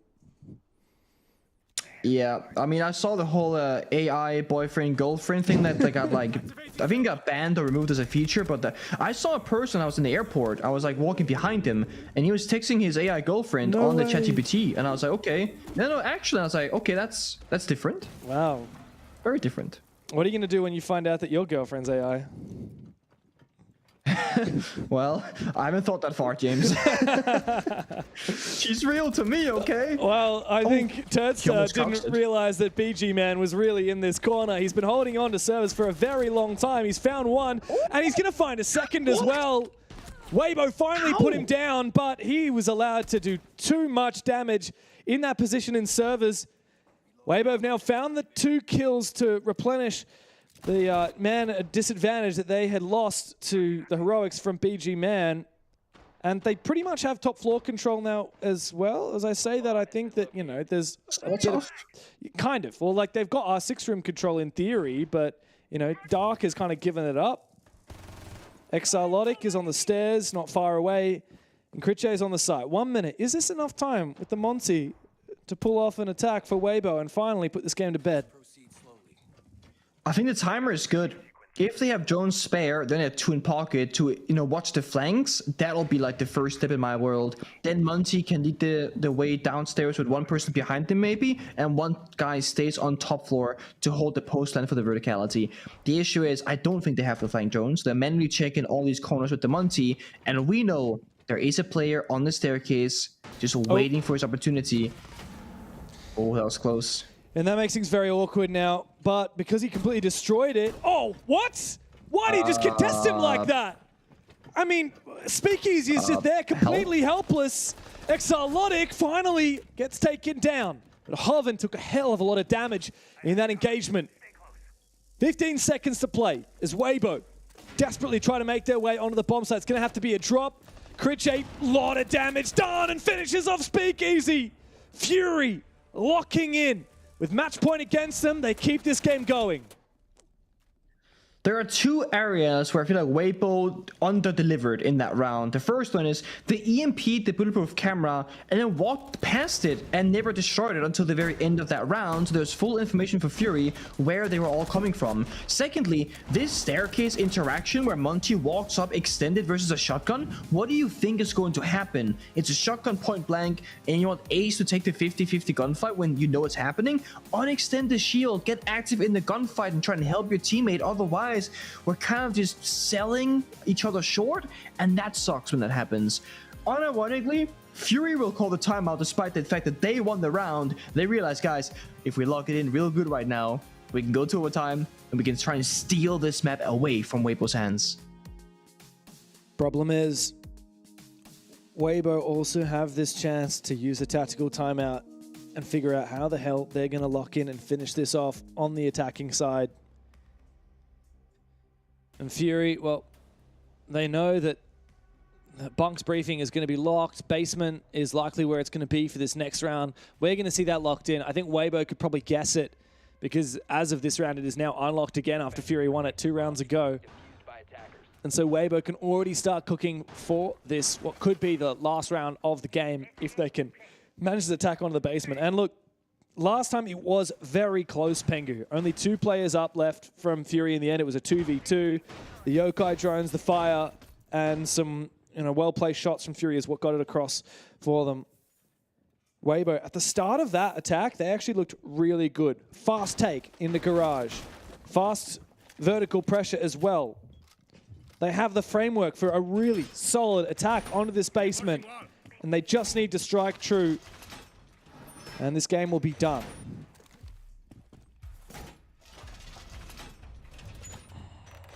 When you find yourself either on match point as a winning team, or of course, like Fury right now, match point on the losing side, risk assessment can very quickly change. You know, that play that you see where you cannot afford to hesitate, you might hesitate. You might not go for it thinking, guys, it's too risky. I'm not going to take this opportunity to make the gap. And this can actually make or break teams sometimes. Some teams are going to be more scared because, oh my god, if I make the wrong play, the enemy's going to come back. Or if you're on the losing side, oh my god, if I make the wrong play, we're going to lose the map entirely. But this is the benefit of best of threes and long series. You can afford to lose the first map and still play the second and third map if you win the second. So it's fine. Don't be scared right now is what I'm trying to say for Fury. See the play, make the play, do not hesitate. Hesitation kills you in the server when Waybo are trying to strike fast. Speakeasy's already put a lot of pressure there in garage, baited out 2 impacts from BG, and cleared out one of the Vulcan canisters. Now on the roam game, the drones have come out, spotted Dark. He's still got pretty good control. I like the way that he's used a lot of his util on that roam game. BG man almost loses his life there to Hoven. Deadly on the ram. I see so much ram on this bomb site, and man, it is good. We need that roam presence, which is Exalotic in bunk corridor and Dark in reception, to team up together and really put some pressure on Hoven so he can't be affording to win these vertical fights. Dark spots him for a brief moment, worried about his backside, wants to reposition. Even if he doesn't find the kill, we just need Fury to keep Hoven off of the vert. Yeah. Just keep denying the time right now. I mean, again, they're playing the win con of Echo, the smoke, the Goyo. We've seen this exact setup before. Waybo, though, they should also know what's coming. They gotta either speed up or have a plan B ready and available if they can't get down that diffuser in their ideal spot. They're only doing a half clear. They're not really going to chase down Dark. So I thought maybe they're going to isolate, play the 5v4, but no. Speakeasy is below with the Monty, and where he is where the attack is coming from. The Yokai, though, make this difficult. If Speakeasy gets guard broken, they might be able to shoot him while his shield leaves him exposed. But he's going to sneak in. He's going to force down the plant. It's up to Ape to cover. Critche needs to get in there with the Yokai, and he does. He denies the plant. But meanwhile, Ape continues fighting, continues looking to bait picks. Exalotic on the floor. Lycolis is having a battle of his own as well. Critche, meanwhile, he's the one trying to get it all done himself. Back onto the Yokai again. He had to get off to take a fight. Now he's back on it, keeping an eye on that Monty. Speakeasy still has half his HP left. We need Dark to support. Critche cannot do this all on his own. 10 seconds left to play. Waybo have the numbers to get this done. Critche needs to get back on the Yokai, needs to deny the plan again. He doesn't spot him in time. The plan is off. What? Why did he get off the plants? He wasn't even denied. Why did he get off the plants? Fury! Out of nowhere, they're gifted a second chance. How does this happen? The Echo is on the Yokai, off, gets the kill, back on Yokai, deny the plan, yellow ping for his teammate, off the Echo, and literally in the very final frames of defenders have won the round, we saw Turret on Sledge just spraying down the Echo. If they had half a second more, they win. Speakeasy was so worried about the Yokai drones, and yes, there was a second one with spare shots, but it was in a completely different location. You might as well stick it and try and see what happens. I mean, you buy enough time for Turret and he will get that kill. Waybo are scared. It's a 4v1. You can just rush the Echo, you can push the Rune, you can plant different, you can take the Monty and just walk forward. We really need to praise Fury though, and specifically Critche for how he's saving his team in these rounds. It's ridiculous what he's doing, but he's doing it so well. It's crazy because we saw it on the replay right there. Critche actually made a mistake. He switches onto the correct Yokai, then switches onto the incorrect Yokai, and then hits it onto the ceiling, and then switches back to the correct Yokai, and accidentally presses spacebar, drops it off the ceiling. So he almost missed his chance. If Waybo hadn't gotten off the plant, I think it was Speakeasy, if he hadn't gotten off the plant, I think the plant would have gone down and Fury would have lost the game. I think so too. That is so heartbreaking. I fully think so as well. I mean, Critche would have been kicking himself if the plant went down, because that would have been on him. You know, in the pressure at the moment, he's forgetting which yokai, he's fat fingering spacebar. That is a big mistake to make. But Waybo, they made a mistake as well. Many mistakes in that round. That was mistake after mistake after mistake, and they're gonna be a little bit tilted most likely. For them now, they need composure. They need just the discipline and play this game through. They can discuss whatever, you know, mess ups happened after this best of 3 is concluded. But sometimes players can start, you know, discussing mid-game, mid-round, and the vibes are down, the mental is bad, you tilt a bit, you get a bit frustrated, you play worse, and that can be a very negative snowball effect that can work in your opponent's favor. If Fury takes this to overtime, they get all the momentum, the mental warfare, they're feeling great about themselves right now. Waybo needs to lock this in right now. Yeah, this is where Fury flourish. I feel like they are a team, you know, when they get mentally boomed, you can really see them start playing like silvers. But if they start to get let back into games, that is when Fury look terrifying.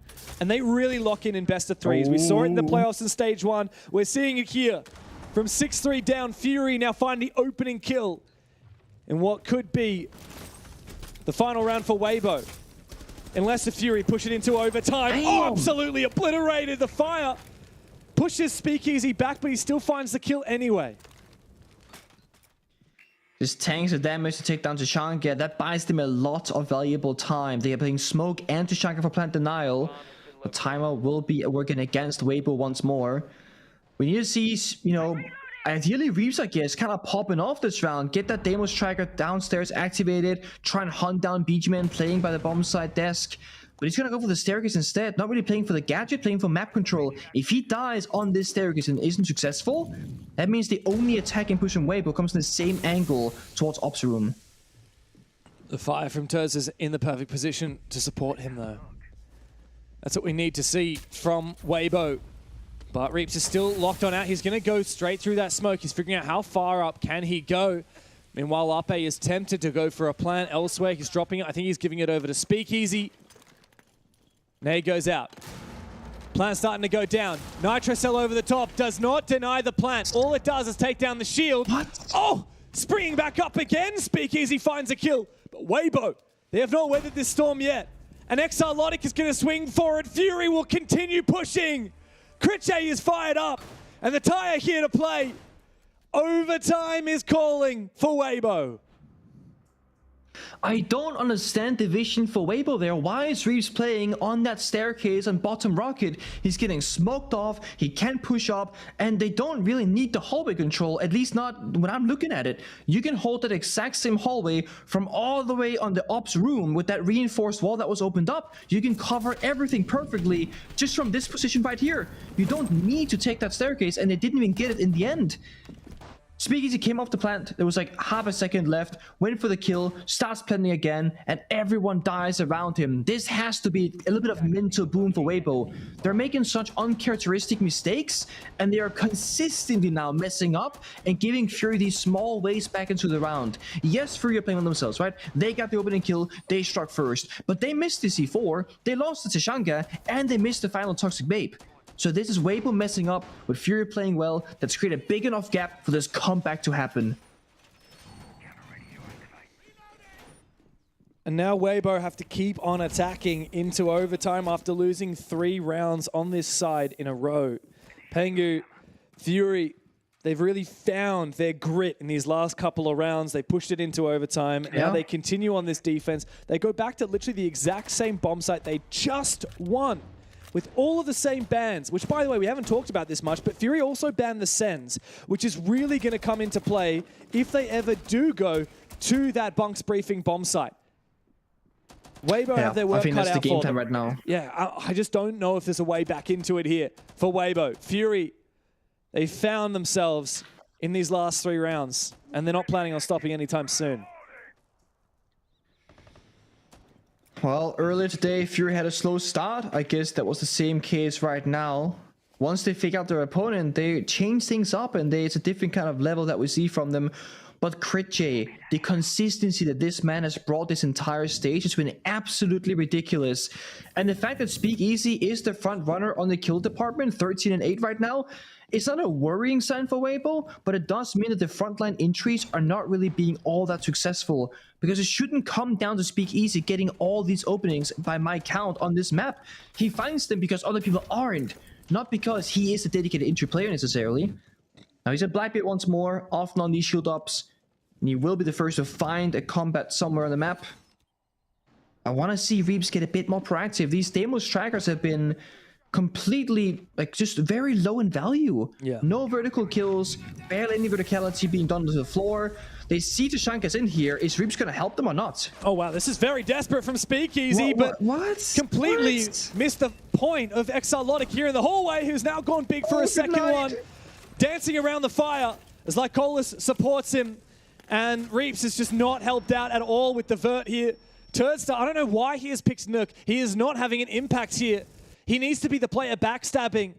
But Fury have completely read Waybo. They decided to pivot, Nick. Instead of going for the ops take we've seen from both teams every single round, Waybo went for R6 room through this storage hallway instead, and it has not worked out for them. Ape finally gets one, and a second, with Tster finding one as well. Maybe they flipped it on its head. Fury just have 2 players left alive, as Reaps spots one of them. It's Dark.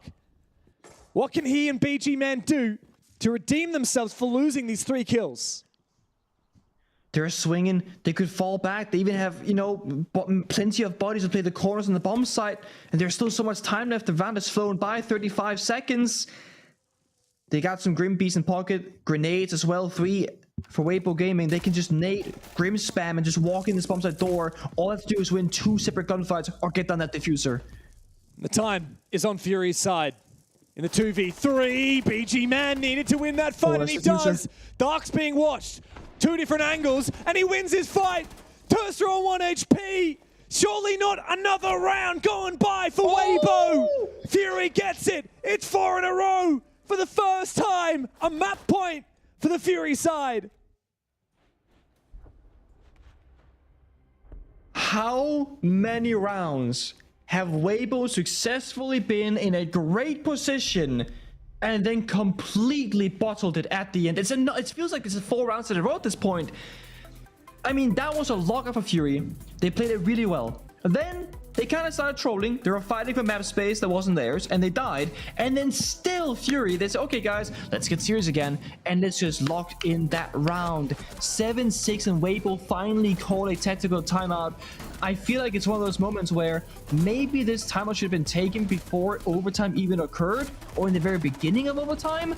Yes, the players, you believe they have what it takes, but they are throwing round after round and clearly need some words of affirmation, of confidence, motivational speech. They need something to be said that's gonna change how they're playing right now. You look at the face cams there, Waybo are looking chalked. They've just lost 4 rounds in a row. Fury are on the verge of flipping everything on its head. And Nick, yes, this is Fury's map pick, but to go into Nighthaven, which, you know, you and Rob had a bit of a theory, maybe Fury are cooking something on Nighthaven after, you know, banning it for quite some time. Going into that second map, even though it is Waybo's map pick, I think that losing from a 6-3 advantage, losing 4 rounds, potentially a 5th in a row, that's going to do wonders for Fury's mental and absolutely no favors for Waybo.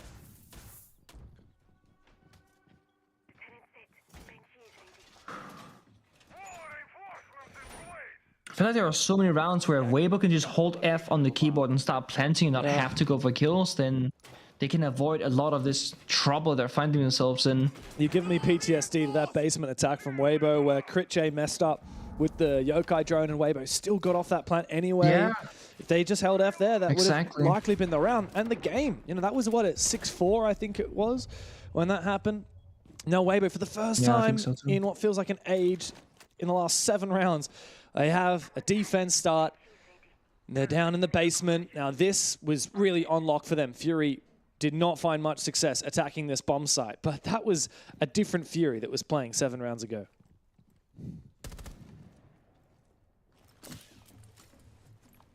Yeah, the thing is, Fury know they can go back to defense if they lose here, so they really should play with full confidence. So guys, let's just do something funk in the attack. Doesn't work out, we go defense, we'll get it done there. I expect them to have a lot of confidence just to say, guys, let's just run them over. I mean, Crit J on the Monty right now makes me a little bit sad. He's been so good in the gunfights, but if he's also the better shield player for the job right now, then, you know, 50-50 on that one. It feels like he's doing We've everything seen at the Turpin's moment. before. I mean, Crit J is like, he's playing the Yokais, he's playing the Smoke, he's playing the Monty, and he's top fragging the team. Like Aldous used to be a bit of a Monty player for Fury, so yeah, it surprises me, but I mean, Crit J, he's a real Swiss Army knife on Fury. Good value for him. He walks in very cautiously, aware of the potential counter operators or just the C4s of fire from Tashanka and Mira. And it's gotten them good map control right now. Everyone's full HP, everyone's feeling good in the server. And yes, it's a little bit slow for Fury, but I think they'll just speed up when they reach the bomb site doors and kind of box in all of Waybo. I mean, look at this. Crit J has nobody behind him even. He is in there deep on his own because there's no pressure from Waybo. They're all just keep on falling back. They're going to try and do what Fury did to them. Play from the very back bomb site and just play plant denial, but they don't have the echo. They just have the Shanka and the smoke. He wants to 1v1 against Reaps here, and look at the guts from Reaps. Is he surely not going to take this 1 versus 1? There is a player backing him up now. Ape trying to support. Crit J, he's occupying 2 players and getting a lot of information. Now he's burned one of those impacts as well. He's getting so much info. The rest of Fury need to capitalize on this. I don't want to see Crit J taking any risks. So they can happen. 50-50s are not always pretty. Smoking off the rotation. Perfect. Now it's Reaps 1v2. He gets meleeed. Where's the push? Exalotic is trying to support him. It's both players meleeing each other. Exalotic still dancing around. Doesn't want a team kill. Does eventually get the confirmation. But there's a trade from Speakeasy. Crit J marching on forward, but Waybo is standing tall. 35 seconds left for Fury to try and get something across the line on this basement floor, but Dark and BG Man have not been supporting enough. Crit J brings out his pistol. He really is doing everything for Fury at the moment. 15 seconds and ticking. Waybo holding onto their positions. They know they don't need to move. Dark's got to have an impact here. Spots out one, but Speakeasy on the floor in front of him. BG Man with it all to do. 1v2, 1 second left. Nothing in it for Fury. Waybo finally stopped the bleeding, but the game's not done yet. We go to 15 rounds on Lair. Someone please help Crit J, bro. This guy's doing everything in the round. It's ridiculous. He finds out where all 5 defenders are playing from, does damage to 2 of them, melees the castle, smokes off the rotate, tries to go even deeper, eventually does fall, of course, in a fight, but still, that was brutal to watch. Such high value impact from one singular player. But now, Fury is still laughing because, guys, we were down bad. We've made the comeback happen, and we still get that final round on defense. Waybo have to show that they can get on this, or off rather, this bad streak of attacks and show us some mental fortitude. Get one good attack round in where they're decisively going to go for the same play, not half the team planting, half the team going for kills. They need to commit to the same exact vision. This here, the Mira proning to his close right, if that was better communicated, that could have turned that round upside down in favor of Fury, but I think there was so much chaos in the server that they lost track of exactly where they were defending from. And the problem is here for Waybo is, yeah, look, they've pushed at the distance. We're going 15 rounds, Nick, but Fury had this basement bomb site on lock on the defensive side. It came down to that plant denial, the smoke, and the echo was so good together. Crit J was the difference maker for Fury. There's no 2 ways about it. Waybo got close every single time, though. And that was largely thanks to the Montaigne pick. Now, they've not gone with it this round. They've gone with a little bit more aggressive Blackbeard from Speakeasy. But Fury have made changes of their own. For the first time in this game, we're seeing a pulse pick from BG Man. And I'm wondering what the hell he's trying to cook. Oh, he's going to be fishing. That's for damn sure. And I like this very big curveball in the, like, you know, the final round of the game, because they haven't seen that yet. You can use it for a flank, for a retake, Vertical for verticality as well. Yeah. Exactly. Like, if you just get one kill in some sort of aspect with the pulse gadget or C4, it's going to be worth it. But if you get down to the late round, it's going to be a little bit tricky because you have a really weak secondary in the Reaper and a primary shotgun that's not really the best in the game. Did he run so primary I want to see him get a bit creative. I didn't see. Yeah, he got the FBI shotgun. That is very risky play, but Reaps, who is fishing for a kill early in the round, Nick, he's put down.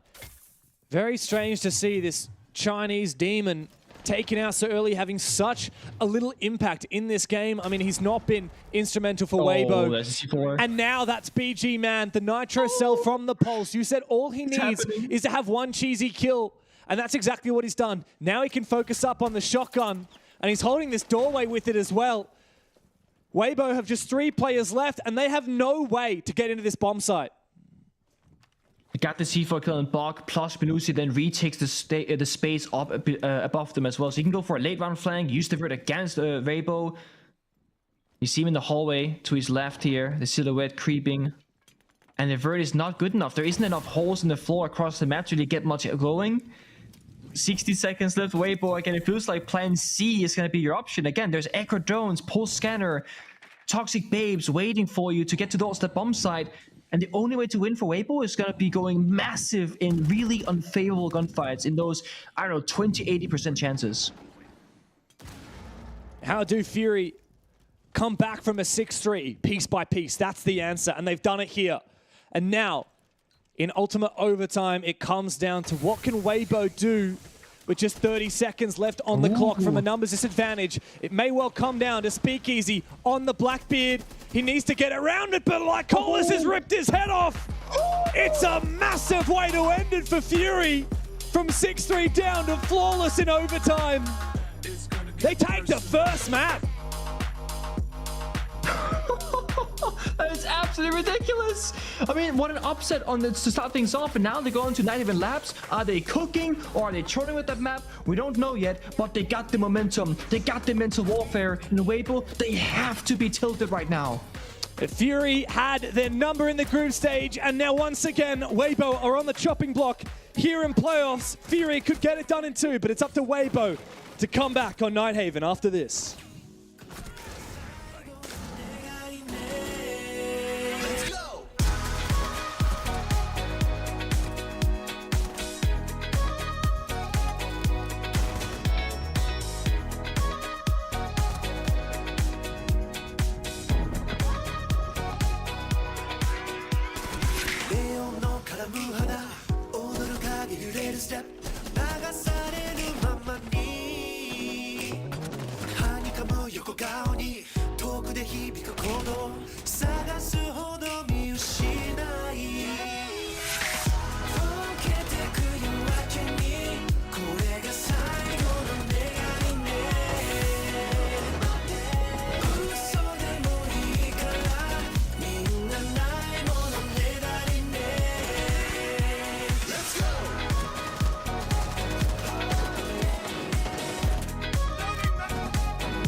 You know how they say, it's not the destination, it's the journey? And the journey of 1,000 miles begins with a single step. And you know what?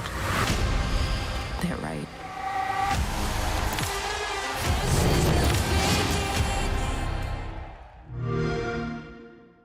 How's your intern doing with the first? He looks like he's doing good with the level 1. Do you reckon he's ready for level 2? Absolutely. Okay.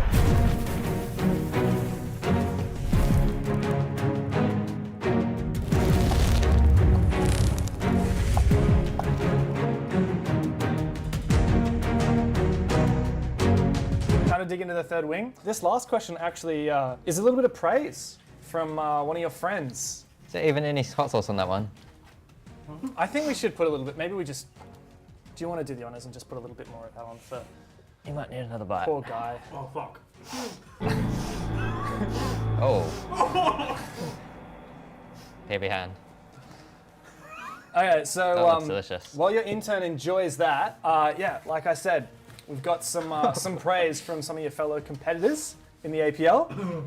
This is a comment from our good friend Lunchbox. Ah, who the fuck is that? I'm pretty sure Turd was a Kiwi, and he couldn't find a team in OS because absolutely no one liked him in OS, so he literally had to relocate to a different country, and he has to play in Asia now because no one liked him in OS. I don't even know who that guy is, to be honest. And I am better than every other OCE player, so that's okay. Oh, the intern's digging. The ice cream's out. Oh, God. I don't know where you found this guy, but he's feral. Alright, so where are you from? You're from OCE, right? But you went over to Asia. So I'm originally from New Zealand. As Lunchbox said, true story. Nobody wanted me in the OS League. And I think I had a pretty good timing. Like Blast had just taken over in 2023. A lot of my friends, their contracts were ending with their previous teams. So we ended up making a team and I got inputted out to the Southeast Asia League for 2023. And I've been there ever since. So your first ever professional team was firstly flying overseas. Yep. Secondly, the best team in the region. And how many events have you now gone to overseas? Been to 1, 2, 3, 4, 5, 6. 6. And do you know how many that guy's been to? 0. I didn't A even whopping know. 0. Amazing. And where do you live now? I live in Tokyo, but we play from Bandung in Indonesia. Mr. Worldwide over here. What did you think of the wings? Very spicy, to be honest. The ice cream, lifesaver. Taking it well.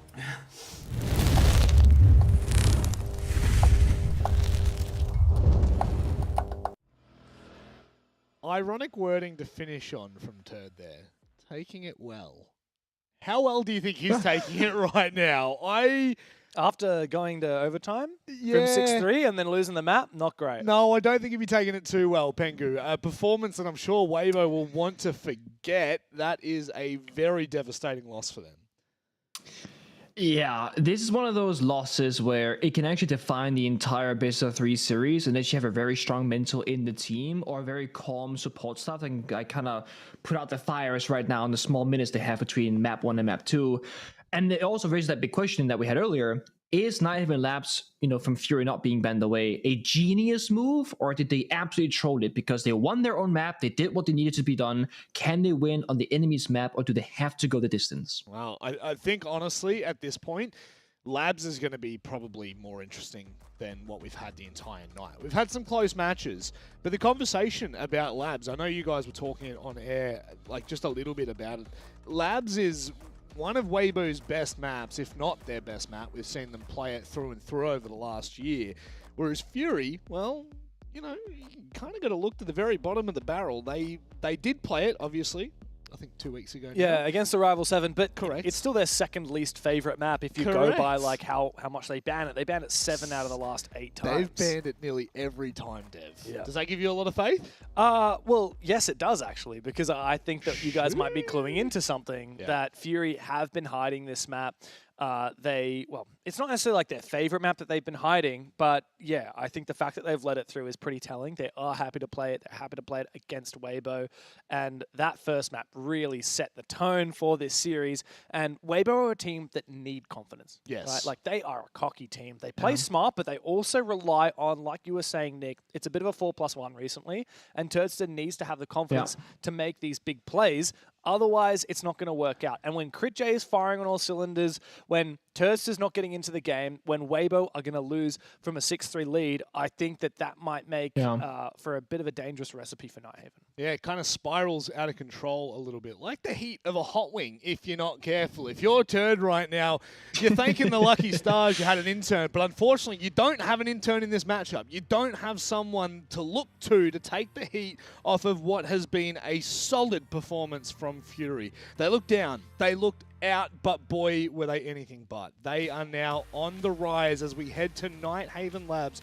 Question marks surround this map, Pengu, but I reckon Fury have got it in them. I hope you enjoy this one, Pengu, not Dev. I just want you, Pengu, to personally enjoy Just me? this. Just you. Mortarson. Okay. Murray, enjoy it. Nick Murray, enjoy it, my friend. What are you going to say Thank you very to much, Rob? Robbie Like, boy. if you can make up, a fun name for him, maybe you could call him Robert Tuesday. Well, no, I don't get down like that because I actually like Rob and I thought he liked me as well, and I've come to the conclusion that he doesn't actually like me as a coworker, and He's it a big sucks bully. because I really enjoy my time here. He is a big bully. It's like the workplace harasser. That's him. That's his nickname now. He's the workplace harasser. I bet you're glad you came and joined the That's APL really team, bad timing. aren't you? To be fair, you used to have to deal with Intero, so it can't have been that much better. No comment. Can't say. If I speak, I'll be in very big trouble. We had a banger time in NAL back in the early days when I first became a caster. I had no idea what was happening. I thought casting was this like super professional, super like tight, sharp, like really, really mature kind of role for people in the world. It is absolutely not the And then case you at all. worked Like, with it is the most Parker, the least mature man in the world. That man-child. Yeah, that was like, no, it was funny, dude. Like, he would tell me how the job worked, and then do the opposite himself because he's a veteran. I was a rookie, right? So like, this is how you should approach it. Do your prep work, be on time, all these things. And just like my current co-commentator, he's also never on time. Okay. It's like, why are I do was you stuck not in have watches? traffic. Like, what's going on? I was stuck on traffic. So but drive earlier. That's the worst excuse. It's Okay. you knew the call time weeks ago, days ago, hours ago. Just if That's it actually takes not true. 2 hours to get Our there. call time changed like last night. Don't throw Chris under the bus, okay? Chris is the goat. I love Chris. Okay, it's not his fault you're late. No, it's Yeah, my we did change the call it's time, my actually, beautiful obviously. dog's fault. I was walking her, and then I was like, "Yeah, I got plenty of time to get home and then get to work." And then, yeah, I did not get to work on Okay. time. My bad. But, you know, I really hope that Waybo, they will not be making excuses for why they lost as much as you are for why you were late. Because Yeah. the reality is, you gotta do better. Waybo has to do better. And if they don't win here in 9 Labs, they're actually gonna go lower bracket, and they should not have been in lower bracket when this day started. yeah, which is crazy because it means it's a fight between Fury and Elevate for the first spot in Melbourne on the next play day in that upper bracket final. Of course, that's what all these teams are gunning for, a spot to play for a spot at the Munich Major, which they will do at the APAC Major qualifier in Melbourne at PAX Australia in October. That's what these guys are all gunning for. Also, very lucky, these APAC teams get actual LAN experience prior to the Major. NA and EU teams cannot boast the same. Oh, Reeves takes down BG Man in a very early fashion here. That's going to be, well, my removed from action. Not all those discs will have been pre-placed already, so you're going to be a little bit more exposed now to the Grim Canister, fire arrows, and the frag grenades. Now, this map of 9 Labs, much more free-flowing, especially for the attackers, than that of Lair. So the 4+1 strat that Waybo has been using all stage might work better. For example, this. Speakeasy just downstairs in a random corridor gets a freebie onto the GOAT of Crit J, who literally saved Fury in so many rounds on that previous map of Lair. Just smoke, by the way, as well. Not a player you want going down early in the round. Your top fragger and your smoke. So Waybo look in a pretty good stead to take this round on the top floor. This would be such a throw to lose it from here, really. Talk about the momentum and the mental game of this match so far. Waybo had it when they were 6-3 up. They let it slip. There are a couple of rounds there where they were in the advantage. Time after time, they let it slip. This is one such round. This is not about, oh, wow, Waybo really have to lock in and win it from here. No, this should be a safe round from Waybo. If they lose it, that is such a red flag, and that's not a good way to start it. However, Reeves will be able to trade like Collis on the floor. Exarlotic, 1v4, and he's not even going to find the first one here. Reeks gets him eventually. Took him a little bit of a whiff, but eventually gets the job done. And Waybo are up 1 round. That's looking a lot more like a Waybo on Nighthaven Labs, let me tell you that. Looking comfortable, confident, simple steps of problem solving, and many different ways to approach it. But this is Fury, and I feel like the story for them right now is that they're gonna suck the first 3 rounds, and then they're gonna be okay in round 4 or 5, and then they're gonna get really good around number 6 or 7. That's literally how the entire day for them has gone so far. And like almost the entire stage, like they've been better this stage, but they've still been inconsistent and having slow starts to games. So they're gonna heat up, don't worry. Yeah, no, that is the Fury way. I would love to see a round win percentage per team based on what round of the game it is. Like what teams are really good at winning the first round of a game? What teams are really good at winning the 15th round of a game? That'd be interesting because it tells you a little bit about which teams are good at coming out of the gate swinging and which are the good closers. Yeah. And we know what matters most. The last round of the actually. game is what matters most. Maybe a match point conversion state, you know? Like, which teams are... conversion state. Yeah, which teams are good at converting match points and which teams get lots of match points and then fluff it up. Interesting. I'm kind of surprised we haven't, at least I haven't really dabbled into those kind of stats before or seen them much, really. You're not a stat man. It's obviously you're a vibes guy. I'm not a stat man. I'm a vibes guy, it's true. And sometimes it's my biggest weakness because if I don't know the vibe of a team, I'm like, well, what do I talk about? I don't got the stats, I don't got the vibes. I always trust your judgment, even if it's just a vibe, Nick. What are we vibing for this round, Waybo? It's a attack onto the basement, and looks like they've cleared the top floor.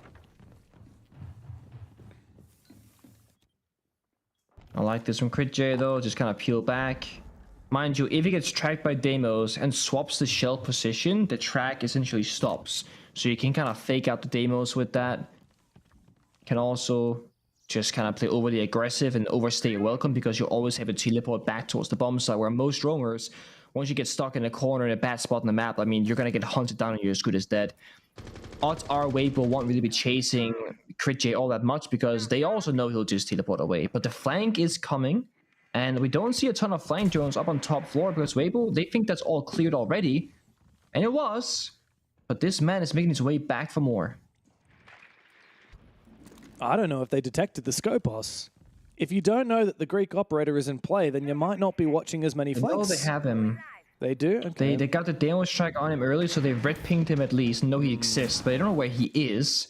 A second Deimos strike to Scopos right now wouldn't be bad, just to make sure that he's not actually flanking you. Yeah. Because he has 2 spare packs in pocket, and Buck is destroying the Verd. Yeah. So he could just top floor, pop the floor, get the kill. I think he might be about to do that. Indeed he is. You can see Hoven is immediately aware of it. Spots out the player, but Lycolis teams together from down below. Lycolis actually finds that. He went down into the cafeteria hallway, and now Crit J completely dips on out, back onto the site. But Waybo themselves are forcing the plant down. Arpe takes a bit of damage, thankfully dodges the C4, but not the smoke.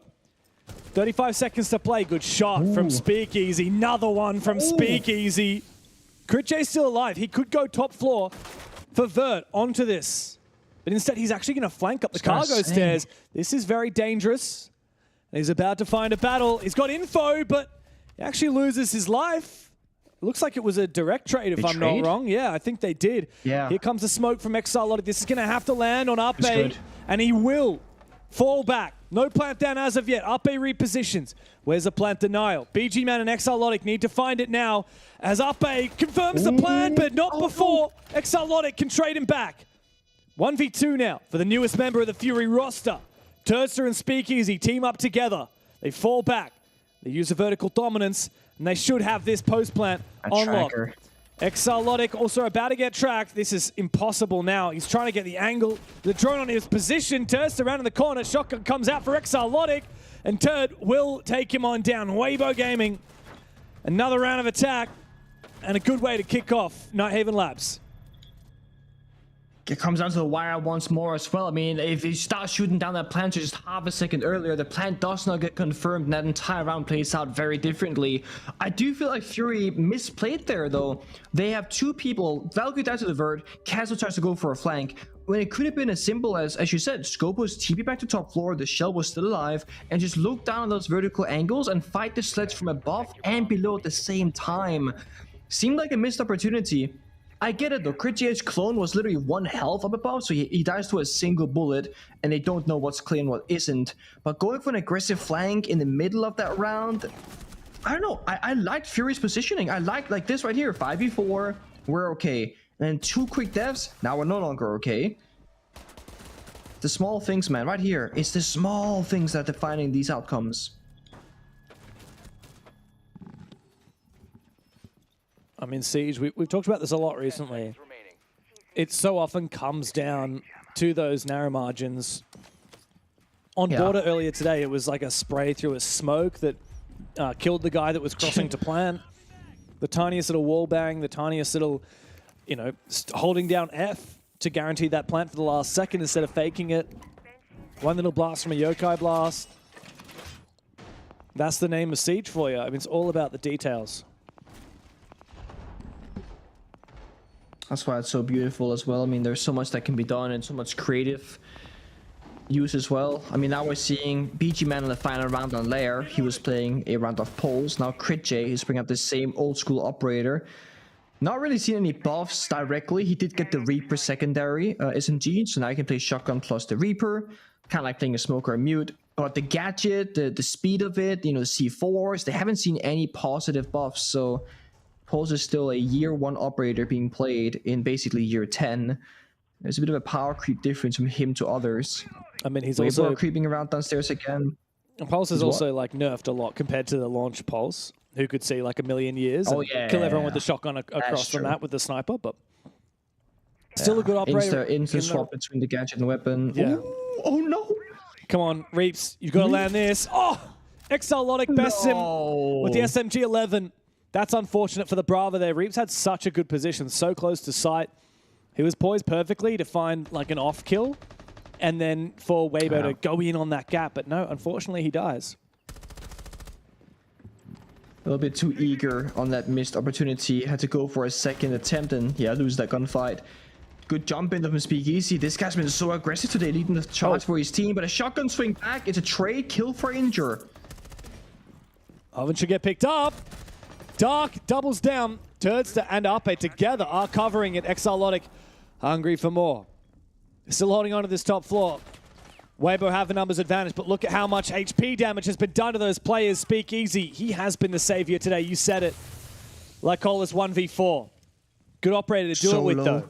He is really in a perfect position, like with the smokes, the fight through the floor, but no, all he needed to land was 1 bullet. But Ape bests him. That's 3 rounds in a row for Waybo, attacking Nighthaven Labs. I feel like Fury definitely might not have cooked with this pick. They are fighting on, I would argue, all the wrong areas of the map. They're fighting for their lives in Electric. They're fighting for their lives on areas where they can fall back 1 more room and still keep like the vertical above the bomb side, still play crossfires. It feels like they have a decent read, but not the full picture. And that's what Waybo's experience in this map really shines through. Because they're seeing, hey, Fury, they're playing Electric. Let's fight them there. We'll happily take the confrontation. And they get kill after kill after kill in the same spot. All Fury got there was an Injure. And then they tried to just go for more and more and kept getting shot down. I mean, yes, Reaps died early right here on the staircase of Aqua. But that was the only winning play that happened. Jumping catwalk window, that gets the freebie. And then here, we're fighting on the door. 2 people just swinging for no seemingly good reason. And at least just 1 player above alone. Again, no crossfire. No util usage. No C4 usage. Yeah. I mean, I'm still on the copium here that what you said earlier was true. Fury slow for the first 3 rounds, and then they start to pick up, and then they start to really game. But I don't know. They need to change something drastically. But the clash isn't far off. I mean, that's changed. That's drastic. Interestingly enough, they banned the Ram. I get it's a really strong vert operator, but I would say Ram has only really played a lot on one bomb site and then half a bomb site. So obviously basement and then the tertiary of stock. And you can pick Buck instead. But then again, yeah, that's what I mean. Like, I feel like the Ram ban on a lot of maps is just kind of like, does it really matter? They'll just play the Buck instead. I mean, what else would you... maybe I'm a boomer. What else do you go for, though? Like a shield? I know Speakeasy tossed up about playing that Monty. He's played a lot of Blackbeard. We've only had the Blitz banned here by Fury. You could go for a shield instead. Yeah. I was thinking Grim or Blackbeard off the rip. But what is you're this? Not wrong. Like, what has... Okay. Speakeasy, brother. Right. That's Nomad. I mean, I like the idea because... I mean... It's what Speakeasy's been doing all game long. He's 6-1, by the way. That's his first time he's died. But, yeah, I'm mostly just amazed that Fury read it well. And that is a good sign. Fury, you're adapting. I really like that. Like, it looks silly because it didn't work, but had he killed the Clash and then died after, it is 1000% worth it because it doesn't work out. Now you have, like, you've lost your air jabs, your flashbangs, like, you're down 4 versus 5, but the fact that you're still taking that risk with no hesitation is a really good sign for the mental state of Waybo's individual players. I'm all for it. Yeah. That said, you know, give Fury an inch, they'll take a mile. You give him 1 pick and they'll take 1 round. Give him 1 round, ooh, and they'll take 2 of your Selmas. That's all of the hard breach gone from Ape, thanks to some well-placed Wamai discs from BG Man. I really like that. Oh, and a pick. Oh, I mean, look, in theory, I like the aggression from Speakeasy, but the problem is the Avalanche is starting to fall. And Fury are gradually getting more and more out of it. That was one way to play the situation for Lycolas. Clash down, thankfully, but with Ribs finding another one, maybe this is possible. Never mind. Tster's last one standing. Fury are going to get on the board here, Nick, and not a moment too soon. We've seen them come back from deficits before. 0-3 down. With a round like this under their belt, I think they could certainly make a lot more work. Round is not over just yet. They still got Turk with full health, and they got 2 players in Fury and relatively low health. Crit J, no more toxic smokes either, so then they have yellow ping formation. If they isolate Crit J here on IT Breach, he's down to a 2-2, where they can pincer from 2 different angles. This could still be won by Waybo. Surely Tster dies here. To Exilodic right on the other side. Oh, wow, that's a good angle, though, but no. Hoven is going to fall eventually. Funnily enough, he found the player on site and then was traded by this guy over here. Crit J coming through with the shotgun. 1 round on the belt for Fury. A long way to go, but we've seen them do it before.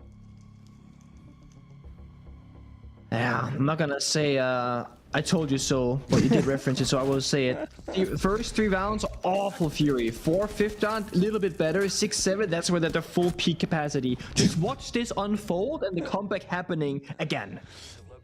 It will happen.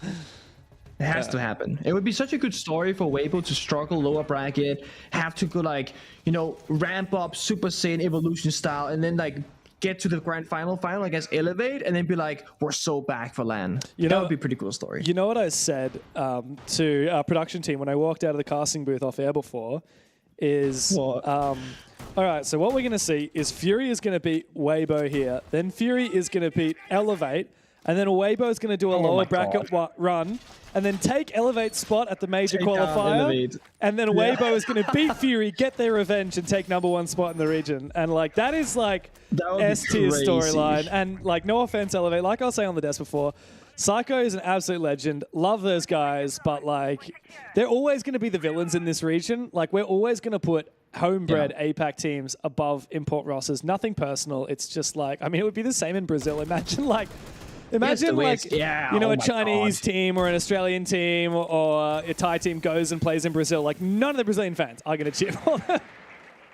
They might even scrim it, honestly. They just like blacklisted from existence, basically. I can see that because there's a lot of pride in Brazil, and that's not a bad thing. But like, they really believe in Brazilian talent and players and growing the home scene. That region just works that way. Always has. Yeah. No, we'll see. It's a long way to go for either of these teams to make it to the major qual. Of course, whoever wins this today will have a chance to play for a spot in Melbourne against Elevate. And I think everyone knows that Elevate are the favorites no matter which team they play against. Yeah, I mean, what Waybo is showcasing right here, it definitely cements Elevate as the #1 team in the region from the eye test. Of course, there's specific matchups and prep work and all these things that maps you're playing. But after seeing what I've seen, yes, Elevate #1, Waybo kind of fighting for second with Fury right now by the looks of it. Waybo going for a simple direct attack with the Monty on single breach, can just plant behind him, but there's a ton of different denial intel. 3 Toxic Babes, Evil Eyes, and Echo Drones. This in theory shouldn't work, but it just might. The Evil Eye's watching him, but the Dokkaebi call will It's deny. not working. Yeah, it's Oh not my working. God. The smokes just absolutely minced They're up. so low. They took so much damage from that. They must have been running into the wall, blinded by the smoke, maybe, because they should not have taken that much damage. Smoke is dead now. at least. No more gas to worry about. Tick damage could still come through the Evil Eyes on the Maestro, and the plan can still be denied by those Yokais. I think the impacts here might be the saving grace. They got 4 in pocket, although 1 is on the Echo, which you're not going to use those because he's far away in Narnia. But a smoke, a glass cover, Evil Eyes got to do a lot of work to get with the Echo Drones here to stall out this round. Tster's watching on the glass. We need his impacts to come on through, but Oven with the backstab. The plan somehow goes off. Waybo can just fall on back. Despite the Yokais, despite the Evil Eyes, and despite impacts, Fury cannot deny that plan. Now they're forced into a nigh impossible retake with Waybo just lying in wait. All up to Crit J now, and he's taken out. Wow, that's a way to do it for Waybo. It's crazy how a smoke doesn't die early. That plan is not possible. But it's also kind of crazy that they didn't have the foresight to say, guys, how do we deal with the plan? Because they're going to do it again. And they had the Evil Eyes from Maestro alive in the entire time. They knew where the plant was going down. They could have just used the impact grenades, but didn't have them in the right position. They got flanked on Cargo Stairs to like make it even worse. Waybo, they simplify what should have been a very difficult round. And the thing is, we've seen Waybo play a damn lot of Night Haven Labs. And they have done this specific attack many, many times before. And Fury did not seem all that well prepared for it. Bit of a shame. Yeah. Yeah, it's funny when you see a team that has so many different ways of solving a problem, but they just still get surprised and don't react quick enough. Credit to Waybo there. Like you said, they simplified a complicated round. There were so many different forms of denial that Fury had, but as soon as that smoke was dead, in theory, there's no reason why they can't get that plant down. Watch for the Yokai drones, try and shoot them, because if the Yokai gets either the planter or the Monty, the round could be over, because you guard break that Monty with the Sonic Boom from the Yokai drone, and I mean, he's a dead meat. But, you know, all it takes is a well-timed Dokkaebi call and a good flank, and that's the round for Waybo. 4-1 in the lead, and this is starting to look a lot like what we saw on Lair. Waybo started really strong in the first half. Fury came back and made them look silly, coming back from the 3-6 deficit. But it does feel like a bit of a different story here.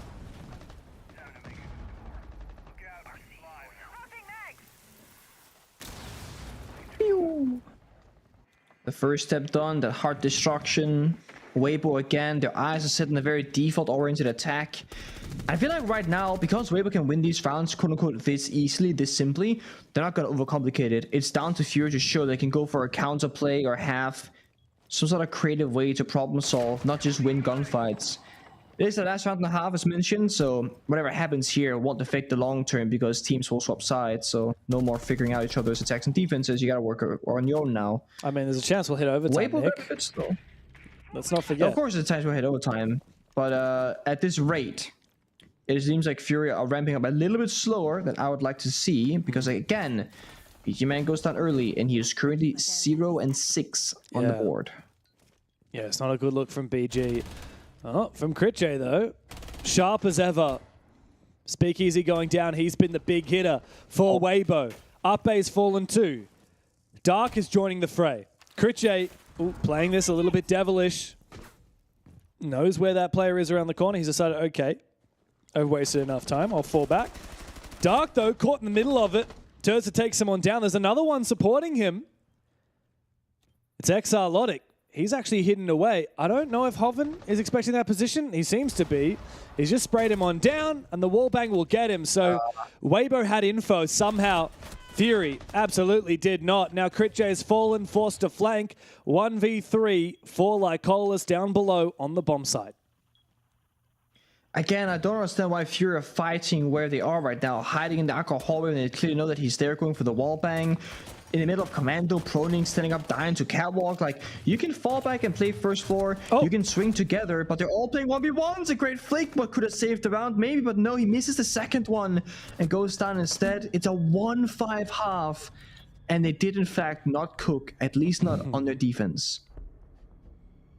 Distinct lack of cooking in the first half from Fury, and they're calling their tactical timeout as well. That'll occur after this ban phase has come through. Now, map 1 was a 4-2 split in favor of Waybo on the first half, and then Fury came back into it on their defensive side. Now, this is a very different story. That was Fury's defense, and they only won 1 round. Now, Nighthaven can be a little bit attacker skewed sometimes. It really depends on the teams, depends on the map, rather the match, like what's the context of the match. I have a feeling that this isn't going to be super attacker sided. I feel like Waybo could comfortably get this done, 7-3, 7-4, if not better. Had a very similar thought actually as well, as thinking like 7-3. The crazy part is this could have been a 3-3 completely. Like, there are definitely multiple rounds where Fury absolutely could and maybe should have won, but they're making some small mistakes or not acting at all on the server. Yeah, you want to hear something crazy? Was a big cost I got a little stat for you, Nick. Every single round that Waybo have won on Nighthaven in this map, one of their players has found a 3K. The first round it was Reaps. Second round it was Speakeasy. Third round it was Upe. Fourth round win, it was Reaps, and then Tster in that round just gone by. The only round no player on Waybo got a 3K was the one Command Center servers round that Fury won. So they're just taking turns in handling all the fragging. I like that. I mean, if you can do that consistently, that's a great way of playing the game. Of course, not intended by them, but it just goes to show every single player from Waybo is so capable that they can simply just take turns doing it. And I do like this different look for them, where I think if you go back enough, it was like Reap show or no show, then there's like a little bit of Turd show or no show. It does feel like everyone is stepping up, but especially Speakeasy this entire stage in this best of 3 as well. He's been outstandingly good. And again, very, very consistent. And it's kind of where Fury as a roster, they are a little bit more lackluster in that area. I mean, BG still 0-6. No one has broken past 4 kills yet for the entire roster of Fury in this match. Or this map, rather. So, it feels like CritJ did a lot of heavy lifting on Lair, and now that he isn't, no one's really taking up that workload for him.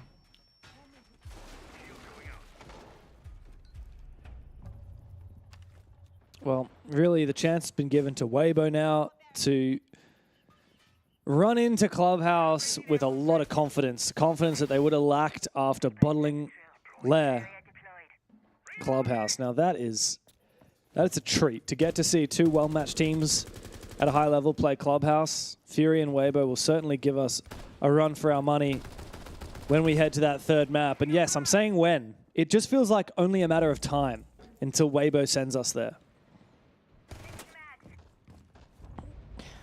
Let's see how comfortably can they get it done. Hot destruction goes off when they connect the wall. They're gonna fall on back.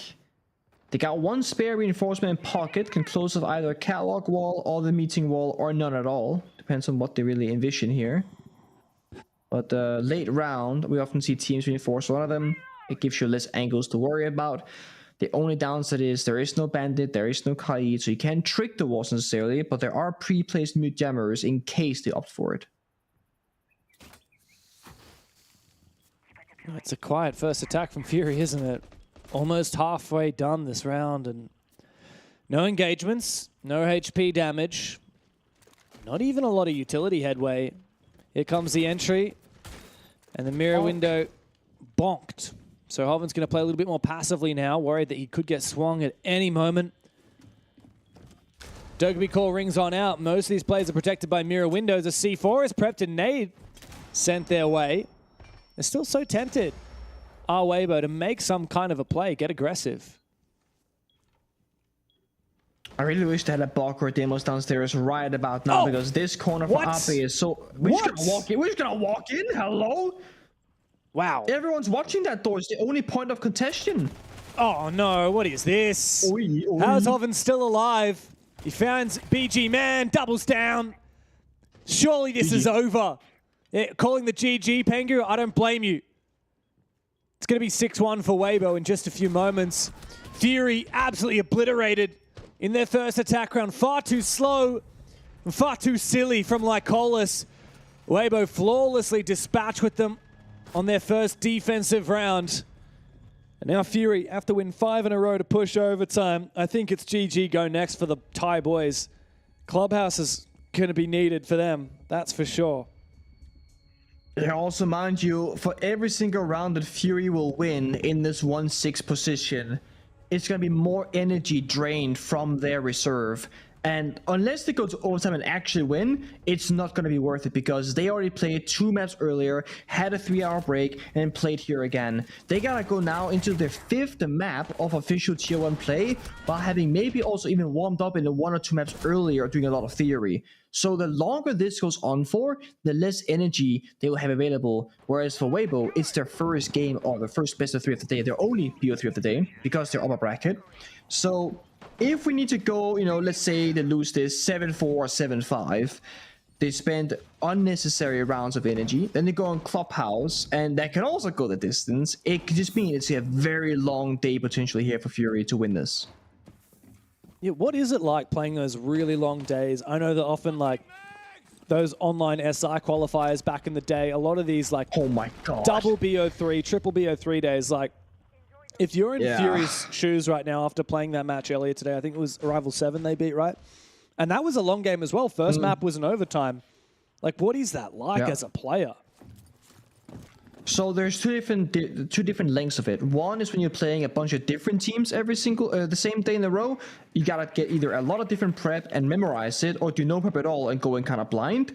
That's exhausting mentally from just like, what is the enemy doing and who even are these guys? The other one is playing 2 long best of 3s where you have a lot of prep guaranteed, but you don't know it's going to be a quick 2-0 or a long 2-1, for example.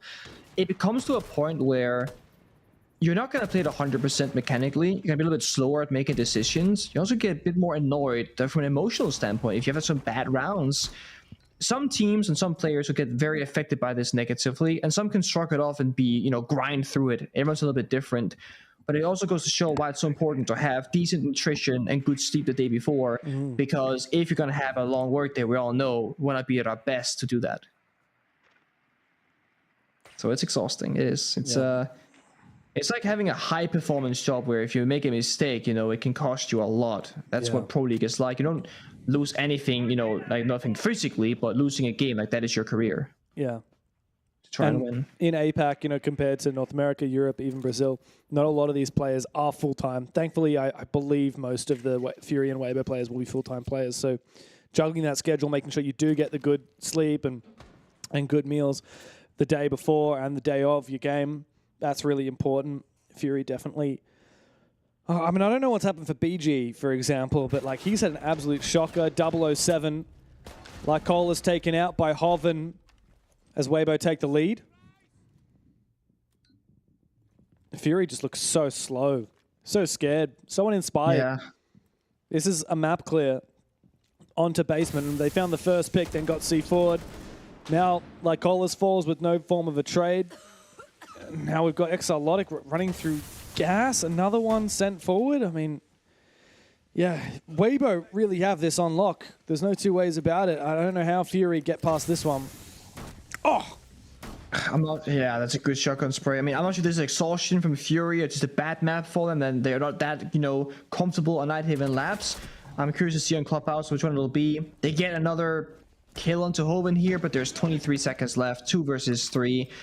I mean, they're not even close by the bombs. I gotta drop down the hatch, sprint down the hallways. Unless Waybo starts swinging. There was a chance, Critche. Time will run out. Yeah, I mean, he just didn't go for the feet shot in time. Turts has got a good angle as well. Waybo just locking down their positions. Info as well on the PG's position. Tster takes him down. Consolation for Critche. A second for Critche, but no confirmation on a turd. It's GG. Go next for Fury. Waybo pushing us all the way to a third map. Might have been a comeback on the first map, but no 2 in a row. Waybo bounce back. It's time to get it done on Clubhouse.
how they say it's not the destination, it's the journey? And the journey of 1,000 miles begins with a single step. And you know what? They're right.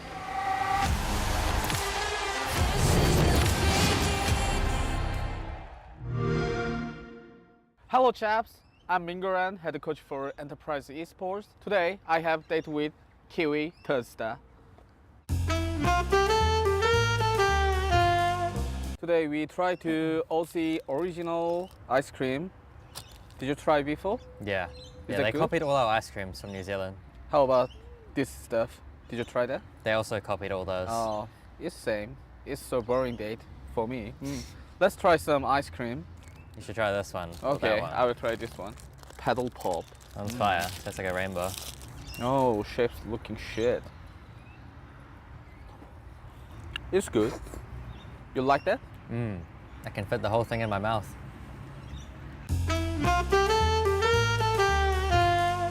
How did you go from casual Cs to competing at the top level?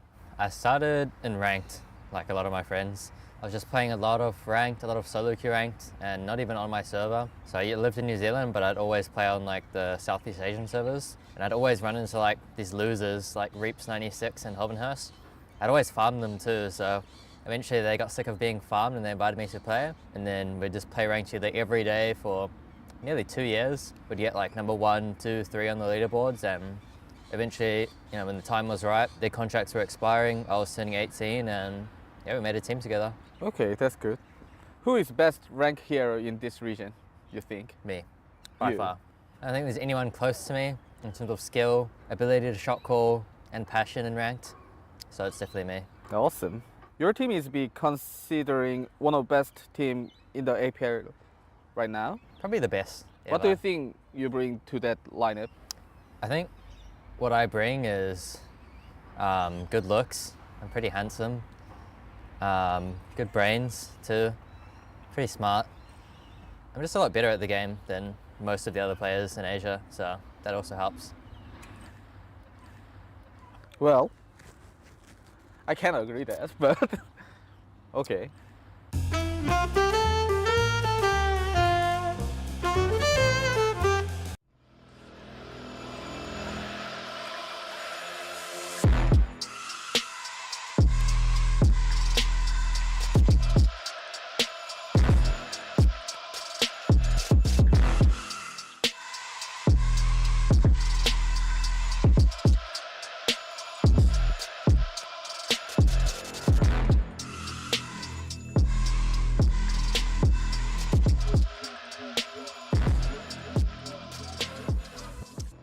Okay. What's up?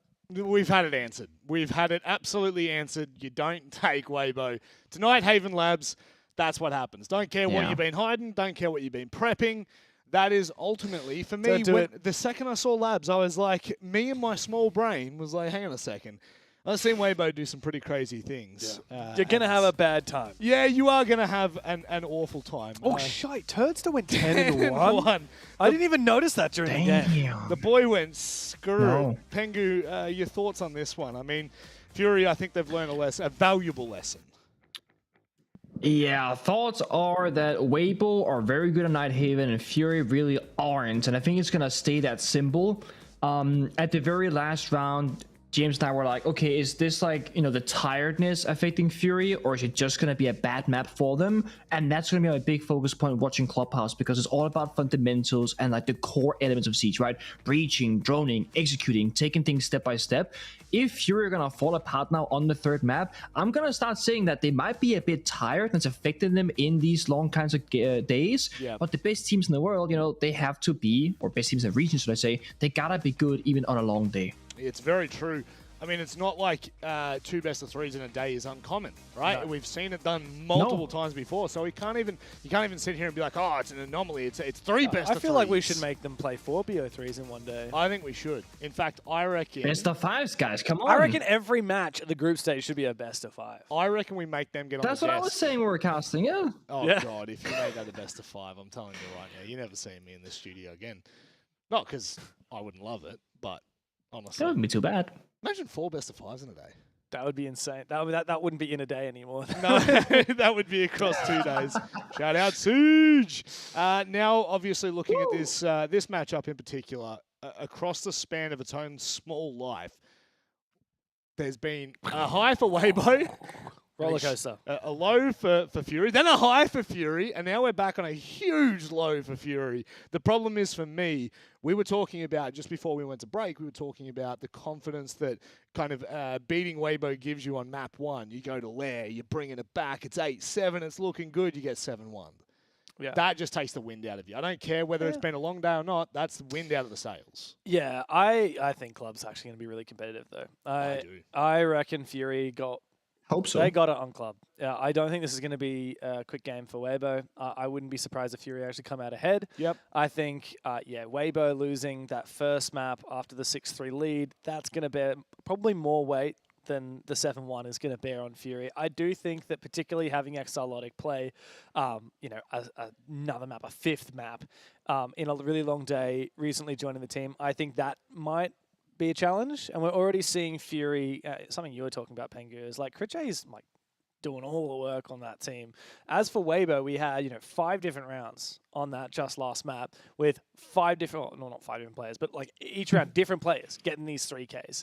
The load is spread well on Waybo, not so much on Fury. That's my main concern going the distance to another map. Well, that's what we've done, Dev. Can you believe that? We've gone the distance. No we way. are heading to Clubhouse to decide who will be moving on to versus Elevate in an upper bracket final. That will be to seed through to the Melbourne LAN, the APL Major Qualifier Rings. It is a very exciting and also terrifying prospect. Now it's time for both of these teams to kick into gears. They've been to so many international events before. Between them, I wouldn't even want to guess at how many they've actually participated in, how many they've attended.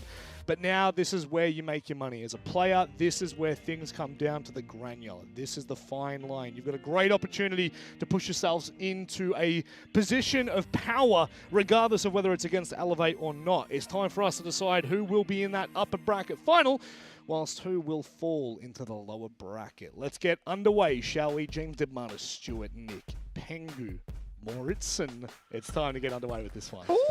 Thank you, let's go. Robert Manic Tuesday. Lucky you, Nick. You finally get to be correctly named for once. I get my credit.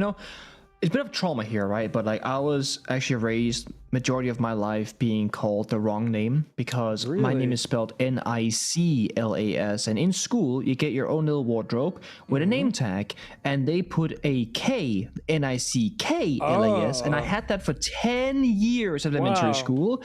So whenever people misspell my name, it's trauma from my childhood. It comes right back to me. So my entire week has been ruined. By Rob. What if I called you instead of Nicholas? What if I called you Nicholas? Does that trigger you as well? That's also good. I wanted to rename myself to Legolas when I was a kid because I was like, you're gonna call me Nicholas, at least call me Legolas instead. That's awesome. Yeah, I think, look, if you keep on growing out the hair, maybe, just maybe we'll be able to call you Legolas. I'll get you a bow and arrow as well to boot.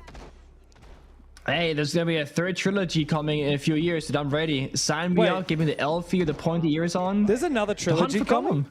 What? Oh, is the Hunt for Gollum. Are they making that a trilogy? Like next year or something. What the hell, dude? As far as I understand, it's another trilogy from Peter Jackson. Yeah. Wait, so when is that set? Sorry. There's a Fury Waybo game, but I need to know this. When is that set in the timeline? So it's actually before. I think it's the. I don't know from memory if it's between The Hobbit and Lord of the Rings, but it's basically a Hunt for Gollum. So it's before Lord of the Rings in terms of storyline, but I don't know how it matches up with The Hobbit. Damn, are they going to get Hobbit too then? Are they going to get Andy Serkis again as Gollum? Yes, they are. Dude. Andy Serkis, Peter Jackson are back as the 2 priors. Insane. That is like Andy Serkis is like one of my favorite actors of all time. He is unbelievable. He's so good. He actually voices the Lord of the Rings audiobook and the Hobbit audiobook. If you've jump on your favorite audiobook platform, get him. He is so good. He is unbelievable. Would highly recommend it. He also voices the one of the main characters in Expedition 33, the new game that came out this year. Yes, you were telling me all about that. He's also in so many different movies and TV shows, and I keep seeing him recently. And I absolutely love it. He was in, I watched The Prestige the other day, Chris Nolan movie, and he was in that. Yeah. Unbelievable. Legend. Oh, right. Yeah. Now, you had a lot of faith that this map was going to be competitive, James, and I didn't get to disagree with you on the desk because I thought, not while the cameras are running because it's a bit foul, right? But you'll do it now. I just don't know if I see it. I do it now. Just the voices on, yeah. I don't know if I think it's going to be competitive. I feel like the fundamentals is better for Waybo Gaming. Now they got the wind back in their sail, and Fury individually very lackluster on Nighthaven. I mean, Beachman 1-8. Nobody got more than like 4 or 5 kills essentially. Unless there's a huge glow up from Fury, I just don't think they have what it takes in the current state of them right now. Well, Waybo has not played Clubhouse in an official match for 2 months since they went and played it against Elevate and beat them in stage 1. Now, Fury, what can they achieve here? On their defense, Critch finds the opening kill. Who else? Hungry for more. Waybo got a lot of work to be done. Still mirror windows that haven't been dealt with. And I'm not sure they can because Almighty's got there as well. A bit of verticality. Crit J's everywhere. He finds a second. He's at blue. He's below the kitchen hatch. And he's looking for a third. I think Fury recognizes. Let's play 4+1. 4 people playing smart together. And Crit J going crazy. And the Clash now retaking inside of blue. Up 8, ready to meet him. But he doesn't have a lot of util to try and make it work. He doesn't have any EMPs. Wants to try and get around, get aggressive. The secondary comes out. Bit of damage is all it finds. Tster comes in. Big 2 kills with the R4C. 2v2. Lycolis is going to have to support as Speakeasy brings out the Reaper and tries to find a kill with the automatic pistol. Dark and Lycolis just holding onto their positions, not getting over aggressive. As Speakeasy throws out a loose Candela and starts forcing the plant down. I think he's going to be successful. Nice. Lycolis makes it a 2v1. This should be a done deal for Fury on the retake.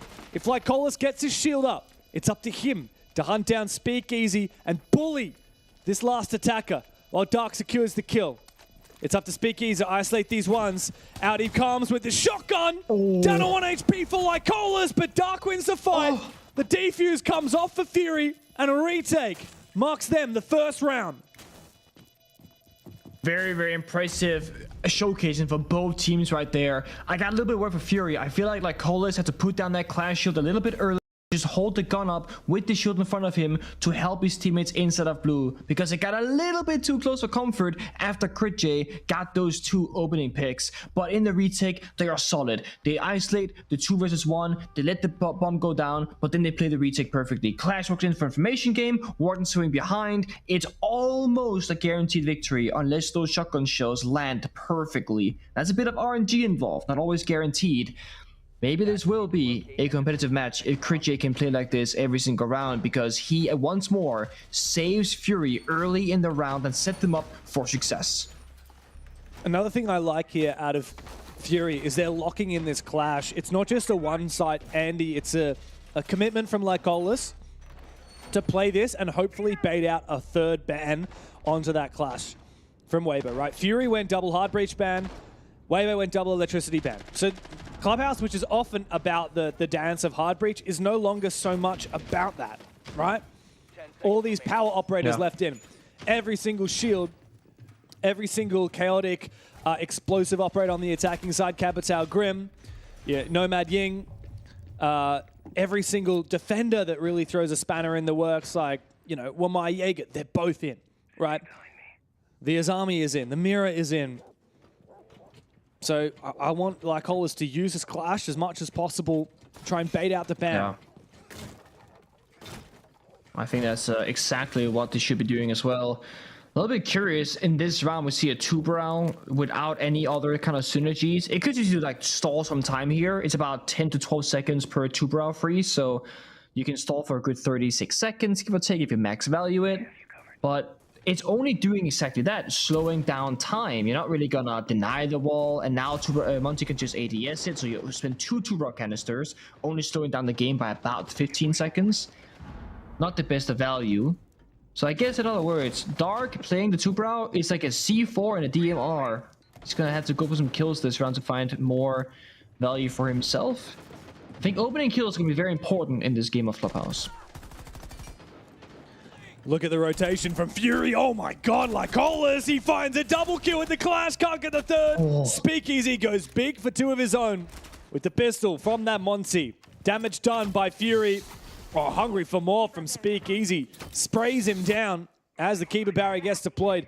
Now, BG Man, he's back on the site. He's that instrumental as Army, but he also had an absolute shocker of a second map over on our Haven Lab. So I want to see him find his feet here early on in Clubhouse. I really like where Fury are choosing to take these gunfights. Unlike on Nighthaven Labs, they seem to be a bit lost on what is a good area and what is a bad one. Here, they understand the wing conditions a lot clearer to me so far, because that was a great place to say, guys, let's get aggressive. We're going to try and bait out a plant, but there are too many angles to watch. They rotate from office, bathroom, and the gym hallway. You can Grim Bee off some of them and watch the other.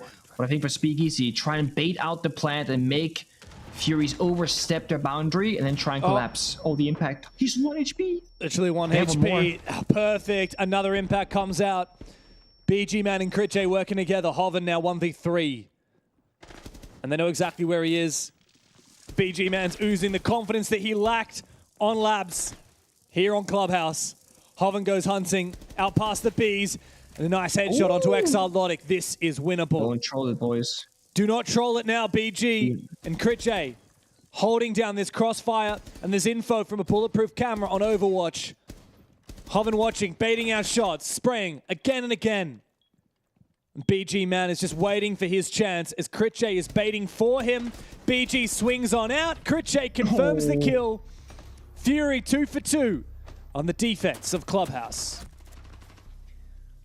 It's where it starts to get a little bit shaky for Waybo. I mean, it's only 2 rounds. That's not really what I'm trying to say. It's more like the mental game again, because there is this thing when you're a player where, let's say you have a big lead in the first map and then like the comeback happens, exactly what we saw on Lair.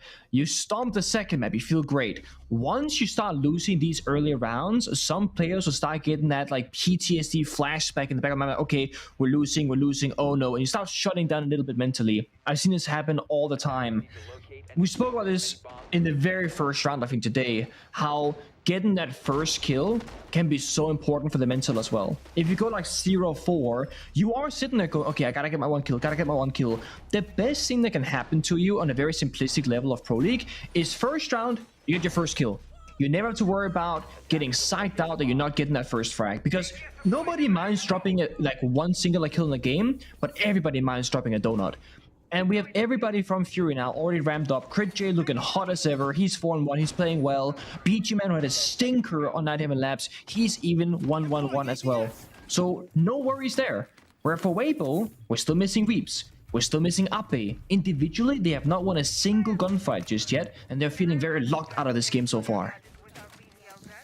You know, Reeps is actually the 7th best player in the league holistically from stage 2, which is, by the way, like a long way down compared to how he was previously. Like you've got 3 Elevate players, Resets, Ion, and Raps above him. You've got Crit J above him. Fair enough. You've got Tster above him. You've got Seal even from Daystar above Reeps. But in this game, he's barely breaking positive across the series as a whole. It's not a good sign for what many people regard to be as, you know, one of the best players in APAC. And guess what? It's Crit J. He's back into it. You know, after a pretty pitiful stage 1 for Fury, Crit J is a menace. And we see the Clash picked a 3rd time in a row as well. This time for him rather than Lycolas. And Waybo are once again fighting from behind with no glass as Speakeasy has fallen. Yeah, it's not just the opening kill that they got, it's who they got it upon. The glass being removed from action was going to be one of the biggest win conditions for Waybo to utilize. Smokes with the carrot out and the glass to take out all rafters to simplify the round. Now, they still have the capital, but we see those Jaeger ADSs, we see the clash. The capital fires are likely going to be mostly ineffective at taking catwalk rafters. If I'm Waybo right now, I think I might call for a back take, you know, master bedroom connector, but you've already spent all the hot reaching almost. If 1 summer spare, you have to commit to this, and the EMPs are good. Oh, perfect usage of the util there. And Tster confirms the kill from outside on the Ossa. Look at that fire. Melted anyone that was silly enough to stay in position on the mezzanine. Now they go down. Catwalk control for Waybo. The stacked DDS in the exact same spot, so 1 single secondary EMP took both out of action. And with that, the fire is good, the nades are good, and they completely destroy the catwalk after positions. And all just like that, the round has turned back in Waybo's favor, but there's still a C4. There are 3 toxic babes. I would love a pre-ripped C4 that could be tossed on out at some point here, because once you hear that rip, they're surely gonna stay away from that position. Yeah, and there's not enough time here for Fury to just like have one C4 rip and then hope that wins the round. No. Oh, wow. What a positioning from Lycolis. Fully exposed the outside window, but Reaps can't get that kill. Lycolis gets the better of him. Smokes go out. Now the gas from Exalotic, but it's not denying this plan. Where is the Nitro Cell from Lycolis? It doesn't land, and the gas is too late. Upay confirms that plan, and then goes down. Exalotic and Dark forced into the retake, but Hoven is in an awkward spot, and guess what? Tster controls from outside Hoven from on the catwalk. Both of them find kills, and Waybo get themselves on the board. And this is why I want that pre-ripped C4 from Lycolis, because he's so low on health, he can die and it doesn't get any value in the round. The second thing is we see this happen too frequently, James, across all of Tier 1 Siege. The Toxic Babe missed the default plant location. I saw it and I heard the first smoke pop and I thought, they're planting in an off-spot location, surely, right? Then we observe the ace who's planting. He's literally in the most default by the chassis position ever. The smoke simply just missed. The C4 gets ripped. He died immediately. Second Toxic Babe got tossed on out. Plant goes down. Ace dies. Waybo are laughing. They got Ocean Shields on the breach. There is 0 chance you can fight back against that. So Waybo, great problem solving on Catwalk Rafters. Secured them the dub. Yeah, you're right. It came down to how quickly and efficiently Waybo cleared Catwalk. Even though they did originally lose their Glazer Speakeasy to the Clash of Crit J, the EMP and the fire dominated that Catwalk position. Now, the Clash Ban does come out as we've passed the halfway point in the half. Clash Ban, Ying Ban. Now, if I'm not wrong, we haven't actually seen any Ying. Oh, we saw what Ying played in the first round by Speakeasy, if I look back through my notes. But Fury banned it out. They don't want to have to deal with that. I think it's a good ban. It does leave all the shields in tow, and we've seen Speakeasy play a lot of it. We've actually seen Waybo play a bit of Ossa, which you just don't see very much these days. But my God, Tster was dominant with it in that round. Ossa is one of those ops where the average value of the operator is actually quite low. Like if you play Ossa for 100 random rounds on random bombs as random maps, not going to be super successful. But in a specific round where you intend to put it in a certain spot like CCTV breach and go for a default plant, it is one of the strongest operators to get that cover for the bomb site. So it's one of those, it can be really strong, it can be really useless, you have to play around it. And that's why we see the pick rate of Ossa not being all that high, but likely the win rate might actually be. Monty, a bit more stable, can play it on every single bomb site, can just walk around. It has good secondary, hard breaching or EMPs or smokes. You can play that on any bomb site and still find a lot of good things happening.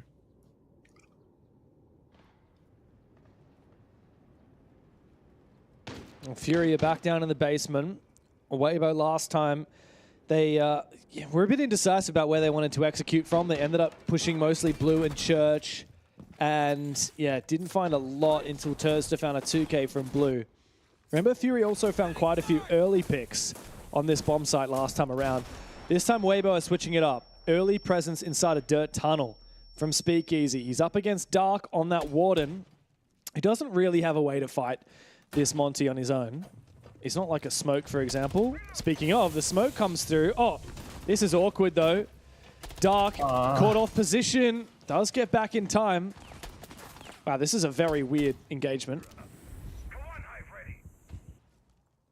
Somehow he gets out of there alive for now, though, but when the Monty is pushing like this, I mean, you're not really going to be able to stop him. You almost got to kill Tster and then get behind the Monty, then just like run at the Monty into 2v1 him like this. If you think he's alone, push him up. Yep, just like this. Isolate, call for a team to help you and try and take him down, but the backup is coming. And the impact grenade is back up as well for Dark. BG Man and Dark are so quick on the decision-making, but they've fallen back again. And now their exit is actually fired off by that gas pipe as it detonated. And they look to escape. BG Man takes a lick of damage from Hoven. Thankfully saved by the Kiba barrier. No more in pocket though, so it might be a case of Warden being stuck there dark. You don't want to get down on low HP as well. Last fire arrow might go out here. That means you gotta drop because 8 cases clear. Doesn't realize that there's still a player inside a dirt tunnel, but he does get the pick on the Azami of BG. Flash. Wow, this is an awkward spot for Holden, but a massive read traded by Critche. Just him left now, 1v3, and he will fall. Waybo. At the drop of a hat, they drop down into sight, they turn it on, they turn it up, and they find that basement attack round win, 2-2, as Waybo have tied things up.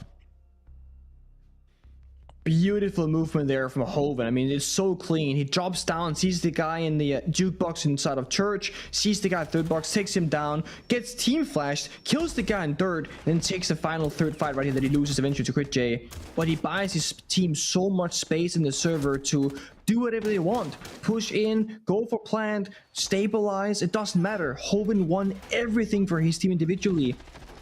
It seems like Waybo's individualism is what's getting them across the board, where Fury a little bit more dependent on teamwork. And I would say teamwork is more important. It's going to be a more consistent way of playing the game. But if you can keep clutching up for Waybo, I mean, they'll take those 3 rounds when they can get them. Yeah, that they will. So Fury, they win that basement, they win that first gym round, and then they lose the tertiary of Cash CCTV. They lose their primary of down in basement after the last few bans come through. It makes me feel a little bit worried for them. Gym bedroom, it's their last chance to defend it successfully. They bring out that mirror, so yeah, Clash band, obviously, that changes the scope of things a little bit. I wonder how hard Fury are going to hold on to Cash CCTV, because they really put a lot of stock in it last time and then lost a few players and fell back pretty quick.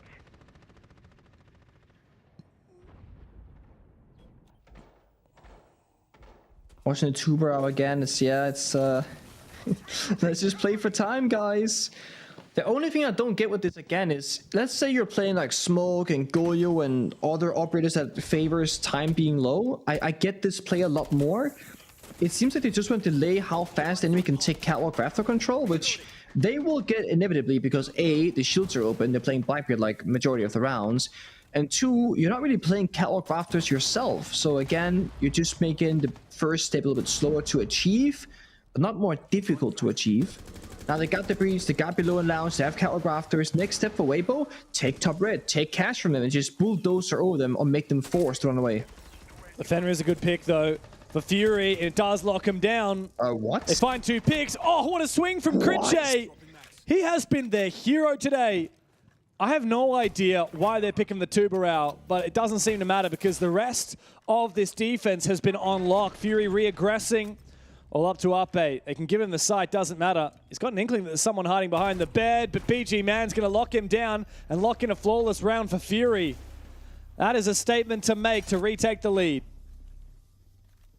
Ridiculous way to find that round. I mean, they just say, guys, 3 people, let's push in radio door and just fight them. And it's pretty smart because Waybo are doing the good thing. They're spread out. 1 guy red stairs, 1 guy server rack, 1 guy radio door. They're taking it step by step. So they're 3v1ing 3 separate players essentially. And they have no idea what's happening because this shouldn't be happening in the first place. And when you get CC control, guess what? You can now watch the exterior bombs at windows. So you cover gym window, you cover master window. The only gap that you have in that round is going to be office hatch drop, which sucks to drop because they can just hold the angle, and of course the Kuzi breach, which we did see 1 player of AP enter, but you don't have diffuser, you did have no teammates, so going into the bomb site doesn't matter in the slightest. Jesus, it's a Fury that's here to play, and they were not tired on Night Haven Labs. They just weren't good at playing that map. Yeah. Oh, well, Waybo have 1 last chance in this half to tie things up. 1 more round on the attacking side before they switch to defense. Lock it in. We've got that Monty. We're going back down to the basement. I think this is the right call. You don't need to trifle with that Cash CCTV bomb site, which is a bit tough. Ooh, hello. Look at these little Denaris. Can we have a look at where these lasers are? This is cheeky. Bang, boom. I don't mind that. Surely some of these are going to be pretty easy to shoot. Oh, I like that one. I like that one. Damn, this is gnarly. Covers pretty much everything. I like it. Clever. The thing about the Denari is that you come to realize whenever you play against it a little bit, is that often one of the prismas, the tripwire connecting dots, will be very exposed and easy to kill. And once you destroy one of them, the entire kind of like spider web very quickly disappears. So it's about knowing which one is the weak link and which one should we just destroy, and that kind of deals with most of the rest of them. Yeah. No, very true. Now, what's good about this setup is there were like, what, 5 or 6 different lasers that were like crossing from that setup. Yeah. And if you destroy one, it will only take down 2 of those lasers. So, and they're all set up, so you can't just like bomb all of them with one nade. You can see that Reaps is trying to take down one of them. I'm not sure he's going to be able to get the right angle. And it's got 3 spare prismas in pocket as well, so even if this one goes down, you can actually replace them. It's certainly burning time. He's not going to be able to destroy it, but look at how much time it's wasting. Oh, hello. Oh, perfect! Oryx. Very scary moment. Tster, he's going to find both of them. That was the little cheeky moment there for Fury. Have the Warden bait, get the Monty too close, and then get like Colas to knock him down. Thankfully, the Monty did dodge him, and then Tster was there to support. Now Monty's found one on a Critche. That's the player you need to take down. Exalotic will fall. It's BG Man up against the word, and it doesn't matter how many nice little tripwires you've got. There's no way that you can make this work. BG Man takes down Speakeasy as he crosses that tripwire, but Tster locks in a 3K for the rounds. What a read, what a play from Waybo. They tie up the half and move onto their defense. We can talk about Denari, tripwires, crossfires, mirror windows, reinforced walls, all these fancy things. At the end of the day, sometimes it boils down to an Oryx dashing into a wall, doesn't hit the Monty, and then it becomes an FPS game with Tster just shooting every single defender that swings him. It's such a good counterplay from Fury. Like everything worked. Oryx went undroned in the drone phase, unchecked in the dirt tunnel, but just a very small miss on the gadget use means it goes from the Monty dying for free to everyone else dying and you insta-lose the round. But it goes to show that Fury are communicating effectively, they're thinking of counter strats and setting up these small traps we're able to walk into, and they still get a 3-3 half starting defense, which honestly is pretty darn good. So I'm not even sure what to say here. It's going to be attacker or defender favored. It's going to come down to each individual round and how well it gets played out by both teams. I got to commend Fury for their creativity, Nick. Like, they're always bringing some idea, whether it's a Denari, whether it's a, okay, Warden, you're going to bait the Monty, I'm going to Oryx dash him. Execution, not perfect, but the creativity is there. And I want to see that even more so on the attack. The attack, I think you have to kind of be a little bit more creative. It's a bit easy to be creative on defense because you can come up with all these little setups and then just set them up in prep phase. But on the attack, you have to react to the defense that you're coming up against. I want to see what Fury are cooking. They're bringing this fuse. It seems like they're sticking it. There were no shield bans. In fact, it was a Grim, an Ace, 1 hard breach, and one of the Execute Ops that has a secondary hard breach. So it's not like they're bringing the fuse here because there's all the shields are banned. No, they're bringing it because they want those cluster charges. And it looks like he is likely going to have a shield as well. I'm not entirely sure. He's still on cameras. Yeah, he's got a shield. You have to assume so. Wait, does he have a shield? No shield. No shield. Unless, when he has the shield equipped and he's on cameras, does the shield go on his back or not? I want to say yes, but now I'm like insecure because you're asking. No, I think AK. Yeah. I think it would go on his back because I've seen Monties with the shield on their back. Yeah, same with planting and such. Yeah, because you can weapon swap off and just have the pistol out and the shield is also on your back. So yeah, true. Yeah, it's like old Clash. So I do like because also like if you're not a shield player, the AK-12 is a great primary weapon, and you still could use like the can openers, the soft destruction, the fuse, good bit of value. Oh, that's aggressive. So Speakeasy was playing main stairs earlier on. Dark just walks in, takes the space the second he falls back. And now you got main stairs and a bit of moto control. Because Kite is banned away, the hatches will get opened up, surely. And trying to bait the mirror swing on the verse. If mirror swings to kill the player up above, Dark should catch that player. This is classic Waybo, though. They love playing this shield, and they love trying to contest that vertical player. Let's see if Turd does go for it. Oh, Dark is waiting, but he's worried about being swung from the other angle as well because the moto hatch is still not opened. Here comes the fuse charge. I didn't manage to see where that cluster charge went off. But the hatch is now going to be opened inside of moto. Oh, and it looks like the mirror window was also disabled, I think, by Lycolus's Ash. So this really does dismantle the Waybo setup. They can actually push many different things here. A church take with motor door, blue, and church triple wall is possible.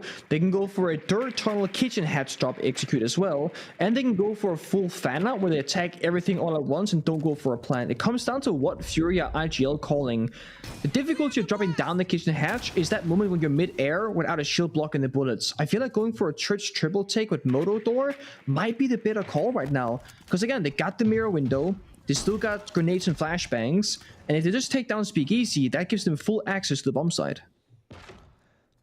Just taking down Speakeasy is a lot easier said than done. He has been on fire today. 26 kills across the series so far, 4 on this map. And he's got that shotgun, he's got that warden. He's not going to be able to be flashed out of his position. 20 seconds. Dark is on for the backstab. He might be the thing to take out Speakeasy. Yes, he is. A knife in the back. Fury strike first, and it's the flip of the switch onto blue. Exalotic down. With that diffuser in hand, he looks to try and plan, but he needs coverage from BG, and he's not going to get it because Tster has come through with a big C4. Nitro Celibate puts an end to Fury's push, and the Tachanka to ring out and guarantee that there is no way Fury will march on forward. Waybo lock in their first defense down on the basement. And right there, we see the difficulty of not having a shield operator on Tster or something like that to give you some coverage. You're forced into a default plan position that gets smoked off and C4 shortly after, and you die. And I feel like on maps like Clubhouse Basement, unless the defenders are heavy roaming, you should almost always play the shield and fuse if you're comfortable in doing so, because it gives you more options for a push late round. The only real critique I have of Fury is I don't think there's a world where you actually should send 2 players down into blue. They had one guy play from like the blue hatch / blue staircase and one from pit from garage. That's 2 out of 5 attackers attacking the exact same point, and all you're doing really is backstabbing the enemy. I'd rather get that extra player on the kitchen hatch to support the fuse when it drops, or just have more manpower with the front push, because you're not gonna win that attack on kitchen hatch by getting blue control. You get that kitchen hatch control by having your bottom main, kitchen hatch, and maybe even dirt tunnel if you're really good efficient at it. So again, devil's in the details. That's been the story of this entire best of 3 so far. In almost every single round, it comes down to these micro plays and micro counters. Yeah, that's the story of the game. Waybo 1 step ahead at the moment. So they stride forward by 1 round. I tell you what, Critche, who has had an unbelievable series so far, on top of an unbelievable stage, he's yet to break 30 kills. He was been on 29 kills for quite some time now, and Tster has just overtaken him to find his 30th kill of the series, 11 of which have taken place on this map, by the way. Now, he's on the Azami. Critche's on this shield of the Blitz. Fury a little bit worried about potential aggression. You can see the way BG Man checks for the breach to make sure no one is swinging it after he goes for that breach. Waybo defending gym bedroom. But you can see this extended hold. Tster is always the one to watch out for at the moment in this 4+1 setup. He's playing that playmaking operator of the Azami. He's got a narrow angle. He's supporting Reaps, who's actually getting aggressive. Reaps and Hoven together decide it's time to get aggressive. I might take a page out of Fury's book and just, you know, shut them down instead of CCTV cache instead and take the fight to the attackers. Very similar at both defense and attack right now. 1 minute 50 in catwalk, gonna reach the wall. Hopefully as well with the hot cat. Yeah, there we go. The hot breaching as well. Now the question is, who will be victorious? The guns of Waybo or the push of Fury? Dark is watching. Oh, smoke is going to get seen and then caught. A second smoke doesn't quite land. But you can see Waybo falling back. No, Waybo flanking. Is anybody watching for Hoven? He's gone for this huge flank. I don't think so. Nobody is watching at all. He finds Lycolis. Almost gets traded back by Dark. He's going to have to run on down. And he does. Escape into Oil Pit. Fury need to capitalize on the fact that there is one player so far from site that he'll be unable to help. They need to get aggressive right now. Oh, but it's not going to matter. Big shot from Speakeasy onto Dark. The Blitz getting aggressive, but then backing up again. Exalotic can find one. BG man dueling on the site, but this Blitz going to have a big impact. He does. Good old Critche in the 1v2, taken low. One impact still in pocket for Ape. As Hoven's on for a flank, Critche has no choice but to force these 1v1s. It's tough because Ape has almost spare impact grenade and that LMG has so many bullets, he just shoot at the toes. Red pings, crossfire, he can't quite get the ADS in time. Critche goes down. Hoven's flank was absolutely massive, and it happens in a ridiculous fashion. They double push him on the top red stairs. He sprints all the way down lounge into garage, goes for flank, almost gets 2 kills, then runs back towards the bomb site, but then hits a second flank later on again. Fury, I like the timing of this tactical timeout. You're down 3-5. You've now tried on the defense. You got a 3-3 You tried to dabble on the attacking side, but things are not going your way. Call a timeout before it's too late. Talk about the problems and try and take us all the way there. 3 rounds in a row for Waybo Gaming. Fury, tactical timeout. A lot to say, a lot to talk about.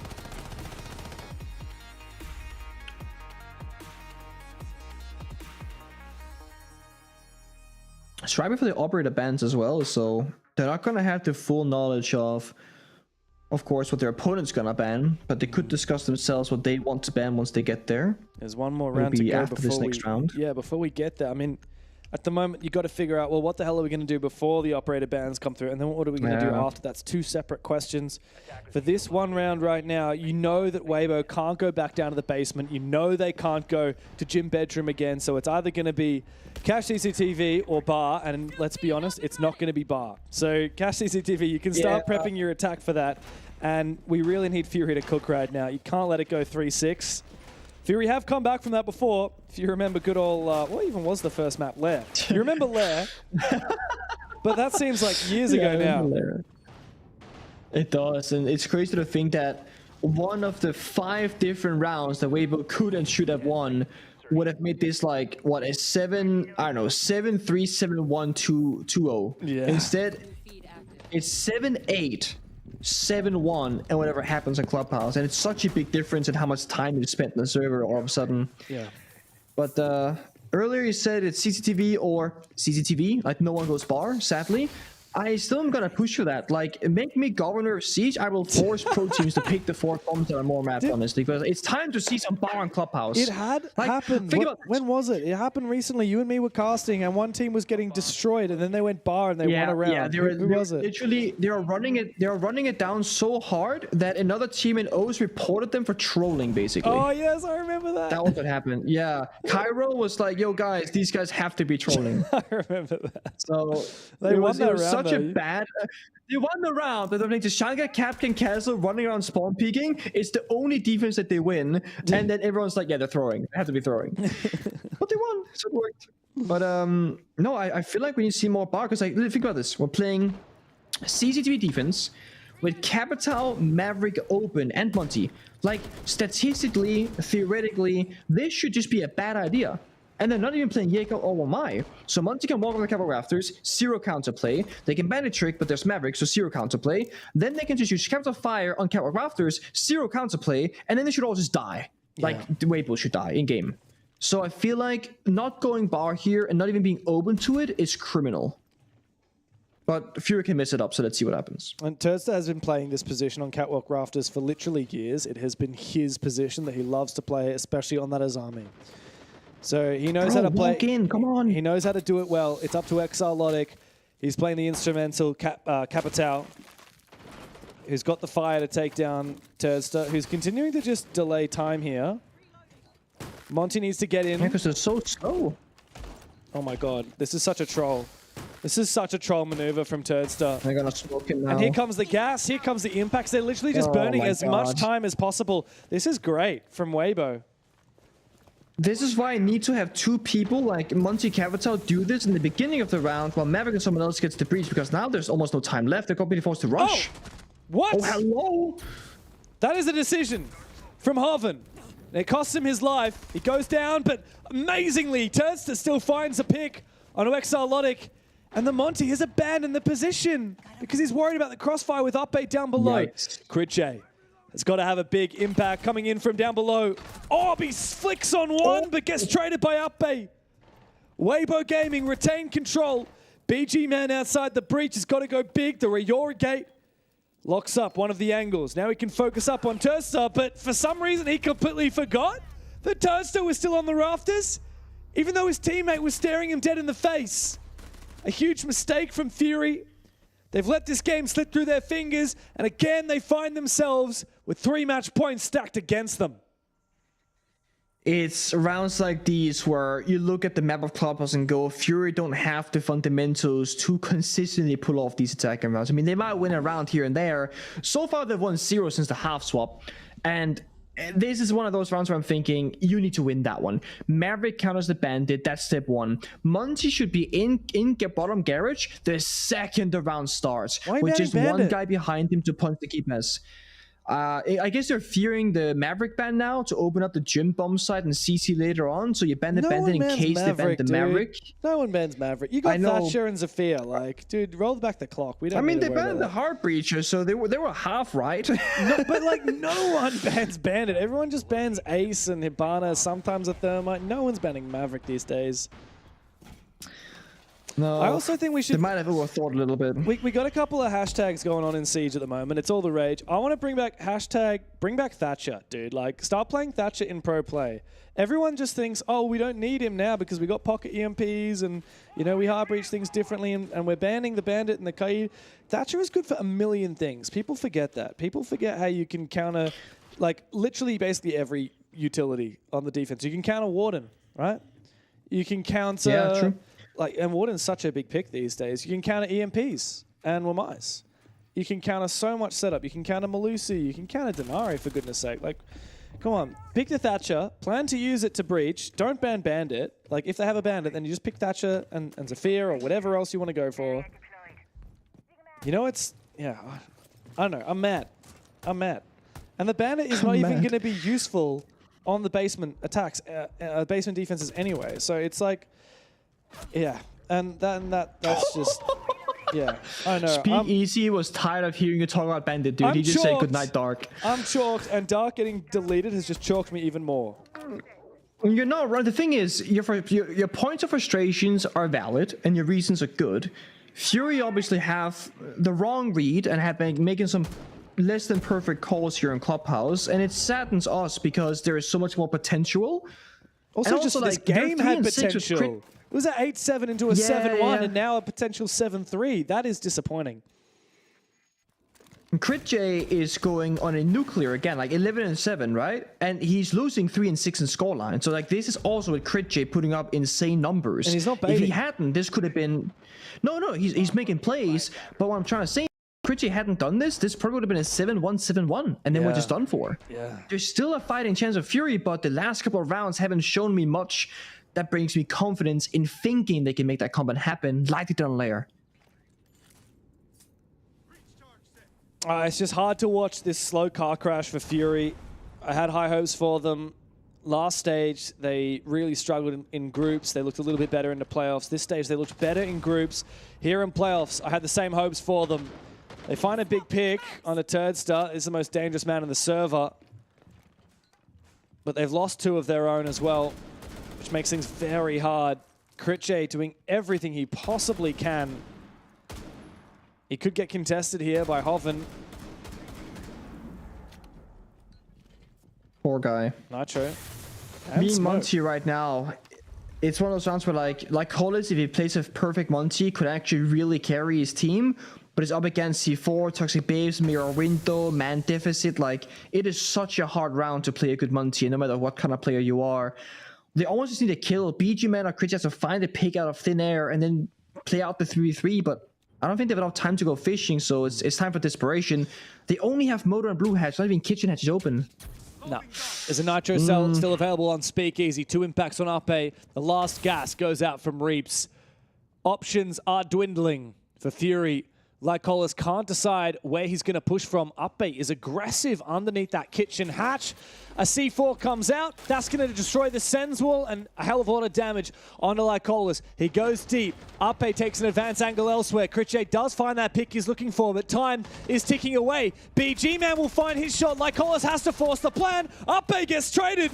Reaps against 2, and he will deny the plans. Waybo clutching up from Reaps. We have a date set. A rematch of an upper bracket final. The best 2 in the region. Waybo will take on Elevate for a spot at LAN in Melbourne. That is so incredibly exciting. Yes, at first expected, but the fact that we actually get it, that Waybo makes a comeback happen, is a great story for them. But I wanted to see a bit more from Fury. They were there in the beginning. They fell off on laps, and then on Clubhouse, you said it might be competitive. And for the first half, the first 6 rounds it was, and then it really wasn't. No, it is a little devastating considering the hype we had for Fury in map 1, but that's just the way the cookie crumbles. Again, we were talking about the difference between good and great teams, and I think that we've kind of seen it a little bit. And I think that's also a reason why we do have questions of Waybo coming into the playoffs, right? They haven't been as consistent, as ruthless as what we saw in Stage 1.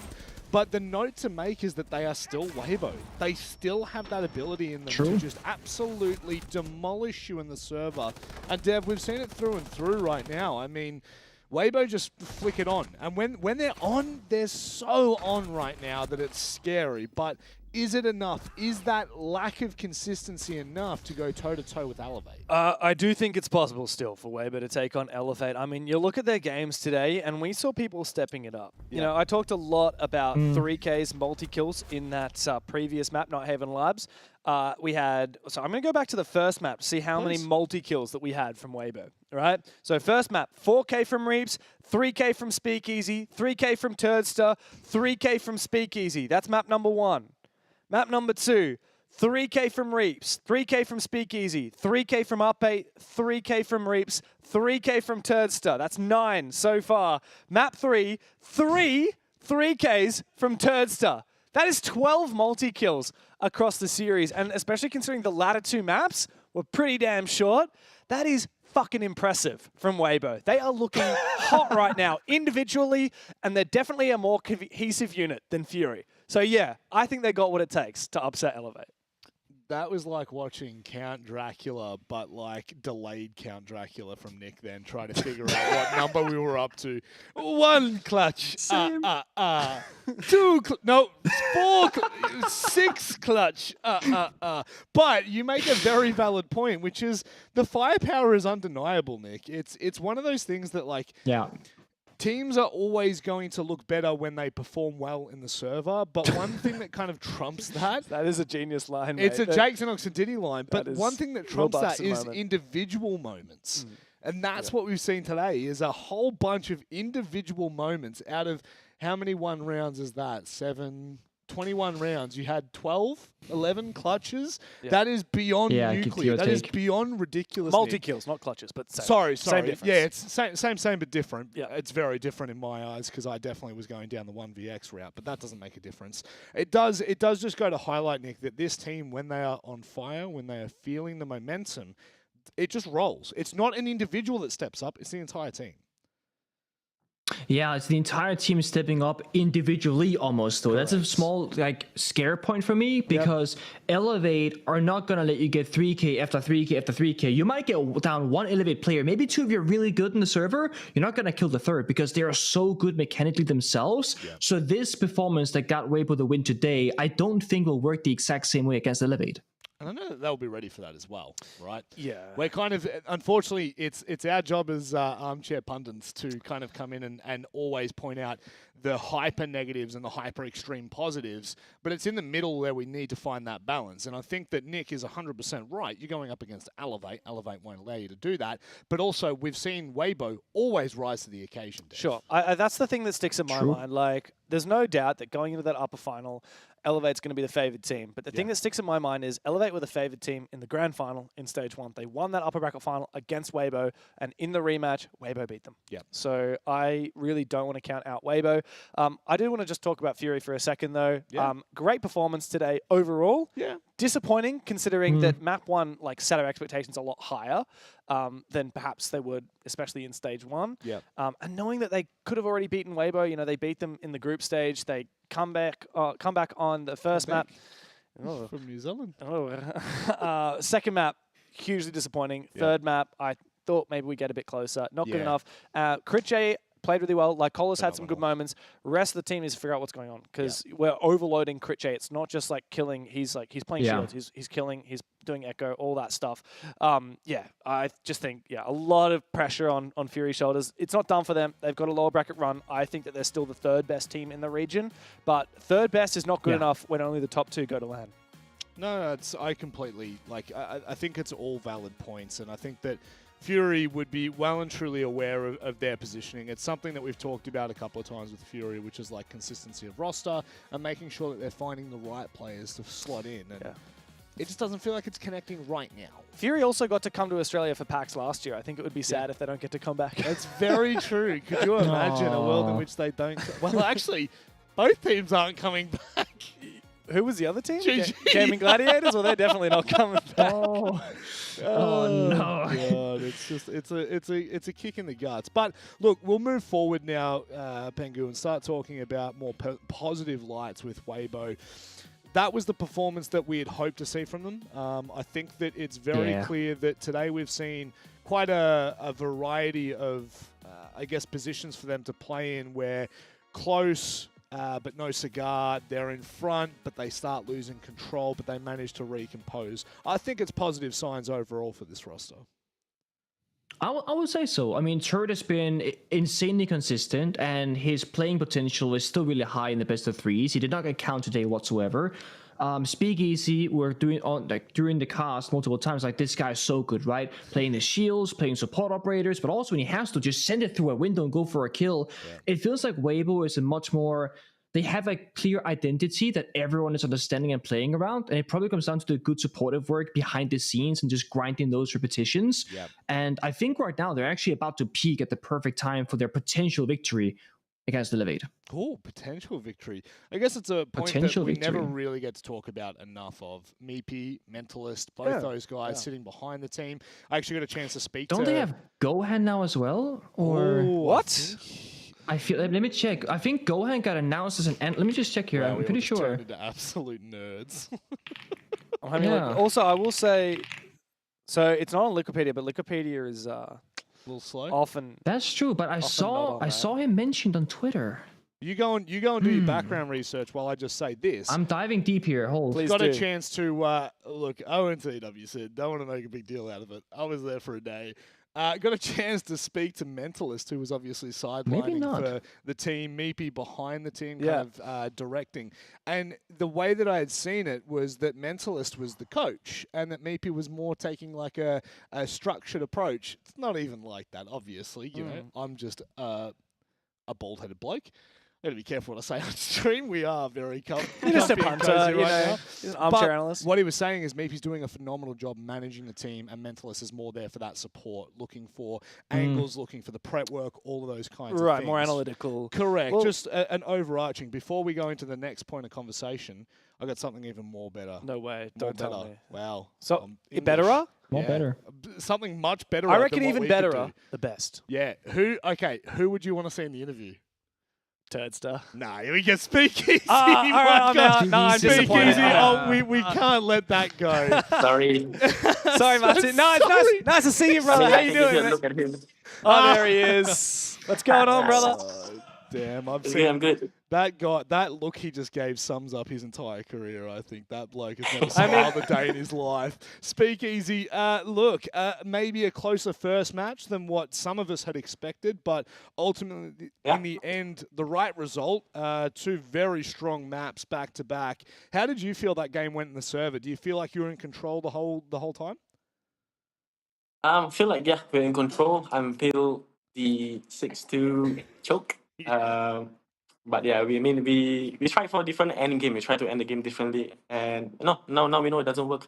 Yeah. So we can take a look at that and we can work on that. But other the match follow up, labs and clubhouse, I think we just play normally like how we do.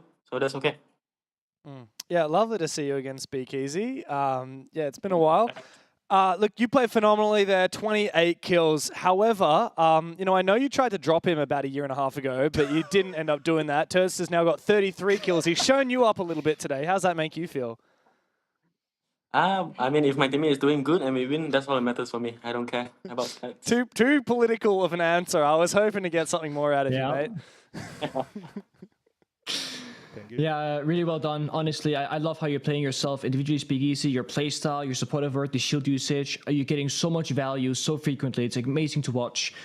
I know you said that you guys had it under control. You felt like you had it handled, but was there a bit of a mental slide into negativity when you started throwing rounds on layer and going into laps? Or did you just think, guys, there is 0 chance we lose laps. It's our map. We don't care about throwing this game. What was the mental like from map 1 to map 2?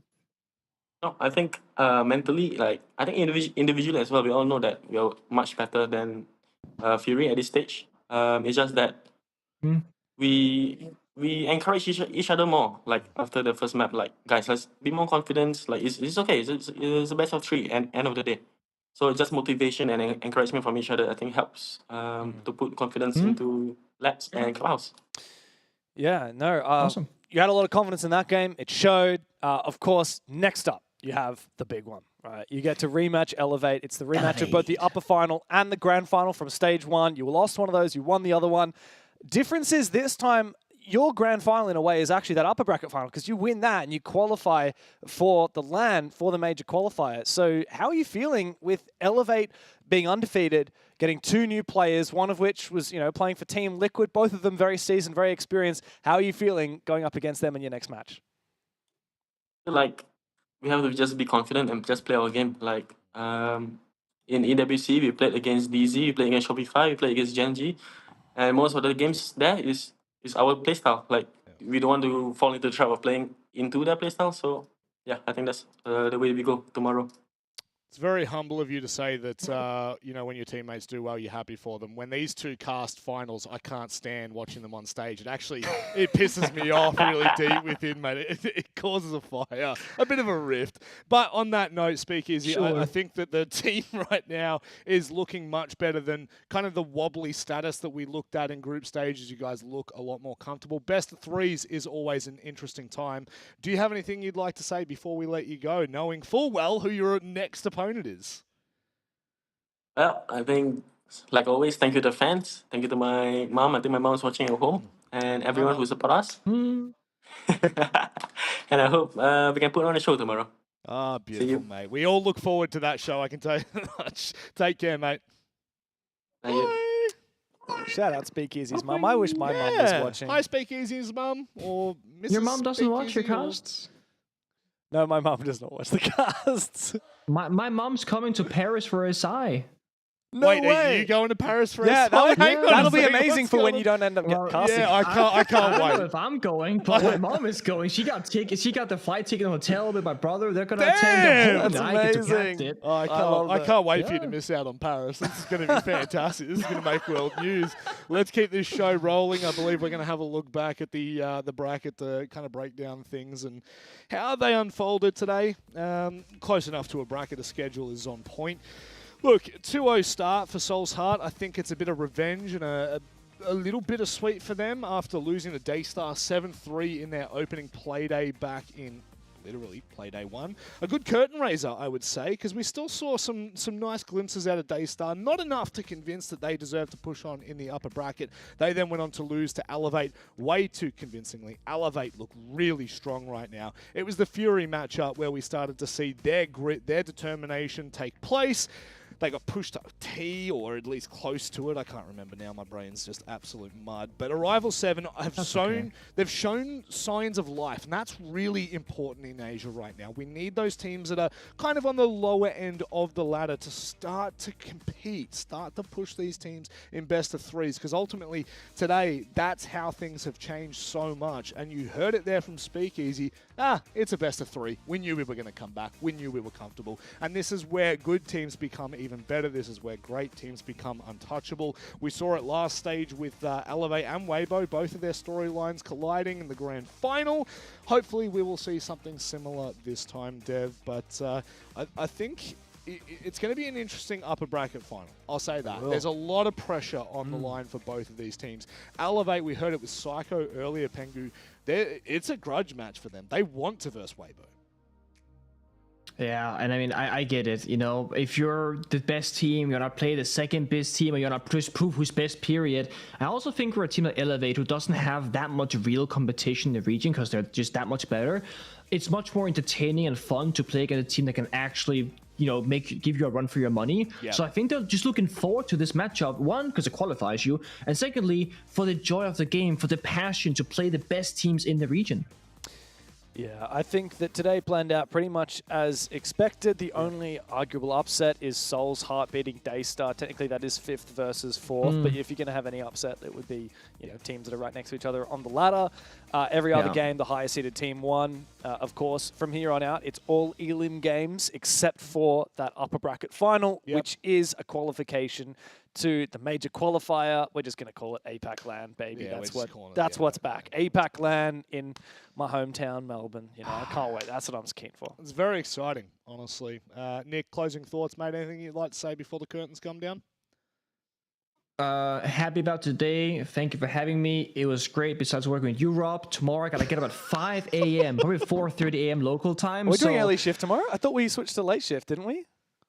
I swear we switched to late shift for you. So in the sheet it says right here that no, we're doing. Tomorrow's Friday. Wait, what day is today? Hold up. Tomorrow's Thursday, and we switched to late shift literally for you, dude. Come on.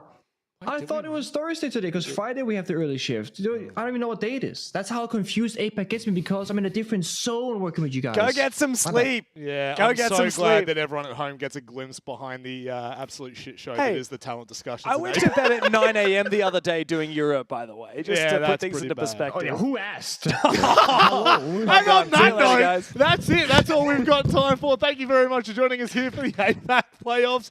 Oh, I actually quite like this. I can get nice and cozy. We'll be back tomorrow with APAC North. It's going to be a hell of a lot of fun. Thanks to the boys for joining us. But that's all we got time for. We'll see you tomorrow.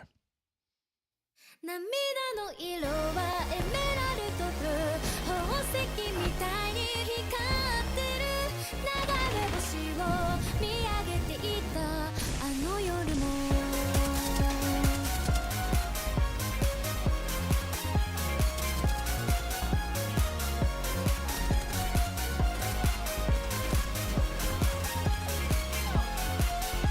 ふと窓に映ったまだどこか戸惑った顔このまま遠く離れてゆく街も君もさよならなんだ夢を追いかけ争っていた自分勝手だね君が言った刺さる言葉孤独の中リピートするふわり風が飲み込んでゆく夜の電車が心地よくて期待してんのバカみたい今はまた涙の色はエメラルドブルー宝石みたいに光ってる何もかもを捨てたかった憂鬱なあの日々も騒ぎ始めた胸の中の答えを探す旅に出よう流れ星を追い